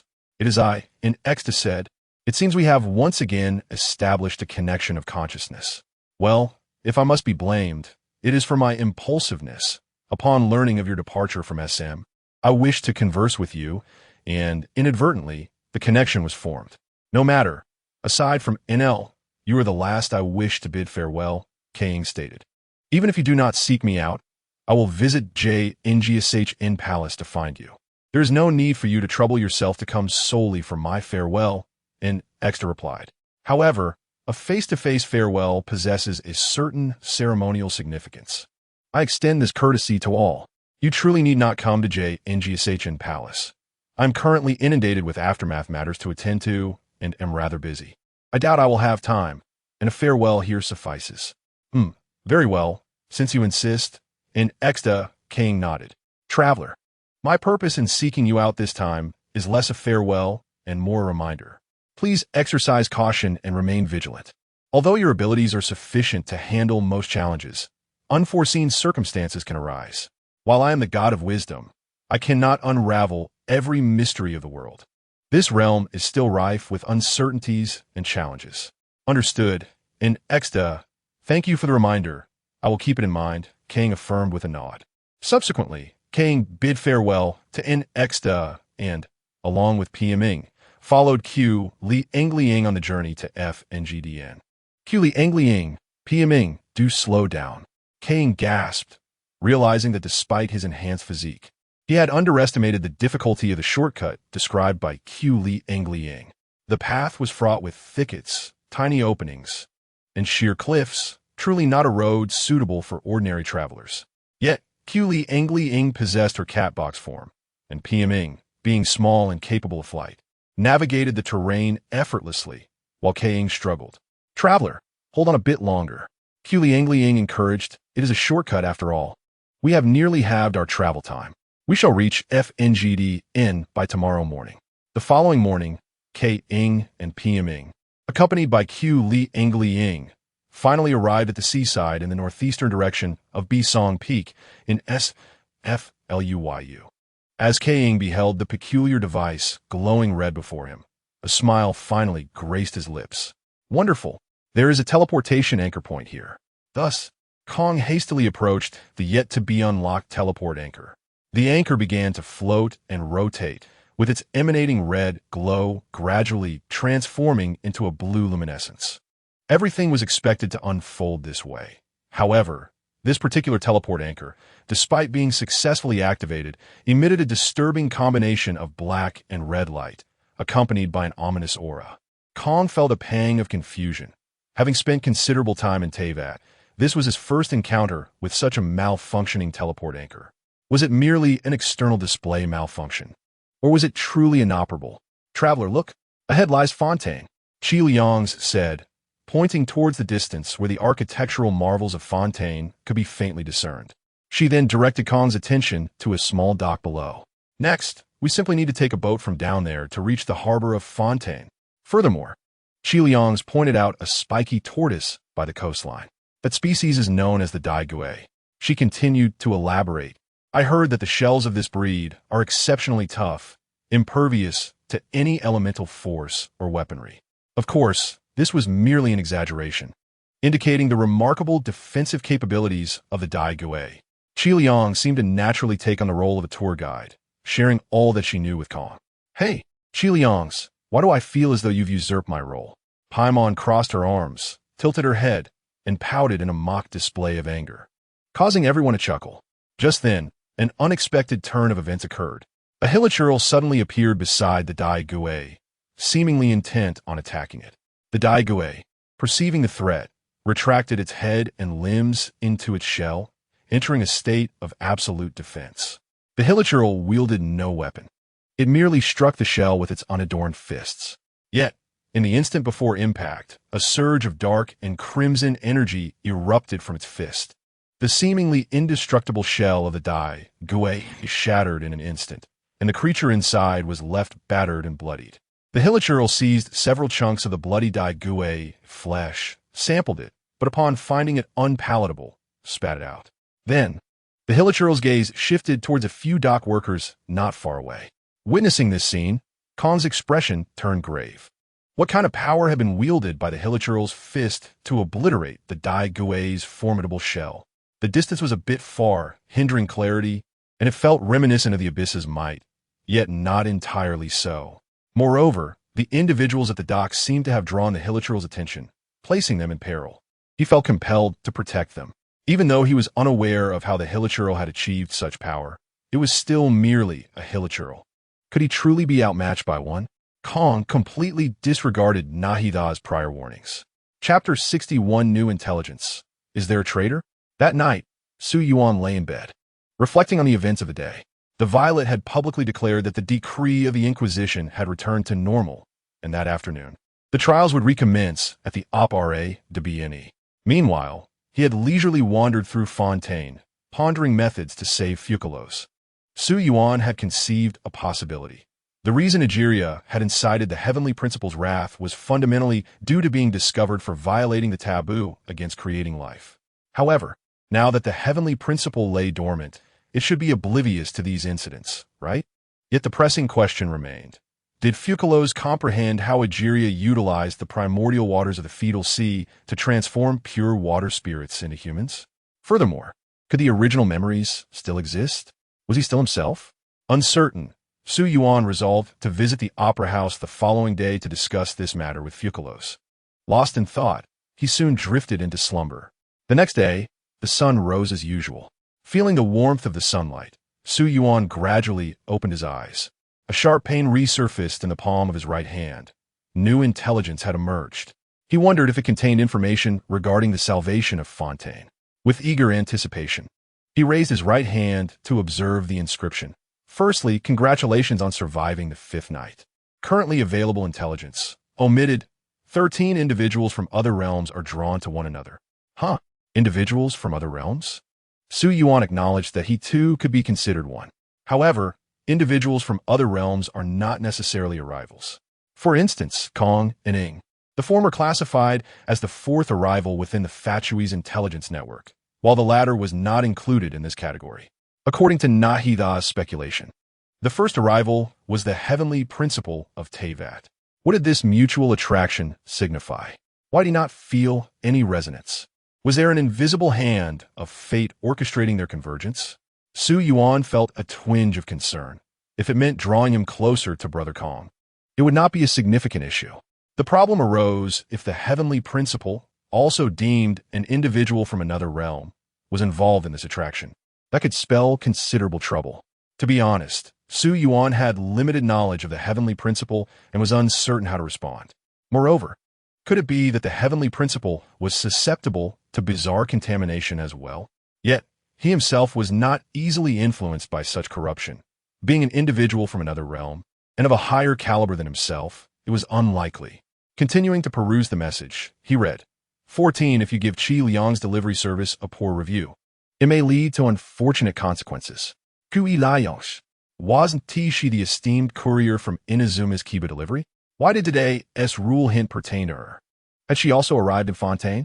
However, this seemed plausible, Qi Liang's was responsible for international long-distance delivery, and it was rumored that she had a good rapport with Sumeru. Perhaps she had come to deliver fabric to her. Given Qi Liang's charming demeanor and excellent service, it was hard to believe anyone would carelessly leave her a negative review. Su Yuan continued to read. 15. This is uncertain intelligence. Whether to believe, it is up to you. Among those you know, one person has always been in a state of bizarre transformation, yet everyone remains oblivious. 16. After surviving the 6th night, new intelligence will be unlocked. Su Yuan felt a chill run down his spine.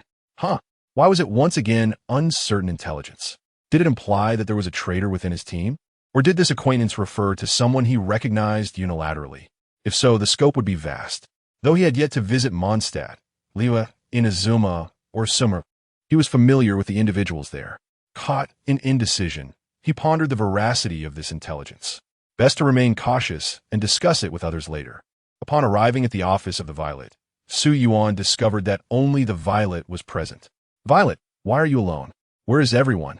Su Yuan inquired. Xiao Lei's father seems to be in poor health. She went to the hospital to accompany him. Chizuru is temporarily delayed because she is expecting a cross-border package. Navia is also late as she is leading the Thorn Rose Society to a charitable event. Liasli and Sigwin have matters to attend to as well, hence their tardiness. Kelliolind seems to have become entangled with someone and is striving to extricate herself from that person. As for Furina, she was utterly exhausted yesterday and has yet to awaken. I do not wish to disturb her, so I shall permit her to rest peacefully, for she truly labored hard yesterday. Su Yuan nodded in understanding. The rest were relatively comprehensible, yet the situation with Kelliolind intrigued him. Could she truly not shake off that individual? Who could that person be, possessing such prowess? Su Yuan glanced outside at the splendid weather, a bright sunny day. It was indeed a suitable moment. If he were to disclose the 15th piece of intelligence before everyone, even without verbalizing it, there would inevitably be some suspicion lingering in their expressions. Su Yuan wished to discern how Wei Lai Te perceived this intelligence. Wei Lai Te, do you believe there might be a traitor among us? Su Yuan's voice emerged slowly, suggesting that while he appeared composed, he was shrouded in an air of suspicion. Upon hearing Su Yuan's words, Wei Lai Te displayed a puzzled expression. Su Yuan, what do you mean by that? He continued. Is it possible that one among us has been under the influence of the mysterious from the very beginning, never having returned to normalcy? First and foremost, Furina could be ruled out. By day, she would never fall under the control of the mysterious, failing to meet the conditions you described. However, we are somewhat aware of the criteria for others becoming influenced. We are familiar with one another, yet have discerned no oddities. Nor does it appear that we have a traitor among us. Hearing Wei Lai Te's remarks, Su Yuan felt a wave of relief wash over him. Since both he and Wei Lai Te shared similar viewpoints, it was best to set aside this piece of intelligence for the time being and refrain from discussing it with others to maintain unity. Chapter 62. A fateful encounter. The 11th seat of the Fool's Council, the young master, Dedaliya, stood before Kelliolind, who gazed at the tall, slender young man clad in gray, his chest adorned with a flowing red scarf cascading from his left shoulder, his orange hair catching the light. With a hint of resignation, he spoke. I've already stated that I shall not engage in battle with you. Dedaliya, I have heard that you are the mightiest duelist in Fontaine, and my creed is to continuously challenge the strong to grow stronger. I shall not relent. Please, let's engage in a thrilling battle. Dedaliya exclaimed with a smile. Kelliolind, are you aware that such actions are a provocation under the laws of Fontaine? You are in violation of the law, Kelliolind replied coolly. Such a delightful circumstance. Please, take me to the court of judgment. Dedaliya exclaimed excitedly, extending his arms as if inviting capture. This way, I can engage in a duel with you justly. Kelliolind felt a headache approaching. Due to the mysterious circumstances, she was unable to act freely. She wished to rid herself of Dedaliya, yet he was formidable, and she found herself unable to shake him off. She even contemplated recommending Dedaliya to Malobai Debo to fight against Leosili. Just then, a cacophony erupted nearby. A massive square-shaped cat, carrying a bloodied individual, was rushing towards them, accompanied by a white, unidentified floating object. Hospital? Where's the doctor? Please, someone save him. cried the floating object, eliciting gasps from the surrounding crowd. Kilyoline recognized the cat. It seemed to be a courier from Inazuma's Kamehameha, who had visited Fontaine several times before. However, she had no recollection of the bloodied individual it bore. Kamehameha, can they really deliver the injured? Traveler? Paimon? Akademiya was taken aback. The severely injured individual was none other than the renowned traveler. Traveler, how did you sustain such grave injuries? What transpired? Akademiya, disregarding his battle with Kelyoline, rushed to inquire about the situation. Indeed, a formidable hilichurl. Paimon chimed in. Upon hearing Kilyangliang and Paimon's words, Akademiya was left bewildered. A hilichurl? With the traveler's strength, how could one be so severely injured by a mere hilichurl? Follow me.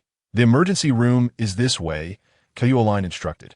When Kong awakened again, he found himself staring at an unfamiliar ceiling. Wonderful. Traveler, you're awake, Paimon exclaimed, tears of joy streaming down her face. I have never seen you bleed so much or remain unconscious for so long. I nearly thought I would lose you. Traveler, are you all right? Akademiya inquired with concern.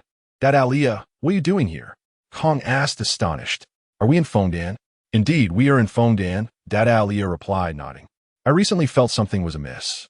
There was a stirring force within me, and my mood often turned bleak, so I came to Fontaine for a vacation to alleviate it. As Akademiya spoke, Kelyoline felt her brow twitch involuntarily. A vacation? Your idea of a vacation involves chasing someone through several streets, refusing to heed any advice, and insisting on engaging in a fight? Upon seeing Kong awake, Kilyangliang felt a wave of relief wash over her, preparing to depart. Since you're awake, there is likely no cause for concern. I shall take my leave now. Many of my deliveries are overdue. As she spoke, Kilyangliang transformed into her catbox form and leapt out the window. Since you know Akademiya, I will take my leave as well, Kelyoline said, moving to exit the hospital room. However, as she opened the door, she caught sight of Wei Lai Te and Su Yuan in the corridor. Su Yuan happened to glance into the room, locking eyes with Kong.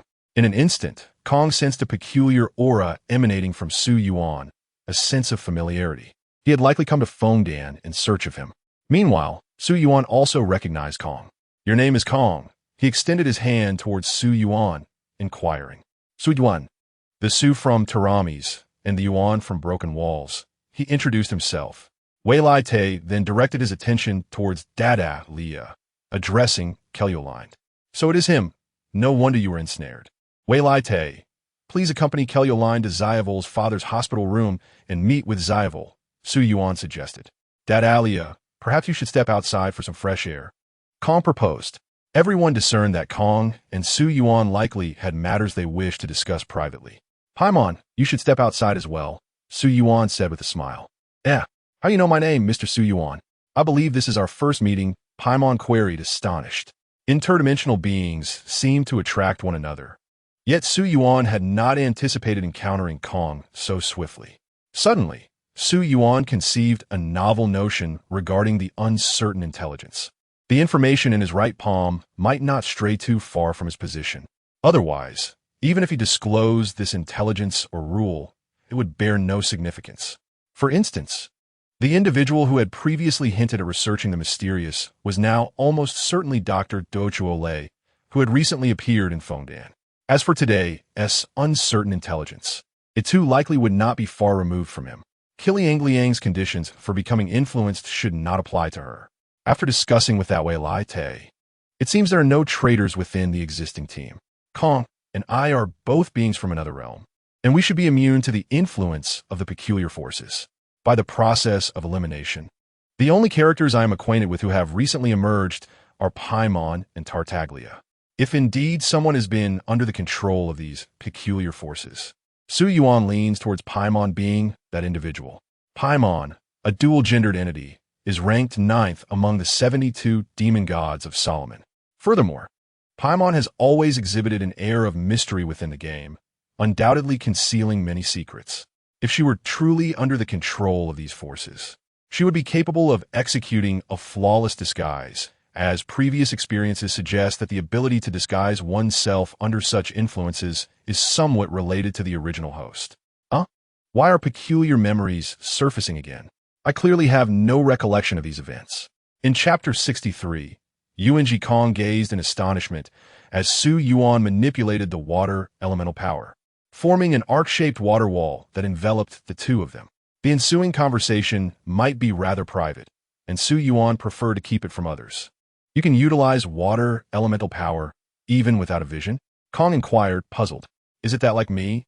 You can wield the corresponding elemental power simply by touching the statue of the seven? Not quite. My situation is more complex, Su Yuan replied. Allow me to explain it to you properly. Thus, Su Yuan divulged all the information he possessed to Kong. So, this force is referred to as the peculiar power? Kong pondered. No wonder that Hilichurl possessed such strength. So the injuries you sustained were inflicted by a Hilichurl controlled by the peculiar forces? Su Yuan expressed surprise. Although he was aware that this power could control humans, he had never known it could also manipulate monsters. Moreover, based on the current situation, it appears that autonomous peculiar transformation has specific conditions and is intricately linked to negative emotions. Hence, is this Hilichurl a product of its own peculiar transformation or influenced by some external factor? From your description, I believe this Hilichurl represents an external factor leading to incomplete peculiar transformation, Kong slowly articulated, the work of Dr. Dator. However, even if it is an incomplete transformation, it is not something an ordinary person could contend with. Despite your injuries, you still survived. How did you manage that? Suidwan inquired curiously. Acknowledging that the traveler indeed deserved the title of protagonist in this world, capable of vanquishing the powers of the peculiar alone. It was almost as if it had lost its mind. I attempted to swim into the sea, as typically. Regular Hilichurls are terrified of water and would not venture close to the shore. However, this Hilichurl was different. It relentlessly pursued me into the sea and ultimately drowned. Otherwise, I would have surely met a grim fate. Su Yuan nodded, realizing it was a case of geographical advantage. It appeared that this Hilichurl, under the control of the peculiar forces, had completely lost its rationality, disregarding its own safety. Now that it has been established that monsters can also be influenced by these peculiar forces, do those higher-level, intelligent monsters share the same fate? Is this complete loss of rationality easier to handle or more challenging? By the way, Su Yuan, regarding your comments on the ambiguous hints concerning the truth, I have some insights. Kong looked towards Su Yuan and spoke. Firstly, it suggests that you might also be susceptible to the peculiar influence. You mentioned that being controlled results in a loss of memory during that period. Have you ever experienced memory loss? Upon Kong's inquiry, Su Yuan momentarily froze. However, this was his unique advantage and should not be related to the peculiar forces, right? Next, you mentioned that among the people you know, one individual has consistently been under this peculiar control. You suspect it as Paimon, but I believe otherwise.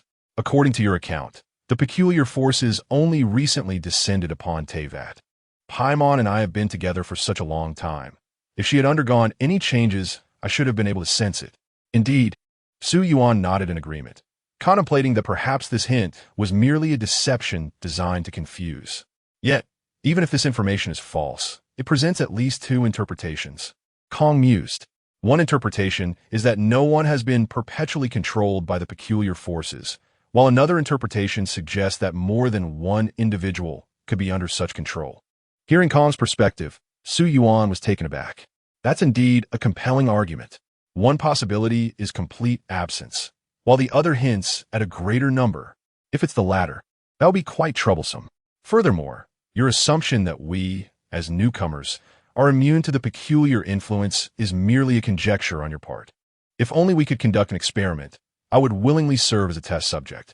If I were indeed controlled, you could collaborate with that Wei Lai Te to eradicate the peculiar power from me. However, the current issue is that apart from Dator, no one possesses the capability to actively harness a significant amount of peculiar power for experimentation.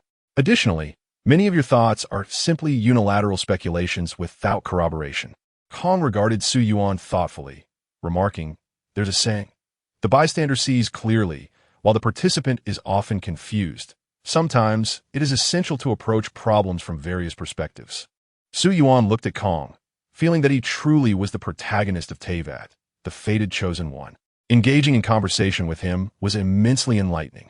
They understood each other so well. It felt as if Kong was his kindred spirit. Su Yuan's kindred spirit was Kong, abbreviated as Yuan Ji Kong. Su Yuan pondered why those words suddenly surfaced in his mind. In Milo by Thibaut, Duke Lyosalai glanced at the individual before him. A person with short light blue hair and a slight smile, a mole beneath the corner of his mouth. Before speaking, Mr. Kamisato Ayato, the head of the Kamisato clan in Inazuma. What brings you to Milo by Thibaut? Lord Duke Lyosalai. I have heard that Milo by Thibaut is the most advanced prison in Fontaine and even the entirety of Teyvat. I have come to learn from it. Kamisato Ayato replied with a smile. Recently, Inazuma has faced some challenges, leading to a significant increase in our need for prisons, as well as many injured individuals requiring treatment. I have brought a few people to observe and learn from Nurse Sigwin, who is renowned for her exceptional medical skills. To be honest, although Lyosalai had long been aware of Kamisato Ayato's reputation, this was indeed their first encounter.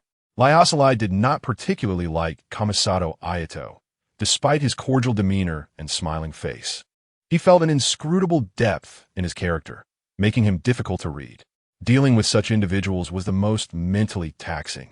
Moreover, Lyosalai was skeptical that Kamisato Ayato had genuinely come to Fontaine solely to study prison management and medical techniques. He surely harbored some ulterior motives. As a token of our Inazuma hospitality, I present you with a local specialty, a beverage I particularly enjoy. Please, Lord Duke, savor it and experience the flavors of our homeland. Kamisato Ayato said, handing Lyosalai a cup of light brown liquid with small black specks settled at the bottom. Looking at the color, he wondered if it was a dairy product or something akin to coffee. Or those little black specks.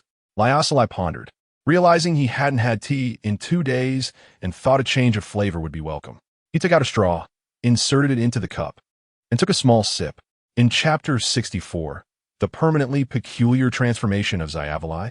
Very well, we shall conclude our discussion for today, Su Yuan stated, retracting the circular barrier of water, elemental power, and addressing Kong. Please rest well.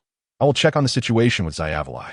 At this moment, Su Yuan and Kong were astonished to discover through the window that the corridor outside was filled with the hurried silhouettes of people fleeing. A sense of foreboding washed over Su Yuan as he rushed outside, inquiring of a passerby what was amiss and why everyone was escaping. It was Lord Waialaite who instructed us to run. It seems a fire has broken out upstairs, the individual exclaimed before dashing away. Fire? Su Yuan inhaled deeply, catching the unmistakable scent of smoke. However, with Waialaite present, how could a fire possibly erupt? Yet soon, Su Yuan sensed a disconcerting aura, one that was eerily strange. Moreover, the upper floor housed the room of Xia Walei's father. Could something dreadful have befallen Xia Walei and her father? Just then, Dada Aliyah and Paimon appeared. Traveler, we must leave immediately. It appears a fire has broken out upstairs, Paimon urged, her voice tinged with urgency. Let's go, Dada Aliyah replied, effortlessly lifting Kong onto his back, ready to exit the hospital. Su Yuan felt a wave of relief, with Dada Aliyah and Paimon present. He no longer needed to worry about Kong. He dashed upstairs, heading toward Xia Walei's father's ward. Upon reaching the upper floor, Su Yuan found Waialaite and Kuluo Lin standing at the door of the room, while the entire ward was engulfed in dark flames. Indeed, had Xia Walei succumbed to the transformation, this also implied that Xia Walei's father, Su Yuan, you have arrived, Waialaite began. Just moments ago, Mr. Donatello, Xia Walei's father, suddenly passed away due to illness, and at that instant, Xia Walei began her transformation. Su Yuan peered into the ward. Witnessing Xia Walei engulfed in dark flames, cradling her father's charred remains, tears streaming down her face as the fire rapidly consumed the entire room. Mr. Donatello, didn't Sigwin confirm there was nothing seriously amiss? Su Yuan murmured in disbelief. Thus, life is always fraught with unforeseen events, Kuluo Lin sighed.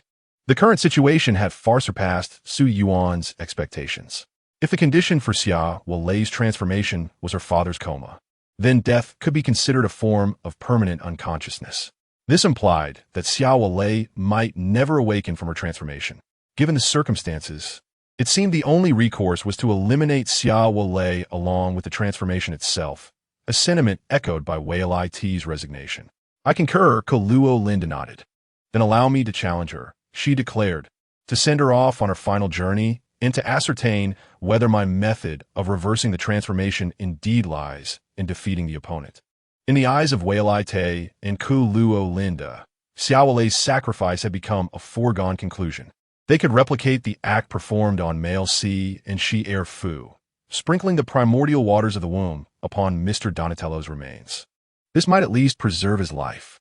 However, it remained uncertain whether, upon transforming into pure water spirit, Mr. Donatello would retain his consciousness, or if he too would be deemed in a comatose state. If this were the case, would they truly have to abandon Xiao Wei?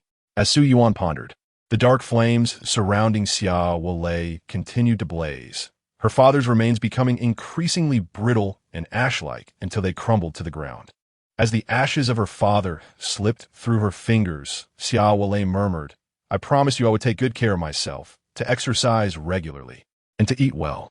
Gradually, she ceased her tears, letting out a chilling and eerie laughter.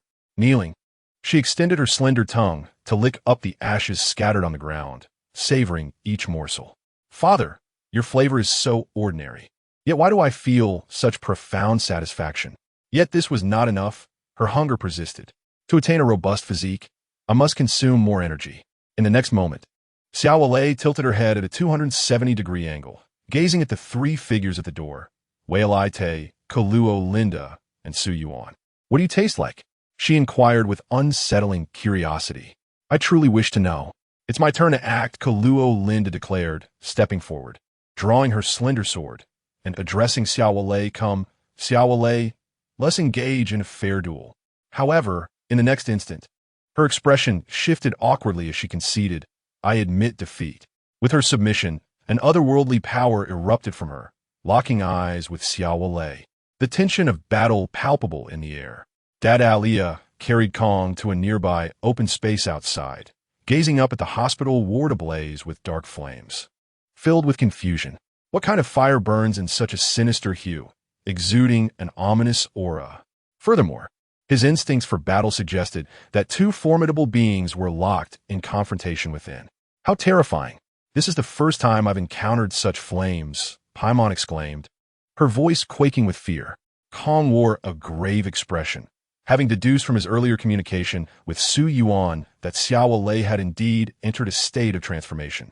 However, according to Su Yuan's description, while Xiao Wei was engulfed in dark flames, the extent of the destruction was unprecedented. What had transpired upstairs? Traveler? Paimon? Akademiya? What are you all doing here? At that moment, Kong heard a familiar voice behind him. It was Qi Liang.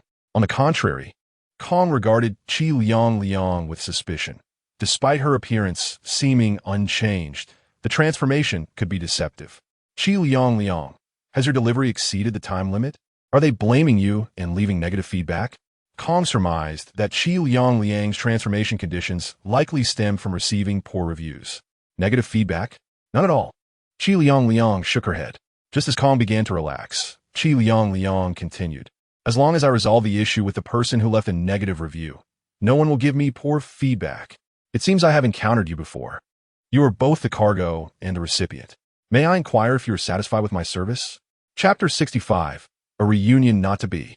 Logically speaking, the strength of a transformation correlates positively with the original power of the individual.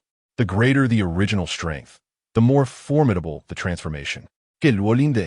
As a leading figure among the Shadow Hunters and the strongest dueling agent in Fontaine is a rare match for anyone in the region. Convezili Xia Volai, as the captain of the Fontaine Special Patrol, dealt with the most vicious criminals. While she too possessed great strength, her youth rendered her less seasoned than Kaluo Linda.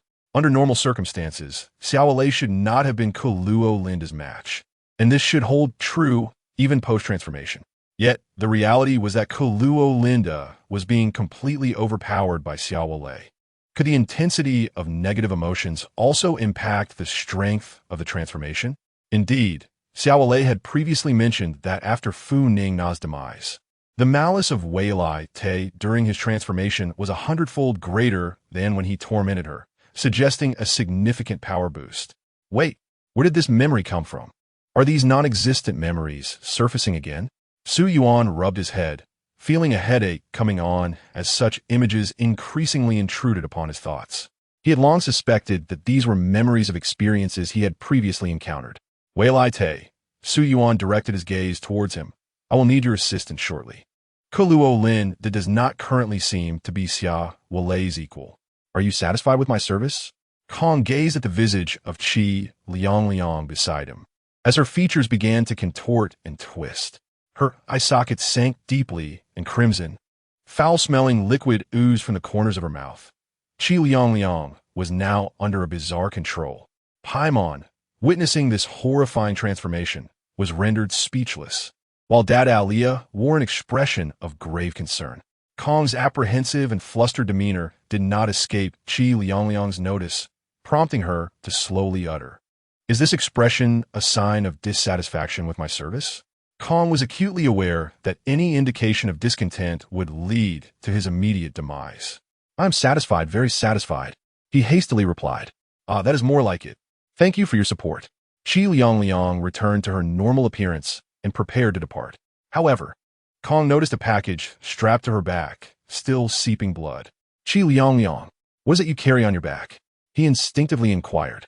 "It's just a shipment," Qi Liang replied, unfastening the package to reveal its contents to Kong. In that instant, dark clouds gathered overhead and rain began to pour. Kong, Bimel, and Dada Leah were taken aback, their eyes widening in shock as they beheld the gruesome sight within the package. Severed heads, still dripping with blood. "They left me negative reviews while alive," Qi Liang murmured. "With their passing, those reviews will vanish. Do you have any idea how exhausting it is for me, as an international courier, to traverse such distances and deliver so many packages daily? Although I admit my delay was indeed a fault, aside from right or wrong. Do you bear no responsibility at all? Do you understand how much a negative review can deduct from my wages?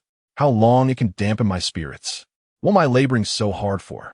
Is it merely to receive a negative review from you?" As Qi Liang spoke to herself, Kong felt a chill run down his spine. So, this is the essence of the bazaar. No amount of Su Yuan's words could compare to this first-hand experience. "Oh," Qi Liang suddenly nodded, as if struck by a thought. "It seems the company has a rule against showing others the contents of my shipments. But what if I accidentally let you see them? Therefore, could I kindly ask you to die? This way, it would be as if no one witnessed my cargo." With a sinister laugh, Qi Liang's face began to twist once more as she prepared to strike at Kong. "Danger!"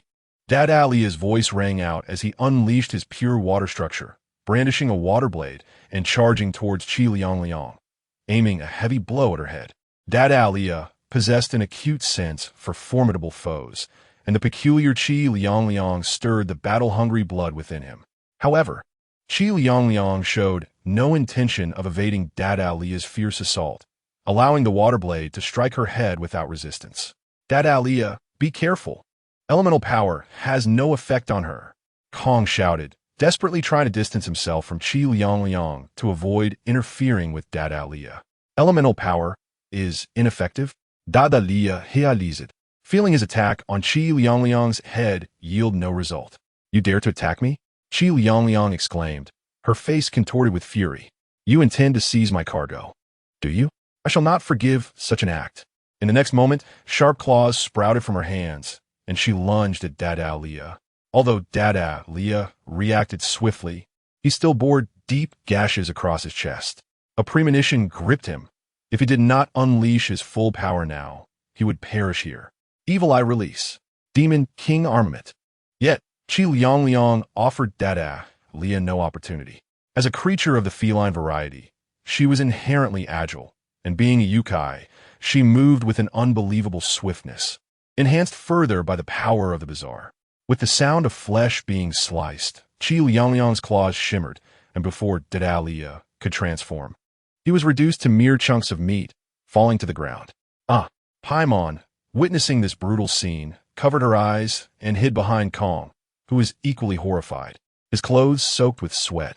This, indeed, was what Su Yuan had warned about.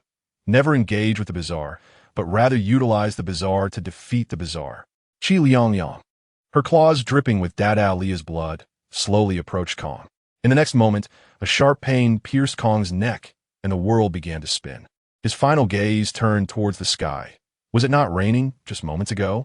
How had it cleared so suddenly? Oh, it must have been Su Yuan, coordinating with that Valette. However, as Su Yuan had mentioned, dispersing the rain and clouds was immensely draining, and he could only manage it once a day. With Valette now restored, who else could confront Qi Liang? I am sorry. I have broken my promise. We shall not meet again. In those final moments, Kong murmured. Chapter 66. The Bizarre Transformation of Paimon. Paimon stared at Kong's lifeless body, sprawled in a pool of blood, alongside the severed head held by Qi Liang, falling into a daze. Huh, the traveler has perished just like that? Despite knowing that the traveler hailed from another world and would eventually depart Teyvat after reuniting with his sister, Paimon had envisioned many farewells in the future. However, she never anticipated this moment, this scene. A tumult of grief, anger, pain, shock, fear, and regret flooded Paimon's mind and heart. Little Paimon, it's your turn next. Qi Liang's chilling voice echoed as she approached Paimon slowly. Once I eliminate you, no one will witness my cargo. The traveler is dead. The traveler is dead. The traveler is dead. Paimon trembled, repeating these words incessantly. As Qi Liang drew near, Paimon suddenly looked up, her eyes widening in realization, and burst into laughter, declaring, the traveler is dead. The starry sky of Teyvat is an illusion. This world is a facade. This is hell. Look closely. The traveler is dead. The cruelty of this world magnified suffering infinitely. Countless misfortunes beset her, watching those she cherished perish helplessly before her. I shall not acknowledge this. What meaning is there in a world without the traveler? I will create a realm where you exist. In an instant, an overwhelming force erupted from Paimon's small frame. One force was a swirling amalgamation of black and crimson, the well-known power of the bizarre. The other was an unknown golden and orange energy, whose nature remained a mystery. Yet its pressure rivaled that of the bizarre force.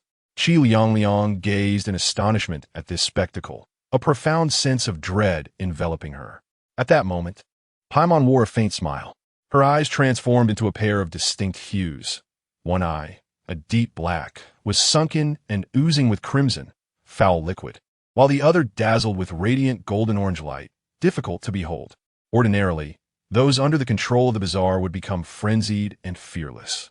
Yet Qi Liang felt only terror. A singular thought racing through her mind, to flee. But could Qi Liang escape? Paimon merely thought, and in an instant, Qi Liang's limbs were severed, leaving her motionless on the ground. Paimon slowly approached Qi Liang, tugged at her ear, and lifted her head, speaking with an unfeeling tone. All that you have done to the traveler, I shall make you experience 100-fold, 1,000-fold, and 10,000-fold of pain. Had there been a failure? Wylite gazed at the lifeless forms of Xiaolii and Keluolinda, momentarily at a loss for words. If only I had taken charge from the start. Then Keluolinda would not have sacrificed herself in vain. Wylite, do not blame yourself. This was unavoidable, Su Yuan interjected, acknowledging his own share of the misjudgment. Su Yuan had come to realize that the strength of the corrupted was significantly correlated with the magnitude of negative emotions. If this continued to fail, they would have no choice but to let Wylite take the lead.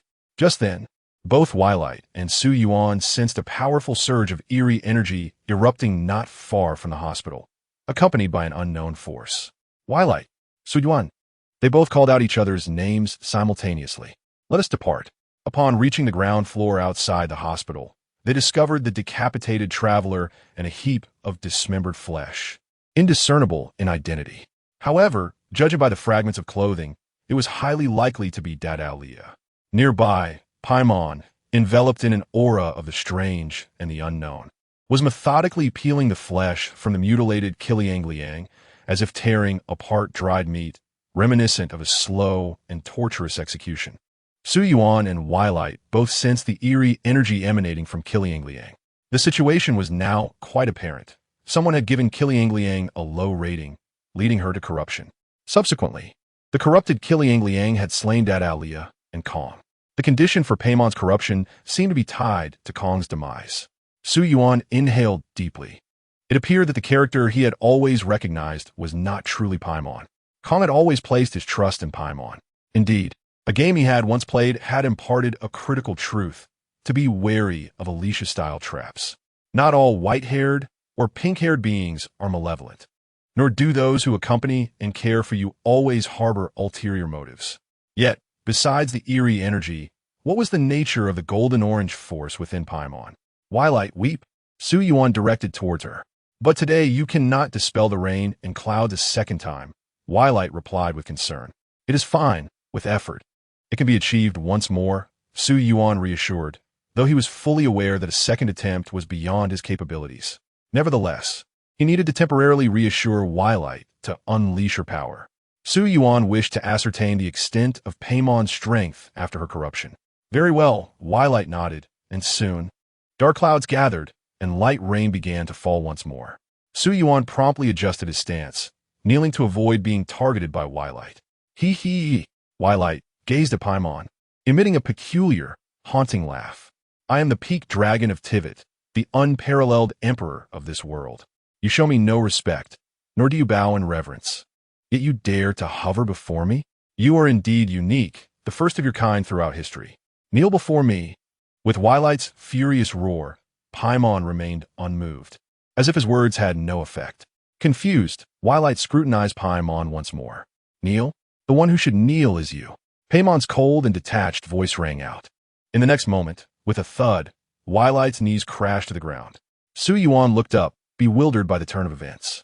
Was Paimon truly this powerful after her corruption? How could Twilight not be her match? This was impossible. Twilight's expression was one of madness and disbelief. I am the ruler of this world. Why do you command me? Why do I find myself compelled to obey your orders? You declared yourself merely the sovereign of this world, Paimon coldly replied. Do not disturb me as I seek vengeance for the traveler.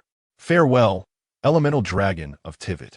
In the next instant, Paimon's fingertip lightly pointed at Twilight, and a surge of rich golden-orange energy erupted from her fingertip, directed towards Twilight. The moment this energy made contact with Twilight, Su Yuan observed with clarity as Twilight's body began to expand at a visible rate, surrounded by dark and crimson smoke. He could also feel the eerie energy emanating from Twilight, dissipating rapidly. Once the eerie power was fully extinguished, Twilight seemed to regain his sanity. He struggled to turn towards Su Yuan, wishing to speak, but no words escaped his lips. Twilight's form continued to swell like a balloon until it reached its limit, bursting before Su Yuan with a resounding pop.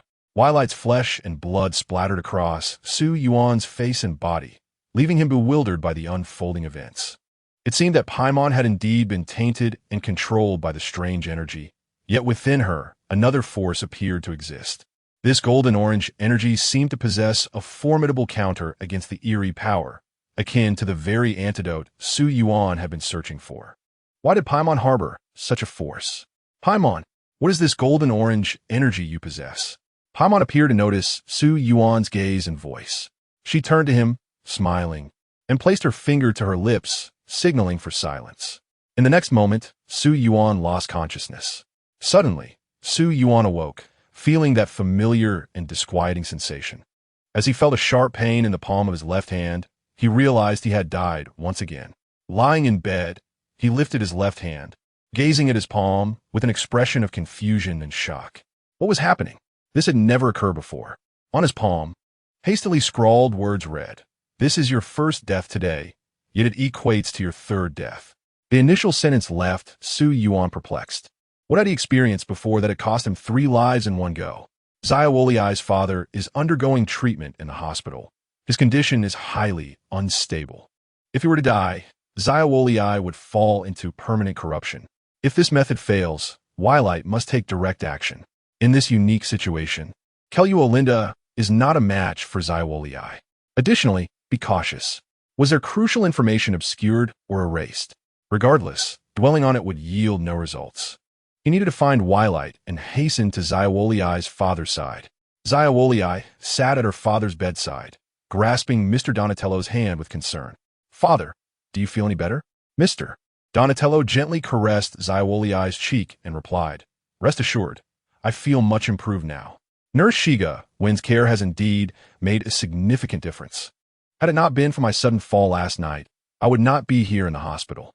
It is I, Sun, along with NWILIT and K Lu LND, who have come to pay a visit to Mr. Du Nti Lu. At this moment, Sun and his companions arrived at the hospital room. Earlier downstairs, they coincidentally encountered K Lu LND. Sun was aware that K Ing was in the room below, albeit still in a state of unconsciousness. Sun gazed upon Mr. Du Nti Lu, who appeared relatively well, yet the foreboding sign suggested otherwise, indicating a deeper truth. Could you step outside for a moment? I have something to discuss with you. Sun addressed her. I nodded and followed Sun out of the room. Sun, does what you wish to say pertain to my father? She inquired. How did you know? Sun asked in surprise. Just a daughter's intuition, she replied. Sun conceded. Well, since we share such a profound bond, I shall dispense with pleasantries and speak plainly. I wish to administer the primordial waters of the Teyvat to your father. Such words, undoubtedly harsh for any child who cherishes and respects their parent, hung heavily in the air. Yet, to Sun's astonishment, she smiled softly and responded, very well. As she lifted her gaze to meet Sun's, tears unconsciously welled in her eyes. Indeed, Chapter 68. The truth that cannot be spoken. I am acutely aware that my transformation is a condition easily controlled. I began slowly. If you manage my father with Nurse XGWN's expertise, you could effortlessly render him unconscious and awaken him at will. To utilize my father as a switch for my transformation is trivial for you. Yet, you have never mentioned this, instead providing abundant support in caring for him. Sun was taken aback. Her reasoning was sound, yet he had never contemplated it from that perspective. Firstly, involving those uninvolved would entangle them in an undesirable situation. And secondly, it would indirectly restrict freedom and harm others. However, while I agree to this matter, I must consult my father's wishes, I concluded. Sun nodded in understanding. Akin to euthanasia, the consent of the individual in question was essential for any such decision. King suddenly opened his eyes wide, greeted by a familiar yet foreign ceiling. He was drenched in sweat, struggling to catch his breath, displaying an overwhelming sense of anxiety. Traveler, you have finally awakened. Paimon rushed to his bedside with concern. How wonderful, Traveler! I knew with your resilience and will, you could not possibly succumb here. DDLY chimed in with a smile. Traveler, now that you have regained consciousness, I can finally relax, Ing added, visibly relieved. And prepare to leave. I must hurry to deliver my packages. King touched his neck, confirming that his head was indeed connected to his body. He could hardly believe his eyes. Had he not been slain by the transformed Ing? DDLY was also alive. How could they both be here?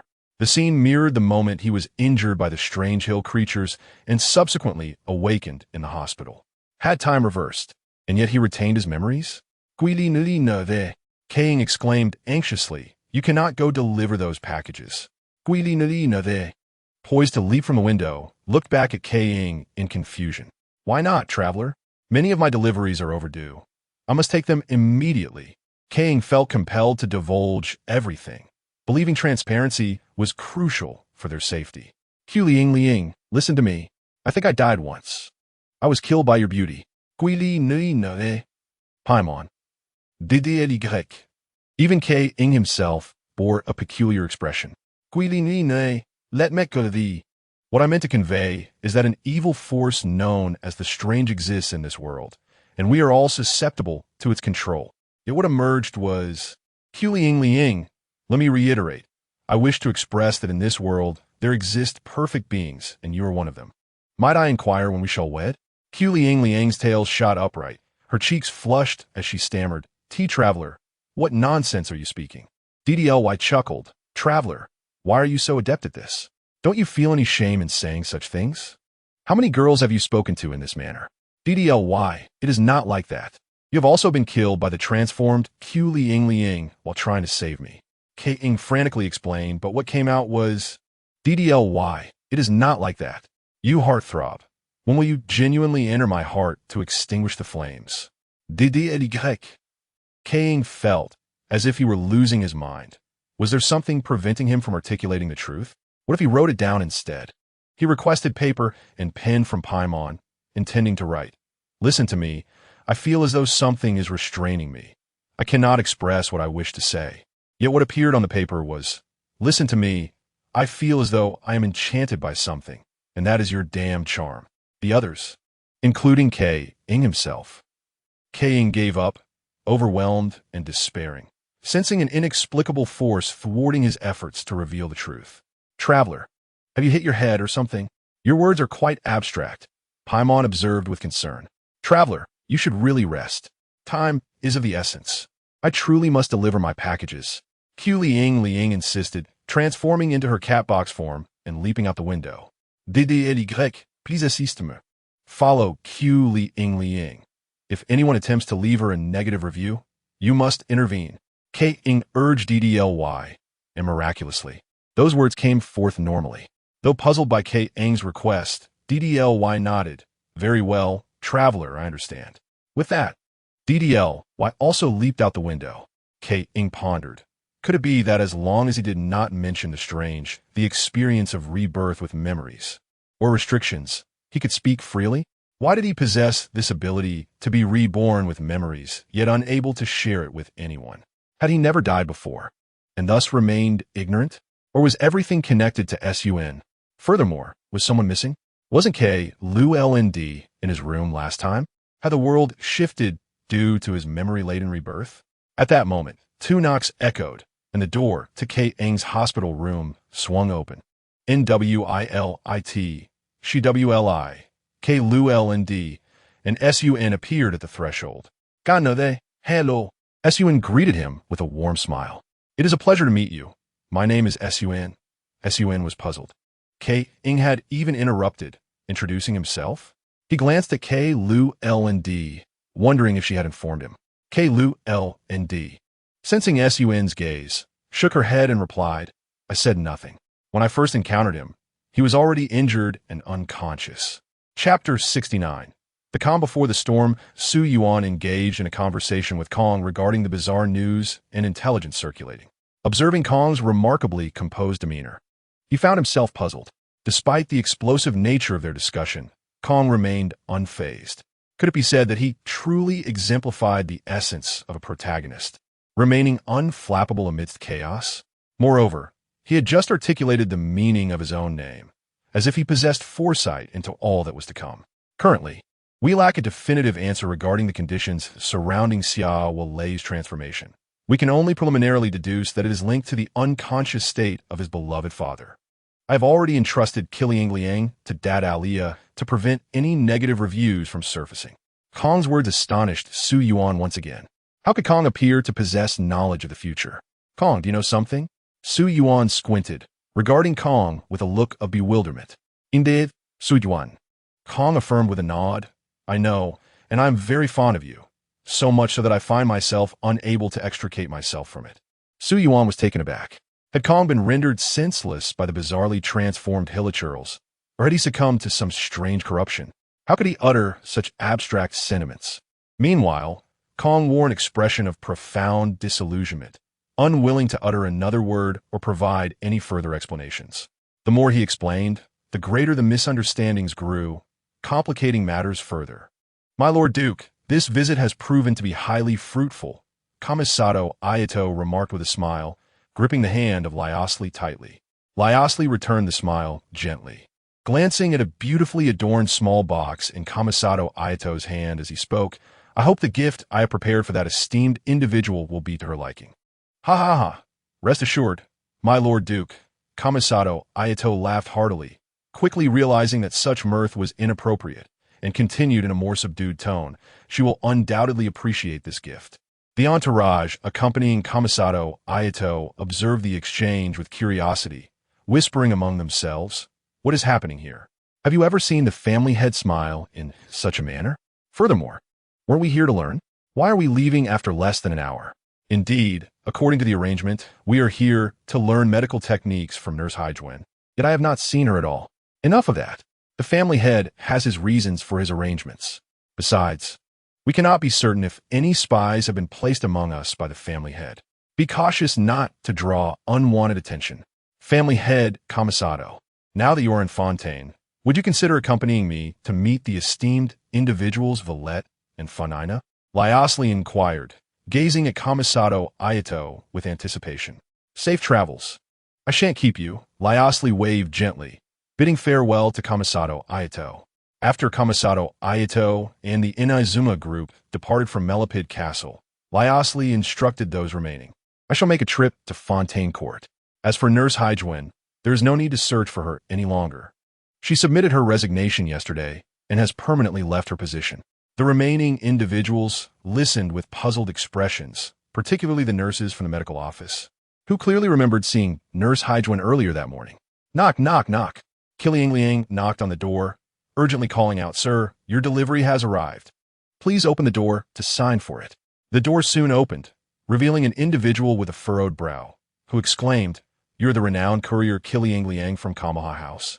Casting a glance at the slightly damaged package in Qiliang Liang's hands, the individual accepted it, grumbling, "It's already delayed, but now the exterior of the package is also damaged?" "Yes, that would be me." Qiliang Liang nodded nervously, immediately bowing an apology. "I sincerely apologize for the delay. The outer packaging has also sustained some damage. Though I have heard much about Kamaha House, this is indeed my first experience with your courier service, and it appears to be rather underwhelming," the individual remarked with a frown. "My initial impression of you is exceedingly poor. I am truly sorry. It is entirely my fault. Your apologies are of no consequence. I require compensation for my losses, and I must address this matter with both you and Kamaha House." Despite Qiliang Liang's apologies, the individual seemed unfazed, yet before he could voice his intention of leaving a negative review, a kind gaze fell upon him. Dada Alia emerged behind Qiliang Liang and inquired, "Excuse me, sir. May I ask what the contents of your package are and its value in Mora?" "Dada Alia, what brings you here?" Qiliang Liang exclaimed in surprise at Dada Alia's sudden appearance. "It is merely some aromatic materials from Inazuma. Although I am unaware of your identity, it is not expensive, only 10,000 Mora. 10,000 Mora, Dada Alia nodded, retrieving a check from his pocket and handing it to the individual. "I apologize, but I do not possess 10,000 Mora in cash. However, this is a bearer check from the Northern Bank. You can withdraw it at any Northern Bank in Teyvat."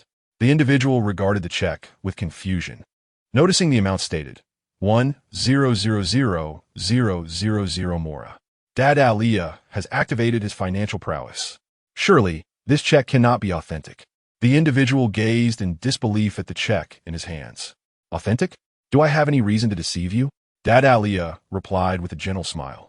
Thus, a rumor began to circulate across Teyvat. When a package delivered by Kamaha House courier Qiliang Liang was delayed or damaged, it would result in compensation at 100-fold the price. Chapter 70. The Isolated Qiliang Liang Dada Alia. "Why did you take such measures?" Qiliang Liang questioned, perplexed by Dada Alia's actions. Even if all the goods were to be compensated, it need not involve such a substantial sum. "It was a request from the traveler," Dada Alia replied with a smile. "He felt somewhat guilty for the delay and damage to your package due to his actions. Thus, he asked me to ensure that no negative reviews will be placed against you." "It's merely a few negative reviews. I'm not that fragile," Qiliang Liang responded, feeling a sense of guilt regarding Dada Alia's expenditure on her behalf. "Do not concern yourself. The expenses and resources of the Fatui Harbingers are all accounted for under the auspices of the wealthy Pantaleon. Just as his codename suggests, he is indeed a very affluent individual. 1,000,000 Mora is but a drop in the bucket." Subsequently, Dada Alia accompanied Qiliang Liang, delivering the remaining packages to their respective owners. Some were familiar patrons of Qiliang Liang, expressing understanding regarding her predicament and refraining from leaving negative feedback. However, those who had initially intended to leave poor evaluations shifted their stance upon witnessing Dada Alia's kind demeanor, instead opting to leave positive reviews.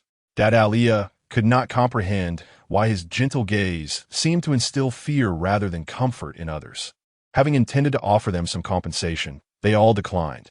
Finally, Qiliang Liang and Dada Alia arrived at the last delivery stop, Qianjiwu. Upon completing this final delivery, Liang could finally take a brief respite. Sister Qianji, I have arrived. Upon seeing Liang, Qianji exclaimed, Goodness! Did you engage in a battle with a floating spirit on the road? Why are you so dirty? Not to worry, Sister Qianji, I am unscathed. I merely transported an injured individual, Liang explained, scratching her head. However, some of the fabrics you provided may have sustained damage or been stained with blood. Never mind. It is all trivial as long as you are unharmed, Qianji reassured her. Dad Aliyah, listening to Qianji's words, also nodded in relief. Now it appears that I have flawlessly completed the task assigned to me by the traveler, and no one has given Liang a negative review. However, in the next moment, Qianji continued, but Liang, even if you encounter unexpected situations, you could have performed better. For instance, if you had added a few more layers to the fabric's packaging and placed it in a sturdier box, this situation could have been avoided. Therefore, I must still give you a negative review. I hope you will strive for improvement. Of course, I will not put this negative review on the receipt feedback form. It is merely a verbal, private, personal critique intended to motivate you. Sister Qianji, I understand. Liang nodded. Dardalia was momentarily taken aback. Why was this Miss Qianji acting so unpredictably, jeopardizing his efforts? Although he did not comprehend why the traveler prevented those individuals from giving Liang a negative review, Dardalia sensed there was a hidden secret. Liang, since the goods have been received, I have matters to attend to, so I will not keep you as guests. Qianji stated. All right, Sister Qianji, in fact, Mr. Dardalia and I have some matters as well, so let us part ways here, Liang replied. However, despite the farewell, once outside Qianji's residence, they all proceeded in the same direction. Liang, may I inquire where you are headed? Qianji asked. What a coincidence. I am also going to the hospital, so it seems we need not part so early. It is on the way. Traveler, why do you care so much about the negative reviews others give me? Liang questioned in confusion. Traveler, I have not fulfilled the trust you placed in me. This Miss Qianji has still given Liang a private negative review, Dardalia helplessly remarked. Miss Qianji glanced at Liang and Dardalia, recalling the last incident when Liang, under strange control, had possessed the head of someone who had given her a negative review, and notably, there was no Qianji among them. Everyone, quickly distance yourselves from Liang. The first to react was Yuan, who shouted nervously. Liang has already been controlled by something strange. King go evacuate the crowd at the hospital, Wei Lai Te also interjected. Upon hearing Yuan's words, Qianji immediately moved away from Liang, while Dardalia remained perplexed. Strange? Controlled? Kong also shouted at Dardalia. Listen to Yuan, keep away from Liang. Seeing Kong's utterly serious expression, Dardalia cast another glance at Liang. According to their expressions, it seemed Liang had been controlled by some malevolent force. Yet he felt no oddity about her at all, having honed his sensitivity to such dark powers through years of struggle in the abyss. Dardalia did not perceive anything amiss with Liang. However, observing the heightened alertness of those around him, he began to doubt his judgment and ultimately distanced himself from Liang. Faced with the sudden hostility of the group, Liang appeared utterly bewildered. Strange? Controlled? What are you all talking about? Strange. Stop pretending. We have seen through you, Yuan sneered, not expecting that even at this point, the Liang under strange control would still be acting. Was it because there were too many irrelevant individuals around, making her reluctant to reveal her true nature? Just moments ago, Wei Lai Te had already directed Yuan to evacuate the hospital crowd. The fact that the strange entity did not wish to expose itself was, in fact, beneficial for them, as it could avert unnecessary casualties. Hey, can anyone tell me what is happening? Liang, looking utterly helpless, turned to Qianji. Sister Qianji, what's going on? Why are you suddenly isolating me? Qianji slightly furrowed her brow, realizing from Yuan's words that the condition for Liang's strange transformation might be related to receiving negative reviews. Although she had inadvertently given her a verbal negative review, she had not sensed any change in her. Qianji even began to suspect that perhaps Su Yuan had made an error. Chapter 71. The Truth Behind Qi Liangliang's Strange Transformation. Yet, why, even at this stage, was the Qi Liangliang under strange control, not revealing her true self? Suddenly, Kong was astonished to discover that he had successfully uttered the term strange without it morphing into nonsensical speech. Could it be that once others were aware of this fact, speaking it aloud would no longer be restricted? Tears shimmered in Qi Liangliang's eyes as she hugged her head and covered her ears, crouching in the corner, trembling. Qianji felt a pang of compassion and turned to Su Yuan, saying, "Su Yuan, are you sure about the conditions for Qi Liangliang's transformation? Because, to me, the current Qi Liangliang seems entirely genuine.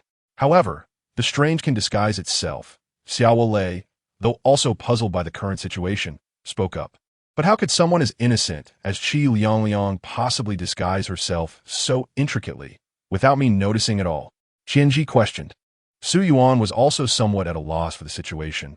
Logically, with no one else around, if Qi Liangliang were truly under the control of something strange, she should have revealed her true nature by now. If a negative review were to be given regarding Qi Liangliang's delivery service, perhaps something undesirable would occur. Su Yuan quickly identified a crucial point he had overlooked. Perhaps? The very word perhaps embodied uncertainty. If this were indeed the condition for Qi Liangliang's strange transformation, it should have been articulated more clearly, rather than employing ambiguous language. It should have been stated directly. If a negative review is given regarding Qi Liangliang's delivery service, she would no longer be Qi Liangliang. Such a statement would resemble the rule hints provided by Xiao Lei, not being explicit, but requiring deduction and discovery. For instance, Xiao Lei's gun pointing downward was not the condition for transformation, but rather a manifestation of having already transformed. The condition for Qi Liangliang's transformation was not merely receiving negative reviews. After contemplating, Su Yuan exclaimed loudly, startling everyone. Receiving a negative review was merely a trigger. There must be a deeper reason. I told you. How could Qi Liangliang be under strange control in her current state? Qianji remarked, stepping forward to comfort Qi Liangliang. Everyone gradually relaxed their vigilance. Since Su Yuan had said so, there should indeed be no problem. Yet in the next moment, something utterly unforeseen occurred. A strange aura suddenly erupted from Qi Liangliang, and her claws lunged toward Qianji's heart. Qianji looked on in disbelief at the now distorted visage of Qi Liangliang, then glanced at her own chest, which had been pierced, blood gushing forth. Su Yuan stood in shock, unable to comprehend the scene before him. Had he misjudged? Ever since receiving Qianji's negative review, Qi Liangliang had been under the control of something strange. Everything that had just transpired had merely been her facade. I love the cities of humanity. I cherish being with humans. But why do you all insist on rejecting and denying me? I have tried so hard. Qi Liangliang spoke slowly, withdrawing her blood-stained hand from Qianji's chest, who collapsed into a pool of blood, motionless. Su Yuan's mind raced as he began to contemplate Qi Liangliang's situation. Qi Liangliang was a cat spirit, enamored with the landscapes of human cities and the sounds of human laughter, yearning to integrate with humanity. Her job, it seemed, had been recommended to her by that pink-haired fox from the Mingxin Shrine. To blend into human society, one must possess a job like ordinary people. That was of utmost importance. This is the original statement from that pink-haired fox. Soon, Su Yuan comprehended that the peculiar conditions surrounding Qi Liangliang were not about the negative reviews of her delivery work per se, but rather her own self-identity and perception. If someone were to give her a poor review, it would deeply affect her, making her feel incompetent in her role, which in turn would signify her inability to integrate into human society. This could lead her to fall into a state of peculiarity. Qianji shared a close bond with Qi Liangliang, and her jesting verbal critique surely did not weigh heavily on Qi Liangliang's mind. Thus, she was not in a state of peculiarity moments ago. However, the abrupt isolation imposed by everyone else must have instilled within her a profound sense of anxiety and insecurity, making her feel as though she could not coexist with humans. Now that they had a rough understanding of the conditions, how could they help Qi Liangliang revert to her original state? In truth, The subjectivity of such conditions leading to peculiarity is the most challenging aspect to manage, as it does not shift merely due to changes in objective circumstances. Therefore, it is essential to refrain from triggering these conditions rather than hoping for their resolution. Alternatively, could it be that helping the peculiar Qi Liang recognize the value of integrating with humans and coexisting harmoniously might alleviate her peculiarity? Nevertheless, su Yuan pandev. It seemed quite a daunting task. This was akin to reasoning with a madman. Regardless of one's eloquence or the quality of the argument, would they truly listen? Those controlled by peculiarity become erratic, cruel, and exceedingly difficult to communicate with. Mere verbal persuasion is futile unless one possesses absolute strength to command the peculiarity's compliance. Although Wei Lai Te possessed such strength post-peculiarity, he merely spewed nonsensical chatter while controlling others. Su Yuan sighed internally, recognizing the complexity of the situation. Kelyu aligned. Challenge Qi Liang to a duel, Su Yuan suggested. Although Qianji had already decided, should we not attempt to save Qi Liang? Kelyu aligned hesitated. I have my methods of salvation. You need only to engage directly, Su Yuan replied earnestly, and Kelyu aligned nodded, primarily because she realized she had no opportunity for error today. Chapter 72. The Laughter of Liu Li. Su Yuan felt that he was indeed too weak. As a weaker individual, he should possess the awareness that comes with it, proceeding with greater caution in all matters. Reflecting on the idleness of recent days, why had he squandered his time in Fontaine, indulging in leisure rather than honing his physique or learning boxing from Liu Li and gun techniques from Xiao Lei? However, the unforeseen circumstances of today filled Su Yuan with inexplicable dread. What difference was there between himself and someone with but a single life? Su Yuan lifted his gaze towards the battlefield between Kelyu aligned and Qi Liang. Although Qi Liang, as a cat demon, possessed remarkable speed and strength post-peculiarity, she was not adept in battle and was still too young, thus unable to match the prowess of ancient demons. Kelyu aligned, representing the pinnacle of human combat strength, should have had the upper hand against Qi Liang. Yet, the two seemed evenly matched, neither yielding an advantage. Could it be that Qi Liang's isolation from those she trusted during her peculiarity heightened her negative emotions, thereby enhancing her strength? Su Yuan, do we need to coordinate our efforts? Wei Lai Te inquired, looking at Su Yuan. Let us not rush. We shall observe further, Su Yuan responded. Following this, he explained the nuances of peculiarity to Li Ye and Pai Meng. As time elapsed, Qi Liang began to falter, sustaining numerous injuries and wounds. With a fierce glare at Kelyu aligned, she roared, "We are clearly of the same kind. Why must you attack me? Why not unite and eliminate those foolish humans?" Same kind? Humans. Such matters are trivial, Kelyu aligned coldly replied. All I know is that you're my duel opponent, and that suffices. A duel must yield a victor. Either you slay me, or I slay you. Otherwise, it shall never cease. You have forced my hand. With those words, Qi Liang snarled vehemently, her form rapidly contorting and swelling into a colossal cat-like entity. She then opened her gory maw and swallowed Kelyu aligned whole. Onlookers were astonished. Despite Kelyu aligned's speed, she could have easily evaded. Yet, in the next moment, they witnessed the flickering lethal sword energy and blade light emanating from Qi Liang's massive form. Imbued with an aura of peculiarity, Qi Liang's expression morphed into one of sheer shock and agony, and in an instant, her entire body shattered and exploded. Covered in blood, Kelyu aligned stood amidst the chaos, slowly articulating, "What foolishness it is to swallow a living creature that poses a threat. Is this not a path to self-destruction? This duel is mine." With her eyes closed, Kelyu aligned gradually sheathed her sword, the aura of peculiarity dissipating alongside it. When Kelyu aligned opened her eyes again, she surveyed the blood on her hands and body, glancing at the remnants of Qi Liang scattered around, her brow furrowing in a mix of regret and sorrow. Although she was uncertain of the events that had transpired, she recognized her role in them. Farewell, Qi Liang, Su Yuan thought, feeling a pang of discomfort at the sight. Next time, he vowed to save Qianji and Qi Liang. However, one thing was now unequivocally clear. The condition for Yuan to dispel her peculiarity indeed required the death of her dual opponent. This condition could be strategically utilized, especially against any future entities controlled by the force of peculiarity, where no mercy would be warranted, allowing Yuan to fully exercise her capabilities. Yet, one must not forget that Pai Meng could also be considered a variable in this scenario. There remained no concrete leads regarding the conditions of their peculiarities. Similarly, Xiao Lei would no longer easily succumb to peculiarity. As for Liu Li and Shi Guan, their conditions for peculiarity were relatively clear. Though Liu Li may appear somewhat erratic, he remained reliable and trustworthy. He stated he would not drink tea, and even if he wished to, he would certainly abstain.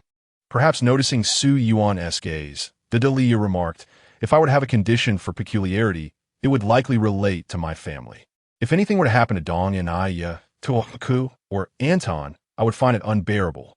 Of course, it could also pertain to matters of combat. For me, it's about not being able to enjoy delicious food," Pai Meng mused.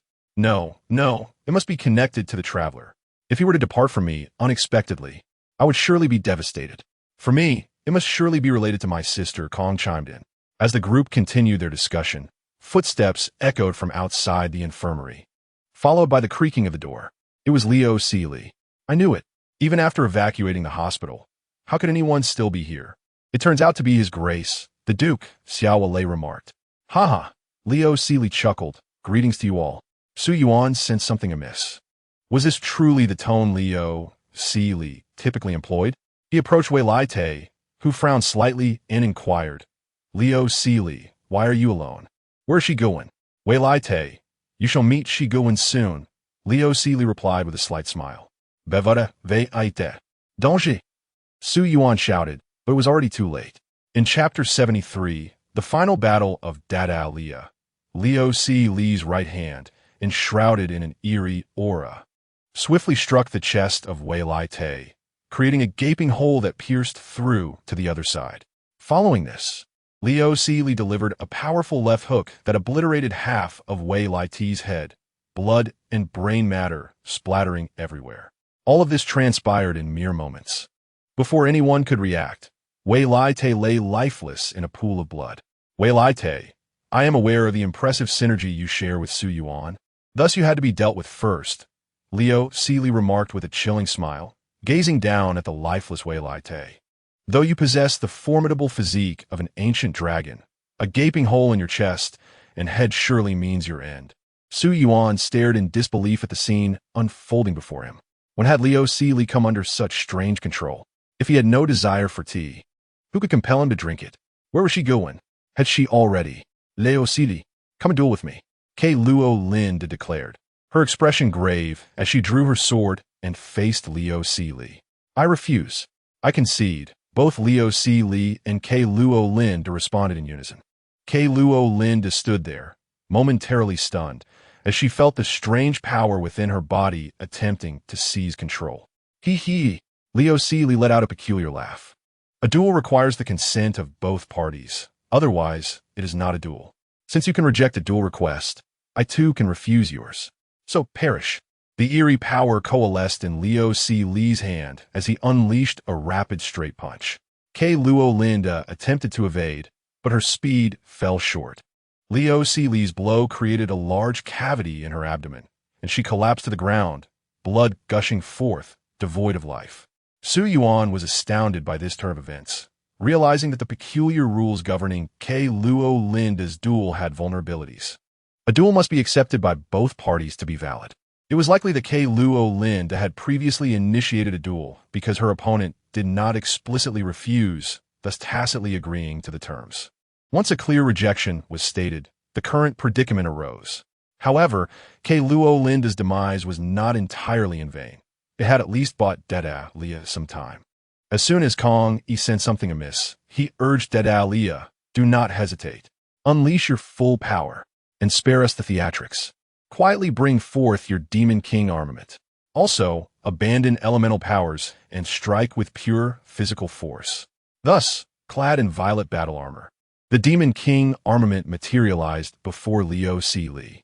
Kong felt a twinge of anxiety as he recalled that Akademiya had been swiftly eliminated by the eerie Liang before completing his transformation. However, Kong was acutely aware that both he and Akademiya had underestimated their opponent. Akademiya's Demon King armament allowed him to wield the powers of both the vision and the evil eye, commanding two elemental forces simultaneously. While Yuan had asserted that elemental forces could not harm the strange, the Demon King armament would significantly bolster Akademiya's defense and speed. This empowered Akademiya might just possess the capability to contend with the eerie entity. With keen interest, Li observed Akademiya and remarked, "This form of yours seems rather intriguing." Facing Li, Akademiya sensed an aura of strength emanating from him. This oppressive presence could only be felt in the presence of formidable figures, such as his master Kuku. Was this the power of the eerie? Indeed, it was immensely powerful. Akademiya even pondered whether this individual could compel his master to fight with both hands. Duke Li of Melipetberg, I have long desired to experience the prowess of your renowned boxing skills. Let's engage. In the next instant, Akademiya and Li vanished from sight, leaving behind only fleeting shadows. They were embroiled in an intense battle, the air filled with the sounds of sonic booms and clashes. Yuan watched in astonishment, realizing that Akademiya, fully clad in his Demon King armament, could achieve such feats with sheer physical strength. However, Li's voice soon shattered Yuan's reverie. Hey, why do I sense your speed diminishing and your strength waning? Have you already reached your limit after such a short engagement? I have yet to unleash my full power. Yuan thought to himself, this is bad. Power comes at a price. While Akademiya's Demon King armament greatly enhances his abilities, it also overextends his strength and places tremendous strain on his body. If this battle drags on, it could spell disaster. The eerie Li was undoubtedly a formidable adversary, and only the eerified Wei Lai Te posed a credible threat to him. Yet, the first action Li took upon arriving was to exploit the information gap, swiftly eliminating the greatest threat, Wei Lai Te. Luo Linda's eerie transformation might have had combat potential, but Li had discerned the flaws in the rules. Moreover, Yuan couldn't shake the feeling that Li, as a victim of the eerie control, was exhibiting an alarming level of intelligence and caution. However, Li was inherently a meticulous individual. At this moment, the battle between Akademiya and Li was nearing its conclusion. The armor of the Demon King armament had begun to dissipate, and Akademiya knelt on one knee. One hand on his knee while the other braced against the ground to prevent himself from collapsing. Li, you truly are formidable. Even though this power does not belong to you, Akademiya gasped, his face pale and trembling as he struggled to catch his breath. It is an honor to engage with a strong adversary like you. Through this battle, I have learned much that I can apply next time. Akademiya had flirted with death on numerous occasions, but this time he felt he was at the brink of life itself. I am sorry, Your Majesty. I have failed to complete the task you entrusted to me. I apologize, my dear family, father, mother, siblings Dong and Aya to Kuandong. I can no longer join you in building snowmen and ice fishing. With these words, Akademiya summoned the last vestiges of his strength to stand tall, chest out, remaining motionless, and cease to breathe. Chapter 74. Yuan smiled at Akademiya, did not perish from wounds sustained in battle, but rather from the excessive strain of the evil eye, akin to the fate of Zhiping from Haichi Island. In his fervent struggle against the eerie forces, Akademiya had pushed himself harder, more recklessly wielding the evil eye, depleting his very life force in mere seconds. Yet, during those fleeting moments, he was a true hero, matching the eerie entity's power head-on. In the end, he did not fall to the ground, but stood proudly until his last breath. Kong could scarcely believe his eyes as he recalled Akademiya's words. Partner, remember, during battle, never utter foolish phrases like burning bright to motivate yourself. After all, once consumed by flames, nothing but ashes will remain. Life is of utmost importance. Regardless of the circumstances, one must persevere to forge new possibilities. Akademiya gritted his teeth, tears streaming uncontrollably down his face. When you utter such words to others, you must first embody them yourself. Once again, he witnessed Dardalia perish before his very eyes.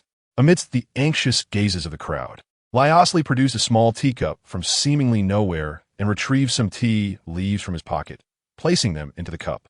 Subsequently, with a swift jab of his sharp finger, he punctured a hole in Dardalia's neck, blood gushing forth. Lyosli collected a cupful of Dardalia's blood in the teacup, stirred it slightly with the tea leaves, and then raised it to his lips for a hearty drink, exclaiming with delight, "Ah, what a splendid combination of fine tea and warm blood." He then unceremoniously kicked Dardalia's body aside. "Lyosli, you!" Kate angrily shouted, ready to leap from the bed and confront Lyosli. Enough! Yuan suddenly vejovith. He had grown weary of witnessing so many of his comrades perish before him and felt on the verge of emotional collapse. The true reason behind Kiliangliang's strange transformation was the control of the anomaly over Lyosli, exploiting the loopholes in the rules governing Keluoline's transformation. "I will save everyone," Su Yuan declared, drawing a small knife from his possession, intending to plunge it into his own heart. However, Lyosli seemed to sense Su Yuan's intention, darting forward like a shadow and shattering Su Yuan's hand with a single punch. "Want to die? Not so easily," Lyosli remarked coldly, gazing at his mutilated hand. Su Yuan endured the excruciating pain and cried out, "Shawoliai, kill me, quickly." Without a moment's hesitation, Shawoliai raised her gun and aimed at Su Yuan's head. However, as the bullet flew towards him, Lyosli simply tossed Su Yuan aside and swiftly lunged at Shawoliai. Before she could react, Lyosli was already upon her, delivering a devastating uppercut that shattered her jaw and sent her crashing to the ground. Su Yuan, who believed he had maintained a semblance of composure, found himself increasingly tormented as more of his companions fell before his eyes. He glanced beside him at a cabinet resembling marble. Without hesitation, he lunged at the sharp corner of the cabinet with his head. The impact resonated painfully, causing his skull to fracture, blood splattering, and brain matter to eject. Yet he still clung to life.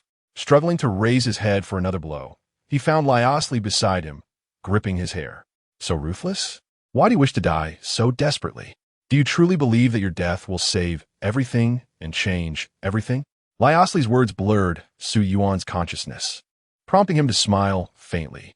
Suddenly, Su Yuan's eyes snapped open, feeling a sharp pain in his left palm, realizing he had died once more. He lifted his left hand to inspect his palm. "Yes, regrettably, you have died again. Though this marks your second death today, it equates to your fourth death overall." The reason behind Kiliangliang's transformation is not due to receiving negative feedback, but rather a loss of identification with humanity and human society. If Keluoline's challenge request had been declined, she could not enter the anomalous state due to conceding. Lyosli is now under the anomaly's control. Proceed with caution. Su Yuan's breath quickened as he scrutinized the hasty, nearly illegible script on his palm. The information sent chills down his spine as numerous issues loomed to be resolved. He hastily climbed off the bed. He could no longer afford to waste time and needed to consult Naiwali for a strategy. Why Naiwali and not everyone together? Su Yuan pondered, suddenly puzzled. Hadn't they agreed to meet in Naiwali's office that morning? Kay abruptly opened his eyes to find himself staring at the familiar yet foreign ceiling of a hospital. This was the third time he had seen it. Instinctively, he touched his face, recalling his last memory of Lyosli lowering the near-death Su Yuan as a fist, cloaked in the dark, sinister aura of the anomaly, struck toward him. Kiliangliang killed Qianji. Keluoline killed Kiliangliang. Lyosli killed Naiwali. Keluoline, Shawoliai, and himself, while Paimon met his end at Su Yuan's own hands. Kay could not fathom why.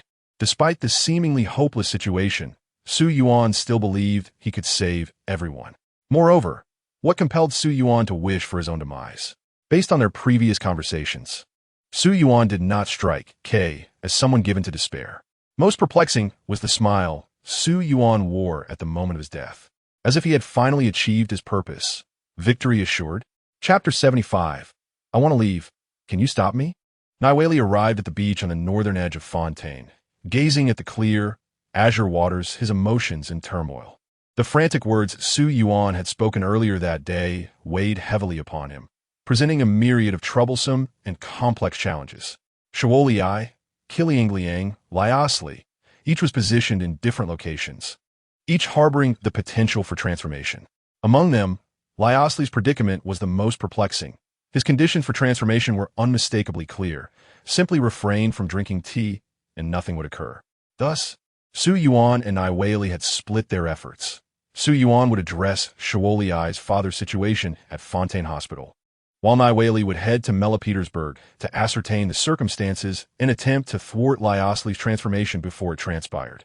Yet, in such a dire situation, every moment was invaluable. For Niwali, there existed a method to traverse the distance to Petersburg with remarkable speed. How long has it been since I have immersed myself wholeheartedly and completely in the waters of nature? Niwali mused, then leapt gracefully, forming an elegant arc in the air before plunging into the water without creating a single splash. This scene was fortuitously captured by a passing reporter with a camera. In Petersburg, Liasli regarded the light brown beverage in his hand, speckled with translucent black dots, pondering its nature. What is this? Is it dairy, or perhaps some form of coffee? Just as he contemplated tasting it, he was interrupted by a report. My lord, Lord Niwali has arrived. Niwali? What brings him here? A puzzled expression crossed Liasli's face. Hadn't they agreed to meet at Emming Palace once their tasks were concluded? Head of the Kamisado clan. Perfect timing.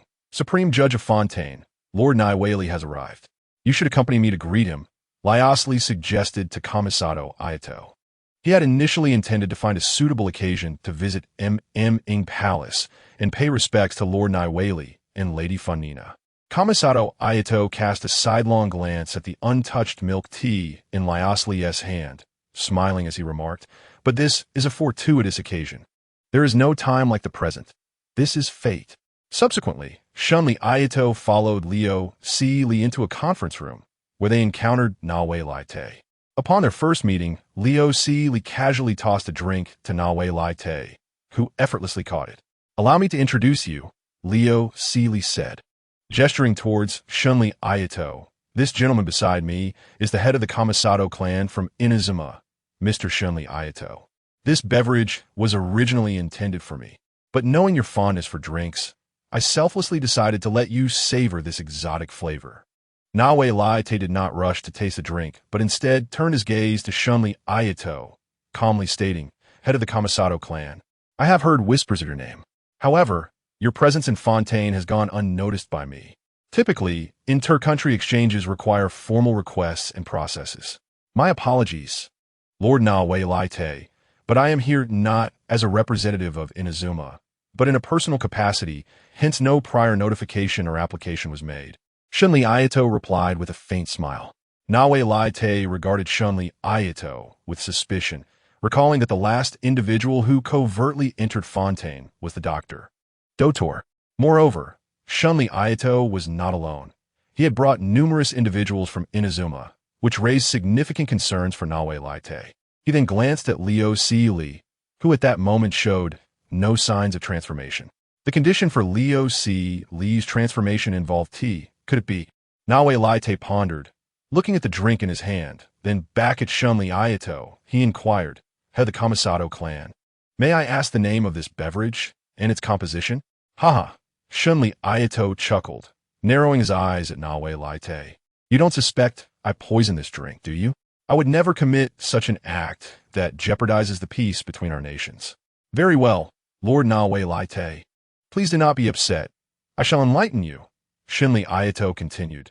This drink is called milk tea, which, as the name suggests, consists of a blend of dairy and tea leaves, creating a sweet beverage. It is not only a specialty of Inazuma, but also one of my personal favorites. I intended to introduce it to Duke Melipede as well. Upon hearing the mention of tea, Leo Si Li's expression turned serious. He confronted Shunli Ayato, questioning, does it contain tea leaves? Why did you not inform me? Shunli Ayato smiled innocently. Oh, so the Duke cannot drink tea? Yet, I have heard you are quite the tea enthusiast, even going to great lengths to collect unique teas from various regions of Teyvat. In fact, I brought along several exquisite local teas from Inazuma. At that moment, Nawei Te finally understood why Su Yuan had indicated that Leo Si Li might undergo transformation. It all stemmed from this. However, Why had Su Yuan's intelligence, which was typically thorough, failed to predict this due to Shunli Ayato's involvement? Both Nawei Lai Te and Liu Si Li were unfamiliar with Shunli Ayato, leaving them uncertain about whether he was under the influence of the mysterious force. Was his offer of milk tea a mere coincidence or a deliberate act? What a pity, Shunli Ayato sighed, looking at Nawei Lai Te and Liu Si Li. It seems my timing is unfortunate today. Next time, I shall personally visit Lord Nawei Lai Te and Lady Fu Ning Na at the Mo Mang Palace in Fontaine. As he spoke, Shunli Ayato turned to leave. Head of the Kamisato clan, you cannot depart. I have many more questions for you. Liu Si Li exclaimed. Grasping Shunli Ayato's shoulder. You think I cannot leave? Shunli Ayato replied with an unsettling chuckle. In that moment, Nawei Lai Te and Liu Si Li observed Shunli Ayato's face contorting, crimson, foul liquid streaming down, only to revert to normal in an instant. I wish to leave. Can you stop me? Shunli Ayato stated with a smile, his demeanor unperturbed. Chapter 76. Academic misconduct. Very well, head of the Kamisato clan. You may go, Nawei Lai Te intervened, restraining Liu Si Li. That is more like it, Duke, Lord Nawei Lai Te. We shall meet again. Shunli Ayato remarked with a smile, pushing open the conference room door and exiting. What do you mean by that? You saw it too. Shunli Ayato has been controlled by the mysterious force. Liu Si Li looked at Nawei Lai Te, anxious. Are we truly to disregard him? Nawei Lai Te spoke slowly. In such a confined space with no one else around, had Shunli Ayato intended to harm us, we would likely be corpses by now. Liu Si Li, albeit reluctantly, nodded in agreement, recognizing the validity of Nawei Lai Te's assessment. Moreover, this seemingly transformed Shunli Ayato was surprisingly calm compared to typical transformations. He did not exhibit madness, but appeared to be executing commands, such as compelling one to consume that cup of milk tea. Liu Si Li furrowed his brow, contemplating. Do you believe Shunli Ayato is not fully transformed? Is he under the control of the doctor, Dotor? Highly likely, Nawei Lai Te acknowledged. Let us not concern ourselves with Shunli Ayato for now. He has been disguising himself and shows no intent to unleash a massacre. We must hurry to gather with Shi Gowon and inform Su Yuan of this intelligence. After Shunli Ayato and the Inazuma group disembarked from Melopete, they passed through a small grove when suddenly a sharp snap echoed. In an instant, all Inazuma members, save for Shunli Ayato, were engulfed in agony, dissolving as if doused in corrosive acid, leaving behind mere pools of blood that soaked the earth. What is the meaning of this? Shunli Ayato's icy voice resonated. Nothing much.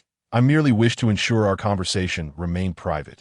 The figure of Dotor emerged from the trees, addressing Shunli Ayato with a slow, deliberate tone. From your expression, I take it you have failed? Indeed. Shunli Ayato nodded. As per your instructions, I attempted to have Liu Si Li taste the milk tea you prepared. We were so close. Yet Lord Nawei Lai Te's sudden appearance thwarted us. However, judging by their reactions, they are indeed quite wary of Liu Si Li consuming tea. Dotor nodded in satisfaction. Obtaining this information is sufficient to validate many of my hypotheses.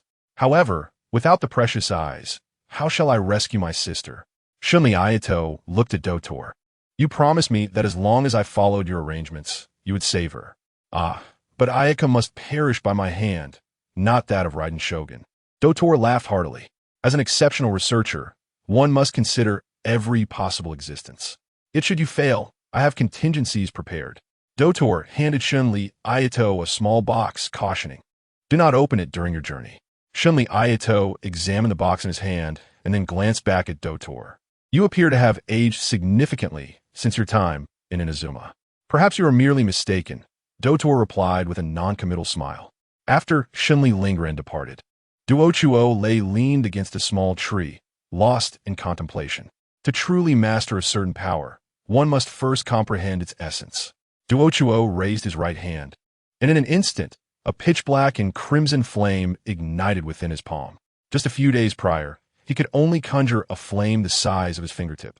Now, it had expanded to nearly half the size of his palm. Each shard, though an independent entity, shared sensory experiences. allowing Duochuo to clearly understand the operational logic of this power coursing through him and to grasp how fearsome it truly was. Despite his progress through relentless imitation and practice, this power eluded his understanding of its fundamental nature. Initially, Duochuo believed this force to be born from intense negative emotions. However, after conducting live experiments on numerous individuals and employing various methods, whether pain, sorrow, regret, or anger, he found that none had ever manifested this power within themselves. Strong negative emotions might merely be a necessary but insufficient condition. Perhaps each individual harbored a specific trigger for its emergence. How intriguing, Duochuo chuckled softly. If Leo's trigger was related to tea, then what might Veilight's be? What conditions govern the 7 rulers of this world? What would trigger the shards of my prime? Duochuo pondered thoughtfully. However, logically speaking, Veilight should not have appeared in Meropeterburg at this juncture. Moreover, so many days had passed, and the expected circumstances surrounding the decree had not materialized. In fact, everything had returned to normal. This was unexpected. As a researcher, one should refrain from interfering in experiments or manipulating results. Yet, encountering 2 successive unforeseen situations was indeed disconcerting. If I discover anyone cheating or altering the experimental outcomes, I shall not let them off lightly. Meanwhile, in the hospital of Fontaine, Qi Liang, regardless of the circumstances, we will always believe in you. Kong, with utmost seriousness, spoke to Qi Liang before her departure, asserting that they would always be her steadfast support. Nevertheless, Kong still felt a tinge of unease and turned to Tartaglia, saying, Tartaglia, I entrust you with this. Please ensure that no one gives Qi Liang a negative review. Shortly thereafter, con notis su Yuan, que lo linde. And Xiao lay appearing at the door of his hospital room. Although unaware of Veilight's whereabouts, Kong greeted Su Yuan, Dearest, come quickly. I cannot wait any longer. Chapter 77. The Rampaging Original C Abnormality? Listening to his own contradictory words, Kong realized he might have made yet another mistake. Although he had conversed with Su Yuan twice before, at this moment, Su Yuan did not recognize him. If he directly called out Su Yuan's name, it would trigger the rule meant to conceal the truth. He could not disclose matters of which he was unaware. Conversely, upon hearing someone call him dearest, Su Yuan also experienced a startled reaction, his body trembling in surprise. Su Yuan, looking bewildered, pointed to his own face and asked, Dearest, are you calling me? Are you speaking to me? Apologies, it was a misunderstanding, Kong replied, somewhat exasperated. May I ask, what is your name? Su Yuan. The Su from tiramisu, and Yuan meaning broken walls. Subsequently, as in the previous 2 instances, Kong and Su Yuan engaged in a private conversation. Kong was astonished to find that the earlier content was largely consistent. Yet, as the discussion progressed, Su Yuan introduced entirely new information that had never been mentioned in the previous encounters. Therefore, the peculiar conditions surrounding Qi Liang's abnormality were not due to someone giving her a negative review, but rather her loss of identity and sense of belonging within humanity and human society. If she rejected Ku Luo Lin's dual request, she would be unable to utilize the rules to enact her peculiar transformation. Su Yuan spoke fluently, while Kong listened intently, to prevent Li from succumbing to this abnormality. This morning, Veilight and I took separate paths. I sent him to Meropeterburg to investigate Li's situation. Hence, our approach to combating the abnormality must involve utilizing the rules to pit abnormalities against one another, while also taking preventative measures to avoid the emergence of such phenomena. Addressing issues at their source. Although physical damage can indeed pose a threat to the abnormality, we lack the necessary speed and strength. Kong, I heard that Tartaglia accompanied you to the hospital, Su Yuan remarked. I wonder if his Demon King armor, with its enhanced physical capabilities, can withstand the abnormality? At this, Kong instinctively replied, Tartaglia's full Demon King armor can indeed wield power against the abnormality, but it lasts only for a mere few seconds. Huh?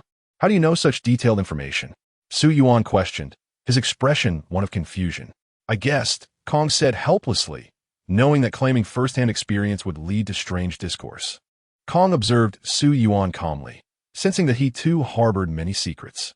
Each time he perished, The new information Su Yuan provided increased. Could Su Yuan possess the ability to be reborn, just as he did? Yet, why could not articulate these memories while Su Yuan spoke so freely? If he did not carry memories from a previous life, how could one explain Su Yuan's actions and expressions before his last breath, as well as the new information he now shared?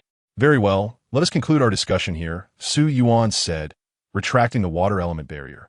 Shortly thereafter, Qi Liang, Tartaglia, and Xianji arrived at the hospital. Seeing them all appear normal, Kong and Su Yuan felt a slight sense of relief. Although their perspectives differed, they both understood that the greatest uncertainty now rested solely with Liu's Li, the leader of the Inazuma faction, Shunli Lingren. Veilite spoke slowly. He has also fallen under the control of the abnormality. Shunli Lingren? Sujuan Kwidi perplexed. When did my uncle arrive in Fontaine? And he is under the control of the abnormality? Could it be that the one continuously controlled by the abnormality, as the hint suggested, was indeed him? However, Veilite's subsequent words dispelled Su Yuan's speculation. I suspect that Shunli Lingren, like Liu's Li and Aili Kino, is undergoing an incomplete form of abnormality due to Duochuo Lei's influence. He is excessively calm and cautious with a clear objective, to have Liu's Li consume this cup of milk tea. In some respects, it can also be considered tea. Liu's Li, he sighed. Had Veilite not arrived in time, I would have nearly fallen victim. I have yet to see this beverage called milk tea in Fontaine. The people of Fontaine tend to prefer coffee and maple drinks. However, according to Su Yuan's intel, today should be the day each week when I am forbidden from drinking tea. Liu's Li smiled. How delightful. Tomorrow, I shall indulge in the wonderful flavors that tea brings. Su Yuan, do you have any plans for today? Veilite inquired, looking at Su Yuan. I intend to visit the Op Ra de Fibracle to discuss how to resolve the prophecy crisis with Fukulos. Xiaowalei, if you have time, could you teach me how to wield a gun? And Liu's Li, if you are available, could you instruct me on physical training and boxing? Of course, no problem. Sujuan di Plaiv. Xiaowalei nodded, assuring that one could visit the special patrol team station at any time. Should he be unavailable, his team members would facilitate contact. He chuckled. Su Yuan, are you serious? My training is quite arduous. I hope you can endure. Dewei Lai Te then nodded, expressing his intent to scour the entirety of Fontaine in search of Duo Tal Lei's whereabouts, feeling strongly that he had not yet departed and was still plotting something. The group yearned to discuss further, yet they were suddenly interrupted by an urgent voice from outside. An officer from the Zhuing Ting, Mei Lu Xian, entered the room. Dewei Lai Te, this is dire. The Jian Dun Zhong Jiaxia in the Yuan Hai has gone berserk in mass. Several coastal villages have been utterly destroyed. Current reports indicate at least 30 fatalities and hundreds injured. Dewei Lai Te's expression turned grave. He recalled that the Jian Dun Zhong Jiaxia was typically a docile creature, never prone to attack, let alone cause such devastation. However, everyone entertained a troubling notion, the presence of an eerie power. Considering the previously transformed Hilichurl, could this also be the work of Duo Tuale? Chapter 78. The Iron-Armored Molten Emperor makes a grand entrance. After hearing the concise account from Officer Mei Lu Xian, the group swiftly resolved to split into several teams and head to various coastal villages, planning to regroup at the Ubi Kalai Opera House after addressing the crisis. Su Yuan, Koluo Linda, and Dewei Lai Te formed one team, directing themselves toward the Linas in the northern region of Songjing, which had suffered the most severe damage. Upon their arrival, they found the self-regulating mechanisms of the security team, the gunners from the special patrol team, and the officers from Zhuing Ting engaged in fierce combat with a throng of heavy crabs. These crabs emitted a sinister crimson and inky aura, undeniably indicative of the eerie power. The physical attacks from the self-regulating mechanisms and gunners could indeed inflict some hindrance and damage upon the heavy crabs. Yet their efforts were regrettably insufficient. The very name of the heavy crabs suggested formidable shells and exceptional defense, augmented by the eerie power, rendering them even more formidable.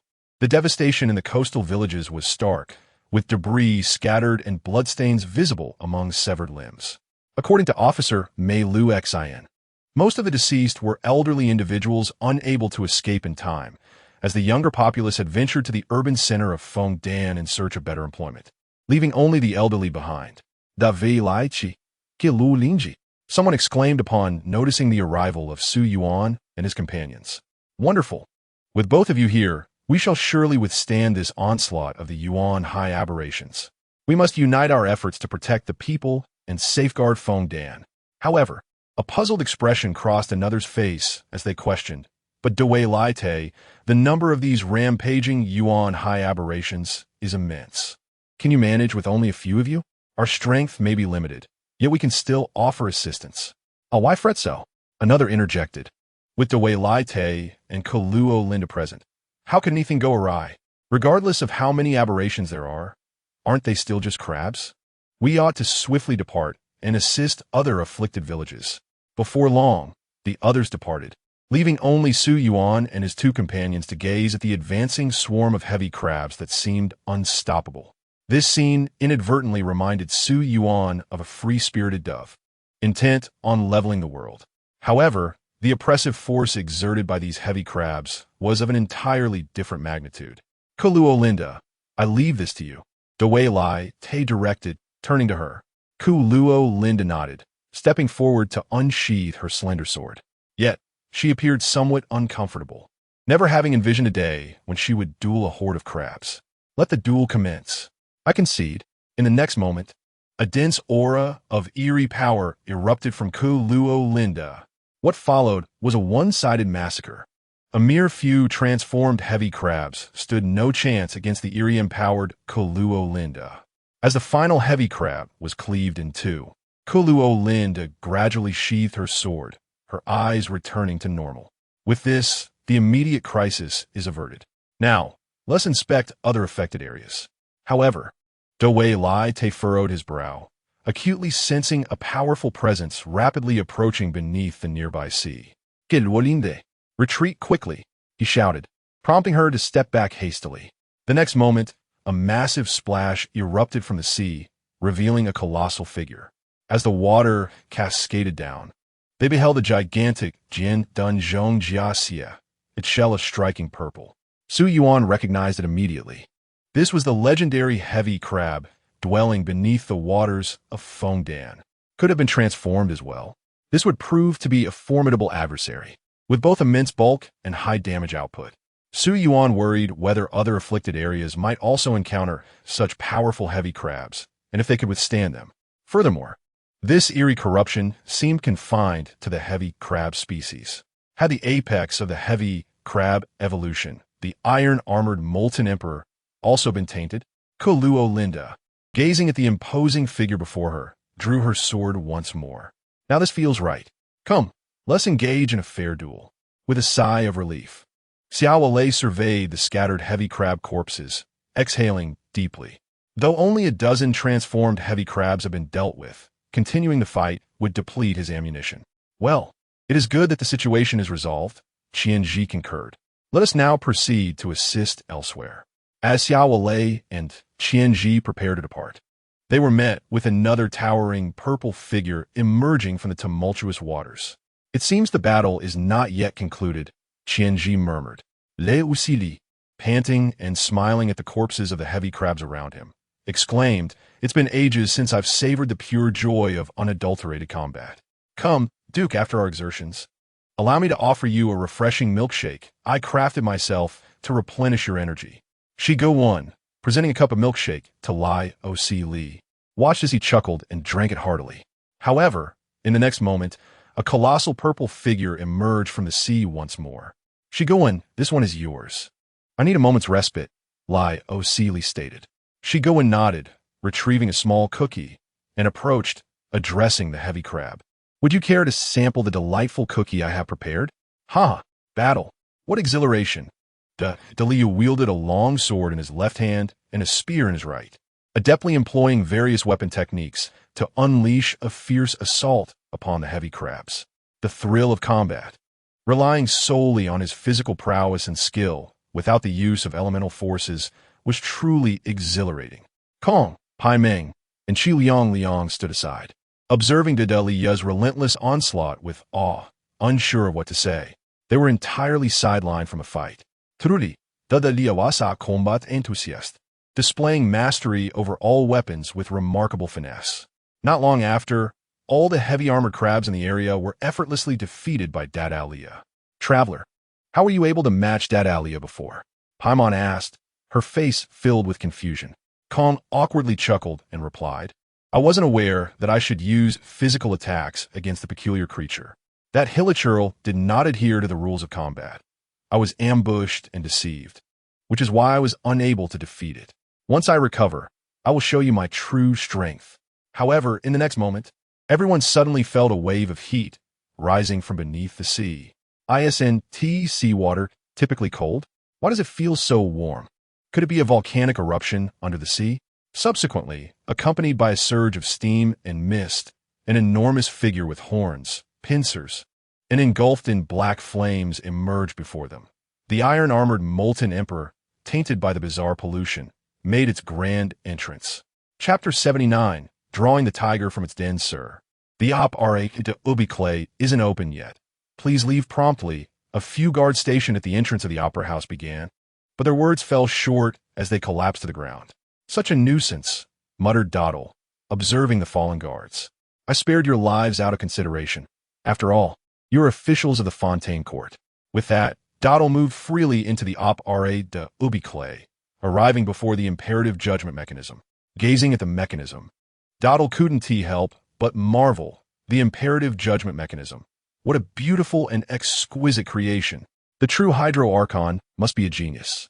I have long suspected that the Hydro Archon Furina is not the genuine deity. Although I once doubted that Valyet, he lacks the aura befitting a god. Everything I have done is merely to satiate my curiosity. I wish to uncover the true identity of Fontaine's Hydro Archon. If I channel this power into the imperative judgment mechanism, it should incite a riot of the law of compensation, hopefully revealing the true Hydro Archon. Yet, contrary to my expectations, the mechanism did not explode, nor did the true Hydro Archon appear. Later, I seized the opportunity to incite the citizens of Fontaine to destroy the imperative judgment mechanism, hoping to lure forth the genuine Hydro Archon, only to have everything thwarted by Keluolind. I surmised that perhaps the ordinary populace's uproar was too easily suppressed. Fontaine's elite forces need not exert themselves too much. Thus, I am orchestrating a riot with the original sea aberrations, and I imagine those in charge are currently overwhelmed. This allows me to appear here without reservations to conduct the experiments I desire. Reveal yourself, true Hydro Archon. I know you are here. Dottle spoke, yet the surroundings remained eerily silent. Oh, at this stage, you still choose to conceal your true self? Dottle smiled slightly, and with a flick of his wrist, a sphere of dark crimson flames ignited, poised to be directed into the imperative judgment mechanism. Must I force you out? Dottle, stop. Furkalos finally appeared beside the imperative judgment mechanism, admonishing him loudly. Now, that is more like it, Dottle replied, glancing at Furkalos as the eerie flames dissipated. Let's have an earnest conversation. Furina slowly opened her eyes, awakening from her exclusive suite atop the Mo Mang Palace. She glanced at the time, surprised at how late it had become. She rarely overslept. It seemed she had truly exhausted herself the previous day. Furina swiftly changed her clothes, freshened up, and hurried to Valyet's office, only to find it empty. Huh? Where is everyone? She pondered aloud. Could they all have gone to the op-ra de Ubiclay to discuss strategies with Furkalos? Well then, I should hurry there too. Su Yuan and Valyet sighed in relief as they witnessed Keluolind shattering the massive purple heavy-armored crab into pieces. Su Yuan remarked, as expected of a local legend, she can truly contend with the transformed Keluolind. However, as time passed, once the incomplete bizarre power within it was exhausted, it was no match for Keluolind. This, however, proved that it was indeed the work of Dr. Dottle. Yet, Su Yuan suddenly harbored a foreboding feeling. At the same time, numerous coastal villages were besieged by the bizarre heavy-armored crabs. What could Dottle's motive be? Was it a ploy to draw the tiger from its den? Dottle should be unaware of Furkalos's existence. Could his aim be Furina? Or the imperative judgment mechanism? This madman Dottle could concoct any scheme. Valyet, Keluolind, Su Yuan. Let us not concern ourselves with the other afflicted areas for now. I have a bad feeling. This is troublesome. Chiji wiped the blood from the corner of her mouth, gazing at the enormous purple heavy-armored crab before her. Sumeru, touching her overheated gun barrel, wore a grave expression. This bizarrely controlled purple giant crab was far more formidable than she had anticipated. Its defense was excessively robust, rendering her and Chiji incapable of halting it.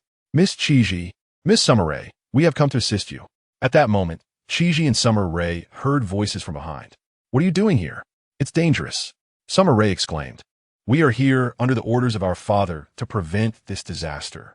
I appreciate your intentions, but do you realize elemental power is ineffective against them? Chiji responded, skeptical that these individuals could provide any substantial physical damage to influence the situation. Our father has informed us that pure physical strength is required, correct? Lin and I stated, stepping aside to reveal another figure standing behind them. This person bore a calm expression, dressed in green and white attire.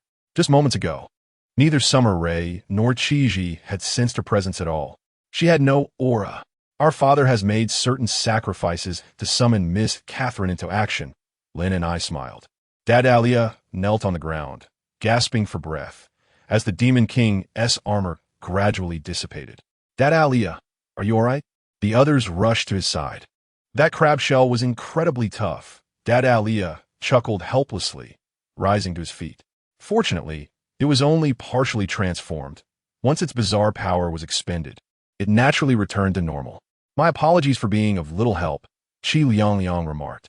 Kong gazed at the fatigued Dadalia, unsure of what to say.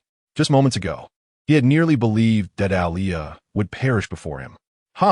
Engaging in pure physical combat is exhilarating. I feel I have grown even stronger. Dadalia laughed heartily. Yet Kong noticed several conspicuous white hairs sprouting from his head. Although he had not collapsed this time like before, it seemed he had still paid a considerable price. Chapter 80. And you are one I have not held in high esteem, oh? Alakino actually requested Catherine's deployment, Dottle remarked curiously before Furkalos. Using puppet technology to combat the calamity I created? How intriguing. Calamity? Furkalos inquired sternly. What mischief have you been up to? Mischief? Faced with the inquiries of Furkaluasi, Duochuo Lei shook his head and spoke. The so-called good and bad of things are merely subjective judgments made by people. A true and exceptional experimenter would never allow subjective factors to intrude upon their experiments. However, I can disclose what I have done. I simply shared this power with the Zhuangjia race. Therefore, before we officially commence our conversation, please tell me your name. Duochuo Lei gazed at Furkaluasi and calmly inquired. Furkaluasi, she replied. Oh, I had assumed you had another name. Duochuo Lei remarked with a hint of surprise. You actually entrust your name to a proxy, a puppet. Furina is neither a proxy nor a puppet. She is truly myself, Furina asserted resolutely. So you have divided yourself into two parts? Duochuo Lei pondered. Moreover, that Furina evidently possesses her own consciousness and parallels the slicing technique I command. I believe, in this respect, we might find common ground. Who would wish to find common ground with you? Furkaluasi interjected. Duochuo Lei, what is your true intention in disrupting Fontaine? Disrupting? I do not favor that term. I am merely conducting an experiment. The entirety of Fontaine, indeed all of Teyvat, serves merely as my experimental grounds. Originally, the divine creation experiment in Sumeru was merely a facade. My true objective was to conduct an experiment concerning blasphemy, although Her Majesty, the Tsukuyami, expressly forbade such endeavors. I could not suppress my insatiable thirst for knowledge. However, later on, I stumbled upon something intriguing. An eerie flame ignited in the palm of his right hand. The eerie power, Furkaluasi said, her voice trembling with tension. Eerie power? Duochuo Lei nodded. Indeed. You have perceived this force and even named it. From your expression, it seems you comprehend it more profoundly than I do. After all, how else could you explain how you resolve the upheaval of the divine judgment mechanism? Very well, let me pose another question. As the true god of water, how do you intend to address the prophecy of Fontaine? You cannot possibly disregard the welfare of the people of Fontaine, can you? I believe we both understand that the heavenly principle is currently in slumber. The so-called prophecy of Fontaine is merely a program preordained by it. Should the prophecy fail to materialize, it will undoubtedly awaken. Duochuo Lei cast a glance at the eerie flame in his hand, his calm tone laced with menace. Fukalawasi, if you're unwilling to divulge even this, then I fear there is little value in our communication. Fukalawasi swallowed hard, gazing at the imposing figure before her, feeling an overwhelming sense of oppression. Should I reveal it? Here? To an utterly insane adversary?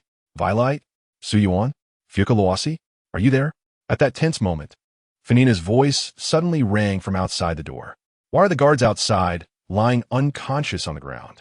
Do you have any idea? However, when Furina pushed the door open, she was met with the sight of Fukalawasi and Duochuo Lei. Fukalawasi instantly sensed that something was amiss. Furina, you must be cautious. The people outside have all fainted. Why would you come in? Furina, run. Fukalawasi shouted loudly. Yet, Duochuo Lei's actions were swifter than Fukalawasi's cries. Furina had no time to react before Duochuo Lei struck her unconscious and seized her, bringing her before Fukalawasi. It seems you care for Furina more than I had anticipated, Duochuo Lei remarked. Is she your Achilles heel? As he spoke, he injected a thread of eerie power into Furina's forehead. What expression would you wear, witnessing the one you cherish most being controlled by eerie power, transformed into something neither human nor ghost? Additionally, who is that Yuan whom Furina mentioned? I have no recollection of him at all. Could he be the one who assisted you in understanding the eerie power? In the following moments, Duochuo Lei gazed at Furina, perplexed. Why did she display no signs of being affected by the eerie transformation?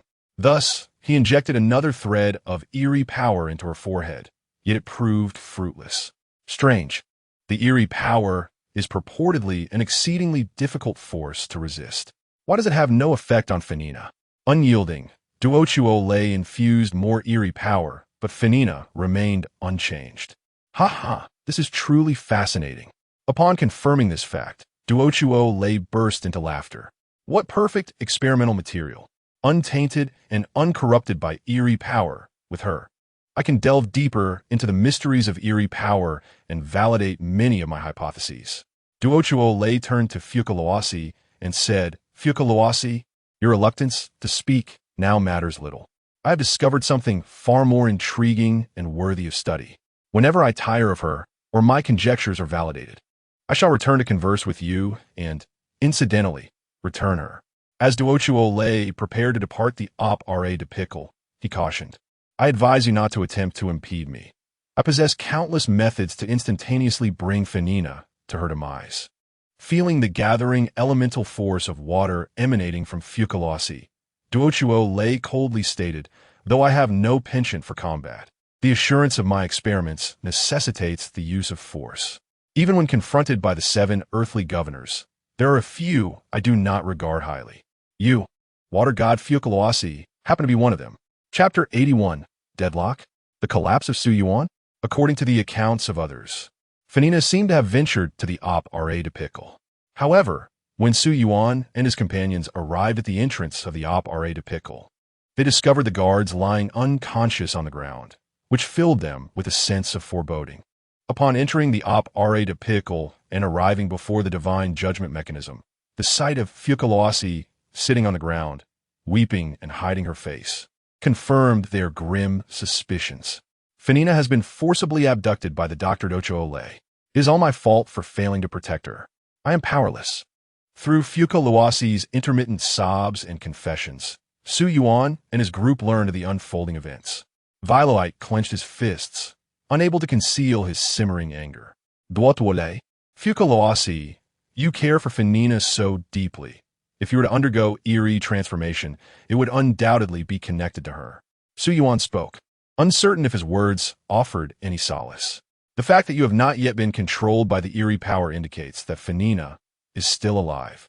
I had thought myself strong enough to endure 5 centuries of solitude, strong enough to face my own death with equanimity. Yet the thought of Furina falling into the hands of Duochuo Lei overwhelms me with sorrow. What kind of inhumane torment will she endure? Living is worse than dying. Upon hearing Yuan's words, Fukalawasi's weeping intensified. Observing the heartbroken Fukalawasi and thinking of Furina's plight under Duochuo Lei's grasp. Su Yuan felt a deep sense of discomfort. We must go back in time, prevent Duochuo Lei, and rescue Furina. However, Su Yuan quickly realized that his entire body was trembling, instinctively resisting this thought. Was this uncontrollable tremor a manifestation of fear of death itself? Su Yuan suddenly felt a sense of shame wash over him. He had often proclaimed his desire to save everyone, yet in truth, he merely wished to rescue those he knew and cherished. At that moment, he profoundly realized that he was incapable of saving everyone. He was far from being a great benefactor. With trembling hands, Su Yuan withdrew a small knife he always carried, but his actions were swiftly observed by Wei Lai Te. She seized the knife from him and inquired, "Su Yuan, what are you attempting to do? You yourself have stated that Fu Ning Na is not dead. She has merely been taken away by Duochuo Lei." "Find Duochuo Lei?" Su Yuan trembled all over, tears streaming down his face, revealing a bitter smile. "Duochuo Lei has been within the confines of Fontaine for so long, yet we have had no trace of him. Now that he has taken Fu Ning Na, he will undoubtedly be more vigilant in concealing himself. How can we possibly find him? Will your suicide save Fu Ning Na?" Wei Lai Te challenged him. I do not know, but I must attempt to do so," Su Yuan replied with a sorrowful expression, speaking softly. "Su Yuan, I truly did not expect to see you display such an expression," said Liu Si Li, who, along with Shiguan, had resolved matters and arrived here. "Where has the confident and composed Su Yuan I knew gone? With your remarkable intelligence, can you not locate Duochuo Lei?" Looking at the utterly self-assured Liu Si Li, Su Yuan found himself at a loss for words. Shortly thereafter, Kong, Dedaliya, and Pai Meng also arrived. Kong, observing Su Yuan's state, felt a deep confusion. He noticed the small knife in Wei Lai Te's hand and wondered if Su Yuan was once again contemplating suicide. Yet this time, Su Yuan's expression was devoid of the calmness he had previously exhibited. Although he had known Su Yuan for a short time, he never imagined he would witness such a countenance. "The strength of Miss Kai Se Lin truly exceeds my expectations," Qianji's voice rang out from a short distance. "The technology of Ji Dong is indeed terrifying. Who would have thought that the seemingly delicate Miss Kai Se Lin could unleash such formidable power? Our self-regulating mechanisms in Fontaine are akin to mere toys compared to her," Xiao Lei concurred. You all have arrived already," Qianji remarked, glancing at the group. "It seems we are indeed the slowest team. If it were not for Lin and I and the others bringing Miss Kai Se Lin as reinforcements, we would likely still be struggling," Xiao Lei added. "Vite, fu kappa luosi. Sujuan, why are you crying?" Qianji noticed something was amiss. Then, Wei Lai Te explained the events that had transpired. The group understood that they had fallen into a deadlock, with all of their movements orchestrated by Duochuo Lei.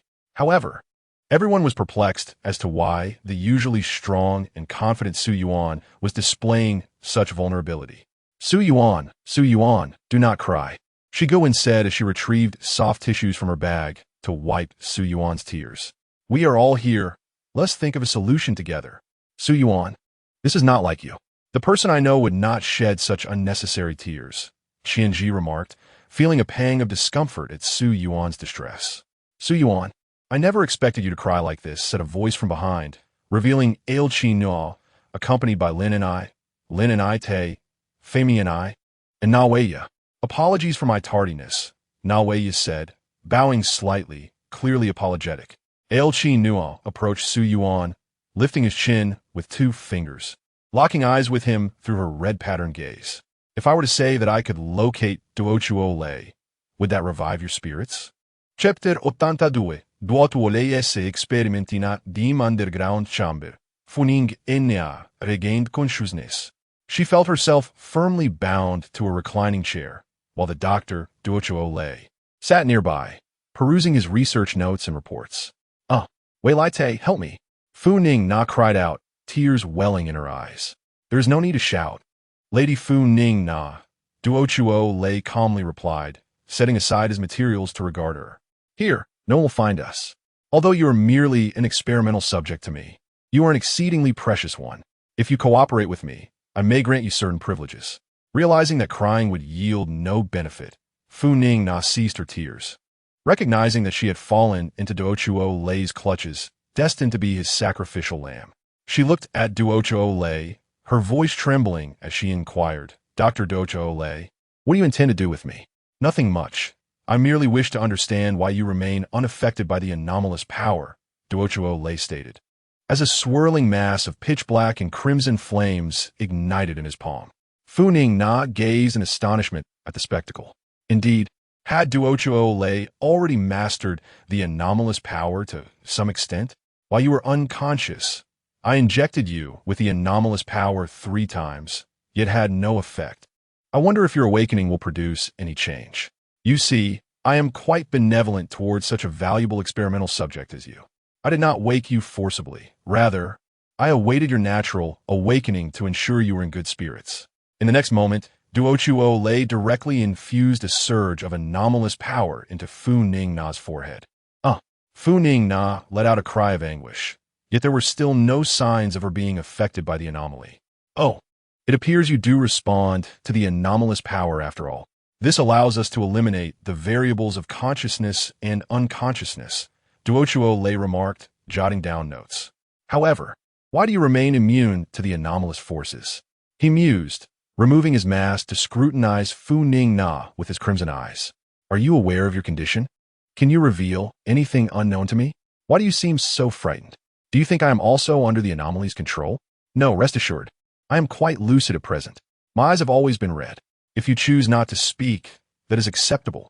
I shall uncover the answers through my own experiments. I have conceived a new hypothesis.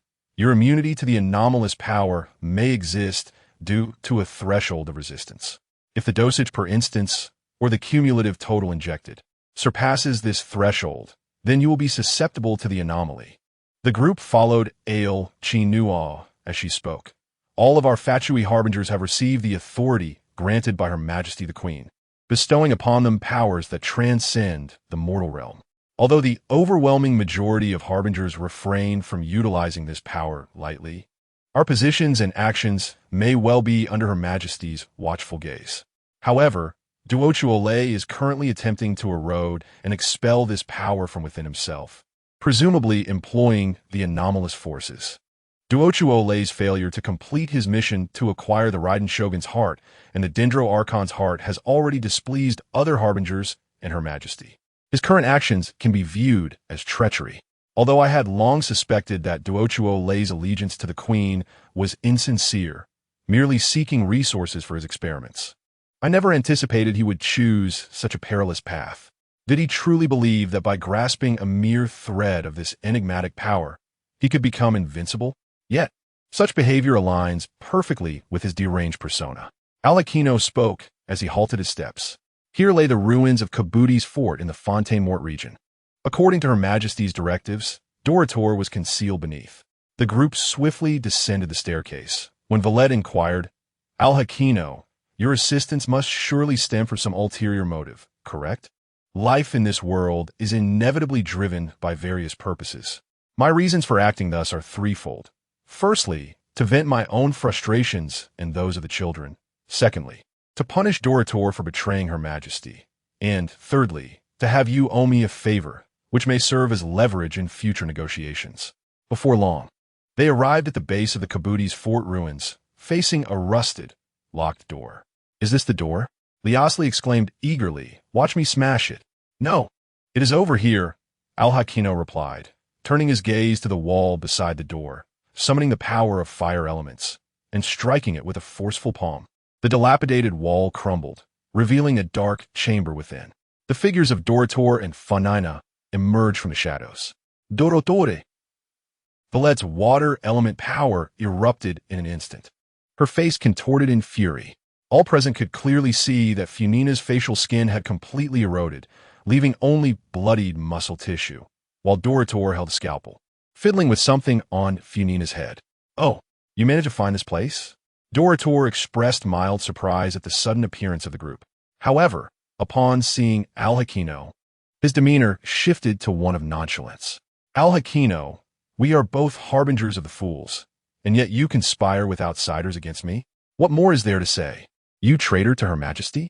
Al-Hakino replied coldly. Dorator, you fiend, what have you done to Fontaine? Su Yuan exclaimed, his face a mask of fury as he beheld Fontaine, bloodied and barely alive. Fiend? Dorator chuckled softly. Thank you for the compliment. As for what I have done, as you can see, I am merely conducting a vivisection on Lady Fontaine. I am genuinely curious about how the strange power I infused into her body has dissipated. Alas, lacking X-ray vision, I must resort to this rudimentary method to observe and study. As Dorator spoke, his aura grew increasingly frigid. I was rather engrossed in my work. So, you have come to interrupt my experimental research? Chapter 83. Next time, I will save you. My greatest aversion is when an experiment that is progressing steadily is interrupted by external factors. Dorator set down the blood-stained scalpel and turned to face the group with his crimson eyes. Do you truly believe that your numbers can contend with me? Everyone be cautious. Al-Hakino warned gravely. As public speculation had suggested, the ranking among the 11 harbingers of the fools correlates with their strength. Dorator, having undergone countless bodily enhancements, possessed power rivaling that of deities, firmly securing his position as second in command. Moreover, he now wielded a degree of that strange power. I fail to comprehend your agitation. I am merely conducting a simple experiment, Dorator intoned. Although Lady Fontaine is now disfigured, with my skills, crafting her a new visage in the future will pose no challenge. The concept of humanity is merely a relatively complex machine. Disassembling a part for observation, modification, and study is entirely routine. If there remains value in the research, it shall be maintained. If not, discarding it is of no consequence. Listening to Dorator's absurd words ignited outrage among the group. The reason they refrained from attacking and instead confronted Dorator was primarily due to the confined space and its subterranean location. Any battle that caused a collapse would jeopardize Funina's life. Furthermore, no one could predict what reckless actions Dorator might undertake. Just then, Fontaine, bound to a reclined chair, suddenly coughed twice, spitting out copious amounts of blood. With great difficulty, she turned her head to the approaching group, her voice weak as she uttered, "I'm sorry. Kill me." In this dire situation, why would Fontaine apologize to them? Did she believe it was her fault for not performing better and causing trouble for everyone? Her plea to be killed only deepened the collective sorrow and anguish. What torment had she endured to utter such words, so contrary to her typically resilient and optimistic nature? "I'm sorry," Su Yuan murmured, repeating the phrase as if he had heard it before. Instinctively, he touched his face, oblivious to the tears streaming down. At that moment, Su Yuan was overwhelmed with a tumult of emotions, rage, regret, sorrow, and more, yet devoid of fear. His singular thought was to fulfill Fontaine's wish, liberating her from this endless agony and torment. With a calm demeanor, Su Yuan stepped forward, heading towards Dorator and Fontaine. Dorator regarded Su Yuan with intrigue. "I have no recollection of your face. You must be the Su Yuan they speak of, correct? Are those whispers regarding strange powers meant to inform them? I believe we could become allies in this pursuit, intimate partners in academic exploration. Come, abandon them and join me. As a token of my sincerity, I could share Fontaine with you, should you desire." "I have no interest whatsoever," Su Yuan replied, gazing at Dorator with unwavering calm. "Your so-called academic research is worth less than the waste of a floating spirit." Dorator's expression darkened with fury, for Su Yuan's words had undeniably crossed a line, striking at his pride. While Dorator cared little for the opinions of mere mortals, the fact that he had previously invited Su Yuan to join him implied a semblance of equality. "Ha ha!" Dorator laughed heartily. "You dare claim that my research resembles the waste of a floating spirit? Do you realize that even the God of wisdom, despite disagreeing with my methods, would never deign to assess my findings in such a manner? To clarify, it is indeed less than that," Su Yuan replied calmly. In the next instant, Dorator lunged at Su Yuan, but was intercepted by Clawland and Villette. "Su Yuan, go do what you must." Villette urged, "We believe in you." "Oh, so you enjoy obstructing my work?" Dorator sneered, as a strange fire ignited in the palm of his right hand. "Do you truly think you can stand against this power?" The group watched in trepidation as the obsidian and crimson strange energy swirled in Dorator's grasp, instinctively retreating to maintain distance. Should they inadvertently become tainted by this strange power, the situation would only worsen. Su Yuan, why do you not evade my strange energy, but instead step forward? Duotol expressed his confusion. Are you not afraid of being tainted and controlled by the strange power? Afraid? Why should I be afraid? Su Yuan replied calmly, continuing his stride.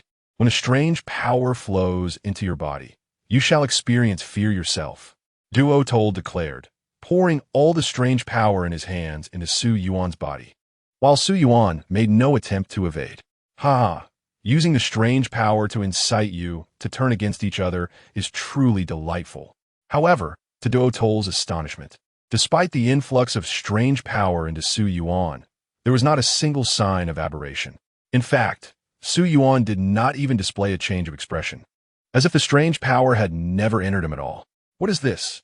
Can you, Su Yuan, truly be immune to the corruption of strange power? Duotol stammered in disbelief.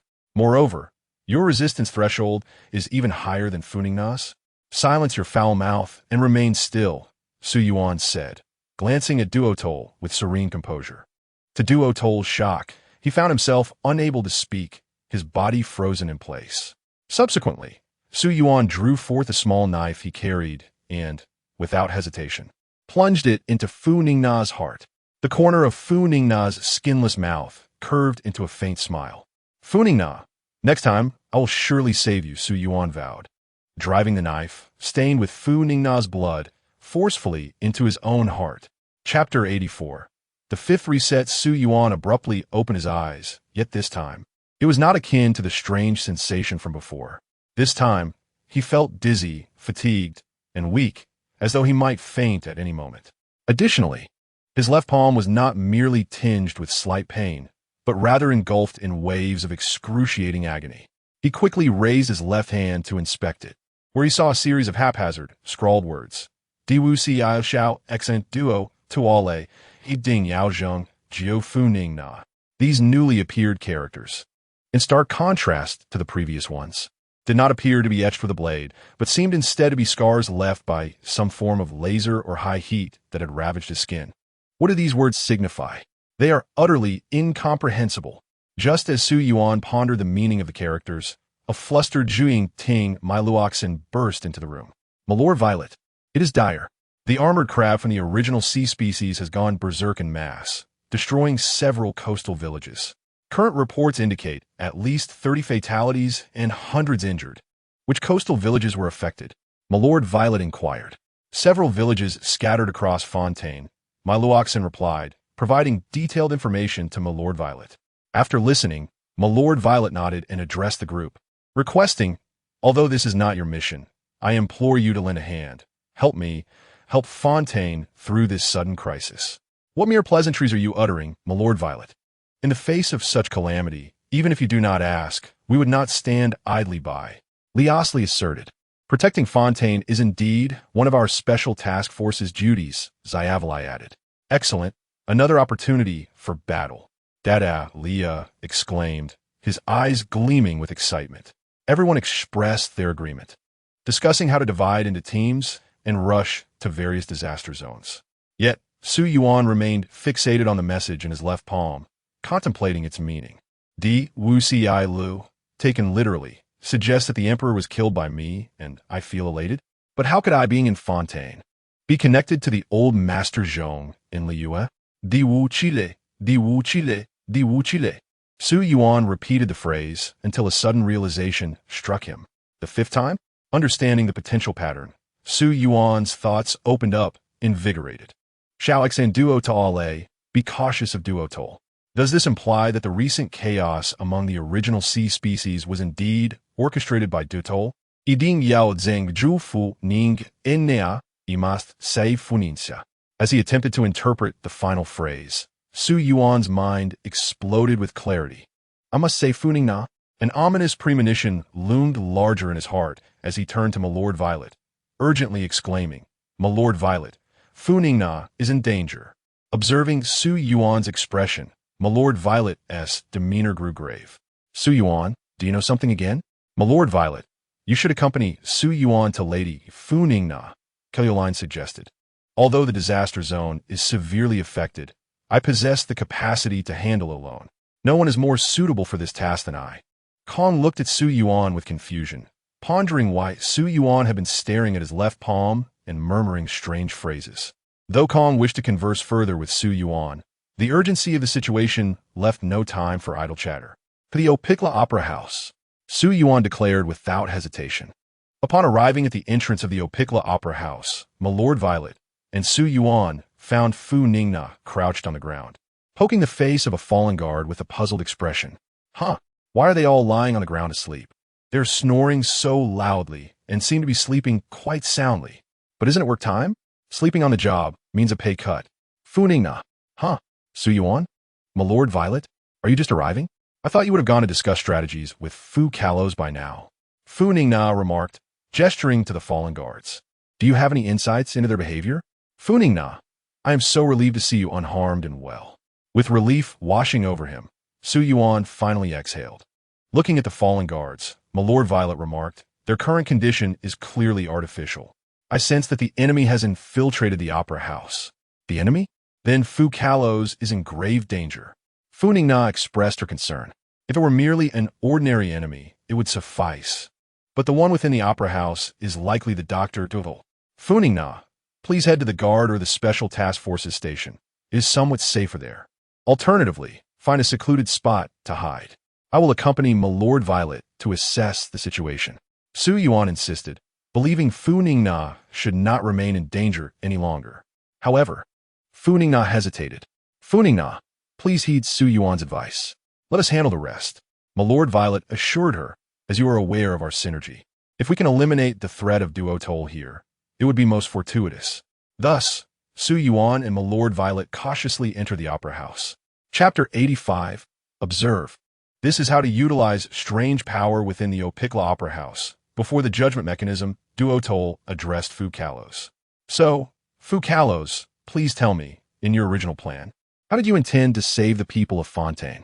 Duotol inquired, casting a tense and serious gaze upon Fu Kalos, who was acutely aware of the strange power in Duotol's hands, having concealed Su Yuan's existence from him. Fu Kalos was apprehensive about what reckless actions Duotol might take if he were to remain uninformed about this matter. Duotol, my Lord Violet's authoritative voice resonated, capturing the attention of both Fu Kalos and Duotol. It should not be. So Wei Lai Te, how did you come to be here? And who is that person beside you? Both Wei Lai Te and Su Yuan observed the strange power wielded by Duotol, their expressions grave. Duotol, what is your true purpose in disturbing Fontaine? Wei Lai Te inquired. Purpose? It is merely to satiate my insatiable thirst for knowledge, Duotol replied, dismissing Wei Lai Te's concerns as he turned his attention to Fu Kalos. Fu Kalos, my patience is finite. If you refuse to divulge the truth, I shall be compelled to inject the strange power into the judgmental apparatus. Unable to contain himself, Su Yuan interjected, Duotol, you madman. Are you not afraid of death? Death? I'm not so easily dispatched, Duotol replied with a faint smile. If I can uncover all the answers of this world before my demise, then death does not seem so terrifying. By the way, who are you? I have no recollection of you. Moreover, you appear to have a rather amicable relationship with Wei Lai Te and Fu Kalos. Could it be that you are the one who informed them about the strange power? And the one who brought Wei Lai Te here to disrupt my experiment?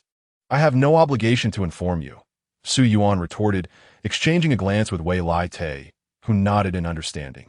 Fu Kalos, observing their silent communication, quickly grasped their intentions. In an instant, Su Yuan and Fu Kalos knelt down, and the weather outside began to rain.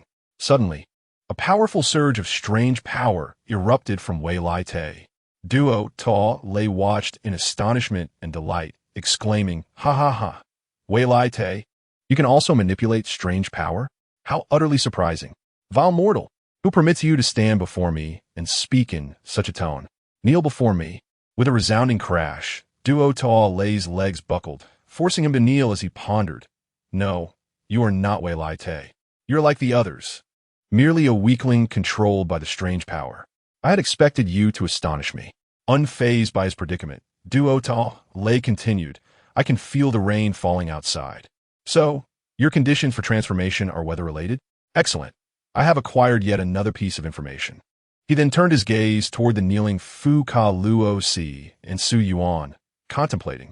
Is your action also a means to exploit some rule to avoid the attacks of the transformed Wei Lai Te? It seems your understanding of strange power is indeed deeper than mine. Val mortal, Wei Lai Te shouted in fury. Cease your incessant prattling and prostrate yourself before me. No sooner had Wei Lai Te spoken than Duo Tuol Lei's body began to move uncontrollably, striking his head against the ground. After 3 strikes, the mask on his head shattered, revealing his blue hair and red eyes. After 5 strikes, his forehead was battered and bleeding. Yet, Duo Tuol Lei laughed heartily. Oh, so that is why I cannot control my body. It obeys your commands. But if a person cannot even master their own body, what can they truly control? Just as he was about to strike his head a 7th time, Duo Tuol Lei halted. I possess absolute mastery over my body. Every inch of my skin, every part, every cell is under my command. All external forces be gone from my body. In the next moment, strange power coalesced in the palm of Duo Tuol Lei's right hand, which he then struck against his own body. Instantly, a torrent of crimson and black smoke emanated from him, all derived from the strange power of Wei Lai Te. It was merely the act of injecting his own strange power into another's body, compelling them to follow his commands. I have accomplished this before. Su Yuan listened in shock to Duo Tuol Lei's words, realizing that those infused with Duo Tuol Lei's strange power would indeed obey his commands. It became evident that Wei Lai Te's so-called command through speech operated on a similar principle. Watching Duo Tuol Lei disperse his own power and disregard his commands, Wei Lai Te furrowed his brows in anger. You vile mortal, what right do you have to speak with me when you have lost your original sanity? Duo Tuol Lei's nird. There is something I have long wished to try, but I never found a suitable opportunity or opponent. This is my first endeavor, a means to accumulate experience for a thorough understanding and mastery of strange power. As he spoke, Duo Tuol Lei gathered a sphere of strange power in the palm of his right hand and slowly placed it against his forehead. Observe closely. This is how strange power is utilized. In an instant, a rich surge of strange power erupted from Duo Tuol Lei. He stood up slowly, smiling. Is this the sensation of being infused with strange power? Only the kind-hearted and cowardly are subjugated by it. I could distinctly feel a plethora of wild and brutal thoughts flooding my mind. However, compared to my original self, I am not yet mad enough. Not enough chaos. Not enough cruelty and ruthlessness. At this moment, Su Yuan and Fu Ka Luo Si could not help but raise their heads to behold Duo Tuol Lei, now enveloped in strange power. This formidable aura seemed to rival that of Wei Lai Te.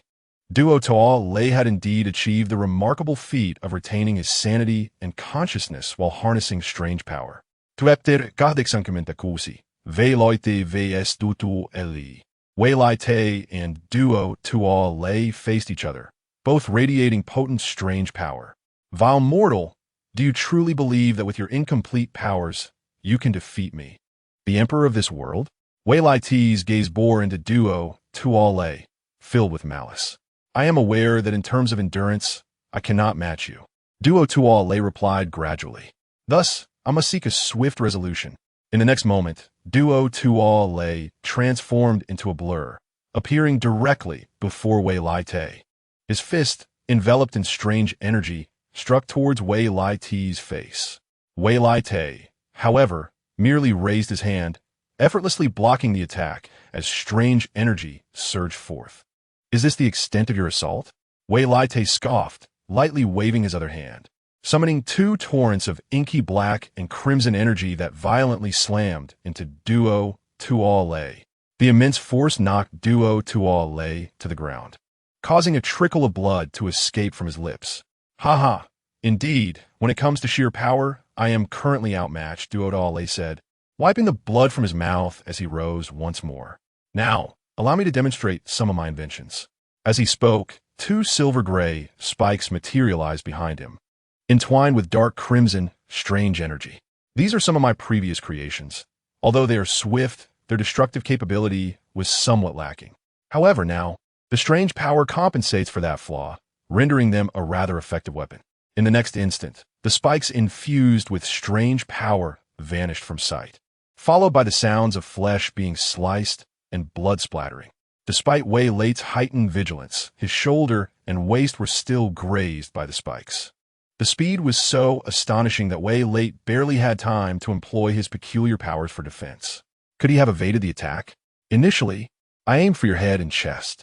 Wei Late's reflexes surpassed what Duochuo Lei had anticipated. You despicable mortal, not only do you show me no respect, but you also dare to injure me. Wei Late exclaimed in fury, then stomped his foot, unleashing an even more intense surge of enigmatic power. Kneel before me. Duochuo Lei felt an overwhelming pressure bearing down on him, and to withstand this force, he had to continuously expend his own enigmatic energy. The disparity in strength is insurmountable, he lamented, recognizing that, in the face of such absolute power, any skill or technique seemed laughable. He could feel his own enigmatic energy dissipating rapidly. Such a rudimentary application. If I were to wield such immense power, I would surely do better. Nevertheless, this encounter provided valuable combat experience and data. With a thunderous crash, Duochuo Lei fell heavily to his knees, his kneecap shattering upon impact. Wei Late slowly approached him, gripping his neck and lifting him high. Despicable mortal, you shall pay for your folly and arrogance, Wei Late declared, snapping Duochuo Lei's neck and discarding him like refuse. Subsequently, he savagely trampled Duochuo Lei, reducing him to a pulpy mass in a fit of rage. Earlier, Yuan had worried about whether Wei Late would finish the job, but it seemed he had overthought the situation. With Duochuo Lei in such a state, he must surely be dead. Indeed, Wei Late's enigmatic might was currently unparalleled. However, in the next moment, Wei Late turned his gaze towards Fu Colosi and Su Yuan. I say, you two just raise your heads, did you not? Wei Late's icy voice resonated. You take pleasure in my wounded and disheveled state, do you? Su Yuan immediately sensed the gravity of the situation and hurriedly summoned the water elemental forces within him to disperse the rain and clouds. Wei Late, enough, regain your senses. At Su Yuan's call, Wei Late successfully regained his composure. As he surveyed his surroundings and noticed Duochuo Lei's absence, he inquired, Su Yuan, where is Duochuo Lei? Did he manage to escape? No, Su Yuan pointed to the unrecognizable mass on the ground. That is Duochuo Lei. Fu Colosi stepped forward, concerned, and asked Wei Late, are your shoulder and waist injuries all right? I'm fine. Wei Late glanced at his wounds, which were merely scrapes. Although tainted with enigmatic energy, they were not deep and would heal shortly. Su Yuan finally breathed a sigh of relief, knowing that Fu Ningna would likely not fall into danger because of Duochuo Lei. Outside the Ophelia Theater, Fu Ningna hid in a thicket, not venturing far. Although Su Yuan and Wei Late had urged her to seek refuge with the garrison or special patrols, she preferred to remain nearby, ready to respond to any situation. Just then, Fu Ningna felt a poke at her back. It's Lady Fu Ningna. What a coincidence to encounter you here. I am a devoted fan of your operatic performances. Fu Ningna was momentarily at a loss for words. So this was her fan? Yet, their attire resembled that of a disreputable treasure-hunting group. Allow me to introduce myself. My name is Aji, and my profession is rather sensitive to disclose. Lady Fu Ningna, are you hiding in the thicket playing hide-and-seek? Precisely.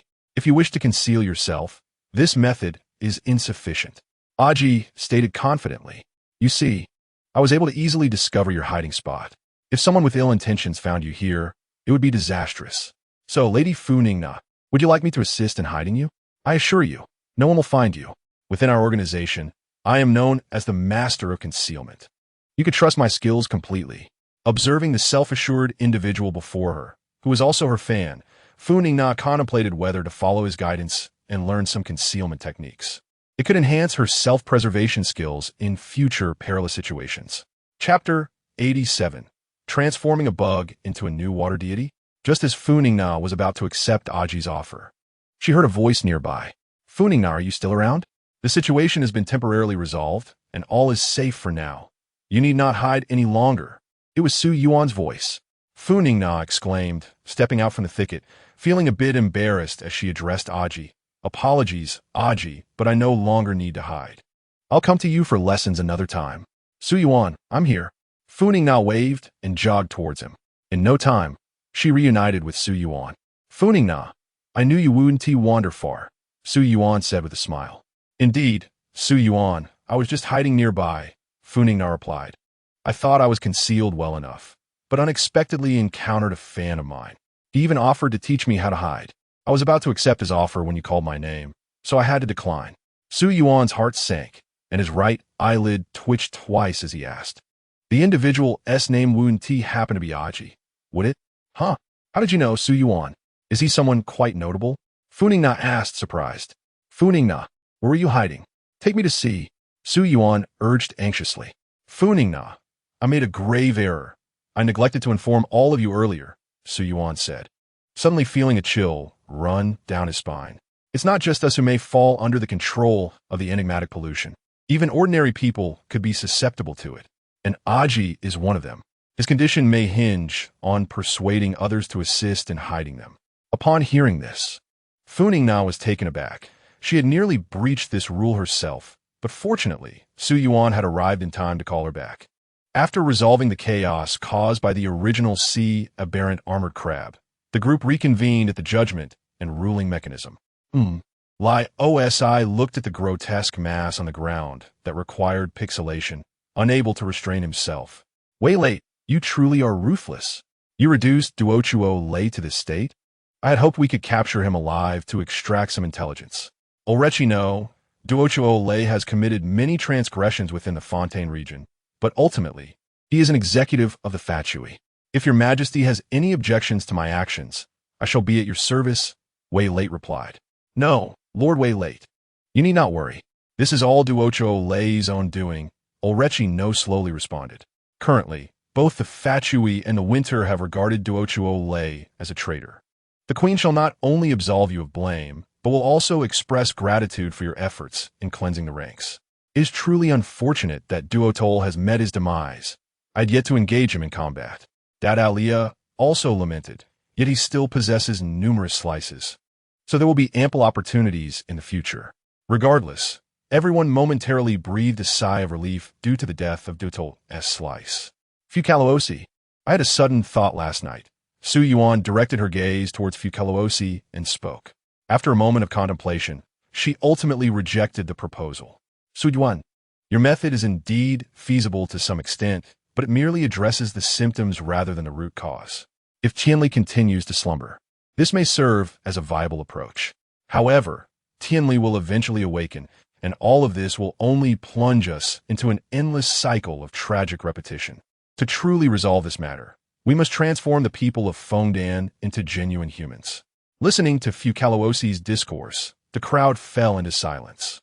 Understanding that to completely resolve the prophetic crisis of Fontaine, it was imperative to cleanse and absolve the sins of the Fontaine people, transforming them into true humanity. To achieve this, the great power of the ancient dragon must be returned to Nawei Te.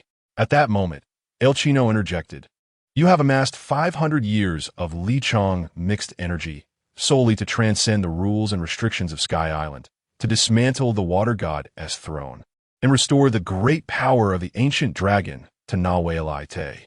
Yet, you should not have chosen to sacrifice yourself from the very beginning. Indeed, upon hearing Alakino's words, Su Yuan suddenly realized a pressing question. Why must Fukaloosi perish? Wasn't her objective to dismantle the water god's throne? The essence of the throne is akin to a transit station, merely transferring the water god's powers to the next successor. If this assumption holds true, then several new avenues of thought emerge. Su Yuan promptly spoke, if passing the water god's position to Nawei Te is unfeasible, might it be possible to transfer it to an insect? The one condemned to death is not you, Fukaloosi, but rather the water god, whose throne is to be utterly destroyed.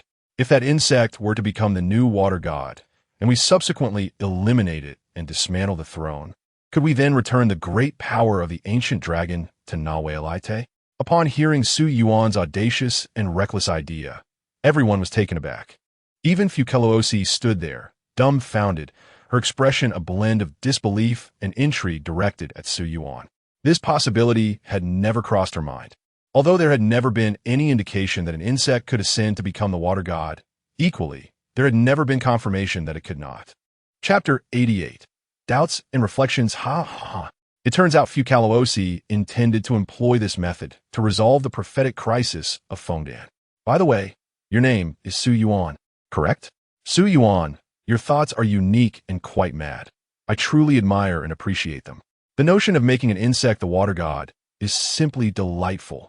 Su Yuan, we shall meet again. I believe we may become friends. In a dimly lit corner, a figure could not suppress the smile gracing their face, reveling in their inner joy while murmuring to themselves. Su Yuan, although I had never contemplated this method you proposed, Fukalosi pondered, her expression gravely serious. Even if it were to succeed, if an insect were to wield the powers of the water god, who can guarantee what actions it might take? Can you assure me it would remain docile, willingly accepting death like I would, rather than struggling fiercely against the threat to its life? Su Yuan, I will carefully consider your proposal. However, this is not the time for a response. Fukaloosi's answer was anticipated by all. Although Su Yuan's idea was indeed imaginative and held potential for realization, it was fraught with uncertainties. Everyone, shall we conclude today as discussion on this matter? Na Wayalite suggested. You have all worked hard to assist Fontaine in resisting the chaos wrought by the original sea aberrations. It is also time for a meal, so allow me to treat you all to dinner.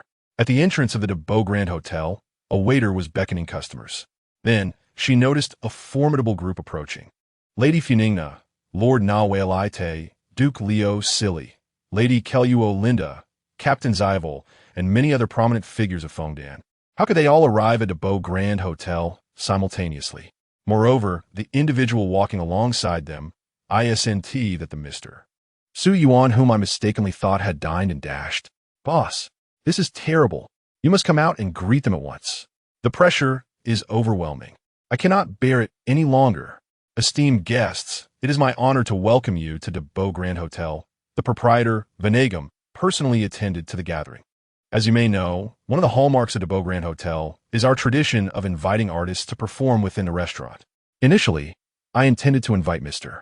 Lin and I and Miss Lin and I Tay for a magic show, only to discover they were present as patrons today. Nevertheless, art is the finest seasoning for cuisine, and I hope you all enjoy a seamless experience where art and gastronomy intertwine at de Beau Grand Hotel. As Vanagum spoke, he exited the private room, leaving the space for the guests. Finally, we can savor the luxurious culinary delights of Fontaine. I truly thank you, Lord Na Wayalite, Paimon exclaimed with excitement, her mouth practically watering as she gazed upon the array of dishes laid before them. Yet, among those present, it seemed only Paimon genuinely cared about the meal. Indeed, El Chino nodded. However, I have also received the Empress's permission. Upon acquiring the Heart of God, I will prioritize utilizing its power to seek a means to break the prophecy and save Fontaine. These two intentions are not mutually exclusive. My desire to seize the Heart of God is genuine, as is my wish to rescue Fontaine. Seize? Funina displayed a puzzled expression, casting a glance at El Chino, immediately sensing an ominous premonition. However, I now understand that you, Lady Funina, are not the true water god, and the Heart of God is likely not within your possession. So I shall dismiss that thought. I am aware that your group has been collecting the hearts of God from various nations, Na Wayalite remarked, and I have indeed observed your contributions to Fontaine. Once the prophetic crisis of Fontaine is entirely resolved, I can formally present you with the Heart of the Water God as a diplomatic gift. El Chino smiled faintly, nodding in acknowledgement. Then I shall extend my gratitude to Lord Na Wayalite in advance. Although Su Yuan had previously savored the exquisite cuisine at the Beau Grand Hotel, his mind was now entirely preoccupied with pondering how to resolve the prophetic crisis. If the notion of transforming an insect into the water god proved unviable, did it truly come down to sacrificing Fukalosi? Farewell, Na Wayalite. I hope you relish the role that has belonged to you for the past 500 years. Such a feeble demon, upon its demise, causes a vast expanse of land to be transformed into salt flats. Thus, the death of the water deity Fukalos, one of the 7 rulings of the mundane world, did not evoke any signs, leaving many scholars perplexed. Some theorized that Fukalos's powers were absorbed by Wayalite and Furina, while others contended that Furina did not truly die, as Furina still lived. There were also numerous individuals who believed that Furina had merely feigned death, deceiving everyone around her. Tomorrow, yes, tomorrow. Once dawn breaks, let Furina immediately attempt to transfer her divine powers, enabling some creature to assume the role of the water deity. It need not necessarily be a mere insect. That was merely an arbitrary example.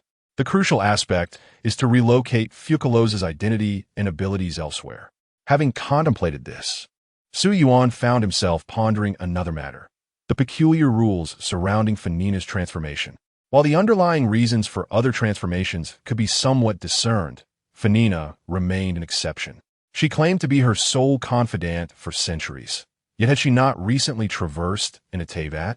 Although Te speculated that the causes of transformation might be manifold, it appeared that Furina's peculiar state was only triggered at night when she beheld her own reflection. Moreover, why was it that Furina remained unaffected by the strange forces during the day, even when external anomalies were present? There remained an abundance of questions in need of resolution. Chapter 89. A New Day. So Yuan, what is the cost? Throughout his journey, Yuan felt an overwhelming fatigue enveloping him, with a slight dizziness clouding his mind. Kong gazed at the weary Yuan, filled with confusion, pondering what could possibly be ailing him, as he appeared utterly devoid of spirit. Upon returning to his chamber, Yuan collapsed onto his bed, exhausted. He truly was worn out. This exhaustion was not solely physical. It was a mental fatigue as well. Perhaps the constant tension had induced a steady release of adrenaline within him, allowing him to persevere. Now that the fragment of Dotol had been vanquished and Furina was temporarily safe, he could finally relax. Yet this relaxation only revealed the extent of his weariness. All he wished for was to sleep, to rest soundly.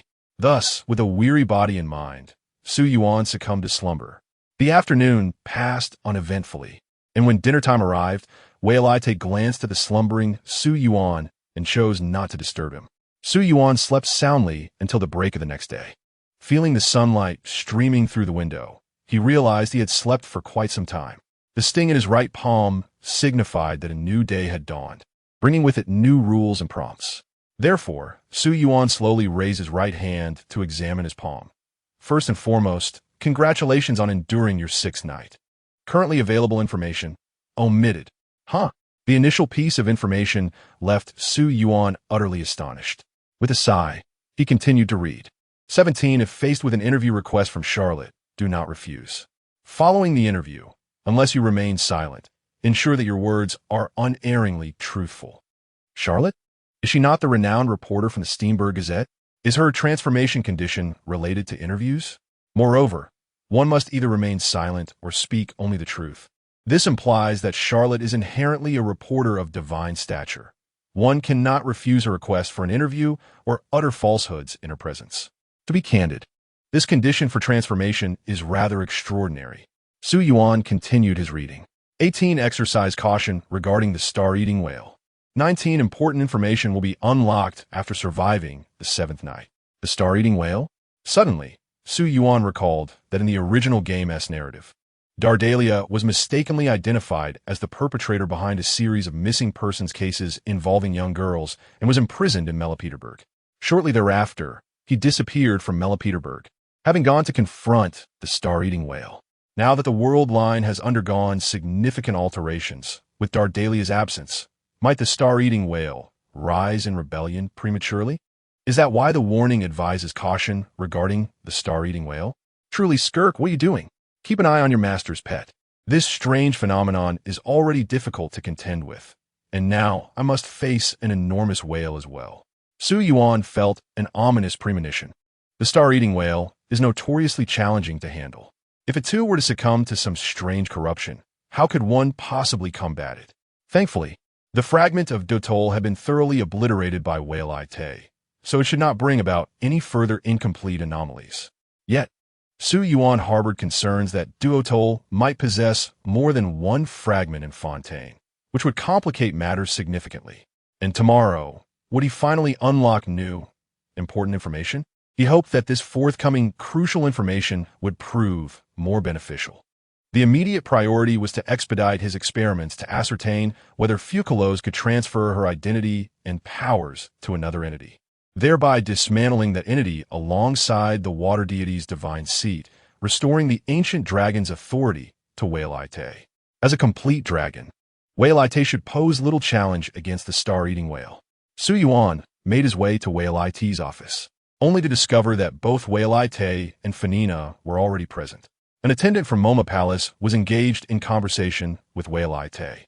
Despite yesterday being a weekend, reporter Charlotte from the Steamberg Gazette submitted a request to interview you today, Whale-Ite. Here are the questions she wishes to pose, the attendant stated, handing a stack of papers to Whale-Ite. Whale-Ite furrowed his brow. He was not adept at handling interviews and typically sought to decline such requests whenever possible. Glancing at the questions prepared by Charlotte, Whale-Ite could not help but reflect. Indeed, Charlotte is the most distinctive reporter from the Steamberg Gazette. Other journalists pose official, courteous inquiries, such as, what is your view on the recent economic developments in Fontaine? What do you believe is the most important trait for a judge in the tribunal? When you anticipate the next major revision of Fontaine's laws, and what topics might encompass? In contrast, Charlotte questions pertain to daily life and personal interests. Her theme for this interview was, I wish to understand the true you, Whale-Ite.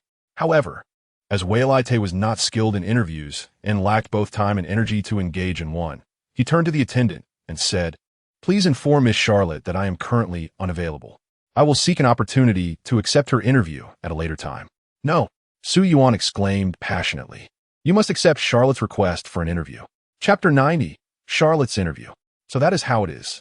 Upon hearing Yuan's explanation, Whale-Ite and Furina nodded in agreement. One cannot refuse Miss Charlotte's interview, and one must speak the truth? Indeed, Whale-Ite, Yuan affirmed. But according to the rules, if one encounters something they truly do not wish to express, they may remain silent. Whale-Ite nodded thoughtfully, and then turned to Yuan, continuing, regarding the star-eating whale you mentioned, I seem to have a sense of it. I have always sensed that beneath the primordial fetal sea lies something concealed, and it turns out to be the star-devouring whale.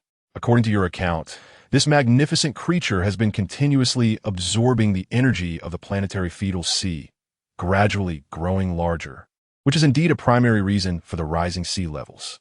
Once the energy of the fetal sea is fully consumed, the blood of the people of Fontaine, which also contains the essence of the primordial fetal sea, will become a source of irresistible temptation, indicating that it will attack them.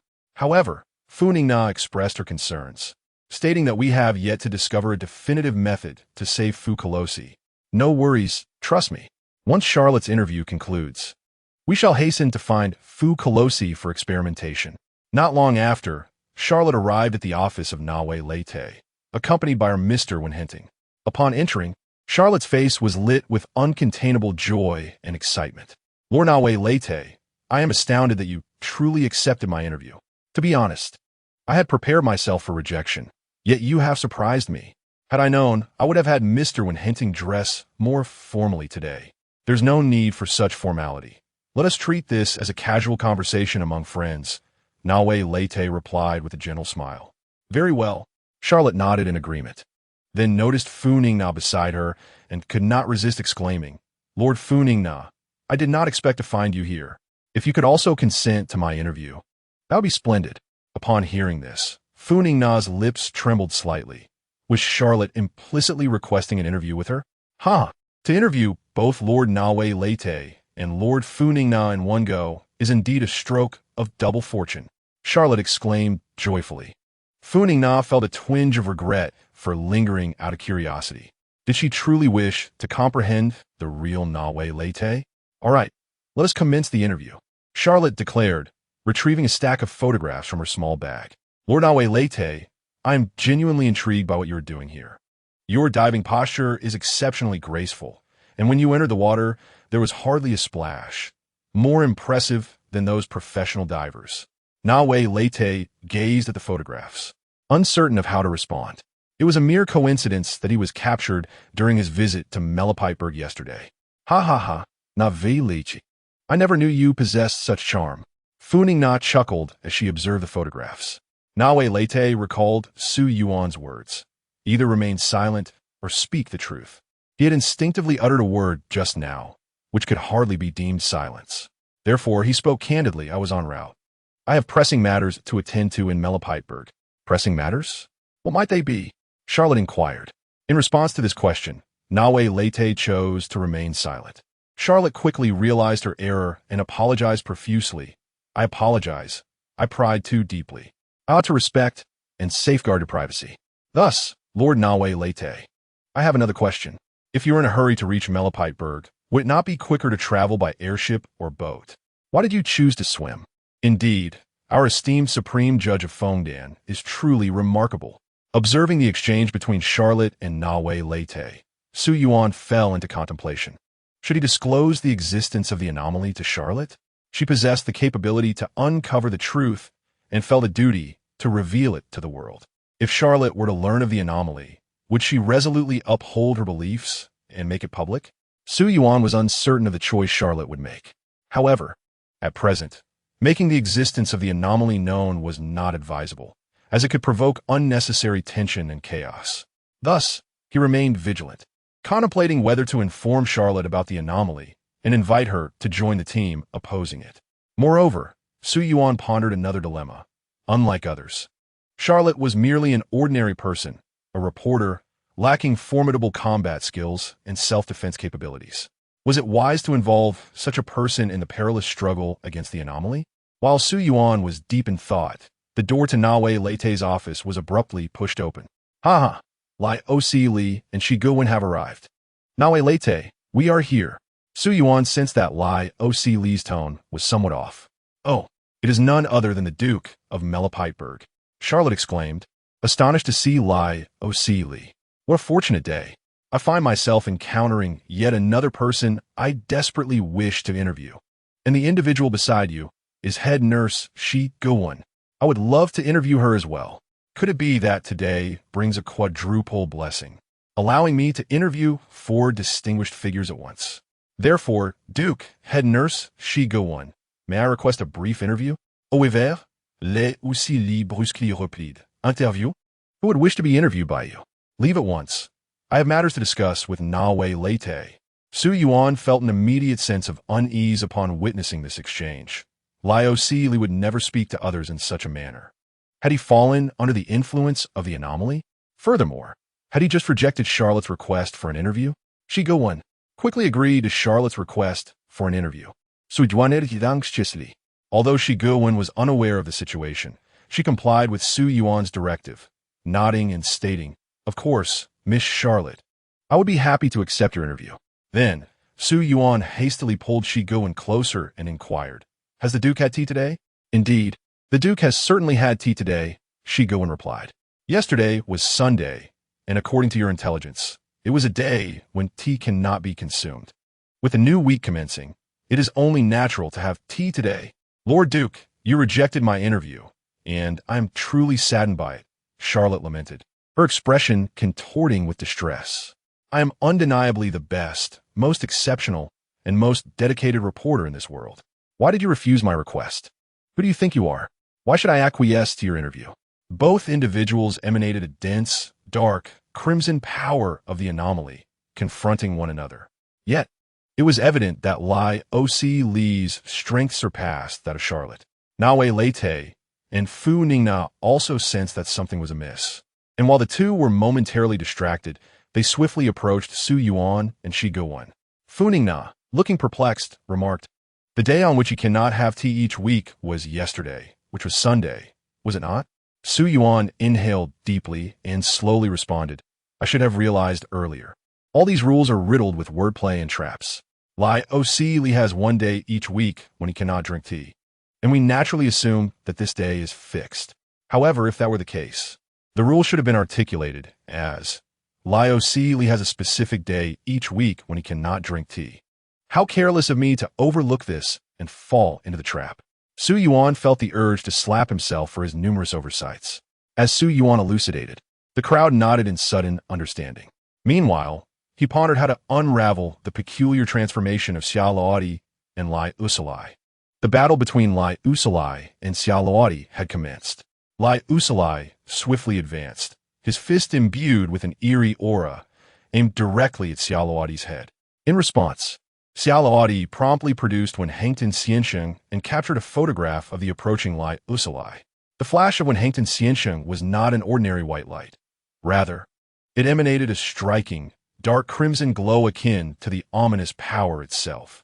As the flash illuminated the scene, Light Usulai's movements were momentarily frozen, encapsulating a fleeting moment in time. Observing the immobilized Light Usulai, Xiaoluadi approached him and spoke softly. Yet, Yuan remained unconvinced. He believed it to be mere posturing, devoid of profound depth. Whether it was the spellbinding utterances of Wei Lai Te, the immobilization domain of Fu Ka Luo Si, or to the manipulation by Duo Tuale, the essence lay in their eerie powers infiltrating others' bodies, thus gaining control over them to a certain extent. Ultimately, it was the strength born of their transformation that dictated the outcome. Therefore, Yuan did not believe Xiaoluadi could genuinely subdue Lai Usulai. As anticipated, in the next moment, Lai Usulai widened his crimson eyes and revealed a chilling smile. Under Xiaoluadi's astonished gaze, Lai Usulai's body resumed motion, launching a powerful punch toward her head. Xiaoluadi barely managed to evade the blow to her head, yet her shoulder bore the brunt of the attack. The tremendous impact caused her left shoulder to explode, blood splattering, and her left arm severed and sent flying. Though you are no match for me, you serve well as a human punching bag, Lai Usulai remarked coldly, flexing his wrist. Faced with the formidable Lai Usulai, Xiaoluadi remained silent. Her gaze filled with fury as she shielded Wenhangtan Xiansheng with her remaining right hand. Lai Usulai observed this closely. You just took a picture of me with that broken camera, didn't you? It seems you are quite attached to that trinket, Lai Usulai began, a malicious grin spreading across his face. What expression would you wear if I were to destroy something you cherish right before your eyes? I genuinely look forward to it. With a hearty laugh, Lai Usulai charged towards Wenhangtan Xiansheng. This time, Xiaoluadi did not evade but braced herself to absorb Lai Usulai's attack with her body. However, Xiaoluadi ultimately failed to protect Wenhangtan Xiansheng. Lai Usulai's fist pierced her abdomen, shattering the cherished item behind her. As the sound of Wenhangtan Xiansheng breaking and falling to the ground reached her ears, Xiaoluadi's expression darkened, and an overwhelming surge of eerie power erupted from her. The crowd sensed Xiaoluadi's transformation, particularly Lai Usulai, whose previously arrogant demeanor vanished, replaced by a grave seriousness. The intensity of eerie power correlates with negative emotions. For instance, during Wei Lai Te's confrontation with Duo Tuale, the shame and anger from being injured led Wei Lai Te to unleash a formidable force that temporarily suppressed Duo Tuale. Some individuals possess a hidden trigger. Once provoked, they become even more fearsome and powerful. Just as Xiao Wei, after her father's death, proved to be a formidable opponent even for Koluo Linda. Suddenly, Yuan found himself puzzled.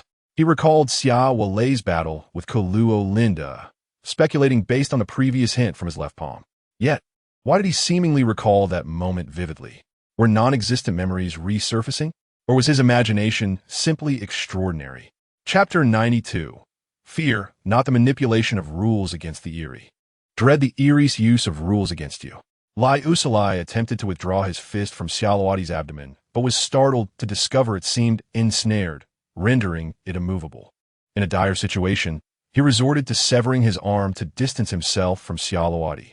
After Lai Usulai retreated, Xiaoluadi slowly retrieved the severed arm and began to gnaw at it piece by piece. Wenhangtan Xiansheng is the most vital gift for my father, my work partner, and my family. Anyone who dares harm Wenhangtan Xiansheng, regardless of identity, shall not escape my wrath. Ha, here I am. So come and try. Let us see if you possess the strength to achieve such a feat.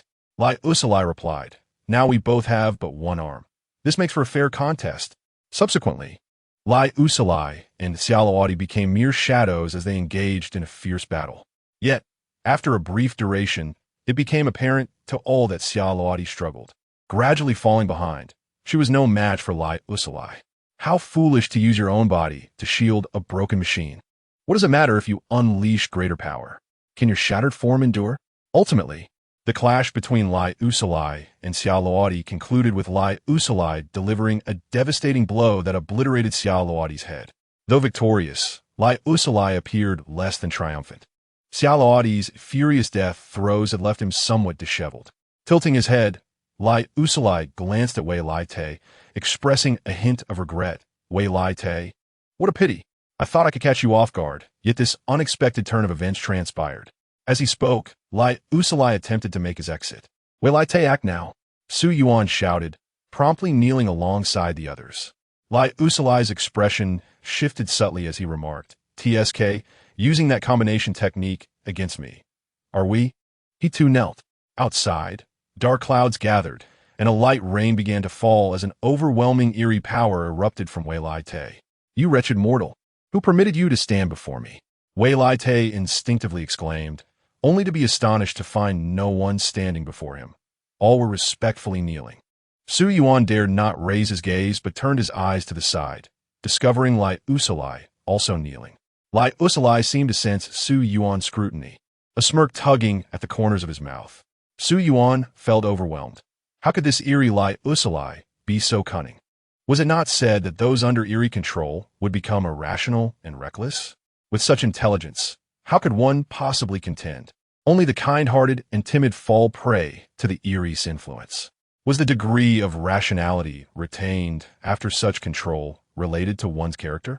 As the master of Mei Luo by Teyvat, Lai Usalai was no stranger to cunning. Thus, it was no surprise he exhibited such cleverness under the eerie's influence. Upon closer inspection, it becomes apparent that the previously peculiar and controlled Xiao Lei is adept at disguise and cunning, likely a reflection of her character cultivated since childhood. In contrast, Qi Liang possesses a more straightforward mindset, leading her to pursue a simple objective in her twisted form, seeking vengeance against those who have harmed and abandoned her. Similarly, Wei Lai Te, known for his unwavering sense of justice and lack of malevolence, exhibits a relatively uncomplicated state when transformed, lacking in both disguise and strategy. Kelioline, too, bears a singular focus on her dual opponent, embodying a similar simplicity. Moreover, the enigmatic Kamisato Ayato, whom Wei Lai Te mentioned earlier in connection with Milo by Thibaut, is a person of considerable cunning. Despite being under peculiar control, he maintains a facade, seemingly plotting something. This observation suggests that those with deeper thoughts are indeed more challenging to contend with when subjected to peculiar influence.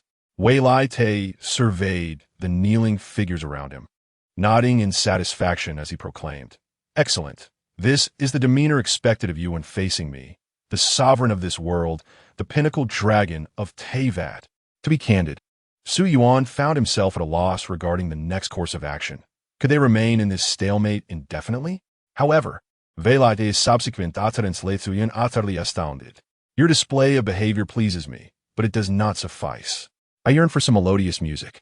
As he approached the lifeless form of Charlotte, he extracted her heart and began to consume it as one would an apple. Commence your kowtowing. The louder, quicker, and more fervently you do so, the greater your chances of survival. Su Yuan, Fu Ningna, and Shi Guwen hesitated, momentarily stunned by Wei Lai Te's intentions. Yet, to everyone's astonishment, as soon as Wei Lai Te's words faded, Liu Li commenced a fervent bowing. The sound resonated with such intensity that it seemed to vibrate the very room itself. Wei Lai Te closed his eyes slightly, nodding in rapture, and remarked, "Remarkable. You exhibit profound self-awareness. I can genuinely feel your respect, and it brings me great delight." Su Yuan was left speechless, wondering about Liu Li's decisiveness and enthusiasm. In the next moment, Wei Lai Te abruptly opened his eyes, glaring fiercely at Su Yuan and his companions. Seething with anger as he declared, "Did you not hear my command? Refusal to obey renders your existence unnecessary." As he prepared to strike, Su Yuan sensed impending doom and swiftly summoned the elemental water within him to disperse the rain and clouds above. Wei Lai Te, awaken. However, before Su Yuan could finish his plea, Liu Li seized the opportunity and dashed towards Wei Lai Te. In a fleeting moment of distraction from Wei Lai Te's peculiar state, Liu Li delivered a powerful blow, puncturing Wei Lai Te's chest. This transpired in the blink of an eye, leaving Su Yuan in shock as he beheld the blood-soaked, grinning Liu Li, feeling utterly vexed. It is not the rules you use against the peculiar that worries me, but rather the peculiar using the rules against you. After piercing Wei Lai Ti's chest, Liu Li remained unsatisfied. Pulling his hand back, he struck Wei Lai Ti's head with ferocity, ensuring the latter's demise. Observing the motionless form of Wei Lai Te lying in a pool of blood, Liu Li bore a victorious smile as he approached Su Yuan and the others. Though there were some complications, I have eliminated the greatest threat. Now, it is time for me to toy with you. I hope you will serve as worthy human punching bags. Furina, gazing at the fallen Wei Lai Te, covered her eyes, trembling in disbelief at the sight before her. In this dire moment, Yuan stepped forward, presenting a candy she had carried with her to Liu Li. My lord, would you care to savor this confection I have meticulously prepared? Ha ha ha. My dear Yuan, do you truly believe this ploy will work on me? Liu Li accepted the candy and promptly consumed it. Once you devour the food you prepared, you'll have no chance of succumbing to peculiar influence. Yet, in the next instant, before Liu Li could finish his thought, he collapsed to the ground. It appears my suspicions were correct, Yuan spoke slowly. This morning, I sensed something amiss with the Duke, so I prepared for this eventuality. As you have mentioned, the peculiar fears physical harm. However, it is more accurate to say that the vessels controlled by the peculiar, those under its influence, fear physical injury. I have long wished to attempt this approach, and it seems it has indeed proven effective. Since we cannot contend with the peculiar directly, we shall target the vessels behind it. The candy I prepared for the Duke was merely a ruse to induce peculiar transformation. In truth, it was a highly concentrated anesthetic. The Duke, in his cleverness, unwittingly walked into my trap. As she spoke, a slight smile graced Yuan's lips. Su Yuan shivered slightly at the sight of her smile. Indeed, Yuan was no ordinary character. Her seemingly innocent demeanor belied a cunning intellect, as evidenced in the earlier narrative of Fontaine. Is it not said that Lu Xin perceives the world differently than ordinary folk? Yuan's caregiving resembles that of a person tending to pets. However, Su Yuan had not anticipated employing such a method against those under peculiar control. If only I had thought to do this sooner, Yuan lamented. Yet her expression bore a hint of sorrow. Who could have foreseen that upon the Duke's arrival, he would confront Charlotte and subsequently engage with Wei Lai Te? Ha ha ha. Yuan, I never imagined you could devise such a scheme. Yet, unexpectedly, the fallen Liu Li erupted into a chilling laughter. Your greatest blunder was failing to end my life during the fleeting moment I was unconscious, before the astonished gazes of the others. Liu Li emanated an aura of peculiarity and rose once more. Was the dosage of the anesthetic insufficient? Yuan, taken aback, noted that the dosage was already 10 times higher than normal. This amount was within the safe limits, the maximum dosage one could use. While increasing the dosage could enhance the anesthetic effect, it would also inflict irreversible damage to the body. Liu Li approached Yuan, his fist charged with peculiar energy, stating, My dear Yuan, your failure stems from your own mercy. Farewell. Liu Li declared as he prepared to deliver a fatal blow to Yuan's head. Without hesitation, Su Yuan charged forward to shield her. Enough. This has gone on long enough. We have gathered ample information. There is no need for further pointless casualties. However, an unexpected turn of events unfolded before Su Yuan. As Liu fist halted mere inches from his face, and the peculiar power enveloping him dissipated entirely. Su Yuan stared in bewilderment at the scene before him, questioning why Liu had seemingly withdrawn from the bizarre state. Slowly lowering his trembling hand, Liu glanced around and beheld the lifeless forms of Wei Lai Te and Charlotte. Swallowing hard as he turned to Su Yuan and inquired, Su Yuan, did I cause all of this? Su Yuan nodded in affirmation. But yesterday was Sunday, the day I'm unable to drink tea. Today is Monday, the beginning of a new week. I drank tea without reservations, yet why was I still under its control? Liu expressed his confusion. Realization dawned upon him as he reflected. So from next week onwards, I must abstain from tea every day. Your Excellency, I believe I have a clue regarding how to reverse your peculiar state. Yuan interjected thoughtfully. Your Excellency, do you feel a significant amount of sweat on your clothes or back? But what does that have to do with my peculiar state? Lyosali queried, puzzled. Just now, I administered a narcotic disguised as candy, which indeed had an effect. You fainted, Hyjwen explained. This indicates that the narcotic can influence individuals under peculiar control. However, its effects wore off rather quickly, and you regained consciousness. This could either be due to the peculiar strong resistance to the narcotic or the possibility that it was entirely metabolized. Oh, Lyosali nodded contemplatively. No wonder you asked if I was sweating profusely. You suspected that the peculiar was metabolizing the narcotic. However, this only clarified why Lyosali had awakened so swiftly from the narcotic-induced stupor. Though Funing Na felt deep sorrow, her emotions had somewhat stabilized, allowing her to join the discourse. But how does this relate to the conditions of Lyosali's peculiar state? The condition for your Excellency's peculiar state is that you cannot drink tea on a randomly designated day each week, Hyjwen elucidated. Moreover, the tea consumed does not remain in the body indefinitely. Oh, are you suggesting, Hyjwen, that if Lyosali fully metabolizes the tea he consumed, he could return to normal? Su Yuan exclaimed, a light of understanding igniting in his eyes. This is merely my conjecture. I cannot confirm it yet, Hyjwen replied. Regardless, at least we have a line of thought to pursue in the future for verification, Lyosali remarked. Though it is regrettable that I have caused the demise of Charlotte and Wei Lai Te. Just as Su Yuan wrestled with his thoughts, the door to Wei Lai Te's office creaked open, revealing Lin Ni's silhouette. Lin and I? What brings you here? Su Yuan asked, perplexed. Is there something that El Chino needs from us? Lin and I surveyed the bloodied scene within, her brows furrowing as she spoke. Wei Lai Te and Miss Charlotte, they are. This is all my fault, Lyosali interjected. I drank tea today, fell under the peculiar's control, and it led to their deaths. Such a pity.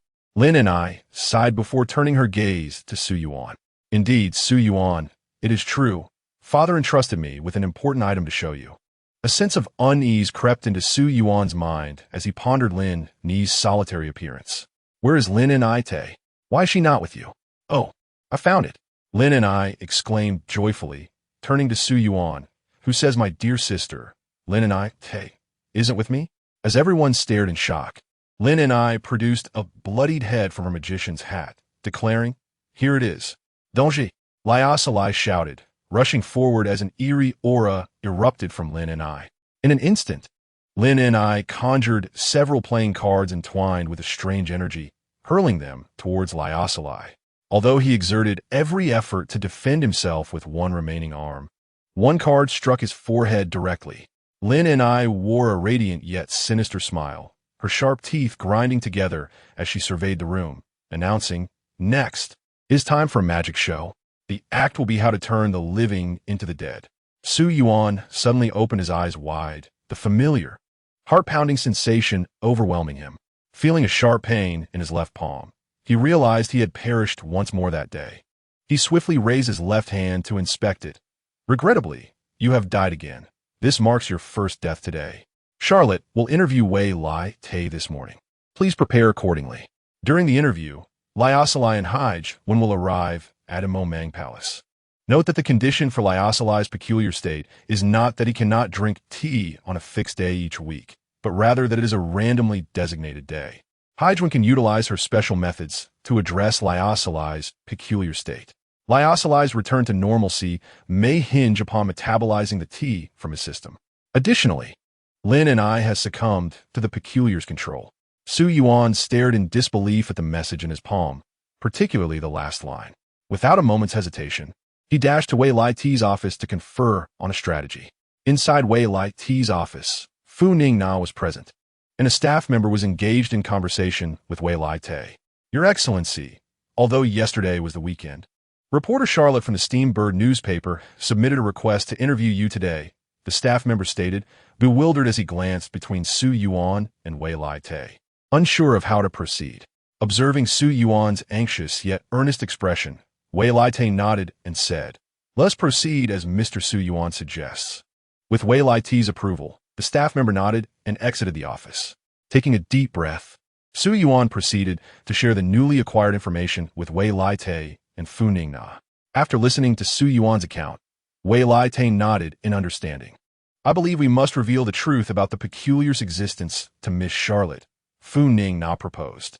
Su Yuan concurred, recognizing that since Charlotte was already aware of the conditions under which she was controlled, failing to disclose the truth would only heighten the risk. Everyone embroiled in the bizarre events deserved the right to be informed.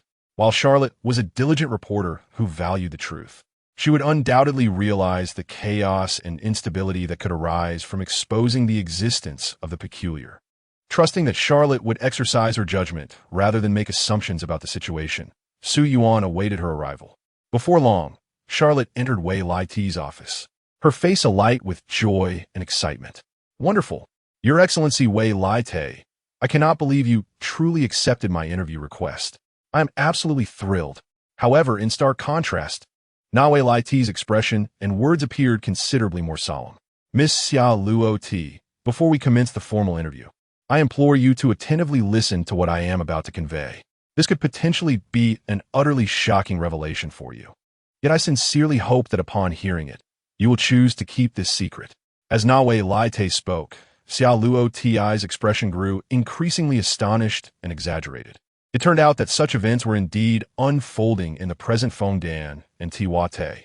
The existence of such anomalies was truly sensational news. If disseminated through the Zhen Qin Yao Bao, it would undoubtedly incite chaos and uproar. Nevertheless, Xia Luo Ti, being a consummate and exemplary journalist, quickly composed herself and began contemplating the implications of everything. Initially, I had thought that I might uncover further truths about the anomalies through my bizarre rules and conditions.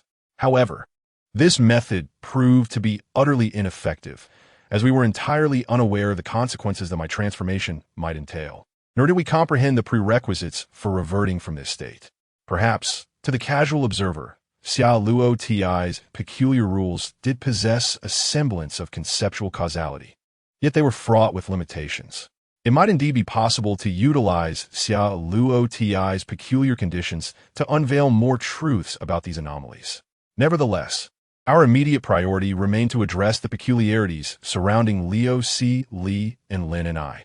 Just then, Liu Si Li pushed open the door to Na Wei Lai Ti's office, accompanied by Shi Guan, who stood at the threshold. "Na Wei Lai Ti, we have arrived," Shi Guan exclaimed. "Utilize your special tactic." Su Yuan glanced at Shi Guan and, without a hint of hesitation, shouted. Shi Guan hesitated momentarily, uncertain how Su Yuan knew she had a special tactic prepared. However, observing Su Yuan's anxious and earnest demeanor, she realized her suspicions were correct. Liu Si Li had indeed fallen under the influence of the anomaly. Shi Guan immediately distanced herself from Liu Si Li and retrieved a candy from her small bag, presenting it to him. "Your Grace, this is a candy I have meticulously prepared. Would you care to try it?" Liu Si Li furrowed his brow, glancing at the others. As the aura of the anomaly around him gradually intensified, coldly, he inquired, "How did you discover me? Was my disguise insufficient?" Upon hearing this, Su Yuan silently critiqued. "Your disguise is quite adept. However, you have overlooked the essence of Liu Si Li. Yet, did you truly believe that this tactic would be effective against me?" Liu Si Li slowly responded, accepting the candy from Shi Guwan's hand and placing it in his mouth. "Once consumed, nothing will happen." The next moment, with a thud, Liu Si Li collapsed to the ground. Yet, Su Yuan felt an inkling that Liu Si Li would not succumb so easily. After all, the last time Shi Guwan employed this tactic, Liu Si Li had already endured a battle and sustained injuries, leaving him considerably fatigued. Currently, however, Liu Si Li was in a pristine state and scathed. Su Yuan paused momentarily, pondering the fleeting image that had appeared in his mind. How did he know that Liu Si Li had previously engaged in battle? "Shi Guwan, do you have any more of that anesthetic candy?" Su Yuan asked, his tone tinged with urgency. "Hurry and feed Liu Si Li a few more, or he will awaken soon." However, Shi Guwan hesitated. Such a large dosage could cause irreversible harm to the body. Even if it results in some irreversible damage, it is certainly preferable to being controlled by the anomaly, or, worse yet, dying. Observing Su Yuan's earnest expression, Shi Guwan nodded and approached the unconscious Liu Si Li, retrieving a syringe to administer the anesthetic. "Your Grace is now unconscious. Forcibly feeding him poses a risk of choking. Moreover, Injecting it will yield faster and more effective results. So Yuan stepped forward, gently placing a hand on Liu Li's back, noticing he was indeed sweating profusely. Under the influence of the anomaly, Liu Li was desperately metabolizing the anesthetic, and the copious sweat was testament to that. In tandem with the metabolization of the anesthetic, he was also expelling the tea within his system. Once the tea was fully metabolized, he would emerge from the state of anomaly. Su Yuan turned to Shigo 1, deep in thought. Nurse, Shigo 1, you can repeatedly administer small doses of the anesthetic to Liu Li. Once you observe that he ceases to sweat, you may stop. But until then, the medication must not cease. If that's the case, it is indeed fortuitous. If His Grace continuously metabolizes the injected anesthetic, then it surely will not inflict significant harm on his body. Before long, Liu Li ceased to sweat, prompting Shigo 1 to halt the administration of the anesthetic. Nawe Lai Te and Su Yuan lifted Liu Li onto the sofa, allowing him to rest comfortably until the effects of the anesthetic wore off, and he awoke naturally. Next, we must exercise caution with Lin and I, Su Yuan reminded. He is likely to arrive shortly. A wave of melancholy washed over Su Yuan. Dealing with Xia Luo Ti and Liu Li had already consumed an inordinate amount of energy. He had no knowledge of Lin Ni's whereabouts, nor the nature of his peculiar rules, and could do nothing to preemptively intervene.